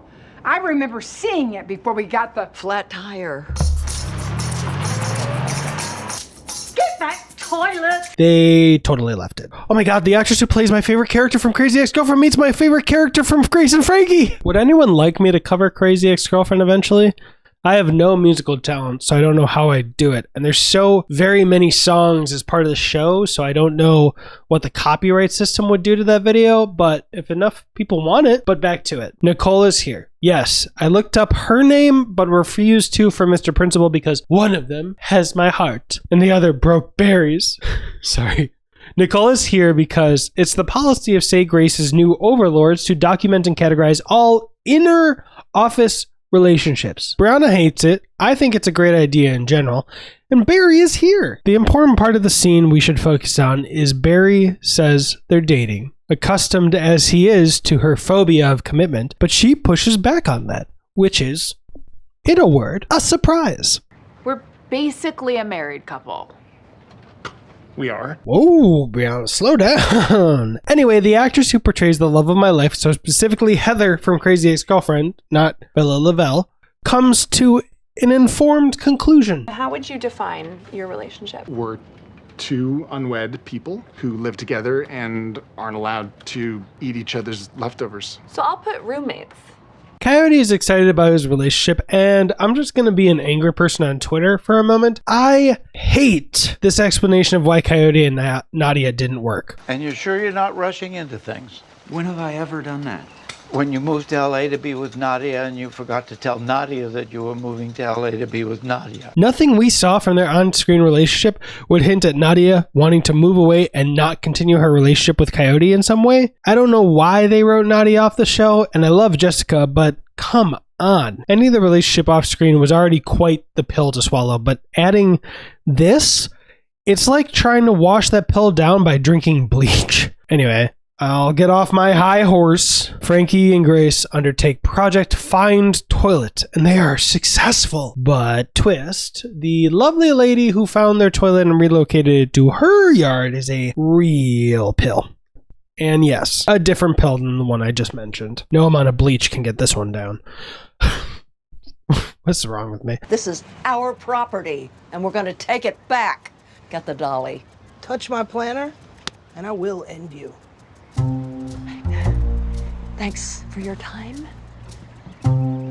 So Robert's not just driving at ungodly times of the day, but he's also accepting trips at all the other times of the day. So when he gets a ride request, he makes some stupid excuse about getting strawberries far enough away that he'll miss the first hour of brunch. But when he returns, he completely forgot about his bullshit excuse and has to come up with another lie to cover his original lie. Ugh. I'm sure these airport strawberries I've heard so much about are worth the wait. Funny story about those strawberries. I went to get them, right? But coming home, I ate them. You know me. Can you see why I think lying is exhausting? Well, let me undercut that sentence by showing you that I'm able to come up with a better lie. Say the seller you normally see at the beach wasn't there today, and then say you were so mad at yourself for wasting an hour away from family for nothing you forgot to get strawberries somewhere else on your way home. Anyway, Project Find Toilet has been upgraded to Project Take Back the Night. This is our chance. What are you doing? What I was born to do. Steal toilets. And I absolutely love that she says take back the night because it makes my bat signal joke from last episode seem intentional, which it was not. But twist, they're swarmed by policia. Sal obviously interrogates Robert about that bullshit excuse he came up with. He's taken in the relevant clues, but has come to the wrong conclusion. And Coyote and Jessica, I am dialed in. Explain to us one more time how the berries ended up in your belly. I love nothing more than a good strawberry. Lie. You once told me fruit doesn't count as dessert. It doesn't. So, someone so notoriously anti-berry would suddenly eat all those berries? Unless there were no berries. I mean, I am locked in. The outside judgment of her relationship with Barry leads Brianna to storm Nicole's office and insist that they are rock solid. Nicole doesn't care. I super don't care about your relationship. Heather? Is that you? And more importantly, Nicole needed to pass on a promotion offer to Brianna. Brianna would be in charge of, say, Grace, as she already is, but she'd pick up a few other companies to look over. Sounds great. But twist again, it would be in San Francisco. I love how Coyote opens the conversation about Jessica and his relationship. I just kind of wanted to check in and see where we're at. You gotta remember that. It's very mature. And they're so cute. And I love that each of them was brave enough to answer that, because I don't know if I would have been. 1, 2, 3. Moving. Marriage.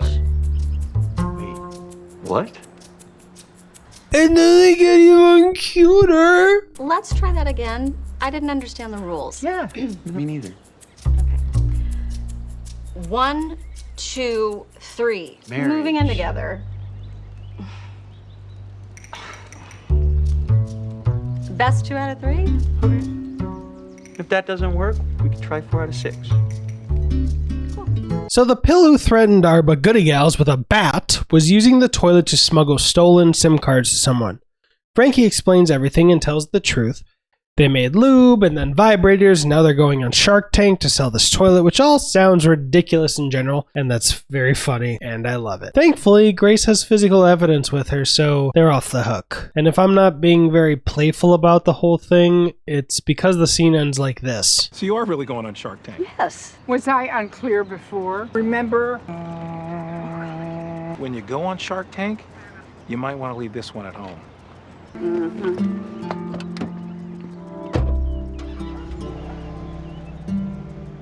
And And I hate them. They're fucking assholes. Fuck off. Back at brunch, Jessica calls a lift for her and Coyote. Robert gets assigned the job, cancels. Coyote tries calling a lift. Robert gets assigned the job again, and Saul figures it out. And yes, for everyone who's ever worked Lyft or Uber, the only accurate part of how the app works is their ability to call a Lyft. Nothing else in that scene is true. Not only that, but the show actually contradicts itself, and I find it pretty funny. Brianna brings Barry the news of her accepting the San Francisco job in a manner reminiscent of Moses descending the mountain. But Barry ain't seeing this news like it's the next 10 commandments. No, sir. Liz and Aaron are having their baby, and I want to be around, which you'd know if you actually talked about our future with me.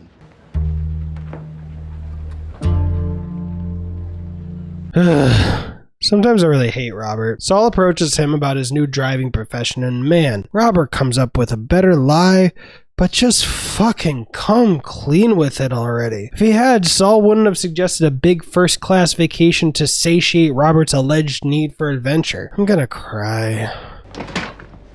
What are you doing? I'm throwing away the stupid caves. I'm not going on Shark Tank. Excuse me?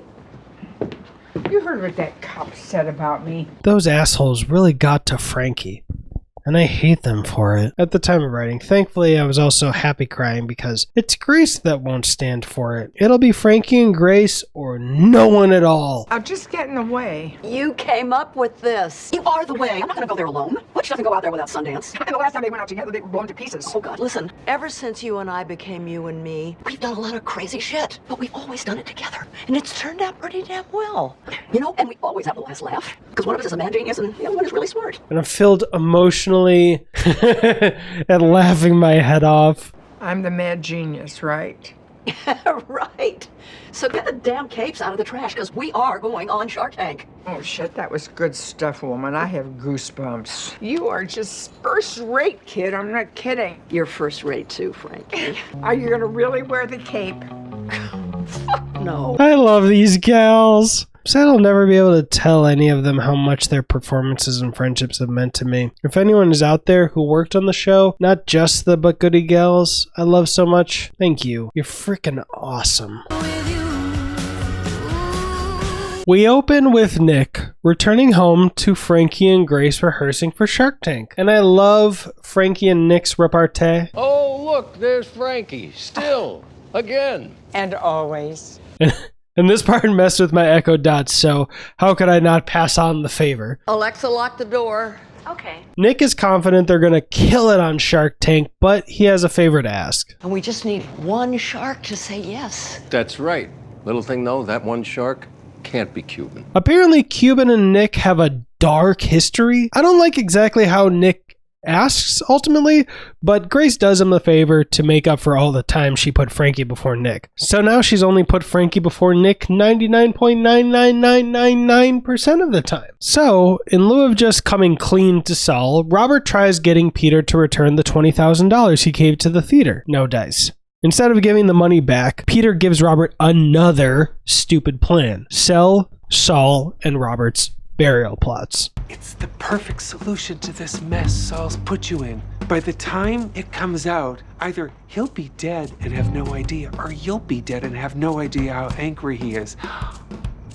Off screen, Bud has decided to meet the biological cousin who reached out, and now at the restaurant, Coyote is there to support him. Bud's blood cousin Jordan shows up, and the brotherly greetings are both so delightfully awkward. Hey. Hi. Oh, Hey. yeah. Sorry, that was awkward. No, it's okay. This is my brother, Coyote.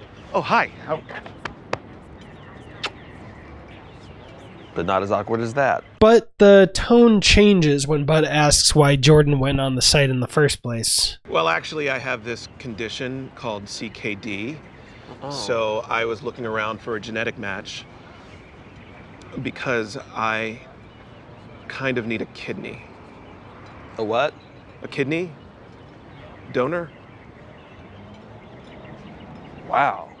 Frankie and Grace are practicing more, this time with Saul present, and unfortunately for Grace, Cuban seems like their best bet. She tries steering them away from Cuban when she should be being straight with Frankie, but instead she plays the "I'm your partner, please trust my divine wisdom" card, and Frankie agrees. Bud finds out that, against all odds, He's a kidney match for Cousin Jordan, and he is just a whirlwind of conflicting emotions. It's going to take a lot of processing to figure out, oh, the owner of the most in-demand taco stand overheard him talking about donating a kidney and free food for the hero.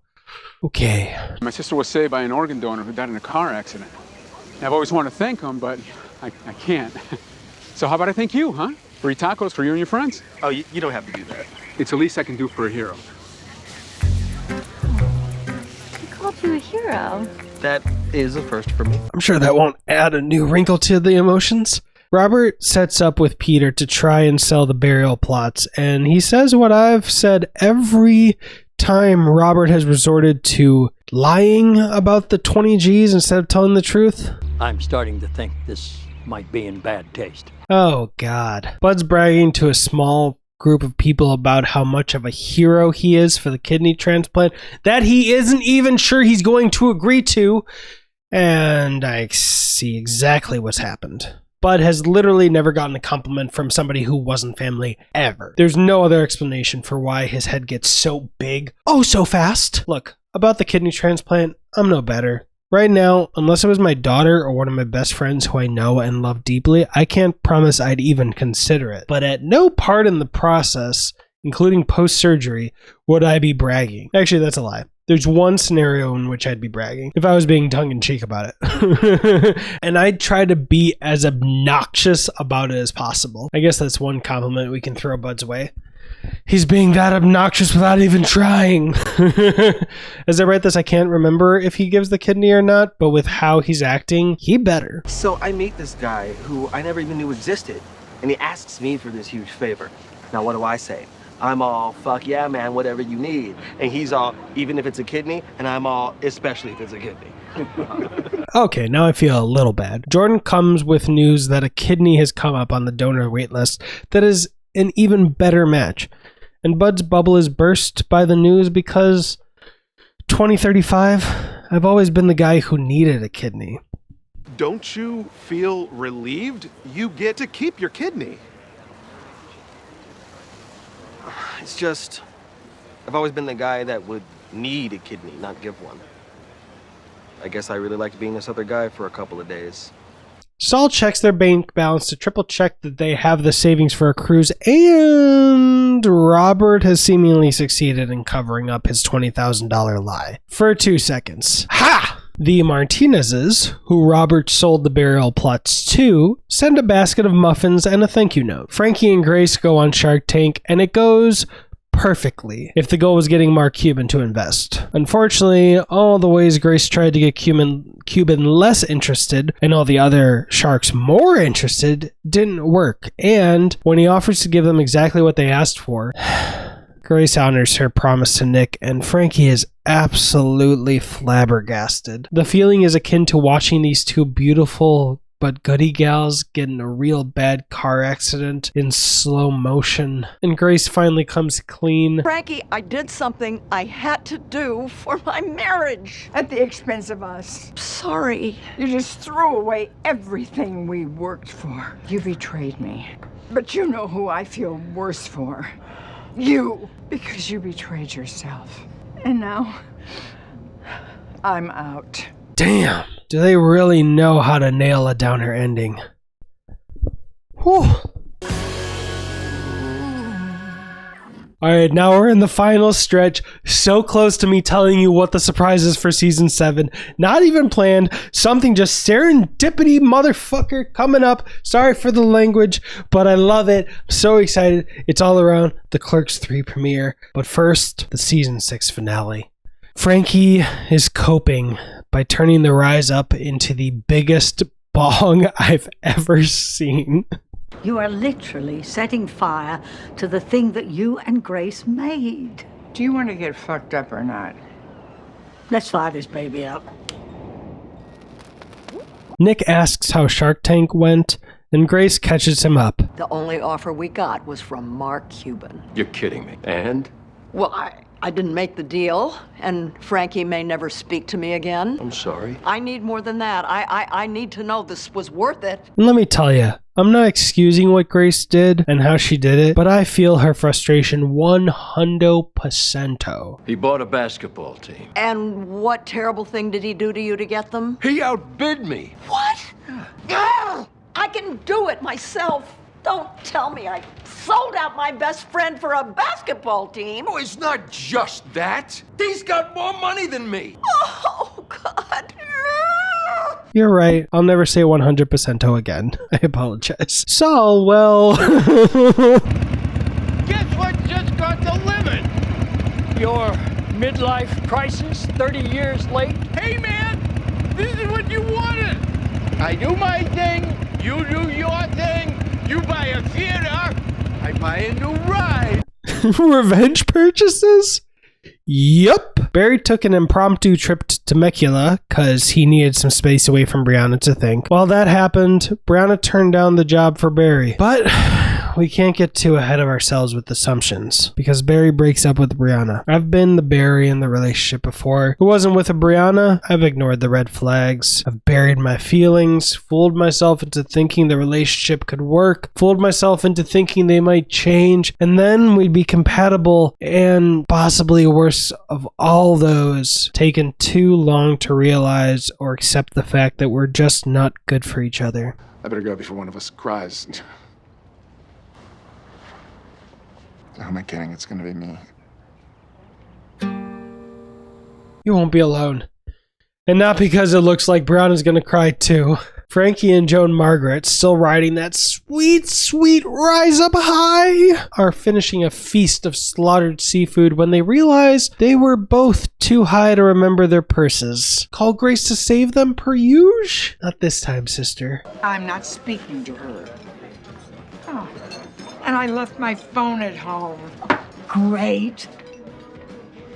And you left mine too.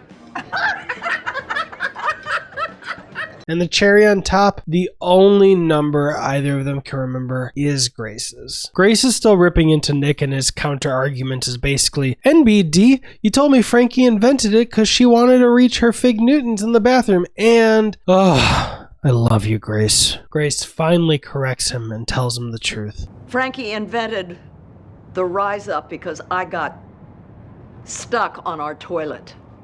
What? When did this happen? When I first moved in. And I'm just hearing about this now. Why didn't you tell me? Because it was humiliating. Little random note, the Rise Up prototype that Frankie and Grace gave Saul and Robert is making a weird noise these days, and apparently it stopped rising up. I'm sure that detail isn't important and won't impact the plot at all in the future. What's that? I've made that silly joke before and recently, and you're too smart to fall for it again? What's that? You were too small to fall for it for the first time, and I'm not even funny? What are you doing Friday night? Want to show me the Joy Luck Club? No, I was not referring to the sex thing. I meant the movie. You know what? I'm actually busy Friday night, so Saul goes to ride his hog. Not a sex thing. Well, and immediately crashes it. Grace shows up and settles the seafood tab, but first, she demands Frankie listen to what she has to say. I don't know how I feel about this, her keeping Frankie ransom like this. I know she's paying the bill, but I'm not a huge fan of conditional love or using money to like manipulate somebody else and like hold them at ransom. If I were, I'd still have a relationship with my biological mother and her husband. Boom, still got it. Reference to Last Man on Earth, something Maddie really loves, my daughter, and has been watching with me, and I'm so glad she made me watch it because it's great. But I'll reserve judgment until I hear what Grace has to say. Grace is actually resembling my grandma a bit here, and I still have a relationship with my grandma in the fact that she apologizes. She actually takes all the blame, owns up to it freely, every single thing she did wrong. I fucking love her. What do you want me to say? That I regret it? Because I do. That it was stupid? It was. That even when I was doing it, it didn't feel like me. It didn't. And bombshell revelation achieved. Then why in the hell did you do it? Because it's what a good wife does. Oh, God, what did I just say? I'm just horrified that I said it. Brianna is trying to stave off tears with anger. All the empty anger. Doesn't Barry understand what I gave up for him? Tanith offered me a dream job. Now I'm gonna have to report to some stupid supervisor in San Francisco. Doesn't he understand how I feel about supervisors? And what did he really give up for me anyway? Marriage and kids. Cuddling and foreplay. tears. I see them coming. Come on, Brianna. You're almost there. Ah, dang. I was wrong. Fingers crossed for her next scene. Bring the tears, baby! I really thought it would be different with Nick. But I lost me again. And Grace hits another potential bombshell. I'm starting to wonder if I ever should have married. And then the waiter says Grace's card is declined, and I can't remember what. Oh, wait, maybe I do. Saul and Robert get over themselves. I'm not sure why. There were no apologies on Robert's part for lying, or Saul for doing. Well, I'm not sure what Saul did wrong. Seemed justified, if petty. Anyway, the rise up makes a creaking noise again in the background, and Robert pitches Saul on a stay-at-home honeymoon, and then the rise up floods the house. Beachfront property? Brianna makes the most rom-com romantic gesture. Rose petals, a garden full of lights, romantic music, and... You know I hate thinking about the future, but the only thing I hate more is thinking about a future without you in it. So...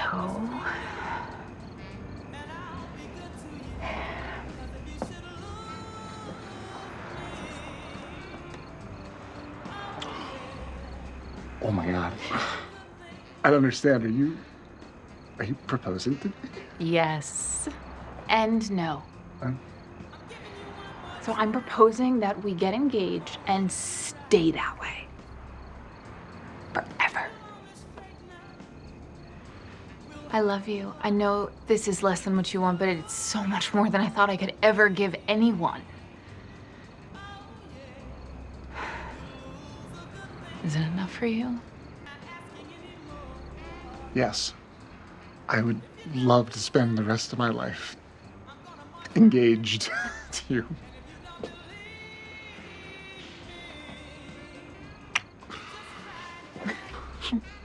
I knew I was going to cry today.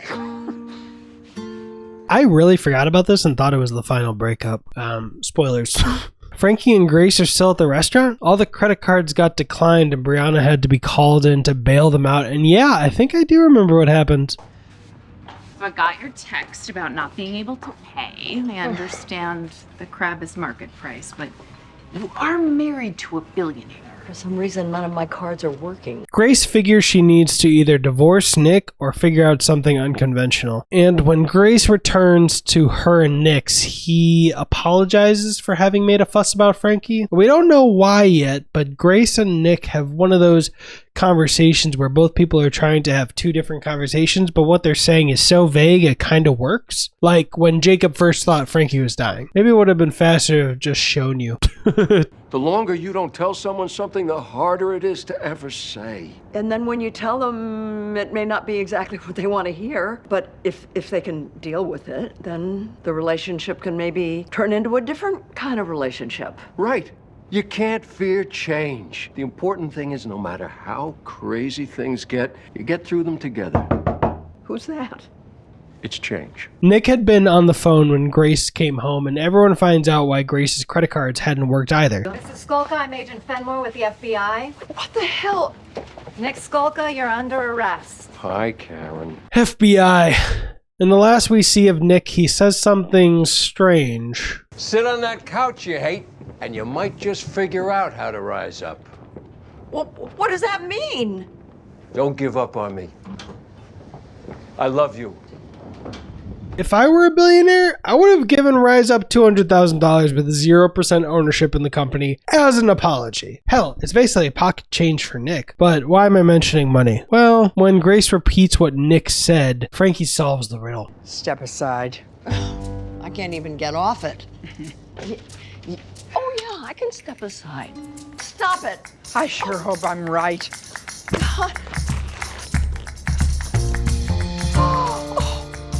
My God! I used to be excited when I found nickels in the couch. So basically, he did what I woulda, but he did it with a lot more pizzazz. 50,000 green ones. Mallory comes to Brianna with news. She offered me a job. That's incredible. The one she offered you in San Francisco, and I'm taking it. Incredibly bad for everyone in this room. Oh, yikes. And we close out the 6th season with Frankie and Grace returning to the beach house to find Saul and Robert waiting for them. Ah, hey, look. What are you two jabronis doing here? Funny story. Our entire house flooded. What happened? Your Rise Up exploded. Oh, God.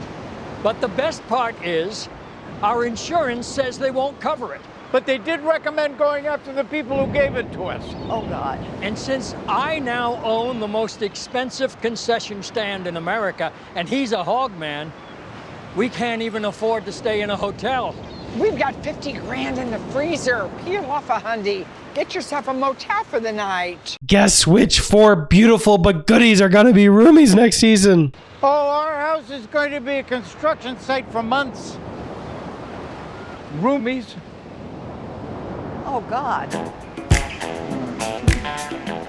Roomies!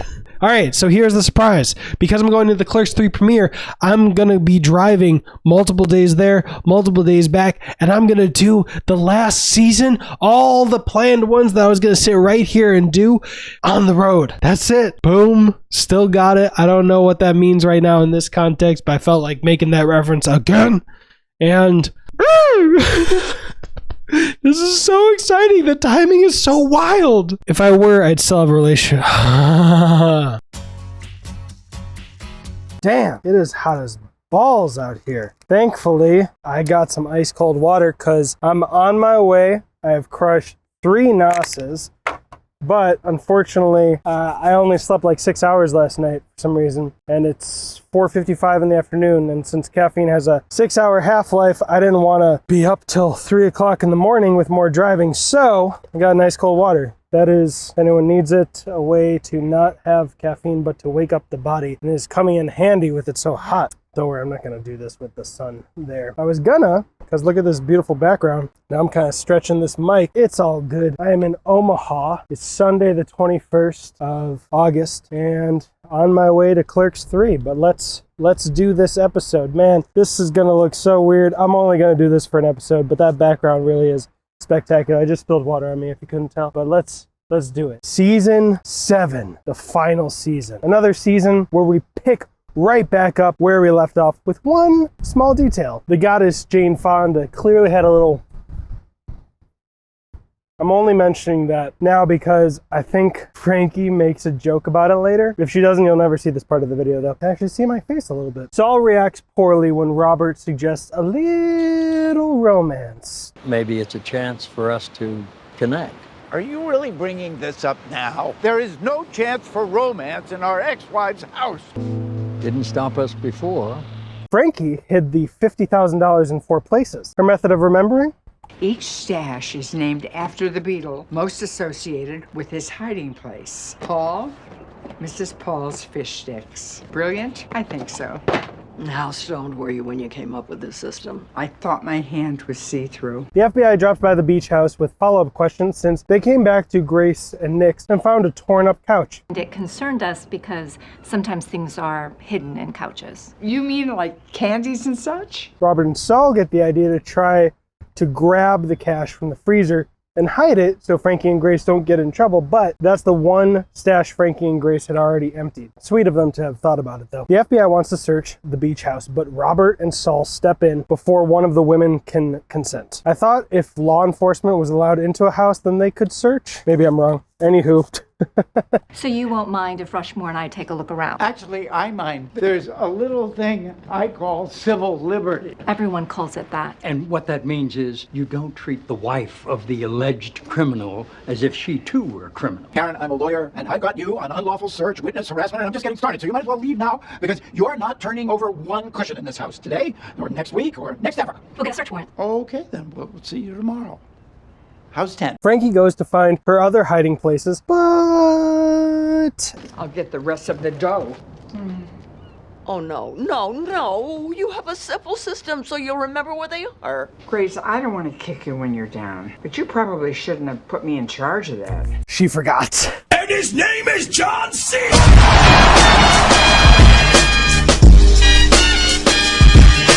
I don't know why I randomly chose to throw that in there. I'm not even a fan of wrestling, though I am a fan of Peacemaker and John Cena as an actor.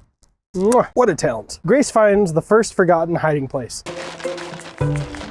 When Robert tries being there for her, with Nick being carted off to prison and all. Grace, as you might imagine, is all good. And similarly, Saul drops in on Frankie. But dissimilarly, it's not to be there for Frankie, but to try and get Frankie to be there for him.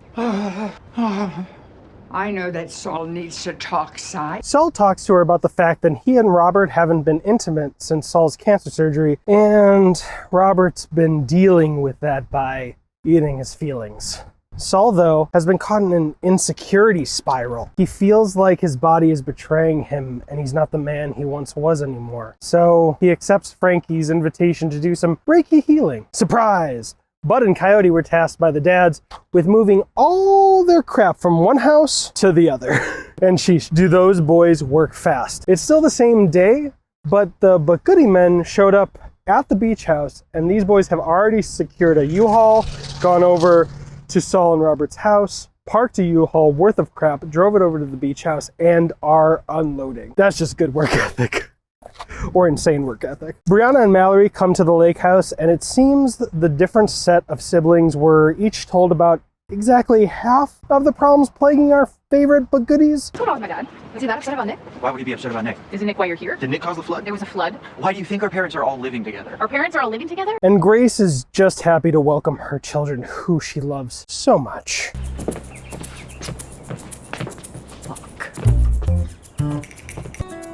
We know you saw us! Mallory and Brianna are trying to be there for Grace. She refuses, then Mallory tries getting Grace to be there for her, with all the friction her new position as Brianna's boss has been causing. Mallory's plan is to smooth things over by bringing Brianna to this fancy-ass restaurant she has a gift certificate to, and Grace is there for her daughter.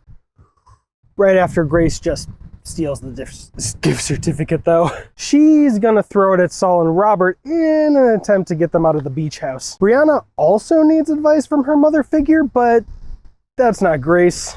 It's her ride or die bitch, Frankie. Brianna's advice-seeking mission is crashing Saul's groin Reiki session. Frankie tutors Brianna, and Brianna gives Frankie a hint at where the third stash of money might be. It's not. And this is fucking great. I gotta go. You take over the Reiki. Oh, hell no. A hard pass. I'll take over the Reiki. What's our focus? We're doing some groin work on your father. Great. The attempt to get rid of Saul and Robert immediately devolves into a bickering match between Robert and Saul. But silver lining, Frankie and Grace find money stash number 3. And Oh, come on! at Say Grace, Mallory has taken Brianna's scorched earth as boss strat, and Brianna actually folds. She's lost the battle, but she makes it clear she'll not lose the war. Grace gets a false lead on where the money might be, but before Frankie can warn her that it's a wrong lead, Frankie finds the last batch of money. Horror strikes the beach house. Look away! Oh, God. No! Get out of here! I thought you locked the door! The next morning's breakfast is as fucking awkward as you could expect, but good news for the Goody Gals. Grace found a way to smuggle the cash out without leaving the house. But twist! The FBI has arrived and... What the? Grace! Frankie! And the ladies go hardcore. Shove that shit down your pants, men. How are we going to explain this? We're not. And before you go running your mouth off to the feds, you should know the rest of the cash is now hidden in your house. What? And what you're gonna do is stuff that cash down your pants and zip up your mouth. And zip up your pants, too. I've already got a husband in jail. I'm not gonna get all weepy to have an ex there, too. They're monsters.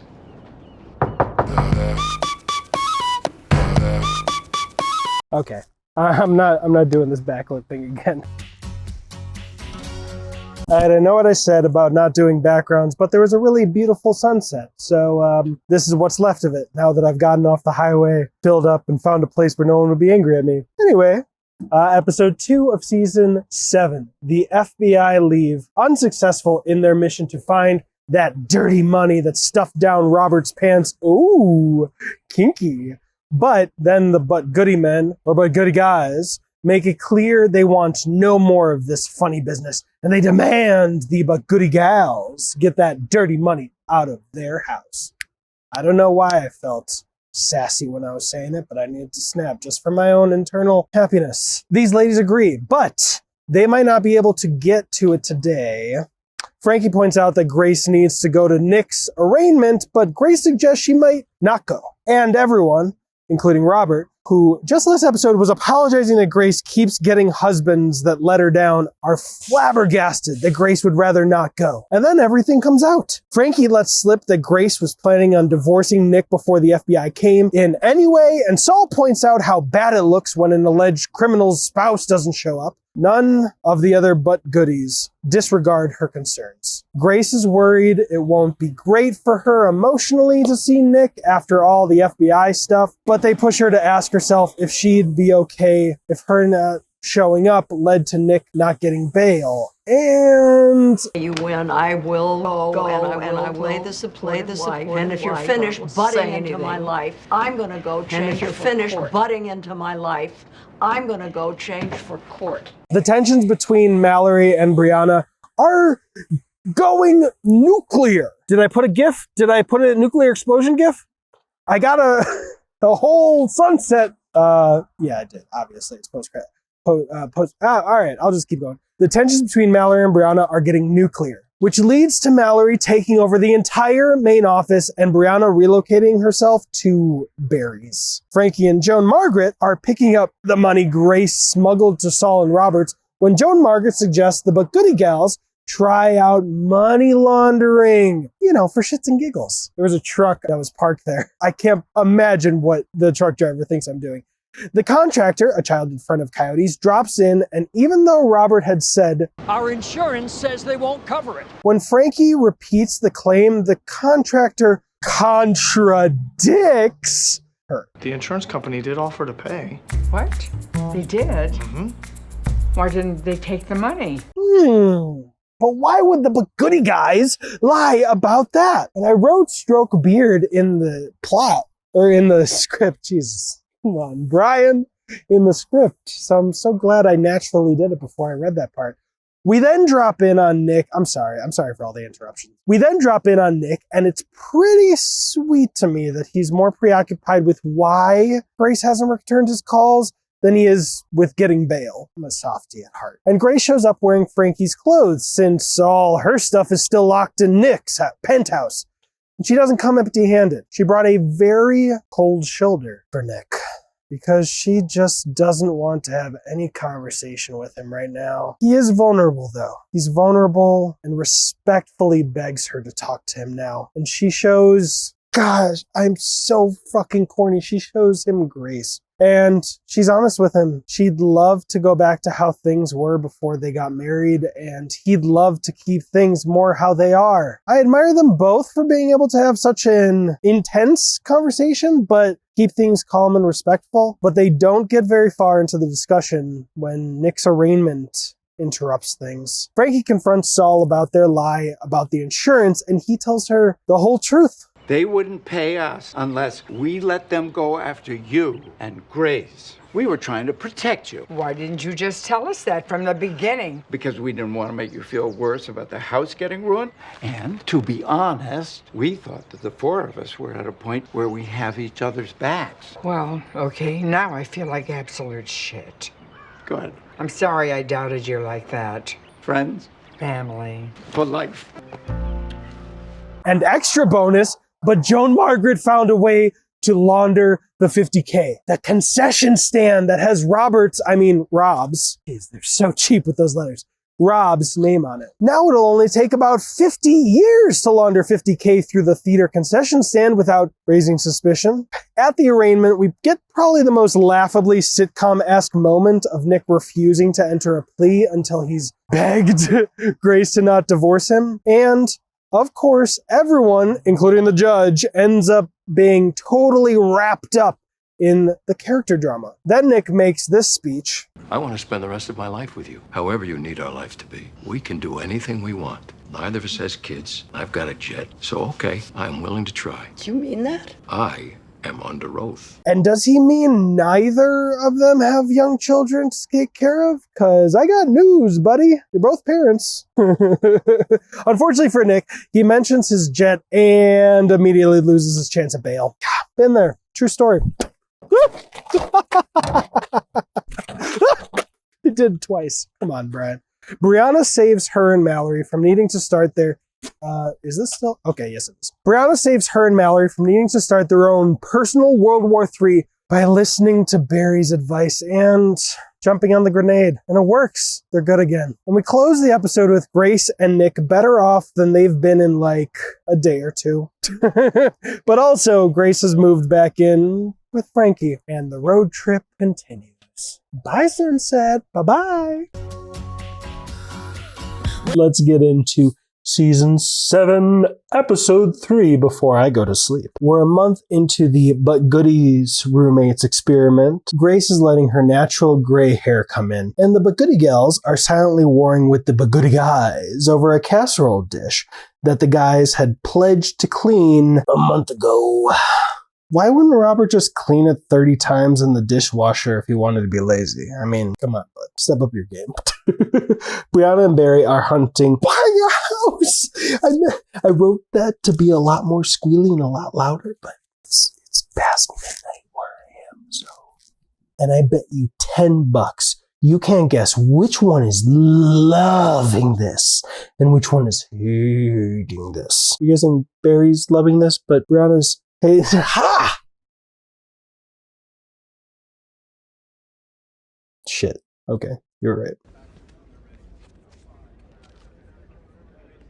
The list of beach house issues keeps getting longer. Besides the casserole dish, Saul keeps hogging the phone charger. Robert deleted all of Frankie's Ray Donovan's, won't stop eating the money laundering candies, and the dog the But Goody guys brought with them decides Frankie's Jerry Garcia shoe is actually a chew toy. Chaos reaches an 11, though, when Bud and Allison and Brianna and Barry drop in. See, Frankie and Saul have been calling Bud so much to complain about the other that he's going crazy. So in a desperate attempt to get his personal hell to please end, he's come up with a plan. Wiffle waffle brunch. Eat waffles, play wiffle ball on the beach, love each other, stop complaining to Bud. It's a perfect 4-part plan. Minus the wiffle ball on the beach though. Because budget? I mean, reasons. Logical reasons. Yes, logical. Coyote and Jessica are house hunting too, and Brianna takes the opening to try and pass off the latest house she hated, but Barry loved, to them. And of course she does it behind Barry's back, and I'm sure Barry will never find out, and her shenanigans definitely won't blow up in her face. Did you believe it this time? Brunch takes a bit for things to get going, but eventually everyone starts having a good time, and oh, never mind. Robert accidentally lets slip that about 25 years ago, Grace accidentally killed Bud's rabbit by yelling at it too hard. And did the show do some de-aging on their faces here? Robert!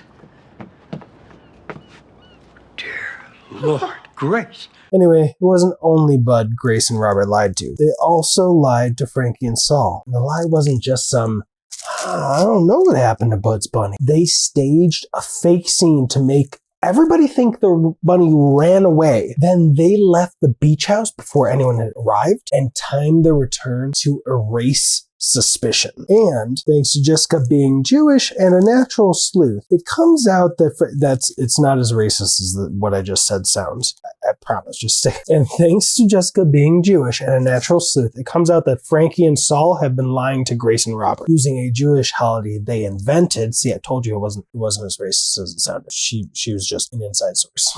Anyway, Frankie and Saul were using a Jewish holiday they invented as a catch-all excuse to get out of things like, Grace's birthday and about a million other things. I will say, at least they were smart enough to not tell Bud and Coyote the truth. Those kids would have spilled the beans immediately. Bean spillers written right on their head. What am I doing? It's past midnight. I should sleep. These jokes aren't going to be funny. Being sleep deprived and stuff. Bud exits stage left when his stress eczema reaches his penis. Then, whoa, no one saw this coming. And we were literally on the heels of the eczema penis. So, pretty high bar to clear. Jessica and Coyote run out when she gets a message that they can look at. Oh, I was actually reading the script sincerely. I'll redo that. Then, whoa, no one saw this coming. Jessica and Coyote run out when Jessica gets a message that they can look at the house Barry likes. She tells Coyote out loud, so Barry finds out. So it blows up in Brianna's face. Well, at least I'm glad I didn't bet $10 that it'd happen. Oh, come on. When did I do that? And the only ones left at the table are our goody roomies. The Wiffle Waffle brunch didn't work. Brianna and Barry land on a compromise, though. He chooses the neighborhood, and she chooses the house. I like that. Bud figures out that it's not that his eczema has spread to his dick, more it's, strangling his dick. But nothing to be worried of, Gov. They can cut that pain right out by cutting his foreskin right out. Ooh. And I love this next part. Frankie and Saul and Grace and Robert split up to bitch about the other pair, and very, very quickly, Frankie and Grace get to this point. If Grace had known what I did, do you think we ever would have become friends? If Frankie knew back then what I'd done, do you think we ever would have become friends? I don't think there's anything that could have stopped you two from becoming friends. I should go Apologize to her. get another martini, then apologize to her. Just so freaking sweet. I love these gals. And everybody makes up. The guys with the guys and the gals with the gals, and it's the sweetest thing ever. I wrote, oh, but I'm actually feeling it. Oh. And then Robert finally cleans that damn casserole dish. All's good in the beach house hood. Yeah, I do think I'm clever. I'm going to sleep.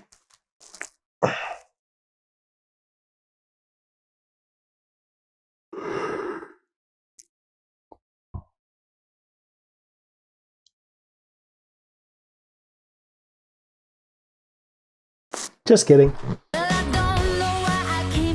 This seems like a pretty cool spot to record the next part. What do you say? Oh no, I'm going to be backlit. Oh, we can't do that. Perfect. Nailed it. Frankie is on her way to a Rise Up meeting without Grace, who is busy visiting Nick in prison. It's a meeting Grace told Frankie not to go without her, so, you know, business as usual. And it goes...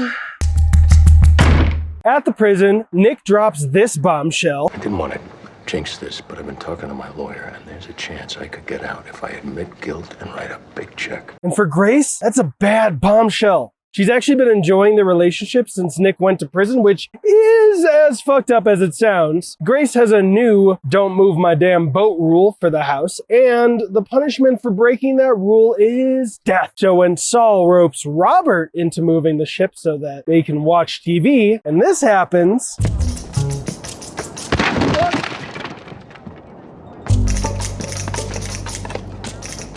We need to leave and never come back.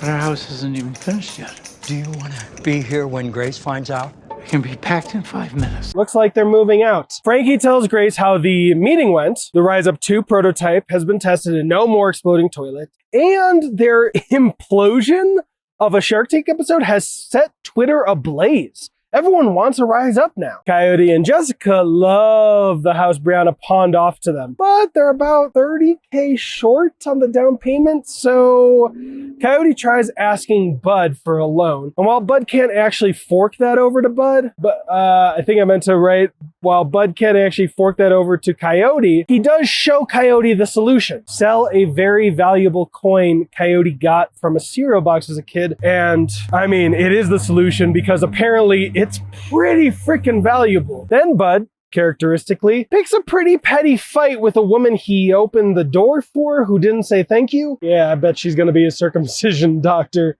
When I wrote it, I didn't know. The guys are back in their old place, sleeping on an air mattress. It's leaking, and constantly reinflating it is keeping them up, so they pop some sleeping pills to solve the problem.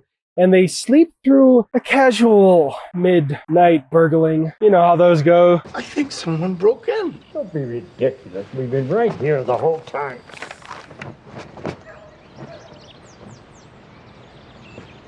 Well, I'll be damned.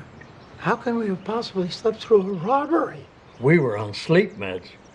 What the hell's his excuse? Dude, you're a lawyer. I know you're a divorce lawyer, but a robbery includes a use of force, like using a gun as a threat. This is a burglary. Nick's lawyer explains his options. Try to be moved to a minimum security prison or try to go free. Nick wants to go free, but Grace uses the fact that it's the less likely option to argue for the minimum security prison. I'm so scared. There is a bee on the top of my car. Oh my gosh. There is a bee between me and my fucking iPad. I don't know if you could see that. Ooh. Okay. I guess this is where this minute's ending. I'm not fucking standing out there with bees. Damn, Grace. I know you like your prison relationship, but your motives are ice cold. And of course, Bud's circumcision doctor is the lady he picked a fight with, and he tries keeping her from figuring out by putting on I'll just show you. How are we feeling today, Mr. Bergstein? I'm just a wee bit nervous, innit? And I approve of his instincts now. Oh, it's you. No, it's not. Alrighty, yeah. I will be with you in just a second. Nope.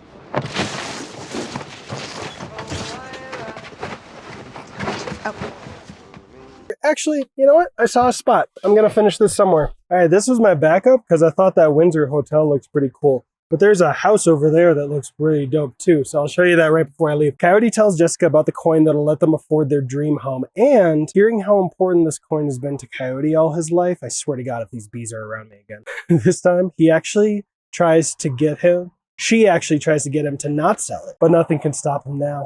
You have to keep it. No matter what. No, I don't. Because I found something else that makes me insanely happy. And I want to live in that house with you. Frankie tries to sell the weird candy she bought on the black market, but Grace stops this Breaking Bad shit. They hang a free candy sign and abandon it on the street. That's basically how things turned out when I tried getting into Bitcoin. Bud settles for the quirkiest rabbi to get him circumcised, and twist ending, Nick shows up to the beach house under house arrest. He doesn't tell her before the credits roll, but his lawyer used the fact that Grace is 82 as an excuse for why Nick needed to be out of prison. Gosh, this is just, I mean, look at these. That's the house. That's like the dopest looking house I've ever seen. And these views. I'm actually next to a weed shop. But wow, if it didn't snow here and I was rich, I would retire to that house. That's an amazing house. Continuing on. Well, I'm bummed. So the last episode I recorded by putting my iPad stand put on the top of my car, and at the end of that you saw I was going towards, my car door. I think I left it on top. And it's on some highway now, which sucks. It was great. Guess I'm going to buy another one. But I got my coffee finally. Let's get going. Grace hurt her ankle. Oh no! And this? Did you fall roller skating down the stairs? Because I specifically said in my video not to try this at home. This was a sex accident. Nice. Oh, that brain freeze came fast. Oof. Oh, damn, 2 of them. Fuck. Oh. While Grace isn't the biggest fan that Nick's living with them and Frankie really doesn't like it, Nick does come to them with a giant thank you for them both. I swallowed what little pride I have left and reached out to Mark Cuban about your toilet. I don't even know if he's gonna call back. I'm pretty sure I heard him laughing in the background, but I just felt like I owed it to both of you. Saul and Robert report the burglary to a detective and find out about their neighborhood watch, which Robert pushes Saul to join for at least one night. He's the mind and all that. Brianna and Barry have moved into their new house, and Barry's parents are coming to finally meet Brianna. Barry's nervous for her to meet them because his family is a bunch of Care Bears who don't swear, which makes her nervous. Plus, Brianna invited Mallory kind of like to be a shield for her, a safety net, but Barry's pretty incensed about that. How could she do that without even telling him? She nudes, so his righteous fury takes a swift backseat. You really should have told me about this.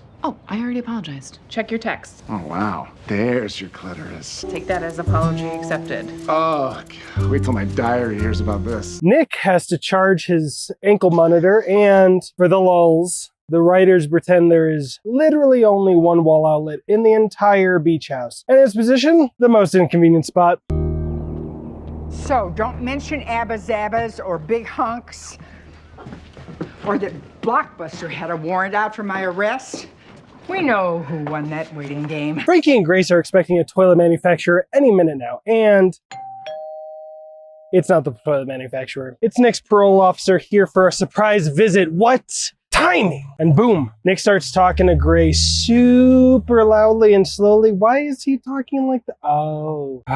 Well, now everybody knows. I only have house arrest because my lawyer told him that I needed to stay home to take care of my enfeebled, knocking on death's door wife. And Grace gets pressured into playing ball. Barry's parents bought them a bird. And I love how Barry's dad sums up Barry's sitcom wild life. So, Brianna, you're the one that he's engaged to but not going to marry, which is different than the one he's having a baby with but is never going to be with. That's tricky, and you got it in one shot. Good job, Hal. They push the but maybe marriage question. Brianna dodges expertly, and they decline Brianna's suggestion to whine. Brianna tries being adorable to them by saying they're adorable as all heck. They claim heck is a swear word, and will this be the last time I say it? I hope not. I love Brianna. Oh, someone's gonna need to put some money in the family swear jar.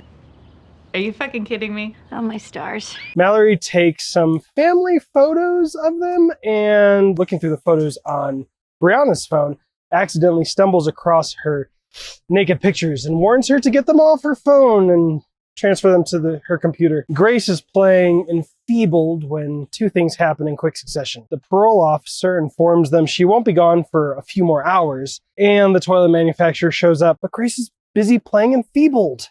Frankie is meeting with the toilet manufacturer solo. She already blew the first chance without Grace. Will she again? Dun dun dun. Brianna has transferred her nudes to the computer. All's good. But lo, across her laptop does spit run and print out accidentally her nudes do. I don't know why I wrote it like that.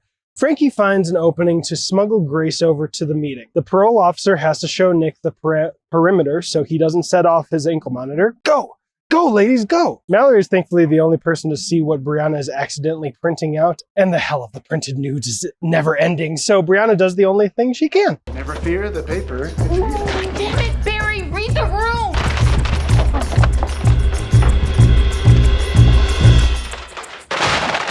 And I literally gasped because I thought this was going to happen, but I figured the breaking the printer was mortifying enough. That is not me. Cringe alert. The parole officer accidentally walks in on Frankie and Grace's toilet meeting, and boom. Grace has to switch from normal to enfeebled, and it's so perfectly sitcom.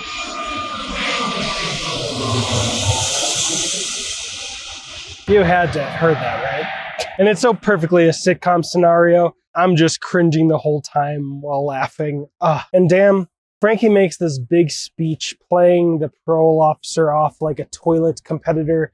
And I really thought she was gonna close the deal, but... I'm not one for hardball, but this is the hottest thing in toilets since the flush. Are you in? Actually, I couldn't be further out. Really thought that was going to go the other way. But lo! Even though the last deal just fell through, do we have a last-minute twist save, mayhaps? Because Mark Cuban is calling. Hey, Cubes. So, you want back in? What's your offer? Fuck you, you piece of shit. I think she's having a seizure. She's fine. Don't give me this final offer bullshit. You haven't changed a bit, you son of a bitch. He hung up. And Grace comes to a swift crossroads. He's leaving!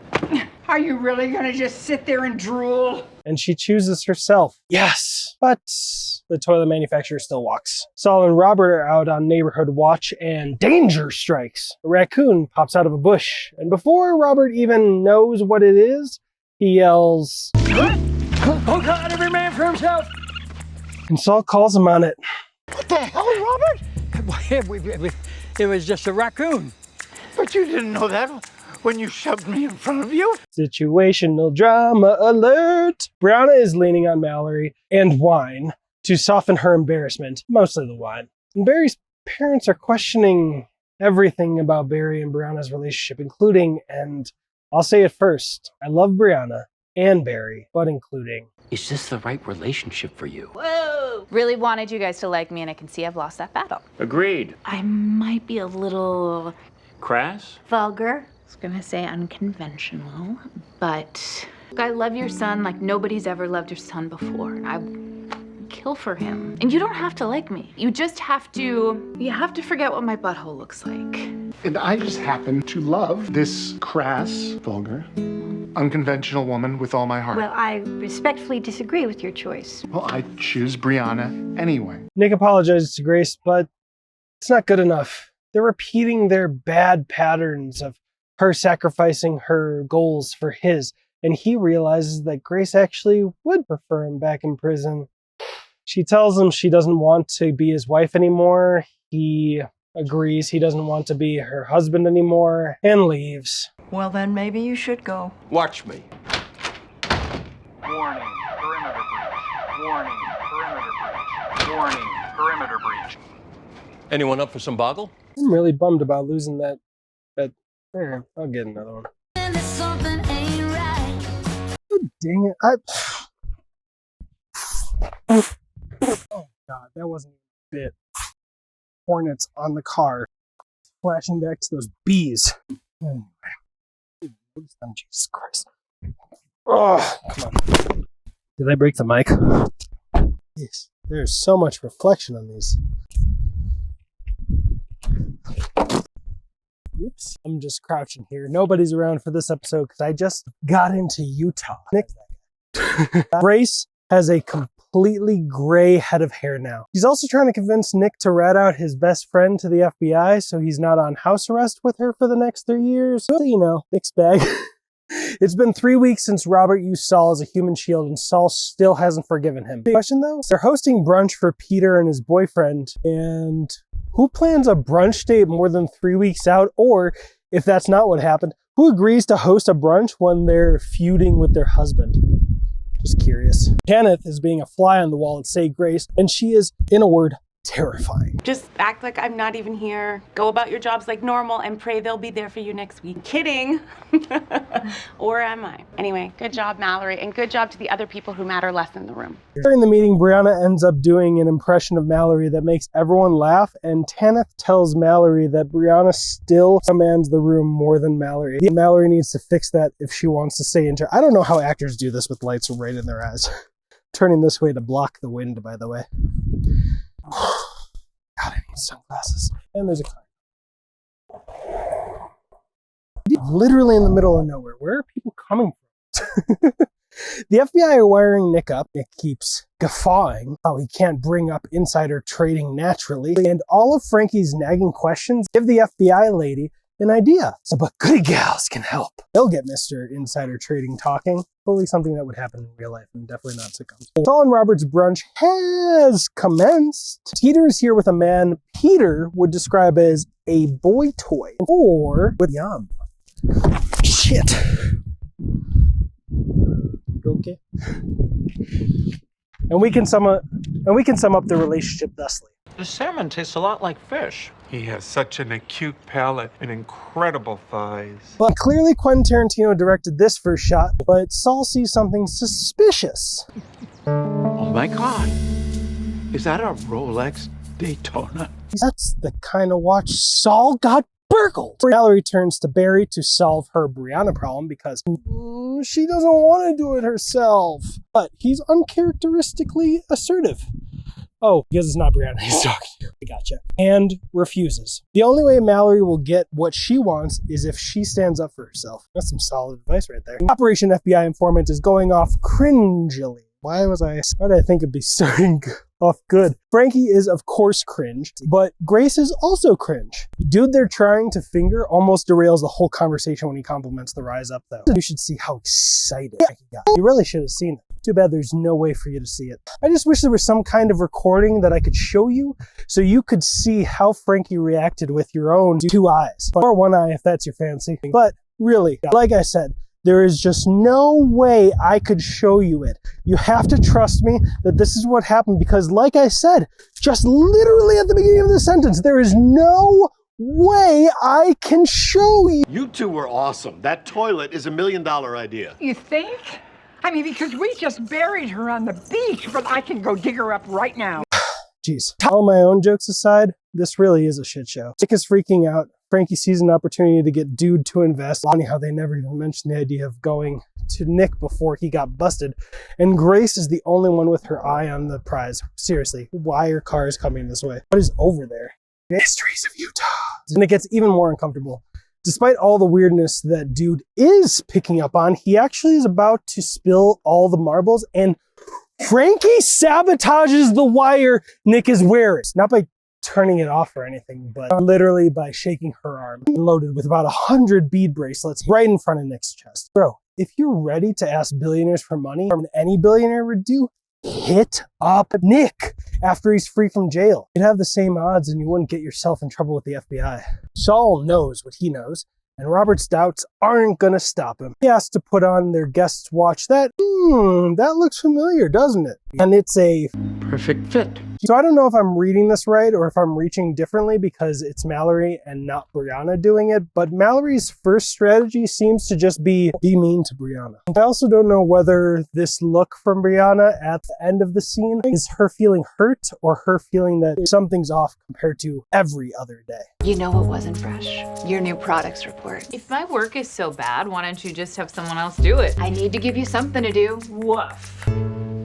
Grace pulls Frankie into Frankie's studio, where the FBI is, and Frankie admits what we already know. She's being this flavor of weird because she's jonesing for an investment check. But Grace is vulnerable and honest, and she gets Frankie back on track. I love how Grace used to try to trick Frankie or force Frankie to do things, but now all she has to do is be vulnerable. Growth! Some beautiful clouds. Anyway, the scene plays out as realistically as when Nick turned his not guilty plea into a confession of love. The FBI wouldn't give a shit about the mushy stuff. They would have threatened Frankie with interfering with an investigation, at least. Shit! Kinda confronts Mallory, and it's a battle of boss-ass bitches. Sorry. Boss ass bitch. Oh, forgive me, Father. And then Brianna goes for the jugular. Mad that I took a job that you did not want at a company that Mom gave you. You ever wonder why she gave it to me? It's because she knew I'd be better at this than you. And it devolves immediately into children, please! Don't look out on me!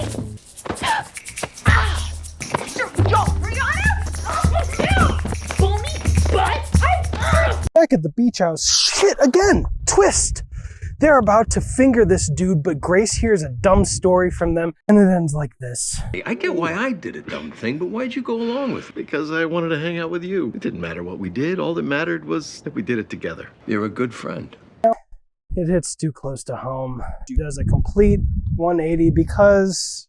I betrayed a good friend once. It was the worst thing I ever did. And the three beach musketeers team up to tell dude to hit the pavement. Joe, I think you better go. What's going on? Loved having you. Now get out. Love you, man, but you gotta go. I can't imagine how mad the FBI are going to be because... I was just about to start telling you about Comtech. Get out! But elsewhere, Robert is on the Saul train now. 99%. Other 1%, Saul wants to confront him right now, and Robert wants to not. He doesn't want to lose the lead role in the next play Peter's directing. That's not a good enough reason for Saul. Food has been served. But what sweet dessert needs serving? Justice. I'm going to change angles. Whoa! Robert stops Saul, and it's not what you think. Robert throws himself on the grenade. He confronts Stevie in front of Peter. His plan was masterful. He lifted the spare key Peter still had, and oh my god, when Peter doesn't believe it, Robert tries to convince him with this. Come on, Peter, look at him. He could be with anyone. Why would he be with you?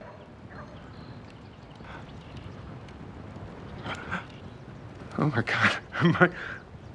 My eyes are leaking. Peter. Don't talk to me. Oh, I actually forgot that as I was reading this thing that happens. And oh no, in that tiniest lip quivers. Holy shit, Tim Bagley, you are fucking powerful. And it gets worse. I always knew Stevie was never going to be guilty. Duh. every time sitcoms have characters accusing someone of something for a whole episode, the accused always ends up being innocent, but this reveal really stings, especially after that accidental insult. I'm sorry, I never should have said that about you and Stevie. But we had to say something about the watch, right, Saul? Yes, he's wearing my exact watch, and mine is nowhere to be found. And I always keep it right here in this bowl, except on the rare occasion when I keep it in this drawer, which is where it is. We close out with Nick deciding to fess up to his parole officer and go back to jail. I like it. It's this weird combination of a sitcom transcending the tropes, but also sticking to the tropes. The FBI didn't punish any of the three for sabotaging their attempt to get Nick's friends, and the parole officer isn't going to charge Grace and Frankie for whatever crimes they all broke to get Nick house arrest. So that's all the sitcom-y ways, but the way it transcends the tropiness of the parole is... I can't keep bending over while I do this. Almost done. Motherfucker, this view is better than all of it. I didn't need to be crying.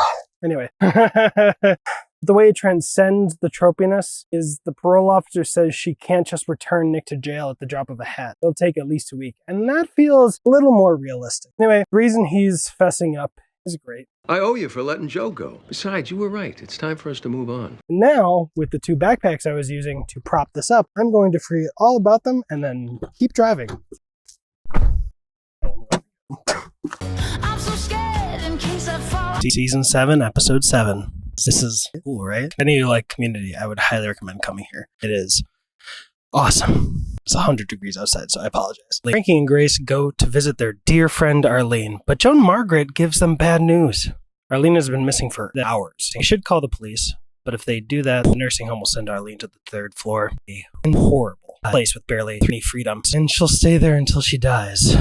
So the three musketeers of Frankie, Grace, and Joan Margaret have to find Arlene themselves. Coyote is testing out just the most "I learned to play the guitar a week ago and I've written a love song for you" proposal on Allison's. So since we saw it in a test run, that's definitely not how it's going to go down when Coyote proposes to Jessica, but that is Coyote's plan for the day. Suds is to go over to his dad's, get prepped for some new client Robert and Saul are passing on to him, some sexist asshole, and then bury his foreskin in the Jewish tradition. And Bud doesn't want to do any of it. Allison even says he should say no, but he is a dutiful son. A dutiful son. Frankie's idea to find Arlene is for Frankie and Grace to go to a psychic. In this shot, A psychic? that's a photograph with the digital zoom and neighborhood sounds added. There's been a bunch more digital zooms I've seen since that season 1 episode where I pointed out, geez, it's 100 degrees and my iPad's already overheating. But this is the first straight up photograph that I've noticed. Anyway, the psychic tells them Arlene is at the Del Taco on 3rd Street. And yep, Coyote's proposal plans are interrupted by a still on house arrest Nick, and I love Jessica. It doesn't overstay his welcome or anything. Jessica knows he's going back to jail and feels for the guy. I mean, how could you not with those eyes and those eyebrows? Sorry. I was feeling for him on a whole different... Let's move on. Jessica can't stand to see him so miserable, so she invites him to join the two lovebirds. The But Goody Gals find Arlene right at the Del Taco the psychic sent them to. Turns out Arlene left to try and drive to Mexico. Her insurance stopped covering a drug for osteoporosis, and it's cheaper over the border. Then she had memory issues, saw the Del Taco, thought she was in Mexico, and then forgot why she left Walden Villas in the first place. Tell ya. With the amount of times Arlene has wandered her way off the grounds at Walden Villas, I'm surprised Frankie and Grace even had to stage an escape. They promised to help Arlene figure out her medication issue and convince her to go back with them. Even though she agreed, she does seem a little uneasy. Or am I just reading too much into this? Everything's going to be okay. We're going to work it out. If you say so. Jessica's comforting of Nick has reached an 11, and Coyote's please leave treatment of Nick has reached a 7. 7. There's an easy joke I could be doing right now, but it eludes me. It's on the tip of my tongue, too. 11, 7. Jessica drags Coyote to the side and sets him straight. What is up with you? I kind of had a day planned. This man is clearly in crisis. You of all people should know what that's like. We should be helping him. Yeah, but We can have a romantic day anytime. Right now, this person needs you. Show him the wonderful man I'm in love with. I get it, Coyote. I get hyperfixated when something I plan starts to change, and sometimes I need a little tap on the shoulder for me to take the blinders off and see the big picture. I was proud of you both.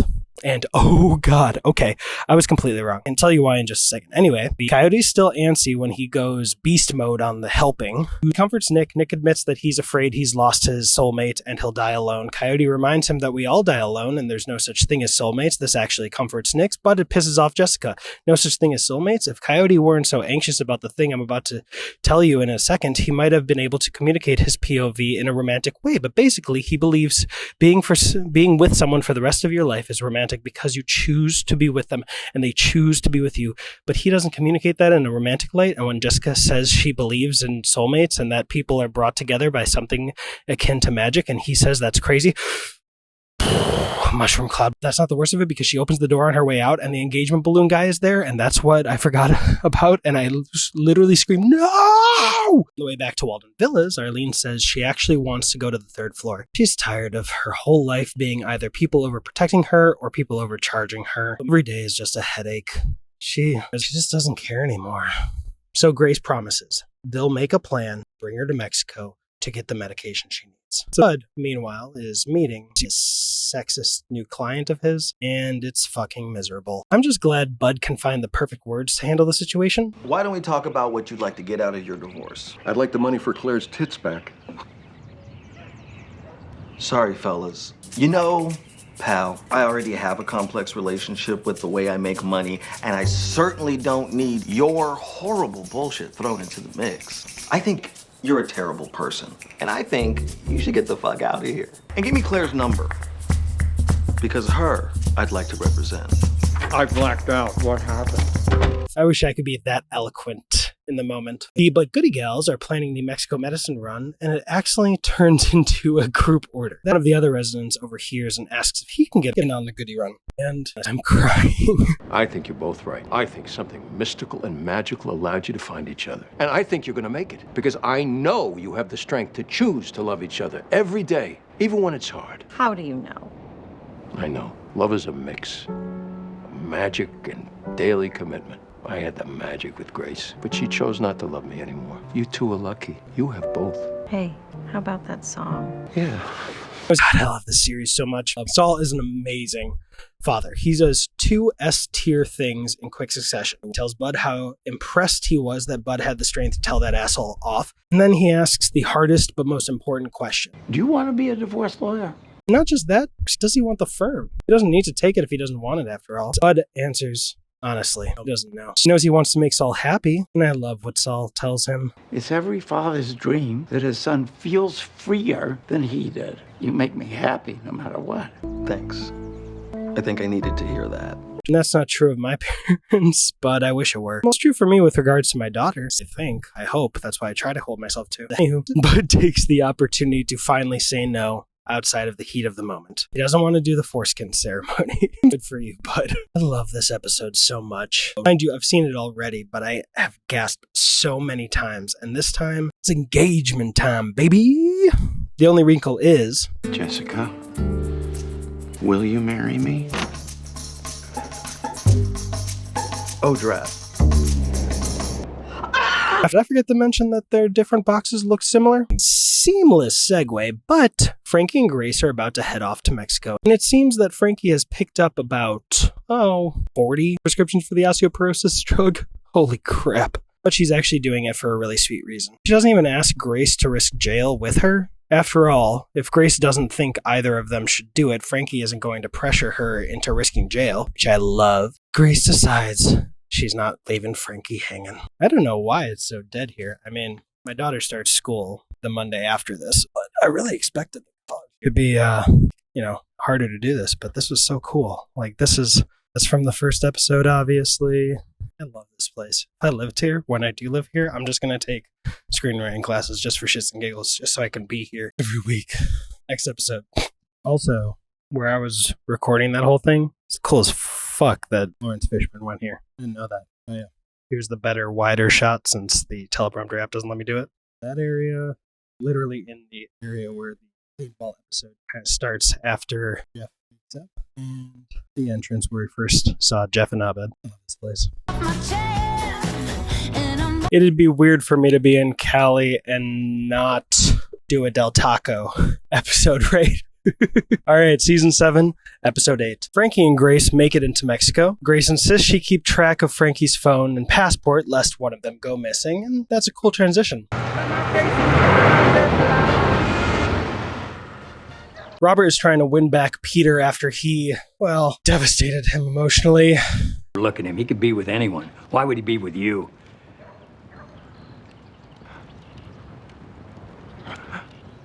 Oh my God. My eyes are leaking. And Saul is noticing that Robert has started to forget things, like leaving the oven on or leaving his hat in the fridge. You know, normal things. Mallory and Brianna are forced into conflict resolution, and before it even begins... You want to go again? I'll go loco on you. Let me take off my hoops, and I'll be right there. But that's not the worst of it. The mediator has finally arrived, and... Brianna. Mallory. Who's ready for some conflict resolution? I sure am. Principal douche. Oh no! Frankie and Grace have arrived just a little too late. Dr. Ramirez isn't seeing any more patients for the day, so Grace pretends to be Arlene, who is having an affair with Dr. Ramirez, lest we forget. Unfortunately, only Frankie realizes that the woman they are talking to is Dr. Ramirez's wife. And Grace spills the infidelity beans, the worst beans to spill. Peter arrives. Robert and Saul apologize profusely, and Peter forgives them. All is well. Small wrinkle, though.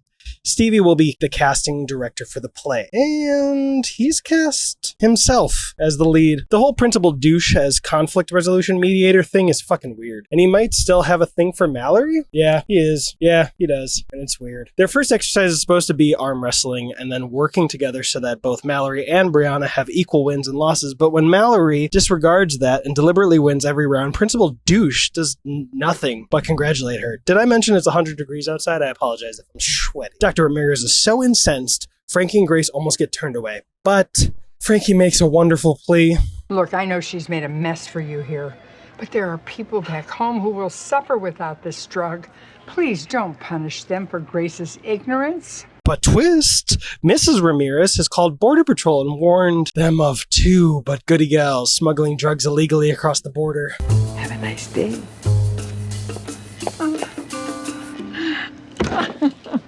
The next conflict resolution exercise goes horribly, and both ladies did a bad job. But Principal Douche, again, has nothing but compliments for Mallory. But he's added something interesting. Insults for Brianna. I will fight you, kid.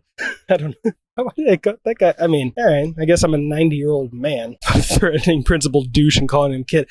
Anyway, Brianna calls out the double standard and Mallory rejects it. And I've been in exactly the situation where I'm deliberately being treated poorly, but the person I'm with is being treated well, so they feel good and deny him being treated poorly. It's bullshit. In this case, Principal Douche actually admits to pampering Mallory in hopes of rekindling their once and forever dead romance. So... yikes. In Mexico, Frankie tries letting Grace off the hook. After all, I got you into this mess. Besides, I can do a nickel standing on my head. But those guards would pass you around like peanut brittle. If it wasn't for me, you wouldn't be here in the final scene of Butch Cassidy and the Sundance Kid. But... that's right. If it wasn't for you, I wouldn't be here doing something selfless. You do benefit from my tutelage. And Grace wants them to go for it. Robert convinces Peter to let him have a sing-off against Stevie, and Stevie is the hottest bag of garbage. Even Peter can see it. This is going to be a cakewalk for Robert, and naturally, as we always knew, he forgets the lyrics. Oh no. Thankfully, Robert fell in love with the most beautiful man because Saul steps in. You know what? We just heard that song. Isn't there another one you could do, Robert? Of course. And it's a cakewalk, blissfully, bittersweetly. The summer wind. Mallory and Brianna find a way to resolve their own damn conflict, but Brianna realizes something important. She can never operate in a space where she's not the boss. So she quits, because it's what's best for her. And Mallory does her a kindness. She'll fire her, so she can get a severance package, at least. Brianna, you're fired. Thank you.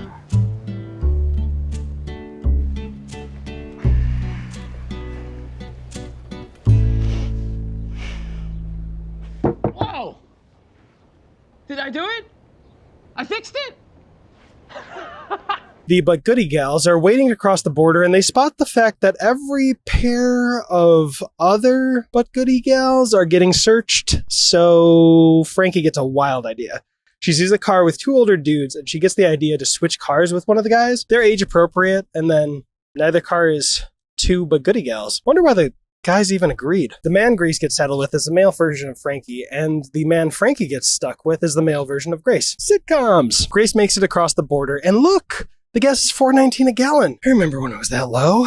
I'm not even just talking because I'm in California right now. Before greasy gas companies use Russia's misguided invasion of Ukraine as an excuse to keep the price of gas artificially high. Shame on them all. You can fact check this. A lot of politicians have been talking about how their profit margins are wildly increased, which doesn't happen if you just increase the price with the actual cost of the goods. Anyways, where did I go? Now that they're over, Grace's man Frankie asks her if they're smuggling drugs. She admits, proud as she is, but surprise, he's FBI. Just kidding. But there is a surprise, one that comes in the shape of 6 kilos of cocaine. That's what he and his man Grace are smuggling, and it's in the car Frankie's in. Worse even still, Grace still has Frankie's passport, so Frankie's stuck in Mexico, and Frankie's phone, so Grace can't even call her to find out where she is in Mexico. Can I be the cringiest human on the face of the earth and say, ay caramba? I'm so sorry. Please ignore the house in the background. It's definitely not a cool place. Let's just keep going. Phew, it was just bait. A cliffhanger. A shim-sham. Because almost immediately, the car Frankie's in pulls up. Sorry, the car Frankie was in? Fuck. Filling in the blanks, Frankie bailed either because of the copious amounts of white powder playing dead baby in the trunk, or because she realized she didn't have her passport. Maybe both. The psychic calls Frankie's phone to talk to Grace. She knows where Frankie is, so that's cleared up, but there was another reason she called. A more pressing reason. She had a vision that Frankie would die in 3 months. Grace pushes back on that, and we get a reason to actually worry. There is no way that you could know that. You're right. I'm not that great at this stuff anyway. Bless you. What? Oh, God damn it.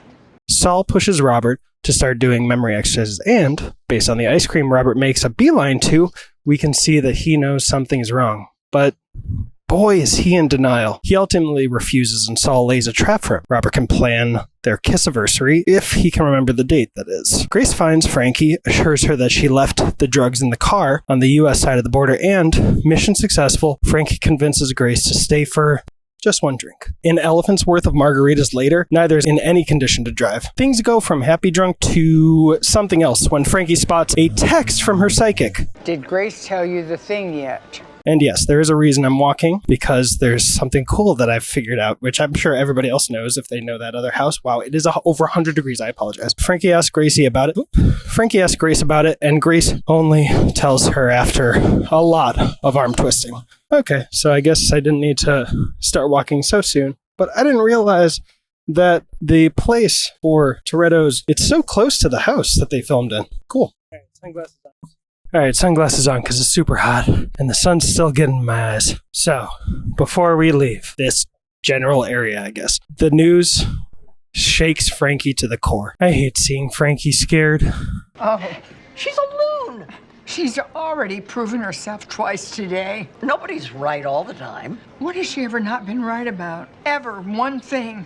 And don't say that disallowed USA goal at the 2010 World Cup, because that ball went in. Bud, Allison, Coyote, and Jessica are all at lunch post-accidental foreskin proposal. Coyote opens some mail that had been sent to Bud's house thinking it's his and Jessica's marriage license, and it is something massively horrible, but he won't tell anyone why. And we reach this peak of humor here after 1 or 2 straight minutes of Coyote saying no. Coyote, come on. I just remember Coyote's right, and it is bad luck for you, the bride, to see that. Well, then I will look. I have taken ill and must retire to the ladies' room. Then Allison takes the paper, and there's an even higher peak of humor. All right.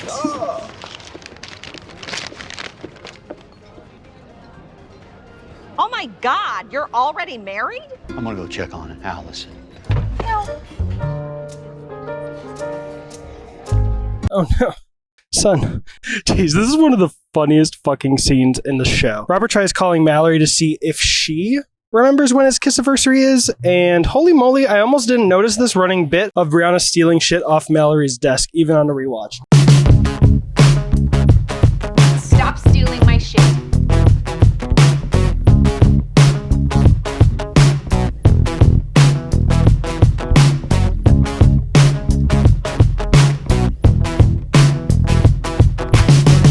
Anyway, Brianna is Queen Energy, and Mallory gives Robert a clue to when he might have kissed Saul. Then Brianna gives Robert an idea how to make a calculated gamble. That would mean our kissiversary is either the 7th or the 8th. You need to go with the first date, the 7th, and you need to plan something incredible that can only happen that night. That way, if you're wrong and it's the 8th, you're covered. You just say that you had to celebrate it early because of the event. Good plan.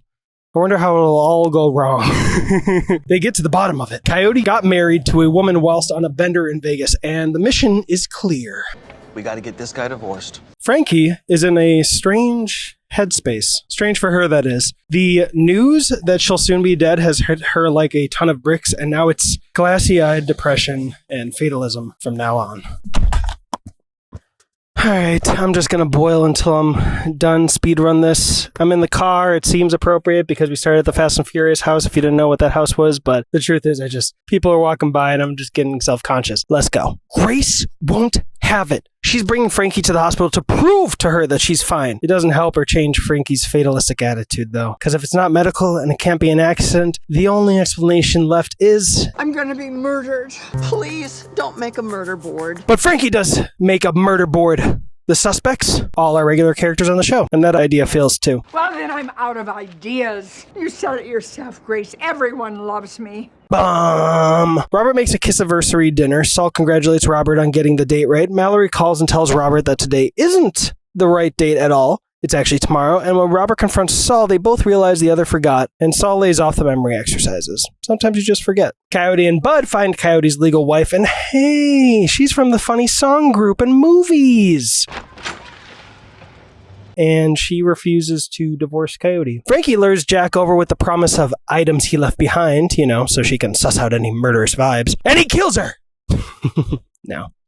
Can you imagine? He actually pushes back when Frankie implies he's still furiously angry about their relationship, or their breakup, and then she just comes out with it. I didn't send you back to the psych ward? Nope.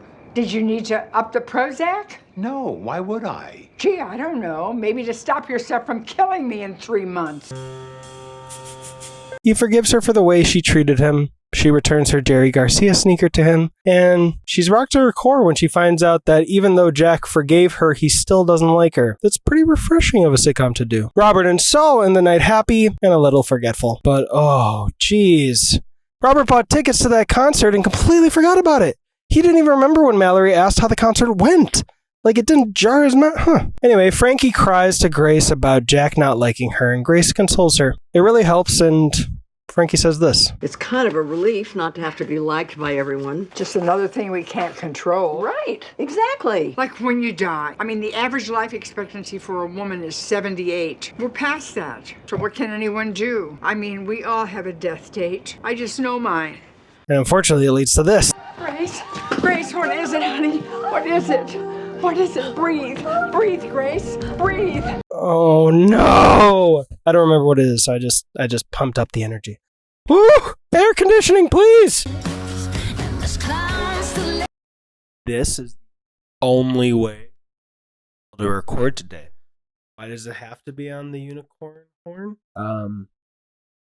So, it is now 11:28 at night. So I gotta be quick if the story I'm about to tell you is gonna stay accurate. But it's actually been 2 days since I recorded an episode. I was meant to do 3 each day if this was a 5-day kind of trip. 16 episodes, get everything except the last episode on this trip. But yesterday, Wednesday, the day of the Clerks 3 premiere, I decided to do Runyon Canyon. Not only Runyon Canyon, but...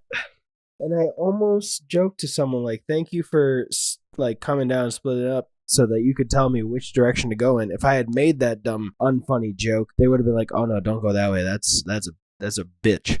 That's a that's a son of a bitch that way. Go the other way, which everyone you've ever seen putting their shit on Instagram does, which is a nice, steady, like 15-degree, I don't know. It's a steady, normal path, pavement, everything. The way I went was like it was like expert mode, and it fucking sucked.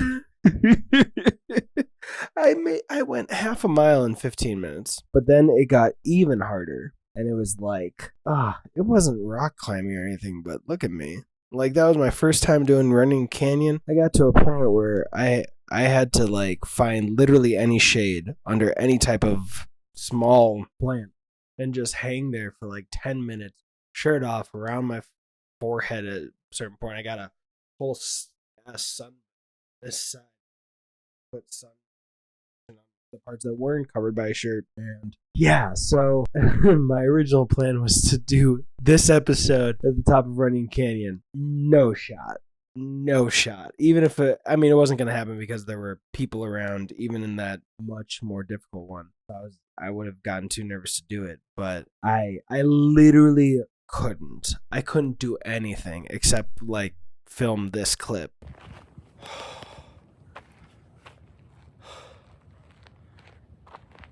Never doing that shit again. Yeah, so that was a real son of a bitch. And then I drank like 2 Gatorades, coconut water. That was the best if you're gonna do running. Get coconut water after cold as ice. Like a guava version of that, and a water. And then went to the premiere, and I still was dehydrated by the next day. That's how much I sweat. It was through today. That's today. The premiere though was freaking amazing. There's gonna have to be a video out before this one. Well, before. Just check it out. It was so fucking good. Anyway, all that long, boring story aside, I am in a pretty dope little inn. I also visited a friend up in the Bay Area. Blind spotting, who I hadn't seen since my second VidCon. But let's get into the episode. All right. First time I read this episode's title, I read it like, The Panic Attacks. Frankie literally gets Grace to go to therapy. The therapist tries to get Grace to accept that she'd had a panic attack, but Grace is stubborn. The reason why Missy won't divorce Coyote is because he's apparently her gambling good luck charm. When he sat with her in Vegas, that was nearly the only time she's ever won a gambling. Oh no. Brianna decides to pitch a bunch of her new business ideas to Barry, and I love that they kept continuity for the character because much like right before she picked Frankie's Yam Lube, she bombs at every single pitch. Oh shoot, you saw that there's a fresh hole in my sock. I'm not redoing everything. I just gotta roll with it. Patreon? Please. Anyway, like I said, Brianna bombs at every single pitch. She doesn't have a single original idea. Robert has a solution to Coyote's wife problem. They'll get her to gamble and lose. To Vegas, then? No, that's outside the episode's budget. Also, their backup plan only works if they host the event, because they'll cheat. Brianna, in her moment of need, turns to her ride or die bitch. Why did I don't like how I said that. She turns to her ride or die bitch, Frankie. That's better. And Frankie turns to her ride or die herb. That icky sticky. That Long John Silver. Don't quote me on that last one. Frankie and Grace are going to Walden Villas to deliver the bonita they smuggled over the border. And Frankie is set on giving all her stuff away before she dies. And then she tries giving her thyroid medicine away, and that Grace needs to stop. Yeah. And then... It's 3 months I'm a goner whether I give away my medication or not. If you don't take your thyroid medicine, you're not even going to live that long. What's happening? And there's this heartbreaking moment. It's you. Stop talking about you dying. My heart broke. At poker night, look at Bud. I love him being allowed to gain weight. We love big boys here. Did I do that joke already? I don't remember. Poker night is working out marvelously for Missy. It's down to Missy and Robert. and Missy makes Robert go all in. But Missy gives Robert the opportunity to make her go all in. What the fuck does that... I gotta stop writing these when I'm baked. I don't know what that means. I'd put you all in if I had any more chips. And if I'm understanding all in, But you can't. Unless you got anything else valuable lying around. I will see your raise and raise you my husband's Rolex watch. You have to be kidding me.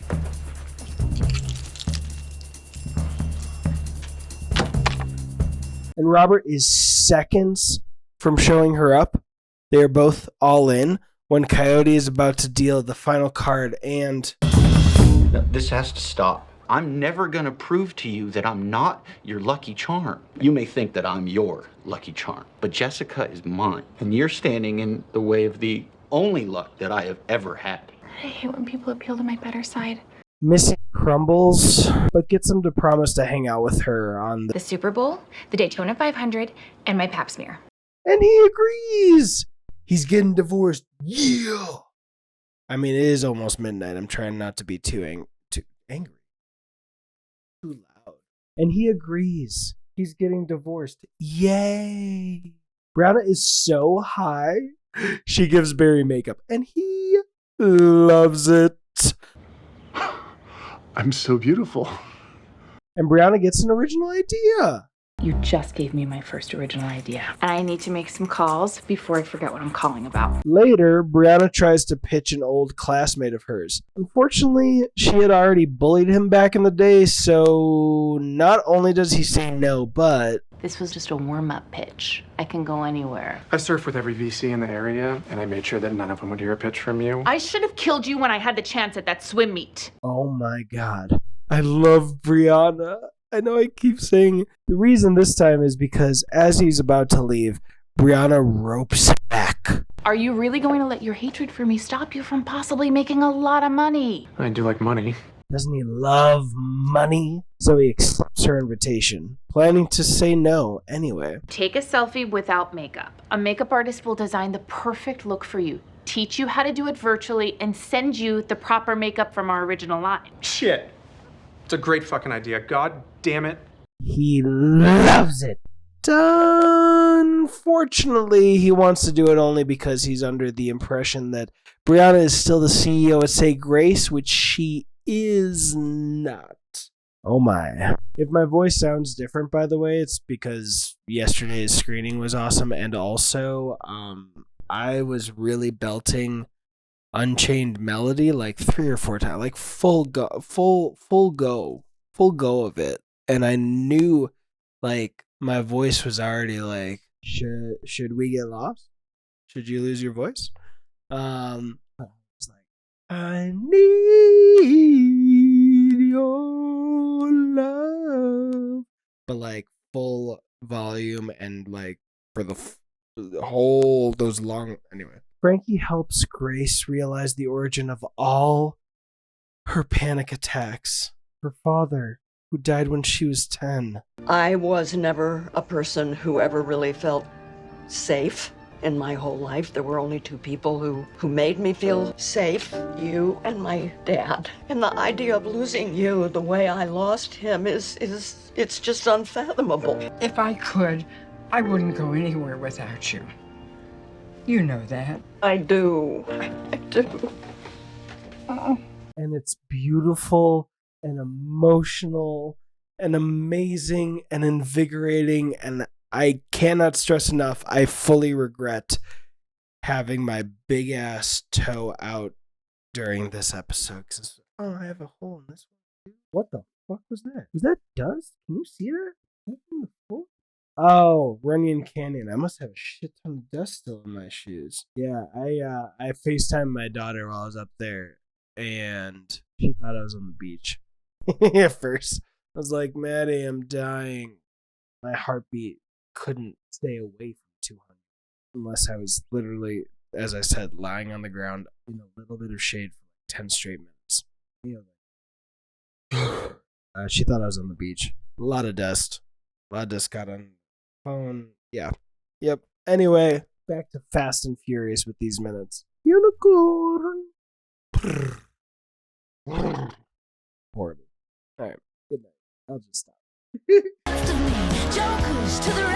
All right, so if it wasn't clear, the 3 episodes every day of this trip didn't work out. One, I didn't do 5 days of trip, but, also, it was a lot. It was exhausting. I'm 7 hours away from home, and I didn't want to stop. I actually randomly chose which Costco gas I was going to because it said it would be 3 minutes shorter to go to this one, and figured out this is the place I went to near that first day. I was like, oh, damn, I'm dehydrated.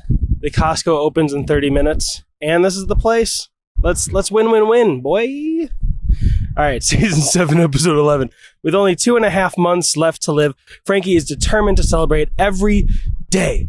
Whether that be by celebrating Halloween in June or getting Coyote and Jessica to commit to a July 9th wedding date. Hey, that was 5 days ago as of the time of the writing. This many days as of the time of recording. Grace finds out that there's a woman running for local office named Monica Lopez, and Monica Lopez has an inspiring story. 30 years ago, she was a domestic worker and she got fired by this horrible family. On her long walk home, she vowed to change her life, and she did. And that horrible family? Well, it's not public knowledge yet, but we can use the sitcom context clues. A horrible family senselessly fired someone nearly 30 years ago. Wait. No, it couldn't be. It was Frankie and Saul. Wait, that doesn't make sense. This is a tough cookie to crack. I guess we're destined to never know. Grace goes over to talk to Robert about Monica Lopez, and it seems Robert has started taking notes to compensate for his memory issues. Wonder if Saul knows about the notebook, or if Robert's hiding this from Saul. Monica Lopez. She has a dramatic story about going to law school after a horrible family fired her. I remember now. We're the horrible family. And my reaction is, what? Say it isn't so. Bud is considering taking a stand-up comedy class, and Allison thinks the idea is laughable. So they strike a wager. A bet, perhaps. Bud is going to make Jessica's parents laugh. He'll have the opportunity because they're going to a Bergstein family thing that Allison doesn't want to go to. At the thing, Coyote and Jessica come bearing good news for everybody but Frankie. For Frankie, though? Horror. The venue for the July 9th wedding fell through, and their new date? After Frankie's new home will be a cold drawer in the morgue. Turns out Grace fired Monica Lopez because Grace thought she was stealing food, and Robert at the time didn't fess up to his in-the-closet stress eating, and their first instinct is making sure the story doesn't get out, so a list of anyone who might accidentally spill the beans. Mallory and the other one. The other one would give us up in a heartbeat. Yeah. Brianna is queen energy. Give her the respect she deserves. What am I doing? Saul confronts Frankie about her obsession with Coyote and Jessica's wedding date, and she tells Saul she's dying. But Saul helps her see the truth. I gotta stop crouching. But Saul helps her see the truth. Any of them could perish in 6 months before the wedding. But doing anything but respecting Coyote and Jessica's wishes would be selfish. 13:45, high plane. When Grace and Robert go to Mallory and the other one to talk about Monica Lopez, turns out everyone but Grace was to blame. Oh boy. The eating was Robert, the smoking was 9-year-old Brianna, and Mallory fucked with Brianna's toys as revenge for Brianna's bullying. Well, Grace is guilty of firing her, but she was acting on bad info. So, your call of who's to blame. She is guilty of not driving her the 10 miles home, though. That's really it, right? Bud finally gets a laugh. Oh, the sun. My position, that makes so much sense. It was reflecting off the, new angle. Oh, but now the sun's in my, jeez. I'm getting my sunglasses, I'm sorry. Bud finally gets a laugh out of the parents, so huzzah. But instead of just taking the W, he keeps going and tells everybody about all the hoops Coyote had to jump through to get Missy to divorce him. Bud, stop. Shut up, really, shut up. Mushroom cloud. And the conversation over with the ladies and Robert isn't going too well either. It's turned into an honesty session with Mallory and Brianna unloading all the fucked up ways Grace parented them, and it evolves into this beautiful conversation about generational trauma. Grace compares her parenting to her mother's parenting, and while definitely not good, Grace did 1,000 times better than her own mother. Brianna calls Grace's mom a bitch, and Robert admits his mom qualifies too. Her parenting style led to him hiding in the closet and turning to food for comfort. Not just the generational trauma, but I low-key love that they're putting any blame on mothers. I have a mother who would fit nicely in with Grace and Robert's mothers. That fact has always made me dislike the idea that a man's relationship with his mother informs whether he'd be a good boyfriend or husband. When a mother and a son have a healthy relationship, that's amazing, and I'm jealous, but what if a man has an unhealthy relationship with a toxic mother? According to the aforementioned wisdom, him being emotionally mature enough to cut off that relationship somehow means he'd be a bad boyfriend or husband, but keeping in that toxic relationship means he'd be a good one. I hope that's like the more rare case, my case, but I just, as an exception. I don't like that rule. And extra bad, but whoever would be with that person who wouldn't cut off that unhealthy relationship, they'd end up with the mother-in-law from hell. TLDR, I think it's a stupid rule that would be only true if women were perfect and infallible, but I mean, I think I'm preaching to the choir, right? Because the appeal of Grace and Frankie is the fact that no one here is perfect or infallible. A lot of wind. Saul pulls Frankie aside because she tried moving the wedding date up again, but she's actually able to outlogic him. She points out all these Coyote warning signs and paints a picture of Coyote self-sabotaging the relationship before the wedding. The solution? Get him married quick, and Saul gets on board now. Allison yells at Bud about his horrible roast, and he reveals to her that he's no longer feeling that divorce lawyer life. These dementors are sucking my soul out through my eyeballs with a straw made of my own innards. Jesus. Sorry to be so graphic. Aww, I love Allison. How long have you felt this way? More and more lately, exponentially the last few weeks. I'm so sorry. Me too. I just wish you would have talked to me about it before jumping 30 steps ahead and planning a Netflix comedy special. Yeah, it sounds silly when you say it out loud. You know I want you to be happy. It's just, it's complicated when you have a family. You're right. But after talking it out, Bud decides he doesn't want to stop being a lawyer. Maybe he's just been in a funk lately? The Hansons made a donation to Monica Lopez's campaign, either $2,000 or $4,000, right before they find out that they weren't the terrible family. And I love Grace for this. Any chance we can get our money back? Can we do that? No. Well, maybe. Forget it. We may not be the horrible family, but we were horrible enough. Jessica's parents try pushing for the wedding to be delayed indefinitely, but Frankie and Saul's plan goes even worse. I'm just making sure he doesn't get in the way of his own happiness. Wow, Mom. I can understand, them doubting me, but you? Maybe I am who you all think I am. Coyote. What have I done? Hey everybody, it's been like 2 seconds for you. I think it's exactly been 2 months for me since I've recorded. Bunch of things happened. I'll just sprinkle these little updates through the rest of the episodes, but first I just want to say, thank God Jane Fonda is having, I guess out of all the possibilities, the best of her cancer diagnosis, saying it's benign or not threatening, very manageable, not life-threatening. So that was something when I got home after the trip to California. Holy shit. And then the next day was relieved to find out it was, according to her, serious, because she's lived a long life, of course, but that would have just been devastating. I've really sunk my to Grace and Frankie, obviously, and want to sink my teeth into a bunch of her other work, like 9 to 5. After this is done and I have time to, I want her and Lily Tomlin stay alive as long as possible, or get the ending that was teased at the end of the show. But I'm so glad Jane Fonda's still alive. Let's get to it. This is the actual script. I've been dragging writing the scripts for the last season. I don't know if I'm worried about people not liking this obscenely long video, or maybe of people just not seeing it at all, which they're not gonna.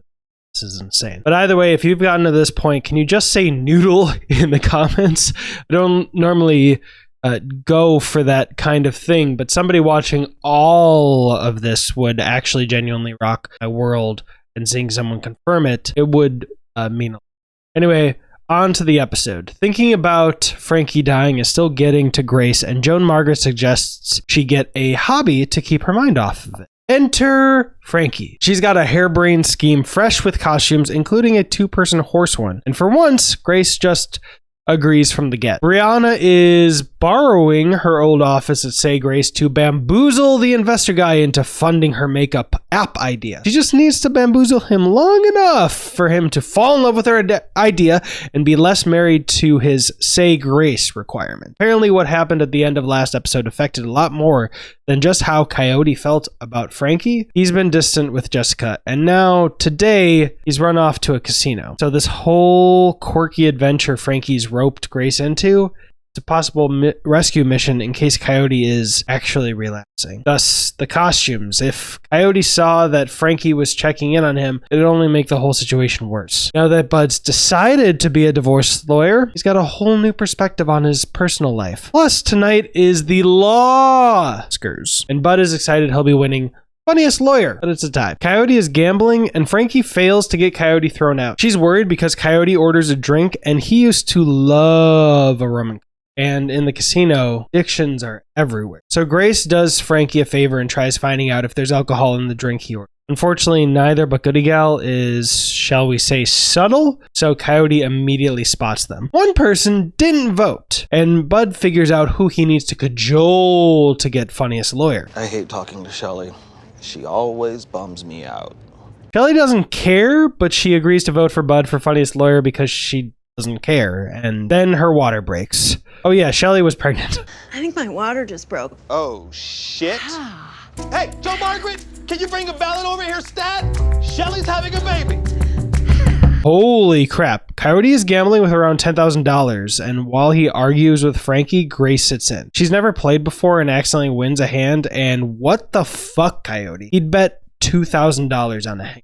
Mallory catches Brianna in the middle of her ill-attempted pitch. Thankfully, Mallory actually agrees to play ball for the time being. Shit. Coyote is probably calling out Frankie for her boundary issues, but that's not the shit. Grace is playing and she's tipping everyone there a lot of money. That's not the shit either. She's actually winning. The shit is, Grace finally gets the drink they saw Coyote order, and it was alcohol.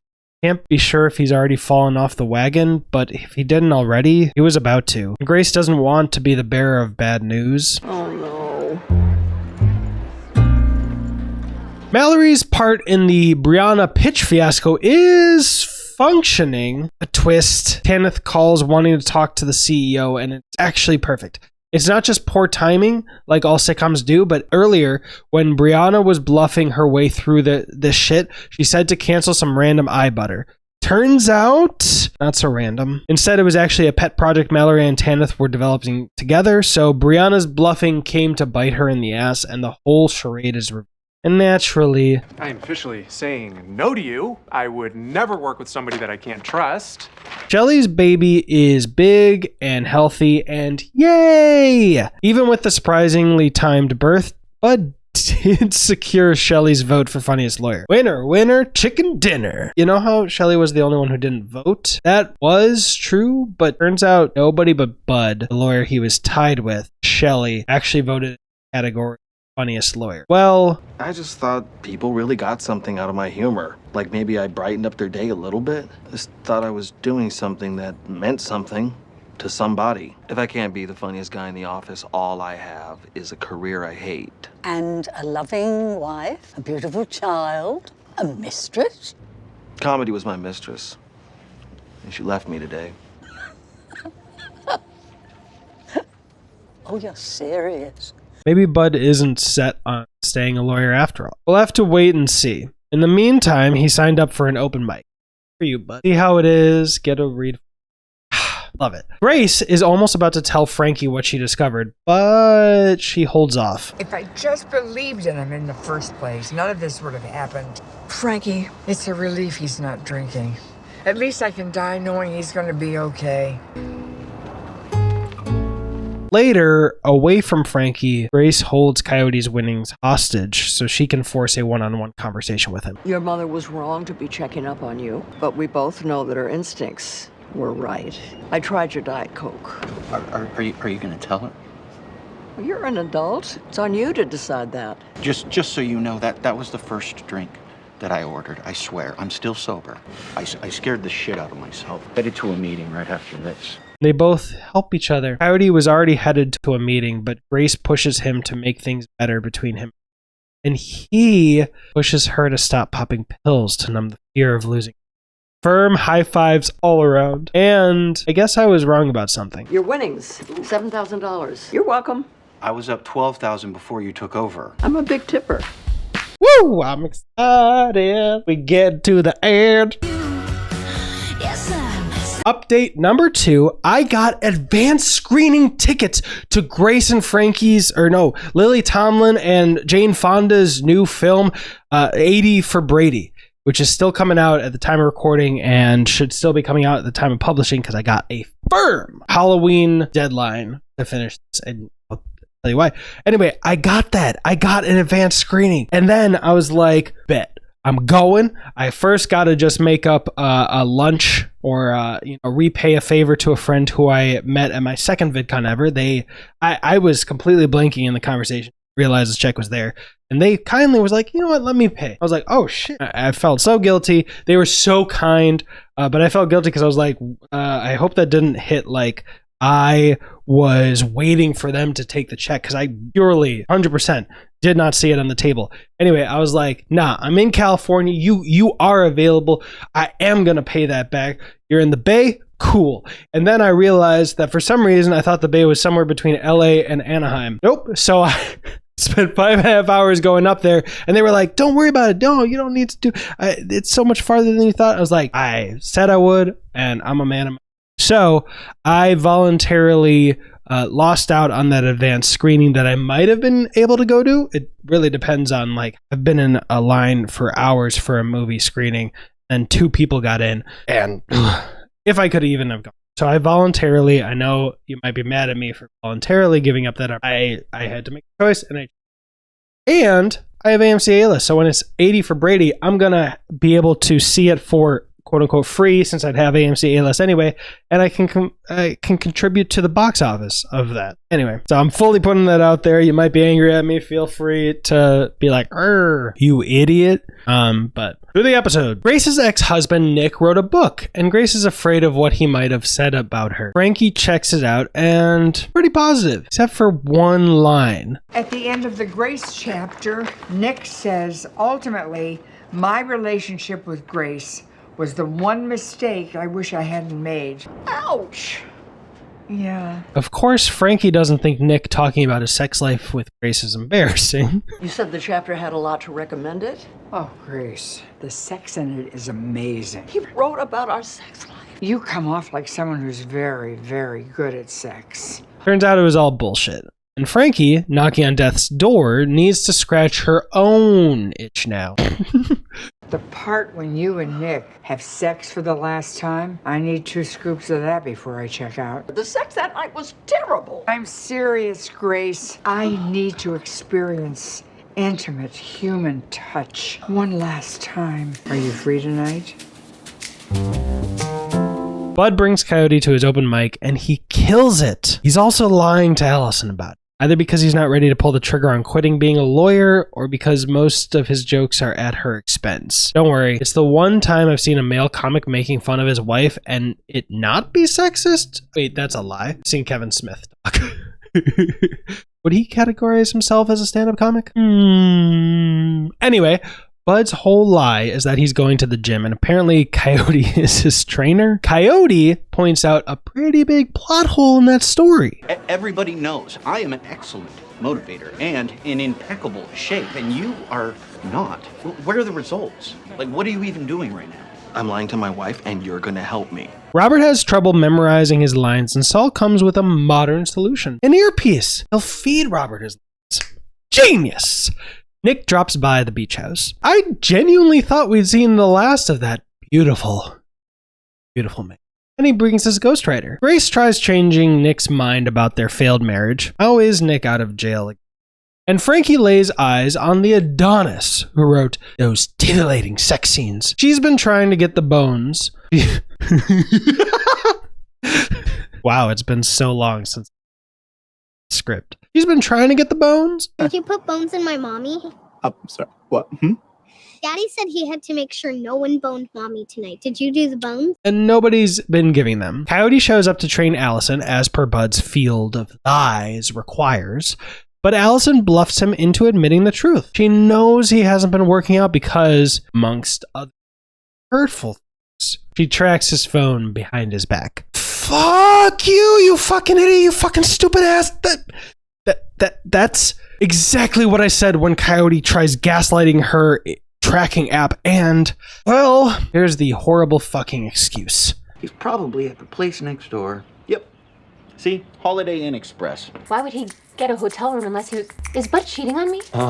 You told my wife I'm having an affair? You could have said you were there and it's Bud's secret to share. Damn it, Coyote. Brianna goes to Roberts and tries to get some advice on how to make amends with Mallory, but she's not confident she can successfully use any of their, well, Saul's advice. So she ropes Saul into a plot. Use the earpiece Saul got Robert to feed Brianna lines with Mallory. Despite Brianna being really bad at acting whilst being fed lines, and despite Mallory realizing something weird is going on, Mallory and Brianna make amends. Unfortunately, they immediately go in on Saul. They've been noticing his new behavior.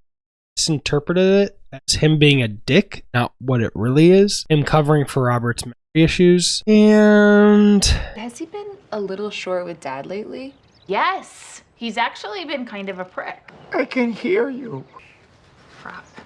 Frankie is trying to get her way into Mr. Ghostwriter's pants, but he's no slutty boy. He's not a boy. He's like 80. I just wanted to clear that, you know, because I don't know how to get out of this joke. Anyway, he's not a stereotypical man. He needs to connect with someone intellectually before hooking up. That's a man I admire. The long and short of it is he'd like to hear Frankie's story before he even considers something physical with her. So I'm pretty sure he just signed up to bang. Is Frankie's story not being interesting?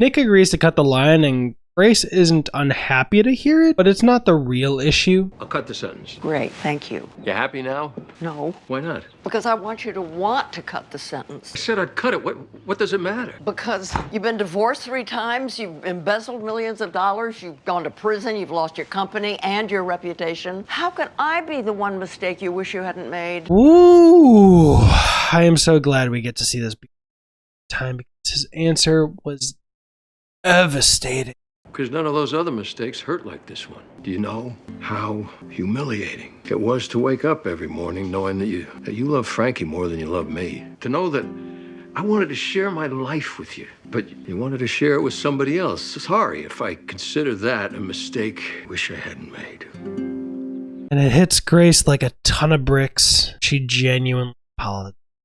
Grace has grown so much since episode 1. Fortunately, she bursts Nick's bubble about the last time they had sex. How could you say that the last time we had sex it was great? I thought we had this wonderful, passionate last time. I'm generally for women being honest with men about subpar sex. I welcome it, but damn.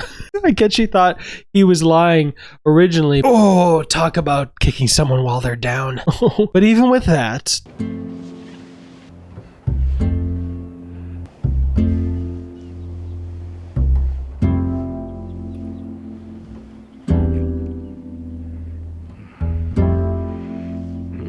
Whoa! Whoa! I just thought that was an emotionally healthy goodbye hug. Oh, Bud, why didn't you just fess up already? I already told you Allison thinks you're cheating. Anyway, if anyone was wondering why Coyote's reaction shots at the bar was a 2-shot with a pretty lady instead of a 1-shot, yeah, that was set up for this horrifying moment. Hi. I don't mean to bother you. I just wanted to say you were so great last night. Oh. You were together last night? Jesus fucking wow! Bud, no. Bud, how could you gaslight someone into thinking you're a racist? Anyway, Allison calls him out on cheating, things he's doing. His defense to her is also bad. What? No. You think my mistress would approach me in front of my wife at the grocery store? I wouldn't date an idiot, babe. I'm a divorce lawyer. Can you imagine the tricks I've learned over the years? This is how you're defending yourself? No good. Frankie's stories fully captivate Mr. Ghostwriter, and yes, he did sign up to bang, but when he mentions the end of her story, the roles immediately reverse. He doesn't want to bang. After all, who can bang when you're afraid to nothing. I certainly. Bud finally starts fessing up something. Lady he gaslit. She was racist, comes up to apologize. And in regular sitcom fashion, she also reveals that she was only trying to talk to him because she's a comedy manager. And she was trying to hire the comic, him, for an amateur night Jimmy Kimmel was hosting. In sitcom fashion, that makes him finally fess up. I'm just glad it goes like this. Wait, that was me. I am that incredibly talented comedian you saw at Goofy's. I'm Bud. What? What? Then why did you call me a racist when I complimented you? To cover my lies to my wife? Wow. You're disgusting. Brianna and Mallory apologize to Saul, and he tells them, yes, he knows he's not their kind of guy. He's okay with that. Trust me, it took some time for me to be okay with not everybody liking me, but I am so happy I'm me. I love the people that love me for it. So good for Saul. But the thing he can't believe is them thinking he would ever mistreat Robert. So he has to tell them what's going on. Of course, they don't initially believe him, but when Robert comes out and says this, I see you brought cheesecake. How about I order us a few pizzas? We make a cheesy night of it.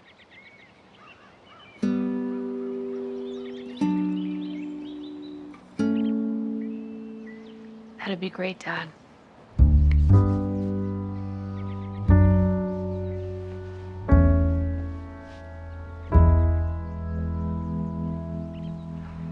I cried so much. Grace and Nick both get their happy end. Unintended. Write this down. Ultimately, marrying Grace was the one mistake I wish I hadn't made, but I'd make it all over again. My death date is next Thursday, and I'm realizing my life has added up to nothing. I have no ending.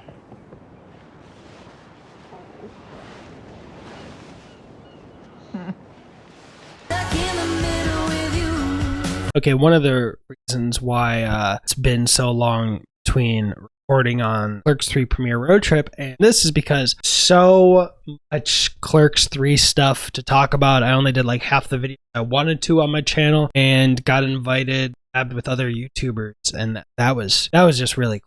Obviously, Clerks 3 I've been waiting for 16 years. It didn't disappoint me. I've talked to a lot of people, and I to a good dozen did disappoint. That's fair, because that's their experience. But yeah, I needed to really dig in and just leave it. It was right around the time my birthday came out. I saw Clerks 3 13 days in a row at one point and made a video about it. It was just, yeah, that was something that was really important to me. So I needed to put this on the back burner a bit. Obviously, I've put hundreds of hours into this one video, way more time than all of those Clerks 3 videos combined. But yeah, I was ranking Clerks and Grace and Frankie. Can't lie. 2 and 3 are higher on my list than Grace and Frankie. I've had almost 2 decades to live with those movies. And this show I've had for less than 6 months, maybe 8 months. I don't know. Still love this show. Let's get into episode 14. Frankie's running bit this episode is trying to break a Guinness World Record. Any Guinness World Record.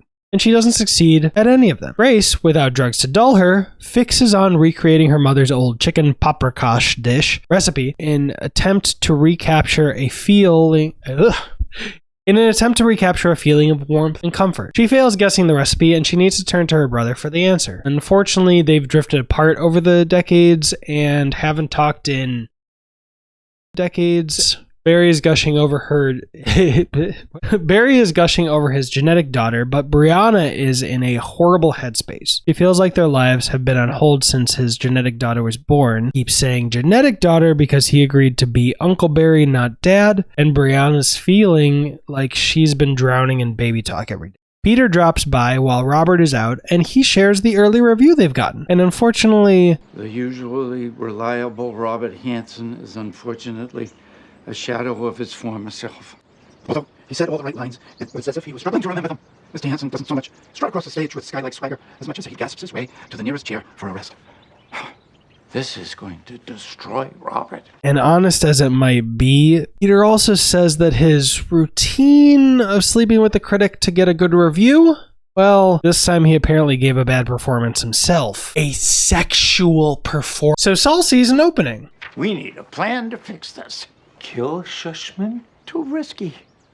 We're going to kill the review before it ever gets published. I'm talking about blackmail. Joan Margaret tries to make Frankie see how big of an impact she already has on the world. I never really did anything big. What are you talking about? I use the vibrator you invented every night and on some of the tougher mornings. And Grace freaks out because her brother-in-law is on the way to visit them. Right now! Grace feels super awkward seeing her brother for the first time in so long, and Frankie is smart to make Grace bury the lead. Grace should spend the time catching up. Maybe she'll get the recipe from him later. Saul tries blackmailing the author of the review, and turns out no one at the paper cares about their affair or whatnot. And anyway, the reviewer didn't think it was a quid pro quo. Oh no. Barry was babysitting on the DL, and after hearing how Brianna's been feeling, he's scared to get caught by her. Stay quiet for your uncle/dad/best friend Barry, and maybe we'll both survive this. But twist! Brianna brought home mushrooms for them. Psychedelic kind. Woo! Mushrooms. Let's get weird. And I just love how they do the whole catching your partner cheating script, but it's a baby. It's her. I smell her all over you. Yeah, okay. I'm easily pleased. I don't care at all. Bring your judgments. Have at thee! Grace is pretty insensitive while talking to her brother. She won't get off the chicken paprikash recipe. Turns out it was actually their dad's recipe, not their mom's. And, well... So is this why we haven't spoken for years? Because you're afraid we'll end up talking about Dad? You're my sister. I want to have a real conversation with you. But you only want to talk about Dad. I just want to know more about him. I was 4 years old when he died. I have no memory of him. Well, then you're lucky, Jeffrey. You didn't have to go through that. I'm sorry if I don't consider it lucky never to have known my father. You also didn't have to see the person you loved the most in the world disappear into the water and never come back. Holy breakthrough. Oof, it's a pretty heavy bombshell. So Saul and Peter really shit the bed, but Saul is honest. Please don't do this. What is the big deal? Everyone gets a bad review once in a while. Robert's losing his memory. I had to convince him to wear an earpiece, and I fed him the lines from backstage. This is Robert's last play, and I was hoping to protect him from having to face that. Please give my husband the chance to end his acting career with dignity. I'll change my review tonight. I'm so sorry about what you're going through, Saul. You have my deepest sympathy. Thank you, Simon. And I love how vulnerable the show gets. It's heartbreaking, but I value that. That vulnerability and tenderness, grace that people extend to each other, I like seeing it in TV shows and movies. More of it there and more of it in real life, please. Grace's brother Jeffrey thinks it's best if he leaves, and I kinda hate that Grace tries asking for the recipe one last time. Could have just given a sad look and we jumped to Frankie, but it's fine. Frankie does have a great solution though. Every ingredient you give Grace, she'll give you a detail about your father. Frankie, that is the most insane idea that you... 1 quartered chicken. Brianna and Barry fight, and it leads to this. I love you. Nothing has to change. You honestly still believe that? You just hid your child from me. Do you know how fucked up that is? Actually, you know what's fucked up? Is that I felt like I had to. This is really bad, isn't it? The chicken paprikash is perfect. Frankie tries getting Grace to give her what she's been trying for all episode, a way to be remembered. And Grace doesn't give her what she wants. She gives her what she needs. You know, for the first time today, I remembered my father. I mean, really remembered him, what he was to me. And it brought me a comfort that I never knew I could have. Wouldn't you want to be remembered like that? I would. Yeah, and you will be. Trust me. The people who love you will never remember you as ordinary. Thank you. I guess I can't really tell you why Halloween is the deadline exactly, because I'm going to show you at the end of the video. So just know some hint in the set to that. So just look out for that. Think about it. Let's get to episode 15. We're in the end game now. Anyone want to get a bottle of Justin to prepare? Frankie is preparing for her fake funeral, that is. Hey, that's the name of the episode. Grace, though, isn't planning on attending. They secured a meeting with a toilet manufacturer, and unfortunately, it conflicts with Frankie's funeral. So, since Grace knows Frankie's not going to die, she's going to take the meeting. And what is that I'm tasting? Familiar ingredient in the recipe of Frank. Grace's relationship. I can't quite place it. Ah, yes, conflict. Tango noise. I might just not even put in the tango noise. I'm happy with tango noise. Saul tries tricking Robert into getting a physical by lying and telling Robert he asked to go to the doctor. Unfortunately for Saul, nice. And unfortunately for us all. And just for that, you know who is coming to the party. No. Yep, Party Robert. I didn't actually mean that last thing. I love Party Robert. I just liked how it kind of rhymed. Brianna and Barry have broken up. He's moving out. Mallory drops in and... I am so sorry. How are you? I'm fine. I am here for you. Oh, thank you.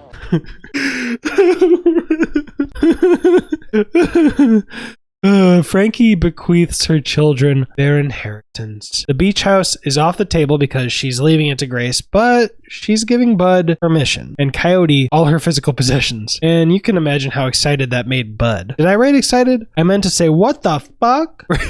Grace shows up to her meeting, and unfortunately the manufacturer is actually a huge freaking fan of Frank. Grace is going to have a hard time landing this.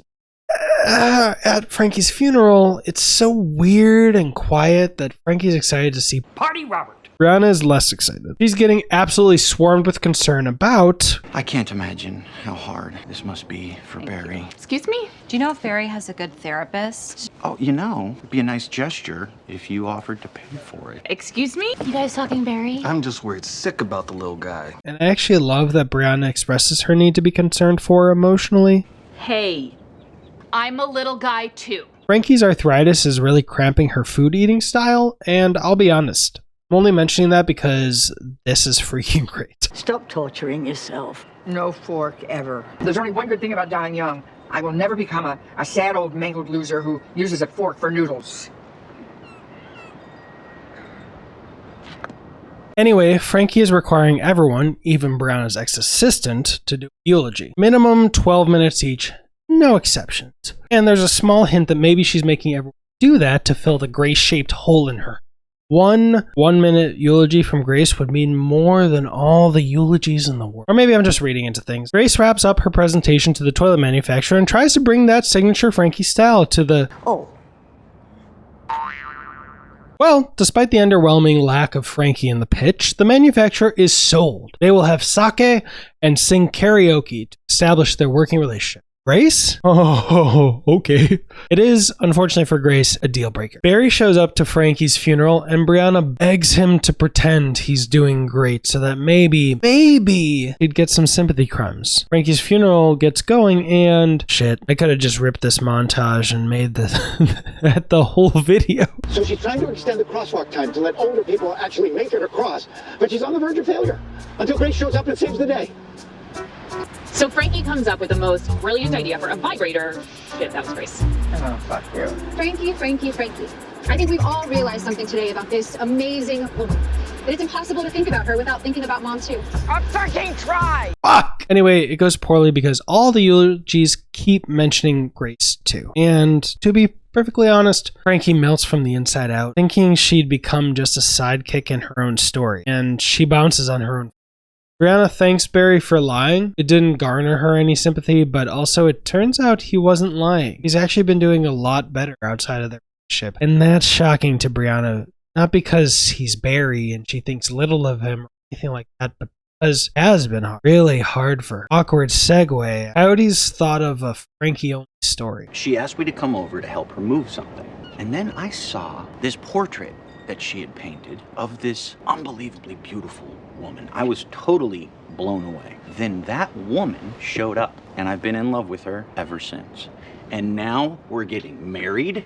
Never would have happened without Mom. And I don't know if you even know this, but one night Frankie pulled me aside and told me she planned that whole thing. She was trying to get us together. What?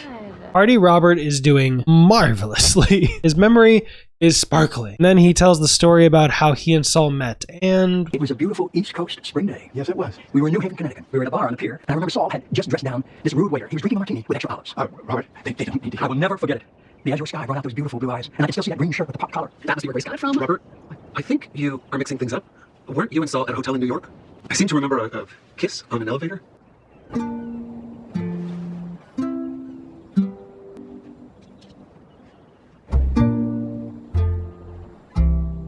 Oh my God, so. No, it's fine. I've seen your moment. And I'm crying. Grace can't stomach the idea of karaoke, spirals, and ends up burning the deal around. Finally, one sees how much Brianna's hurting. Frankie goes to paint something without Grace in it, and her arthritis won't even of herself. All about you, no matter how I try. And that's it. It's the end of the episode. So I already scripted the last episode, but I'm going to go off and edit this last run episodes. And that rough cut is done. I'll come back to record this final episode. Today's date is October 28th, and today's date is October 29th. So yeah, that was supposed to be a lot more dramatic because I anticipated a bigger gap in between editing everything and this last episode, but I ended up having that gap before editing these last episodes.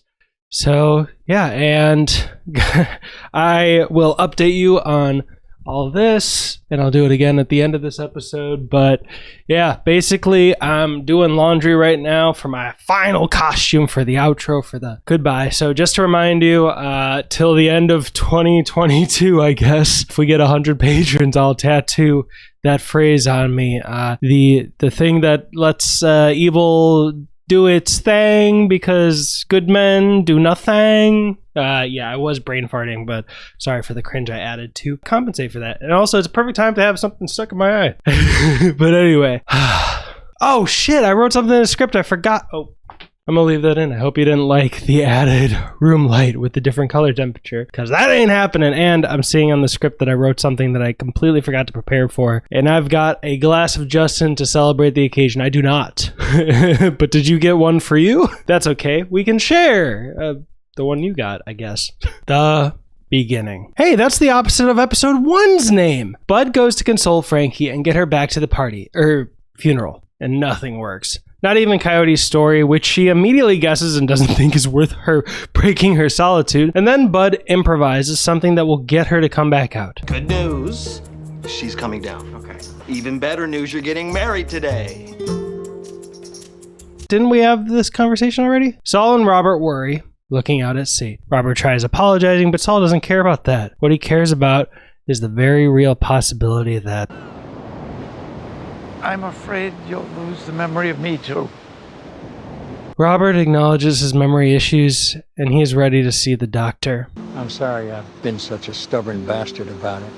I'll sum up the next scene, but first... You can do the real wedding later. This is just for show. So the fake funeral is now a fake wedding? Well, they make up fake holidays, it tracks. Bud convinces Coyote and Jessica to put on a show just for the day, and Coyote takes this duty seriously. I promise, Jessica, us getting married today means absolutely nothing to me.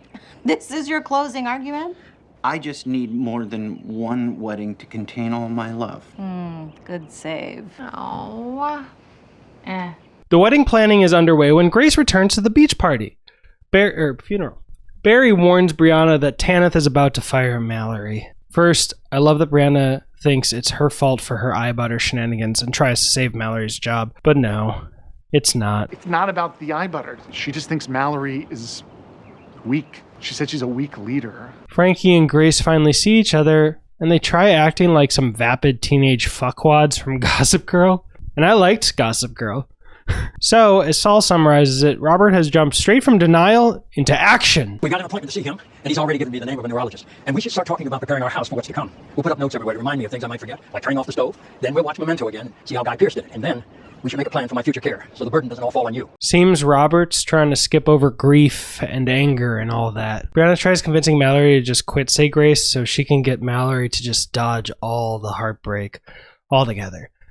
She'd be like a love ninja, affecting the lives of those she loves, but no one ever knows.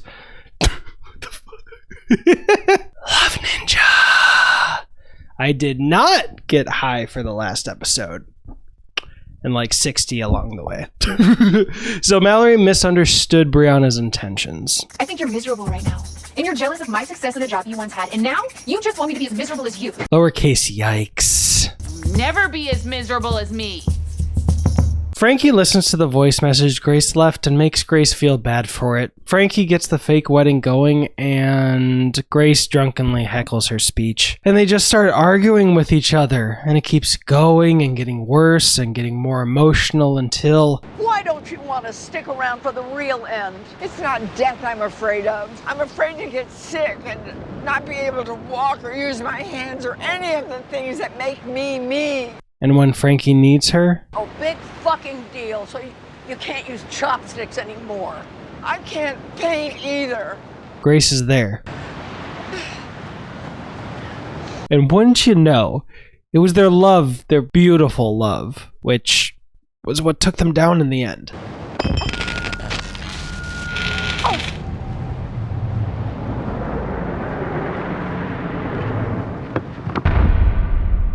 Frankie and Grace, or as a spare few call them, Grace and Frankie, are dead. Oh my God, we're dead? Yes, and you killed me. I knew it. Frankie raises a prescient question. But it was just supposed to be me. Why are you here? Because you always drag me to places I don't want to go. Ooh, Grace is set on the idea that she'll talk their way out of heaven. And oh my! Frankie can hear again. Why are you yelling? I'm not. Oh my God. I'm hearing like a newborn. And my arthritis is like a newborn. Everything is great here. Grace gives the speech of a lifetime. Oh, sorry. Shouldn't be talking about lifetimes when they're dead. Very insensitive. Anyway, roll the clip. And it's only going to get worse. Well, you don't know that? You remember the first night at the beach house? We couldn't imagine a future, let alone one that was better than everything that came before. And we made that happen, Frankie, together. God, I wish you'd told me that before you electrocuted me. Frankie and Grace visit their caseworker, and the most oft-asked question I've seen in all the Grace and Frankie interviews I've watched gets answered. Well, hi, girls. Dolly Parton! Frankie thinks she's got it first, but no, she's... I'm Agnes, just a working-class angel. So you might say she's... Working 9 to 5. I'm gonna need to watch that movie soon. I doubt anyone watching this didn't know this, but just in case, that's the movie where these three first worked together, and this is their reunion. Grace tells her that there's been a mistake, and Agnes, Dolly Parton's character, agrees. Grace will be going back to Earth. But Frankie, she actually wants to go back to Earth now, but there hasn't been a mistake with her death. While you have the stamp out, can you put return on mine too? I really have to go back with Grace. Bless your heart. But rules is rules. And it's time to say goodbye. I don't know how to say goodbye to you. I don't want to say goodbye to you. And Agnes? We haven't had enough time together. I wish I knew you when I was a little girl. Oh, I'd be a totally different person. Like us. I love you, Grace. I love you too, Frankie. Is so moved, she lets Frankie and Grace... Excuse me, I'm going to turn around for a minute. You thinking what I'm thinking? Are you ready? Bye-bye, girls. Of all the very, very few vision sequences we've gotten, this one's the best. No question. They revive, everyone rushing to them, worried. And the But Goody Gals, they share a knowing look. I'm glad you're here. Glad to be here. But you're going to have to speak up. We jump through time, I think. First we see Coyote and Jessica, dressed properly this time, and newly married. They mention no family being there, so they eloped. Get in the car. I love you. I love you. You got married. Bud and Allison are in the principal's office because a kid freaks out every time he sees Bud. Seems that his dad... When he asks me why Daddy lives in a crappy hotel by the freeway, I tell him it's because Mommy's divorce lawyer was so good at his job that Daddy doesn't have any money left. Let me guess, I was Mommy's divorce lawyer. Good to see you again, Bud. And not just that. There's another parent here. Stephanie Rovner's dad. Oh, that's gonna be a bad one. And Allison pushes Bud to do the right thing. Quit his job. Mallory is packing up her office, newly fired. Brianna visits to check in on her, and Mallory finds out Brianna knew she was going to get fired before Mallory did. Not only that, thankfully. That's why you were telling me I don't need Tanith. Hoping I could give you a softer landing. And this is my favorite part. I still don't know why she fired me. It was because I canceled the eye butter. You think? Yes. It's on me, Mallory. That makes me feel a little better. Brianna lies about why Mallory got fired. That is freaking beautiful. You are so amazing, Brianna. And we end on this. Thinking about starting a new business. You in? Turns out I'm available. I think I just found the perfect name. Beauty Bitch. Can we talk about the name? No. Give us the Brianna spinoff, co-starring Mallory. Beauty Bitch, coming to Netflix next year. Please. Someone started a petition and I'll support the fuck out of it. Saul and Robert are in New York. Saul has brought Robert to a hotel lobby. He feeds Robert a special food and cues a pianist to start playing a song. And things start clicking a little. They walk to the elevators and suddenly... Oh my God. It's the hotel where it happened. Yes. Everything comes back like a flood. Brings Robert to tears, and it brought me to tears.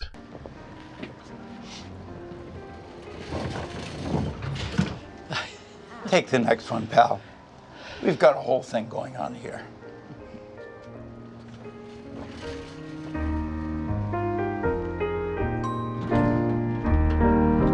Frankie's putting her painting days behind her, and, well... My painting days are over. Not if I have anything to say about it. You're all I need to get by. Need to get by. You're all I need to get by. This is how you see us, isn't it? Sure is. As long as I got you, then baby, you know that you got me. Oh. And I was crying even harder. What an amazing finish and a perfect ending. And Frankie gets Grace to go back into the ocean for the first time since she was 10. And the title is right. This is just the beginning. And I swear to Frankie, if I get copyright claim for that one song in the last clip in this grace-forsaken long video, I'm going to melt from the inside out. Want to join my Patreon community? You can choose what the next one will be, if I can even do these anymore, after I go do Ted Lasso. Maybe Fast and Furious. Ciao! Except for the final update, I will reveal what my Halloween costume will be, along with what my facial hair and hair will look like. Just doing a sweet, just one of these. Just doing one of these, and then there's a transition, right? There's just going to be a transition of...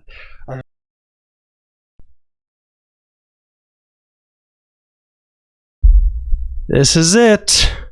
This is it. The hint that was in those previous minutes was that I'm going as Ted Lasso. So, you know, the whole shebang. Got a couple shirts you've already seen. That one is Roy Kent saying, "Don't you dare settle for fine." But I'm going to go with the Believe shirt, of course, and my shorts. The reason I was waiting for this one is because this is an event I'll be pitching to Kevin Smith. And I hope he says yes. This is a test product, and so is this. So that's the immediate next thing going for this channel. And if anyone wants it, I would absolutely love to do the Lasso Way Volumes 1, 2, and 3 for Seasons 1, 2, and 3. If you want that, and if I have the time to do it, yeah, I'm there. But as far as this, was very happy to find out that before this outro, the runtime is 11 hours, 24 minutes, 46 seconds, and 26 frames out of 30 frames a second. I am uploading individual seasons of this as unlisted that I'm not going to show anybody to see what might get blocked. Season 3 already has some stuff that I gotta change, so it might not be exactly that when it's live, but that one got blocked. Yeah, and I mean, I don't look like Ted Lasso. I look like a fat version of Chris Evans's character in The Gray Man. I mean, not a lot of resemblance. But yeah, this took a long time, hundreds of hours, and I'm just glad to say that finished it. So everybody subscribe, come over, look out for Mubi fights. If Kevin Smith agrees to judge, that'll be awesome. If not, we're just going to do it for fun. Thank you. I am down to 230 pounds. I started this over 250, and if I had been more consistent with my diet, I would have been under 200, but it was a huge shock to see this have it slim down under the beard. So thank you for the one person who does show up here, if there is even one person. Thank you. Check out all the links down below for other stuff, podcasts and things like that.